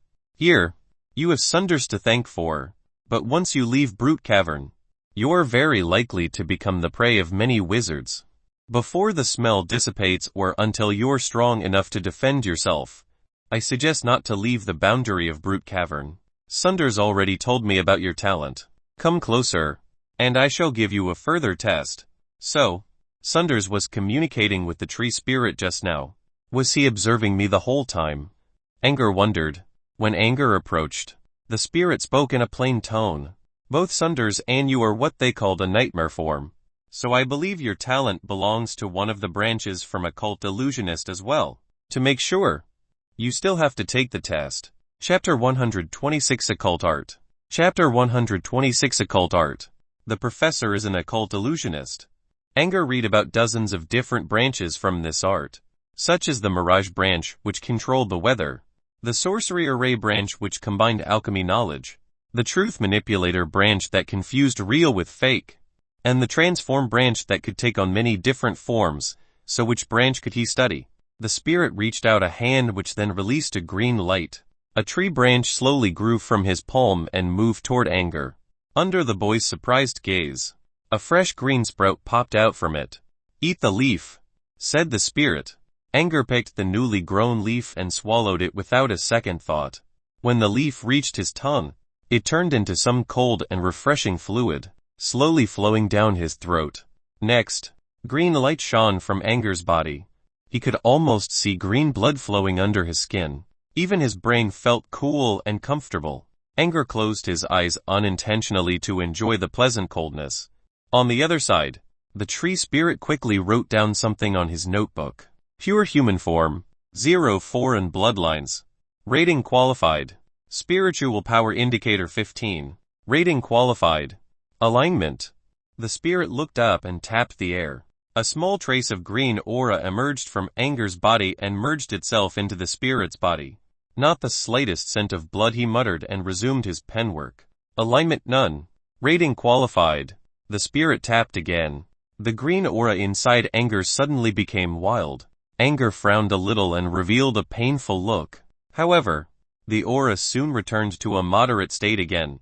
The tree spirit seemed surprised at something and smiled at Angor. "I think the little guy loves you." Physical quality moderate. Rating qualified. Soul quality outstanding. Rating qualified. Next was the most important one's test on Angor's talent orientation. The tree spirit ordered the green stream inside Angor to go into the boy's spirit pool. This was a critical step. One's spirit pool did not exist in one's body. Instead, it lied in the mind of one's soul. which was an abstract place. Furthermore, it was extremely repellent to foreign objects. Even someone like Sunders could not enter someone's mind easily. Only an expert at soul knowledge could barely manage such a feat. In other words, the tree spirit possessed superior soul power. When the green aura entered Angor's spirit pool, sweat drops appeared on the tree spirit's forehead. Such expelling force even the most gentle aura of nature is rejected. He was shocked, for the tree spirit had lived in brute cavern for thousands of decades and bestowed such tests to countless talents.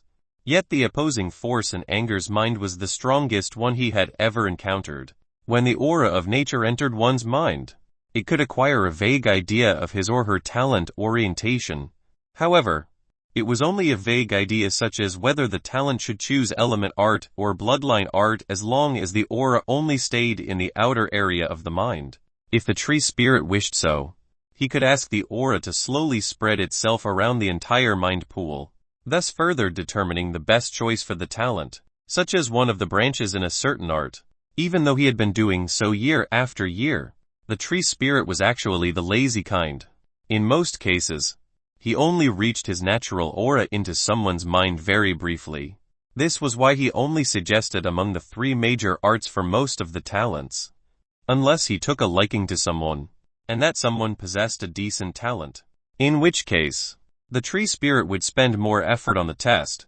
Salem, who took the test just now, was an innocent child and one of the best types favored by the spirit of a tree, combined with the fact that Salem did have potential. The tree spirit told the kid to major in darkness.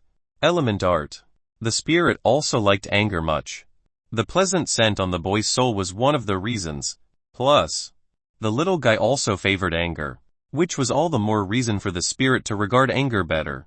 To test Angor's talent in details was his plan. The tree spirit did not expect such a strong opposing force in the boy's mind. Keeping the natural aura on the outer part of Angor's mind was already tiring enough, let alone pushing the aura deeper. I can't believe this. There is no way the mind pool of a mortal can prevent natural aura from going inside. The spirit was not convinced. He was swearing all over now, but he still could not breach the defense of Angor's mind.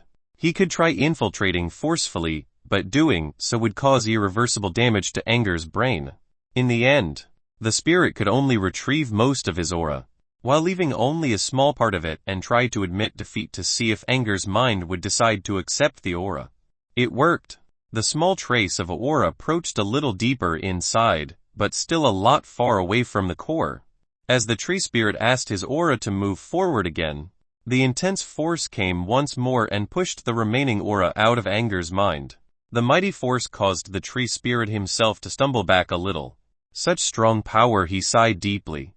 He was covered in sweat now, and his stamina and spirit power was exhausted. Mr. Tree Spirit, what happened? A low, hoarse voice came from the distance. Sunders, your student is a beast. You don't see such strong spirit defense often.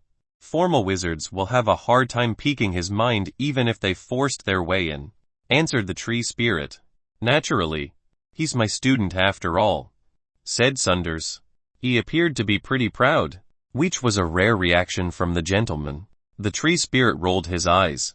He was not praising Sunders anyway. So did Mr. Tree Spirit figure out Angor's talent orientation? Sunders asked. The spirit shook his head. I was pushed out by the second defense line, so I don't know the details. But there's no doubt the boy inclined toward occult art. Illusionist. Sunders smiled at those words. However, I sense more than one orientation. He has another orientation beside occult illusionist, but I cannot tell which. Your new student is certainly a good one.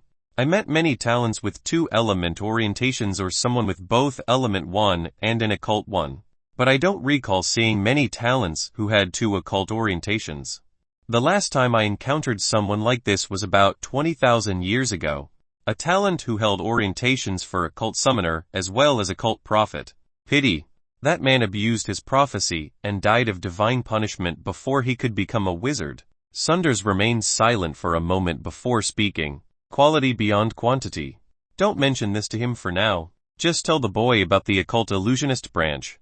If he wishes to choose another branch, he can study for himself once he becomes a wizard. The tree spirit chuckled. Looks like he's really important to you. Very well. I'll do as you said. With that, the spirit wiped some sweat off his forehead and wrote down the last line. Advice on Talent Orientation Occult Illusionist. Chapter 127 The Bitter Actress. Chapter 127 The Bitter Actress.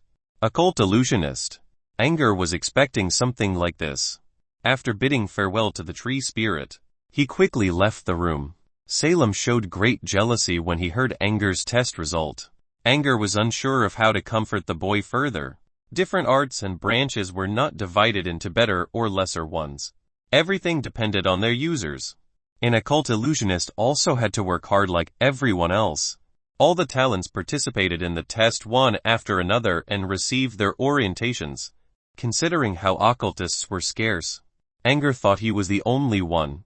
Surprisingly though, another talent in the group turned out to be an occult talent as well. Hooktick. Occult Soul Manipulator. The man looked really proud when declaring his talent. He did not forget to give Angor a malevolent stare. Angor only sneered in response, which instantly replaced Hooktick's arrogant smile with anger. 3 of them were bloodline wizards Nausicaa, Fossa, and Balba. All the remaining ones were elementalists. Salem, Angor, and Hooktick were the only ones who received a detailed recommendation. Everyone else only had one of the 3 major arts pointed out, so they had to wait for a professor to take them in before knowing their exact branch. After testing out every talent, the tree spirit resumed his sunbathing session while the talents returned to the hall by following a servant. Melaner had already received the results. She recorded their spirit indicators into their bone cards one by one. As a mortal, Melaner had been working in the tree spirit hall for many years, so she clearly knew about the 3 major arts for wizards as well as their equality. She did not have any special ideas when recording different talents. For a certain family matter, she had to adhere herself to a supernatural. This meant that she had to offer everything to her master, and this included her body. It was why she paid extra attention to 2 of the talents who had better looks, Angor and Balba. Too bad Angor already had a beautiful lady alongside while Balba did not show the tiniest bit of interest in her. She had to choose Fossa in the end. Melaner checked Fossa's test result. Fossa Bloodline. Spiritual Power Indicator 12. An average result. Someone with such a spirit level was unlikely to become a wizard. However, since Fossa was her only choice, she had to accept him. Thinking about this, Melaner sighed a little and continued her job. On the last bone card, she saw Angor's name. Angor Occult Illusionist. Spiritual Power Indicator 15. This was above average among the talents. After putting the information into the bone card, she saw another line below, and she was shocked. Tutor Sunders. The legendary wizard took Angor in as his student. Sunders' name was well known in the entire southern region, and he was even more famous in Brute Cavern. Apart from the authorities of Brute Cavern, the man was basically the strongest wizard. Any apprentice would pay absolutely any price to become his pupil. And someone like Sunders just took in a newly joined talent as his student. These talents would be arranged under the names of the other wizards later anyway. However, they were only apprentices, not personal students. This piece of information on the bone card would only show up when a wizard accepted someone as a real student. Since Sunders' name had appeared on Angor's card, this meant that Angor was now one of the closest students of Sunders. This was very different from being a general apprentice. Melaner regretted. If she had known this, she would try her best to offer herself to Angor, no matter how many women he already had. As Sunders' student, Angor had a great chance of becoming a great wizard. Of course, adhering to an apprentice was a worse choice than finding a real wizard. When Angor stepped into the tree spirit hall, he immediately saw Melaner showing a flattering look at him. Fossa, on the other hand, grimaced immediately. The fatty was planning to have Melaner tonight. He did not expect that the woman would change her mind so fast and was now adoring the weakling bastard who did not even participate in the death matches.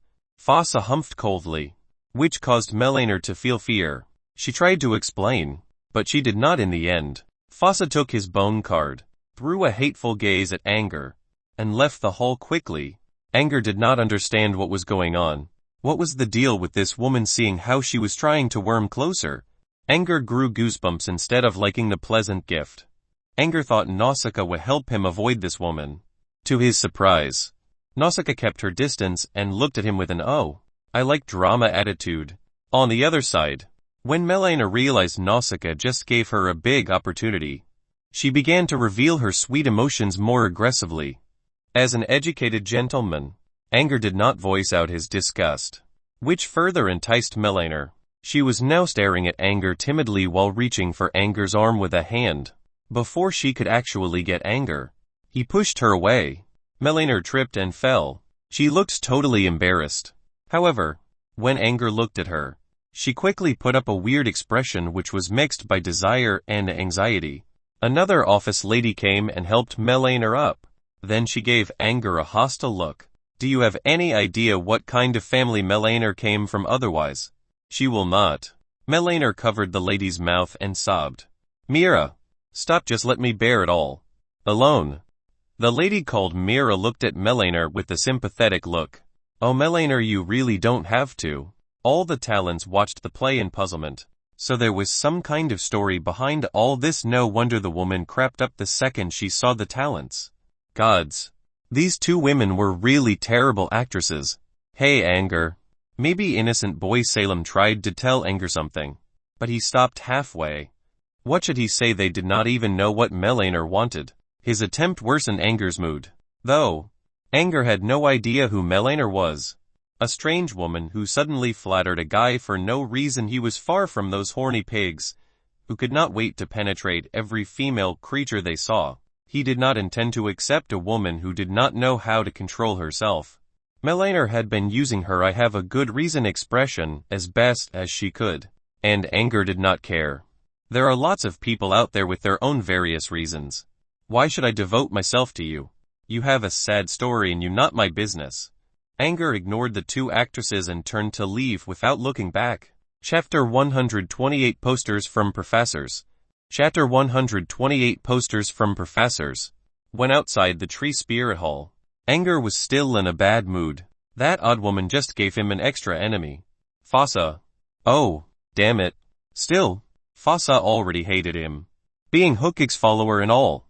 Nausicaa approached him on her elegant steps. Aw, such a pity. I would like to see the end of the drama. Drama Salem followed up.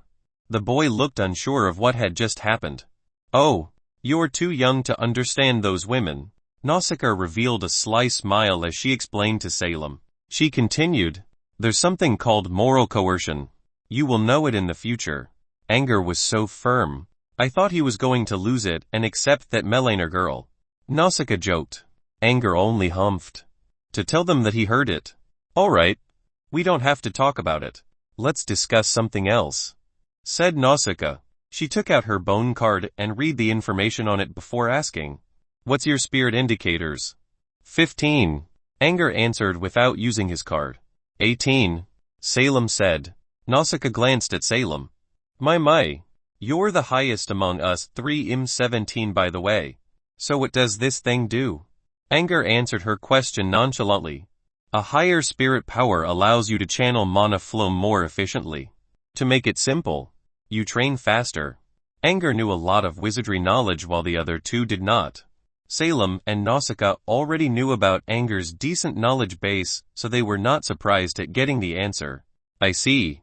So Salem is a little genius, Nausicaa commented. The boy blushed. You can stop teasing him. His spirit power was fine.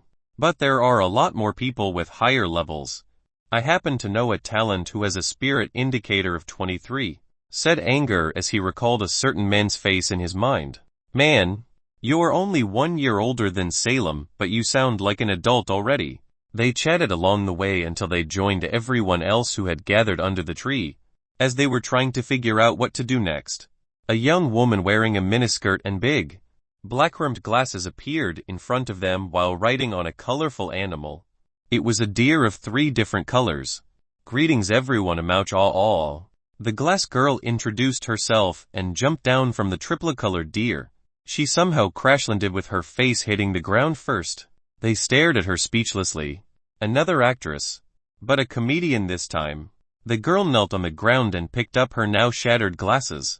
Another paragon, how could I be so clumsy? She slapped her own head with a sad look. After sulking for a moment, she tossed the glass shards away and took out another pair of glasses from a small, heart-shaped pouch hanging on her waist. She dusted herself a bit and stood up. Hi everyone, I'm Abel. I'll take you to your places of residence. With that, Abel climbed back onto the colorful deer, somewhat struggling in the process. The rest of the people remained silent as they watched. Why did she jump down from her mount in the first place? Abel was pretty talkative. On their way, she kept speaking about all kinds of things, and some of them appeared to be secrets. According to her, she was an elementary apprentice who joined Brute Cavern 5 years ago. She could only take on simple jobs with less reward because she was too weak. Jobs such as leading new talents to their dorms. She could earn 5 magic crystal fragments this time. On a side note, 100 fragments equaled to 1 magic crystal. Abel seemed to be naive, innocent, and careless. When they moved for quite a bit, she suddenly remembered something and asked them a question. I almost forgot. Did you get your professor posters? Posters?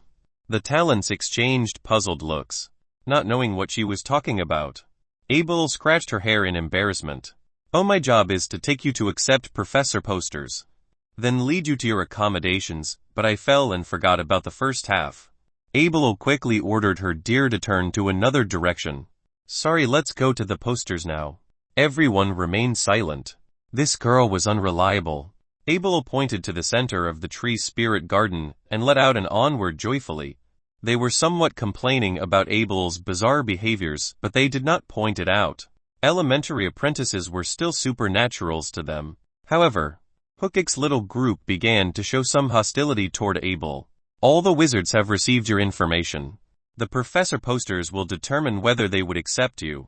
When a wizard is interested in someone, he or she will send a poster. When you take the poster, you automatically become the wizard's apprentice. Abel explained. So every one of us has a poster? Someone asked. Abel shook her head. Nope. You won't have one if no wizard is interested. But don't worry. Even so, you still get a tutor. But in this case, the tutor is chosen at random, so you never know where you'll go to. Abel paused for a moment before she continued. There are some wizards who prefer doing researches alone, and they hate apprentices. It will be really bad if you're arranged to one of those people. In my batch, there were 30 or so talents who didn't get posters, and several were sent to such wizards. I heard that they were made into fertilizers for flowers and slept underground forever a few days later. So you know you need some luck, said Abel. She realized everyone was showing fear now, so she quickly added, of course, if you are lucky, you get to study from a powerful and gentle wizard, and your path in the future will be a lot smoother. Soon, they reached their destination. This is where we distribute resources. However, this place is only for wizards. Every wizard can claim their allowance here each month. We can also acquire certain resources here, such as rare materials. If any of you have spare magic crystals, you can buy them right here, explained Abel. She looked left and right. Once she made sure no one else was looking, she lowered her voice. That said, the prices here aren't really good. If you really need materials, try to find someone else who sells them in private. There are also shops in nearby villages that are run by apprentices, and they sell stuff a lot cheaper. Someone asked, you mean the underground villages? Abel nodded. Yup. You'll learn such tricks once you spend some time and get used to this place. Now go and check out your professor posters. Chapter 129 Golden Poster. Chapter 129 Golden Poster. The resource distribution hall was bigger than all previous halls they saw. When they walked in, every corner of the hall was full of apprentices who only glanced at the newcomers briefly. Some of them let out several cold sneers when they saw who had come. Hey, Abel, a loser like you is going to take these quests all the time. You don't even dare to leave Brute Cavern. I guess you'll be an elementary apprentice forever, ha, someone in a black robe taunted. Hey, new guys, be careful. This woman Abel is the biggest disappointment left behind by the apprentices during the last term. Better keep your distance. Maybe she's contagious. Ha. Many apprentices gave Abel negative remarks along the way. Certain talents believed them too, such as Hokik and his men, who then moved away from Abel as if they were avoiding a disease. Abel only led their way toward the second floor without saying anything. She was now acting completely different from the talkative girl Angor saw on their way here. She walked in the front of the group, alone. On the second floor, Abel asked them to sit on the sofas while she walked to a desk to talk to another female apprentice there. A moment later, Abel returned while carrying a silver disc. She put the disc on the small table in the center and asked the talents to come. "This is the receiver. Put your bone cards here," said Abel as she pointed to the edge of the disc where a round-shaped slot the same size as a bone card was located. She then said, "Put your card in here and you'll see if you have received any posters." Then Abel moved to one side of the sofa and signaled them to begin. The talents looked at each other. No one moved. Nausicaa shrugged. "Since you're all being so modest, I'll go first then." Her words drew everyone's attention. They did not want to do it first because they were afraid of receiving no poster at all, thus being humiliated. However, it would be better if someone already showed an example. Nausicaa pushed her card into the slot.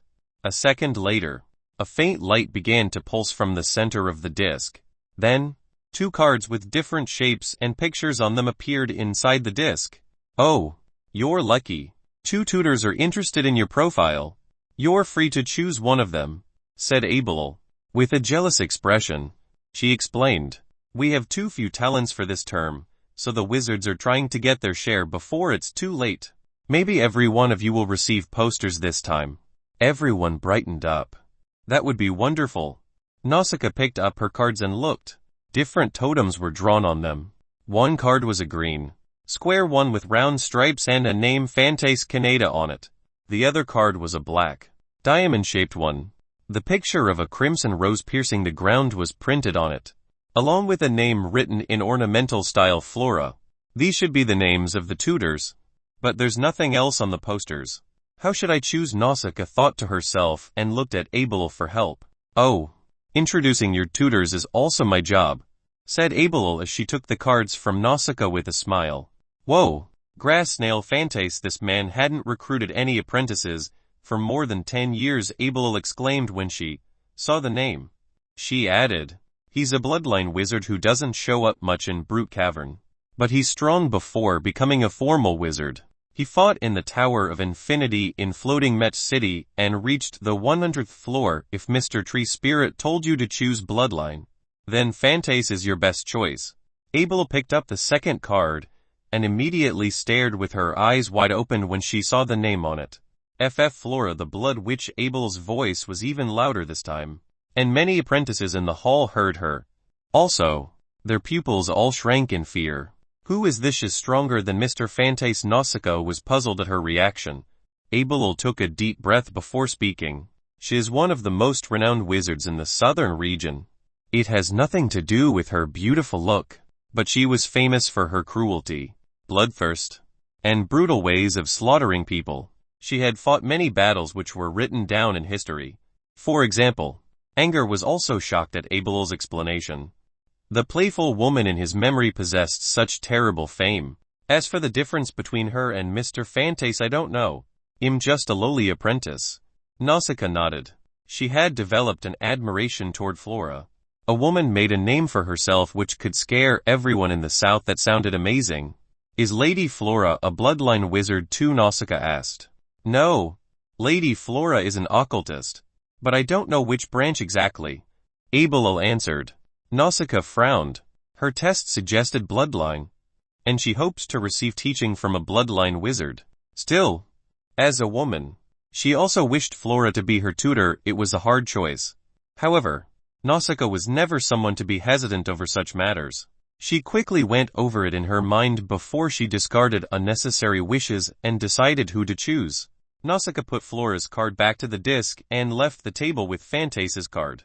With Nausicaa taking the lead, the remaining talents all placed their bone cards on the disc one by one. Maybe Abel's words were true in that there were too few new recruits. Every bone card brought posters. "This is Mr. Wallace, an authoritative academyism wizard. This is Lady Fiery Charm, An elementalist. Abel explained their tutors one by one. Fossa also received a poster from Grass Snail Fantace.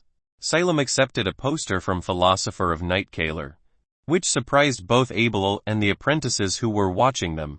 Again, Abel only gave them a brief introduction about Kaler. The reaction from the onlookers proved that Kaler was not an ordinary figure. Next, Hooktick inserted his bone card. A square card which shone with golden light appeared in the disc. "This is a golden poster," Abel and all the apprentices around them yelled out. "Which wizard someone took in a personal pupil?"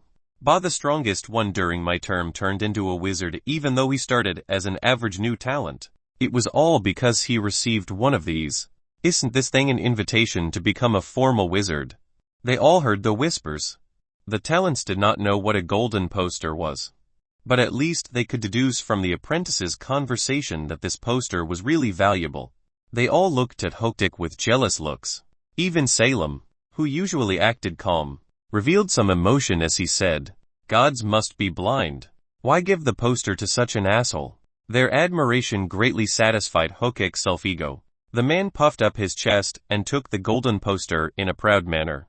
Then he looked down at Angor and made a throat-slitting gesture.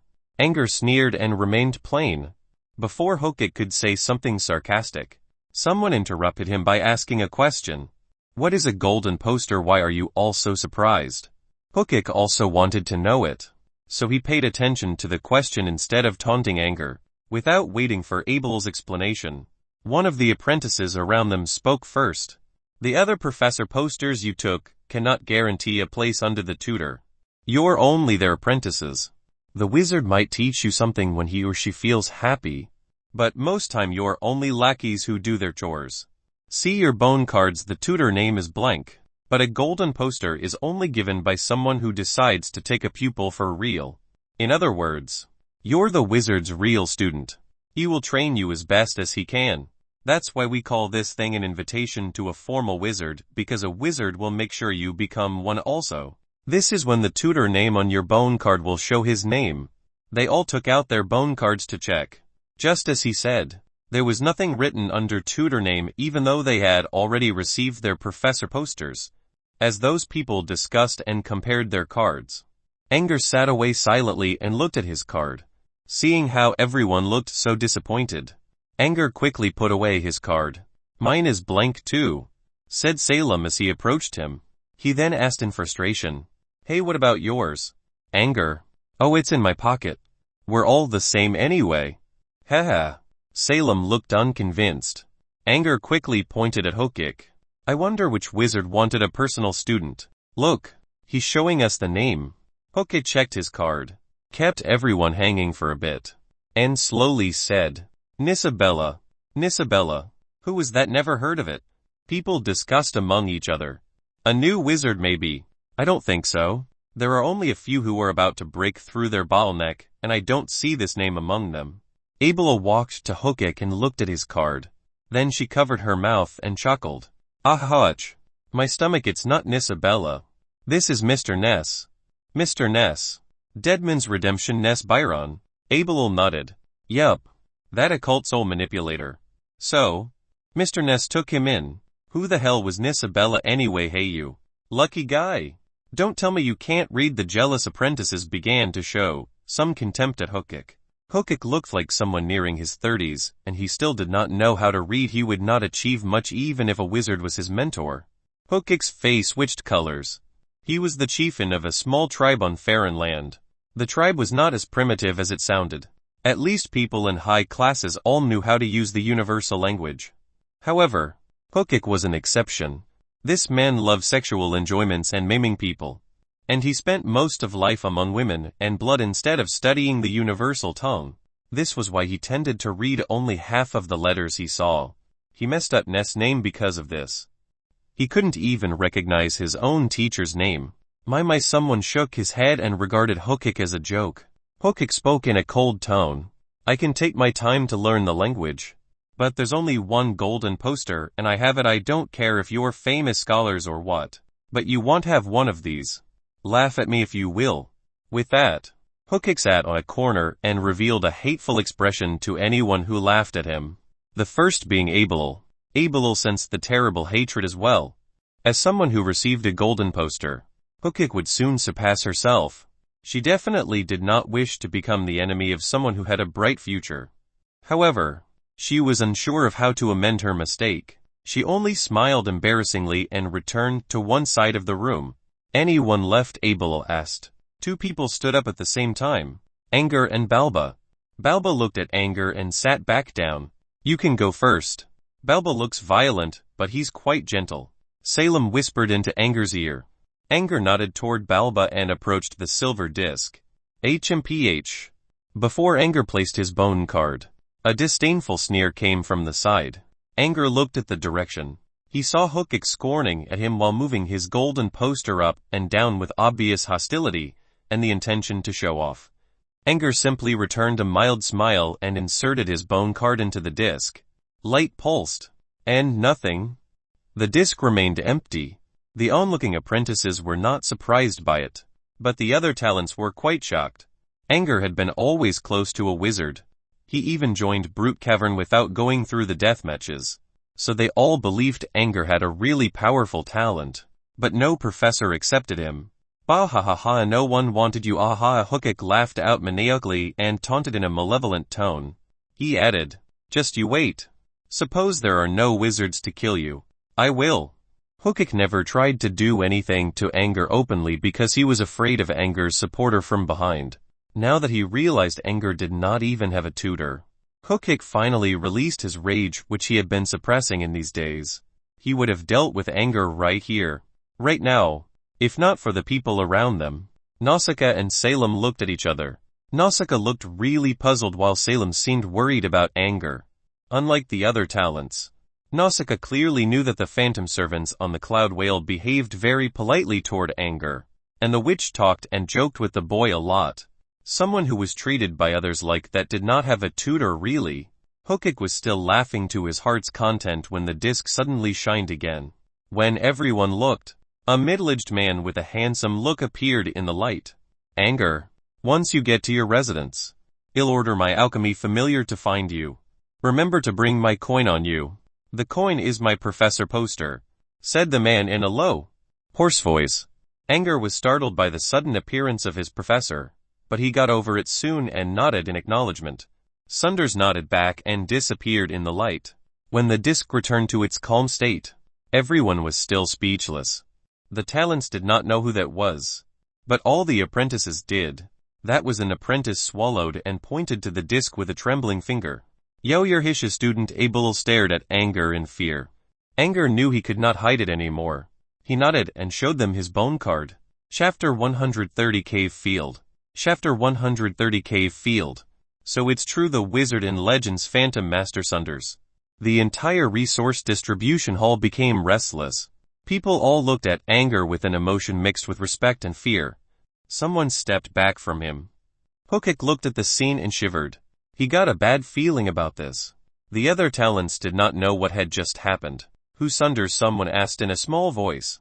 Abelal slowly turned her head to the speaker bit by bit like a robot. Then she spoke in a sluggish tone. "Phantom Master Sunders. A level 2 wizard, who's basically second to none in the southern region. He even fought with a level 3 wizard before and he did not lose. He's absolutely one of the top 3 most powerful beings in Brute Cavern, or maybe even number 1. An envious emotion came from the apprentices around Angor. With such a powerful wizard as his mentor, Angor would become a formal wizard for sure. The talents realized this as well. No wonder the servant called Melaner in the Tree Spirit Hall changed her target from Fawcett to Angor after the test. She must have seen Sunders' name on Angor's bone card. The apprentices began to talk about Sunders' glorious history. With every extra piece of information, Hookik's face would grow paler. "Didn't you say you were going to kill the boy? Now what got your face slapped by the hard truth? He. I'm not in the place to comment. But I still have to say this, there is no way Mr. Ness will ever beat Mr. Sunders in a fight." A woman cloaked under black robe taunted Hookik. "Why you?" Hookik threw an angry gaze at the woman. She slowly lifted her hood and revealed a distinctive, foreign look. She had a pair of charming, violet pupils, short and clean black hair, dark red lips. Also, Her pupils, which were slits like cat eyes, released a terrifying aura when she squinted. Nanagi, an apprentice, called her name. Who's Nanagi? Mr. Wallace accepted her as his personal student when she came to Brute Cavern. She was the only golden poster owner during her term. She reached her bottleneck as a high apprentice real quick. She's not even the age of 30. It's only a matter of time before she turns into a formal wizard, someone exclaimed. Hookik swallowed his curses back. As another golden poster owner, this woman had trained longer and was able to kill him over and over again in a blink of an eye. Hookik would not dare to offend her by using the wrong words. Nanagi did not mind Hookik at all. Instead, she walked to Angor on light and swift steps, circled around him, and inspected the boy up and down with those cat-like eyes. Angor, on the other hand, only returned a doubtful gaze at her. A while later, Nanagi spoke in a small voice. Lucky you. Mr. Sunders is your mentor. If I can, oh dear. She shook her head and walked away from the crowd as she said, I hope you don't dishonor his name or I'll kill you. She came for no reason and left with those strange words. Angor had no idea what this was all about. Did Nanagi have something to do with his professor? Angor complained in his mind and returned to his seat. With Nanagi away, people slowly quieted down. However, everyone regarded Angor with different attitude now. Some were envious. Some were jealous. Some hated him, yet none of them dared to reveal their emotions. Sunders earned his name by spilling the blood of others. The transmission earlier proved that Sunders really cared about his new student, and these people would never beard the lion in his den. Hookik stared at Angor with hatred in the now silent hall. He wanted to use his curse words again, but considering how everyone was so terrified at Sunders' name, he held them back. Balbo was the one to break the silence. He stood up and moved his muscular body to Abel. My turn. His voice sounded like something came from a subwoofer speaker. Balba's voice woke Abel from her trance. She straightened her black-rimmed glasses a little and let out an okay. Balba took out his bone card and placed it into the disc. The disc did not release light or anything at all. Balba grimaced at his result. No one commented. Even Hookik remained silent. They had just gotten over Angor's surprise. If Hookik said something funny again, people would remember his joke earlier. With that in mind, Hookik closed his eyes and pretended to be resting. Balba waited for some more without getting anything.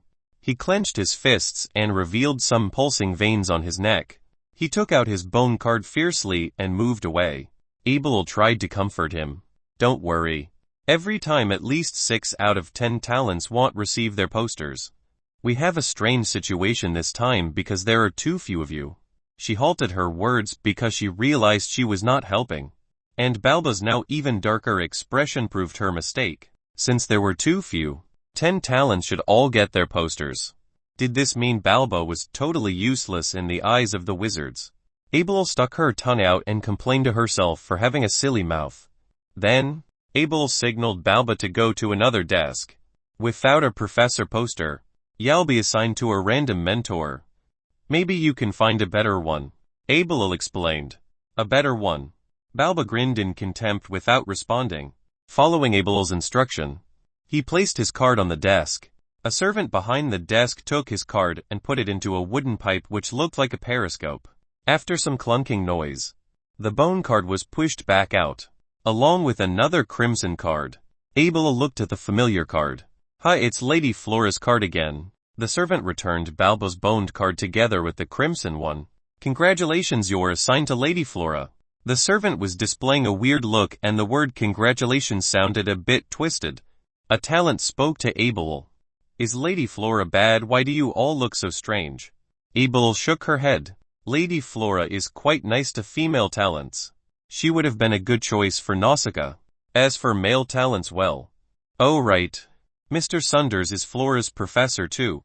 So Angor. You'll be Lady Flora's schoolmate now. Abel said in the end. After they had the professors arranged, Abel led them away from the distribution hall and began assigning their residence. Your professor is such an amazing wizard, Salem exclaimed in surprise. Angor remained calm. I didn't think that I need to tell people about it. Professor Sunders and Miss Flora were the ones who controlled the Cloud Whale. Nausicaa was also interested in Flora since she just received a poster from her. She asked, "So the witch on the cloud whale is Miss Flora? Bare feet, umbrella, floating in the air. That's her." Angor said, "I see."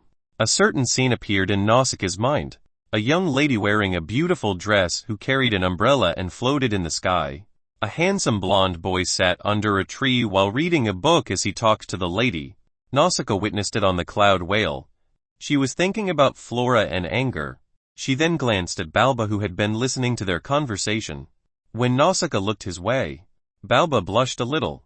However, it was not very obvious because his skin was too dark. Nausicaa smiled at Balba, rolled her eyes, and asked Angor another question. Abel said Lady Flora isn't nice to males, but you two were fine on the cloud whale. Weren't you? Fine. Angor recalled his days on the cloud whale. Flora was just a mischievous witch who was always playing jokes on him, and she played lots of pranks, some of which were pretty dangerous. Angor was never hurt though. The Grim Reaper Little Red floating behind Flora was quite friendly to Angor. Little Red would often help Angor escape from Flora's tricks. Angor believed that anyone else in his shoes would meet some terrible endings since they could not see Little Red. Thinking about this, Angor revealed a bitter smile at Nausicaa. "I'm not sure if she's nice to females, but I can tell you that she is unruly. Common people will have a hard time trying to survive in her hands. You're alive and well, so you're not a common one," then Nausicaa joked. Angor only shook his head. Balba realized Nausicaa was trying to help. He did not show any expression, but he clearly knew how cruel the wizarding world was. So he was really thankful for Nausicaa's little favor. The tree spirit garden was huge. They used a bus which ran between tree vines hanging in the air, and it still took them half an hour to reach their destination. They dismounted the bus. The hanging railcar made from plant vines and thin wood rushed back into the distance. Whoa! The bus was amazing. It could run on such fragile branches. Salem was excited. This was his first time riding on such a fast vehicle. Sky buses, boxes made from leaves, vines, and wood which hang on the branches of the tree of eternity and dashed among clouds. The scenery looked brilliant from up there as well. They enjoyed the warm sunlight and misty clouds going over them on their way. The swiftness of the buses was quite a sight to behold. When every talent was discussing the buses, Abel spoke. "The transportation in Brute Cavern is pretty outdated. I heard that Ivori had all sorts of steel building and railways for trains, as well as metal cars running on the ground which doesn't need rails at all. There are also steam airships in the air. Every man who went there all praised highly of their alchemy products. Trains, airships, steel buildings, and metal cars, the romance of men." Even Nausicaa longed to see the place. They all remembered the name Ivori in their minds, hoping to go there someday. After another 5 minutes of walking, they saw buildings in the distance. "We're here," said Abel. She pointed toward a vast, green field in front of them. "This is where you'll be living." The endless field only had tattered plant patches growing on it due to the lack of sunlight caused by the tree of eternity. That was not important though. The point was, there was nothing on the field. "We're not going there." Fatty Fossa pointed to the left where a moderate-sized city could be seen in the far distance. A city that was full of houses built in different shapes and out of various materials. They were tall stone structures which reached all the way into the clouds. And low mushroom houses. Wooden cottages surrounded by flowers. Elegant castles besides the lakes, no matter big or small. They all looked delicate and dazzling. Abel smiled. "That's Apprentice Town 8 of Tree Spirit Garden. There are a total of 36 apprentice towns in the garden, numbered 1 to 36. All the towns have large-scale magic arrays drawn under them by powerful wizards. They allow us to meditate better and save a lot of time. But apprentices need to pay magic crystals to live in there." Abel reached for her coin pouch with a sad face and pointed to the field in front of them.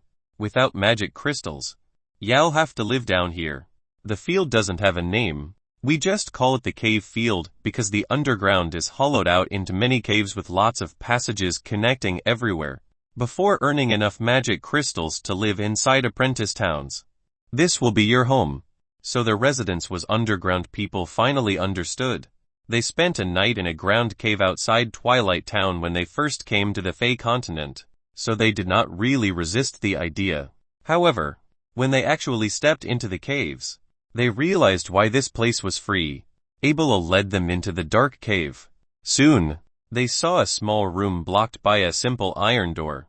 Abel pointed to the door and said, "The room looked simple from the outside, but it's even simpler on the inside." She pushed the iron door open and revealed some space which was barely 2 square meters large. There was nothing inside apart from a platform, which was basically a pile of dirt. You can use the dirt pile as your bed, your desk, or whatever you wish. Those who made these caves put the dirt there without any particular reason. Dispose of it if you want. Every underground room looks the same, so you can choose one freely. When you do it, place your bone card in the slot on the iron door, and it'll record your identity. Also, a sign showing that someone took that room will also show up in front of the door. Alright, my job's done. Good luck on becoming wizards. Abel smiled and bowed to them before she left on her tricolor deer. Chapter 131 Phantom Island. Chapter 131 Phantom Island. Angor. "Let's become neighbors," said Salem. Angor smiled and agreed. Compared to Nausicaa, Angor preferred the companionship of Salem since he was just a simple and innocent boy whose ideas were pretty obvious. Nausicaa, on the other hand, appeared to be friendly, but Angor could never make out what the woman was really thinking about. Next, Salem went to Nausicaa. He asked the same thing and got the same answer quickly.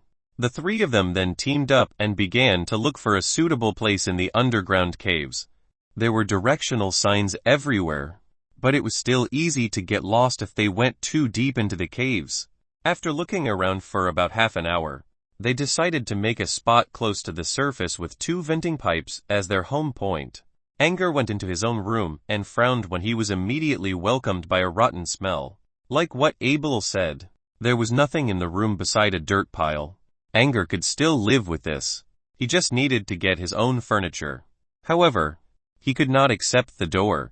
Previously, he thought these iron doors were pretty sturdy and could at least prevent a forceful breach.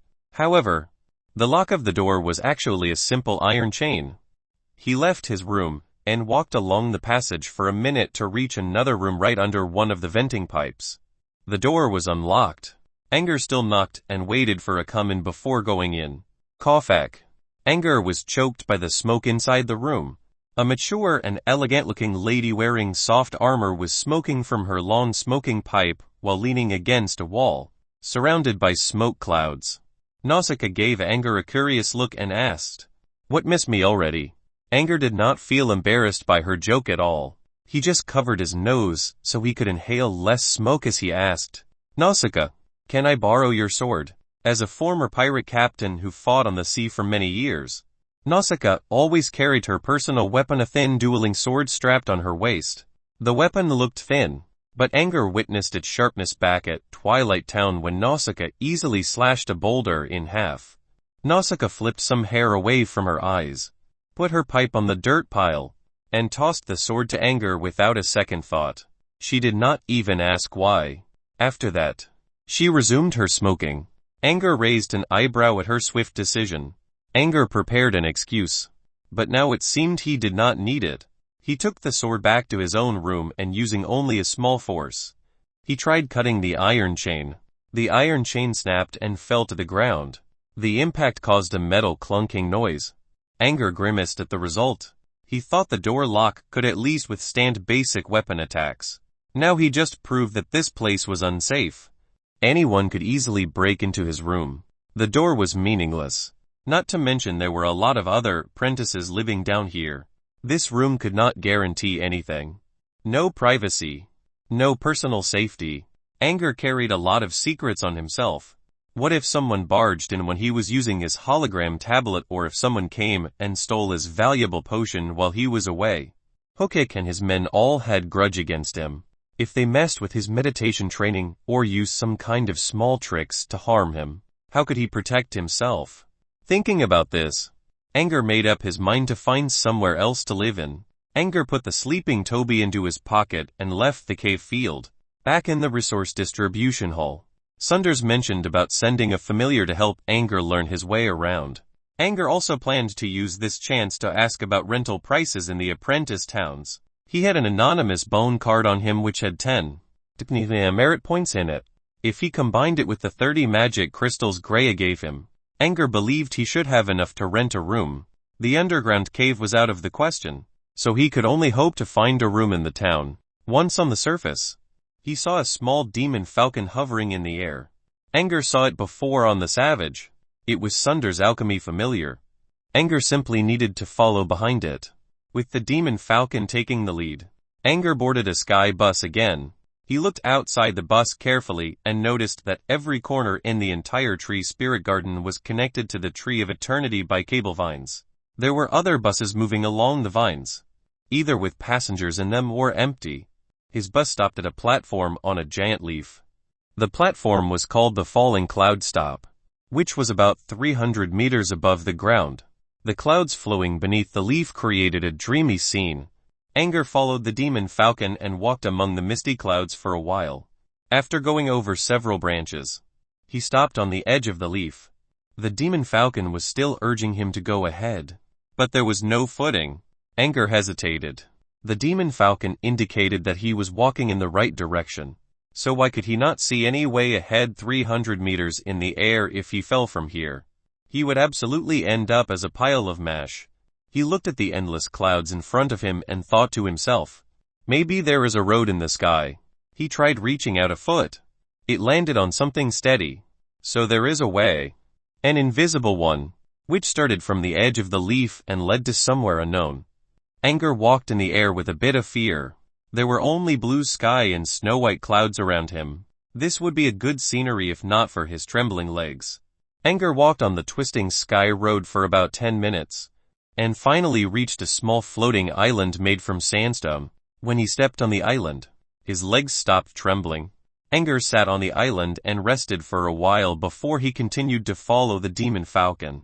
There were many such floating islands around the Tree of Eternity, and the one he was walking on was relatively small.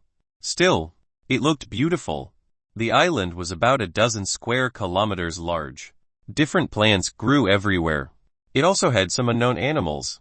Angor saw several fierce-looking beasts on his way there, but they all ignored the boy's presence. Some of the beasts appeared as if they came out of a fairy tale. For example, Angor saw a snow-white horse with a pair of wings growing on its back. If it had a horn, it would look exactly like those unicorns who only adored innocent virgins. However, upon closer look, the horse was a little bit different from the stories. The wings were not naturally grown. Angor could see traces of suture work at the wing's base, as if someone put them on the horse. Angor suddenly recalled that when he was reading in Sunders' library, he had read about a spell scroll called Canine Nose Transplant. The spell was used to give someone a superior sense of smell by transplanting a canine nose on him. If the user wanted to avoid looking ugly, there was also facial surgery spell and similar stuff. Those who did not mind carrying a dog nose around could just live with it. Angor felt something familiar between the horse's wings and the canine nose transplant spell. After going around another small hill, Angor reached his destination, a delicate nobleman's manor. Angor knew that Sunders was from a noble family in a small country before he became a wizard. Angor even met younger Sunders in the Nightmare Realm. Both the middle-aged Sunders and the young one presented the same unconcealed noble temperament. Also, Sunders' daily clothing was a gentleman costume, so Angor was not surprised when he saw this beautiful nobleman's manor. Once inside the manor, the demon falcon took Angor to Sunders' study. Angor knocked on the door. "Professor." When stepping into the study, instead of looking at Sunders, Angor's attention was first drawn to the countless bookshelves and bookcases which reached all the way to the ceiling. Angor almost felt dizzy just by looking at them. "Do you remember the way to the Phantom Island?" Phantom Island. Angor froze up for a full second and realized that Sunders was titled the Phantom Master. So Phantom Island was probably referring to this island. Angor quickly nodded. He was all tensed up on his way here, but he still memorized the path. "Good. If you have questions when studying the channeling method, come here and ask me. If you can't find me here, go to Flora," said Sunders. He was sitting in front of his desk with Singularity Dispersive Meditation placed right there. The man was probably reading the book before Angor came. Understood, replied Angor as he nodded politely. Off you go then, said Sunders. He never looked up when talking to the boy. Angor hesitated a bit. He thought Sunders called him for something else. So the man really was showing him the way. One more thing. No matter who you come for, don't forget to bring the coin I gave you. Without the coin, the creatures will attack you the second you step onto Phantom Island, Sunders added. Yes, Professor. Okay. Learn the channeling method as fast as you can or you'll have a hard time living in this place. Angor returned to the falling cloud stop by backtracking his way. He saw another 2 people at the stop, waiting for the sky bus. They noticed Angor's arrival. They were not paying much attention first, but after checking Angor's face carefully, the shorter boy was mildly surprised. He took out a crystal ball from his robe, which shined something and displayed an image in it. The image showed the resource distribution hall. There were many people in there with Angor being in the center. Your Angor. The short boy looked between the image and the real Angor standing on the side. Angor wanted to avoid trouble, so he had been standing far away. However, the short boy still moved to him and stared at him. I'm Angor. And your Angor was unsure of how the boy knew his name. The boy smiled back in a skilled socializer's manner as he said, Name's Pori. That's my friend, Hatter. He pointed to the other boy wearing a pair of rimless glasses. You're really Angor. Angor nodded, still wondering how he was recognized. When Angor confirmed his name, Pori and Hatter both gave him an admiring look. You're pretty famous around here, said Pori as he showed his crystal ball to Angor. Angor checked the image of the resource hall. You're here, which means you went to Mr. Sunders' Phantom Island, so you're really Mr. Sunders' new student, Pori exclaimed. Angor let out a silly smile in response. I reckon everyone already heard about you now. I mean, Mr. Sunders found a student. This is big news. Pori kept talking after they boarded their bus, and he never noticed that he was making Angor embarrassed. Hatter did not talk much, but he still showed jealousy in his eyes. Angor finally escaped from the chatterbox when he got off the bus. This incident just told him that he was now a famous figure among apprentices, and it probably meant something bad. Getting attention from all kinds of people meant his every move would arouse suspicion and danger. He had to find a place of residence quickly. With that in mind, he changed his original destination from the cave field to the apprentice town. The town already looked bustling from the distance. Now as he walked closer, it appeared even more magnificent. Angor saw several giant buildings about 24 meters high. The buildings were all in different styles. Some were swamp structures. Some were built with fantasy designs. He even saw shell houses which were similar to those used in Heyland Empire. However, he did not find anything from his home. Goldspink. The different light-signed buildings existed in harmony. The town was probably built by a skilled designer. At least Angor would never know how to mix shell houses, tree houses, and metal skyscrapers together without creating a bizarre sight. An hour later, Angor left the apprentice town with a big smile on his face. Looked like being famous was not all about bad things. When Angor went to the town manager and asked to rent a room, the manager immediately recognized him and helped him pick a room with great enthusiasm. The manager even took care of his furniture. Angor only spent 500 merit points for permission to use a villa with a flower garden for 1 year. The points equaled to 5 magic crystals. This was big money. However, considering the villa's decent security level as well as its place within the concentration magic array which could improve his meditation efficiency, 5 magic crystals were completely worth it. His newly rented garden villa possessed 3 basic magic arrays: soundproof, protection, and spell inhibition. They were low-level magic arrays, but were enough for Angor. The apprentice town was mostly populated by apprentice wizards. These 3 basic magic arrays could prevent most apprentices from doing harm. Even if someone managed to break through, the protection could give Angor enough time to react, so no one would see his secret that easily. Angor returned to the cave field. It took him some time to find his room inside the maze-like underground structure. He saw Salem and Nausicaa chatting in front of his door. What's going on? Asked Angor. He was puzzled to see them here. Nausicaa pointed at the broken chain on the ground and explained. Salem saw your door chain broken and he was worried that someone might steal your stuff. He asked me to be your gatekeeper. Angor looked at the chain, which was broken down by himself, then at Salem, who was expecting a thank you with a joyful expression. Angor felt warmth in his heart and thanked Salem politely. You broke the chain yourself, right? Asked Nausicaa. She took out her dueling sword and said, with this. But why? Bad guys might come. You know. Hook kick. Fossa, they aren't friendly to you. Salem wondered. The lock is useless, whether broken or not, said Nausicaa. She squinted her eyes and when she realized something, she asked, Hey, Angor, you're not going to live somewhere else, are you? Part 2 of the series ends here. Thank you for watching and listening. If you find it interesting, please give us a like, a comment and a subscription so that we have the motivation to make the next videos.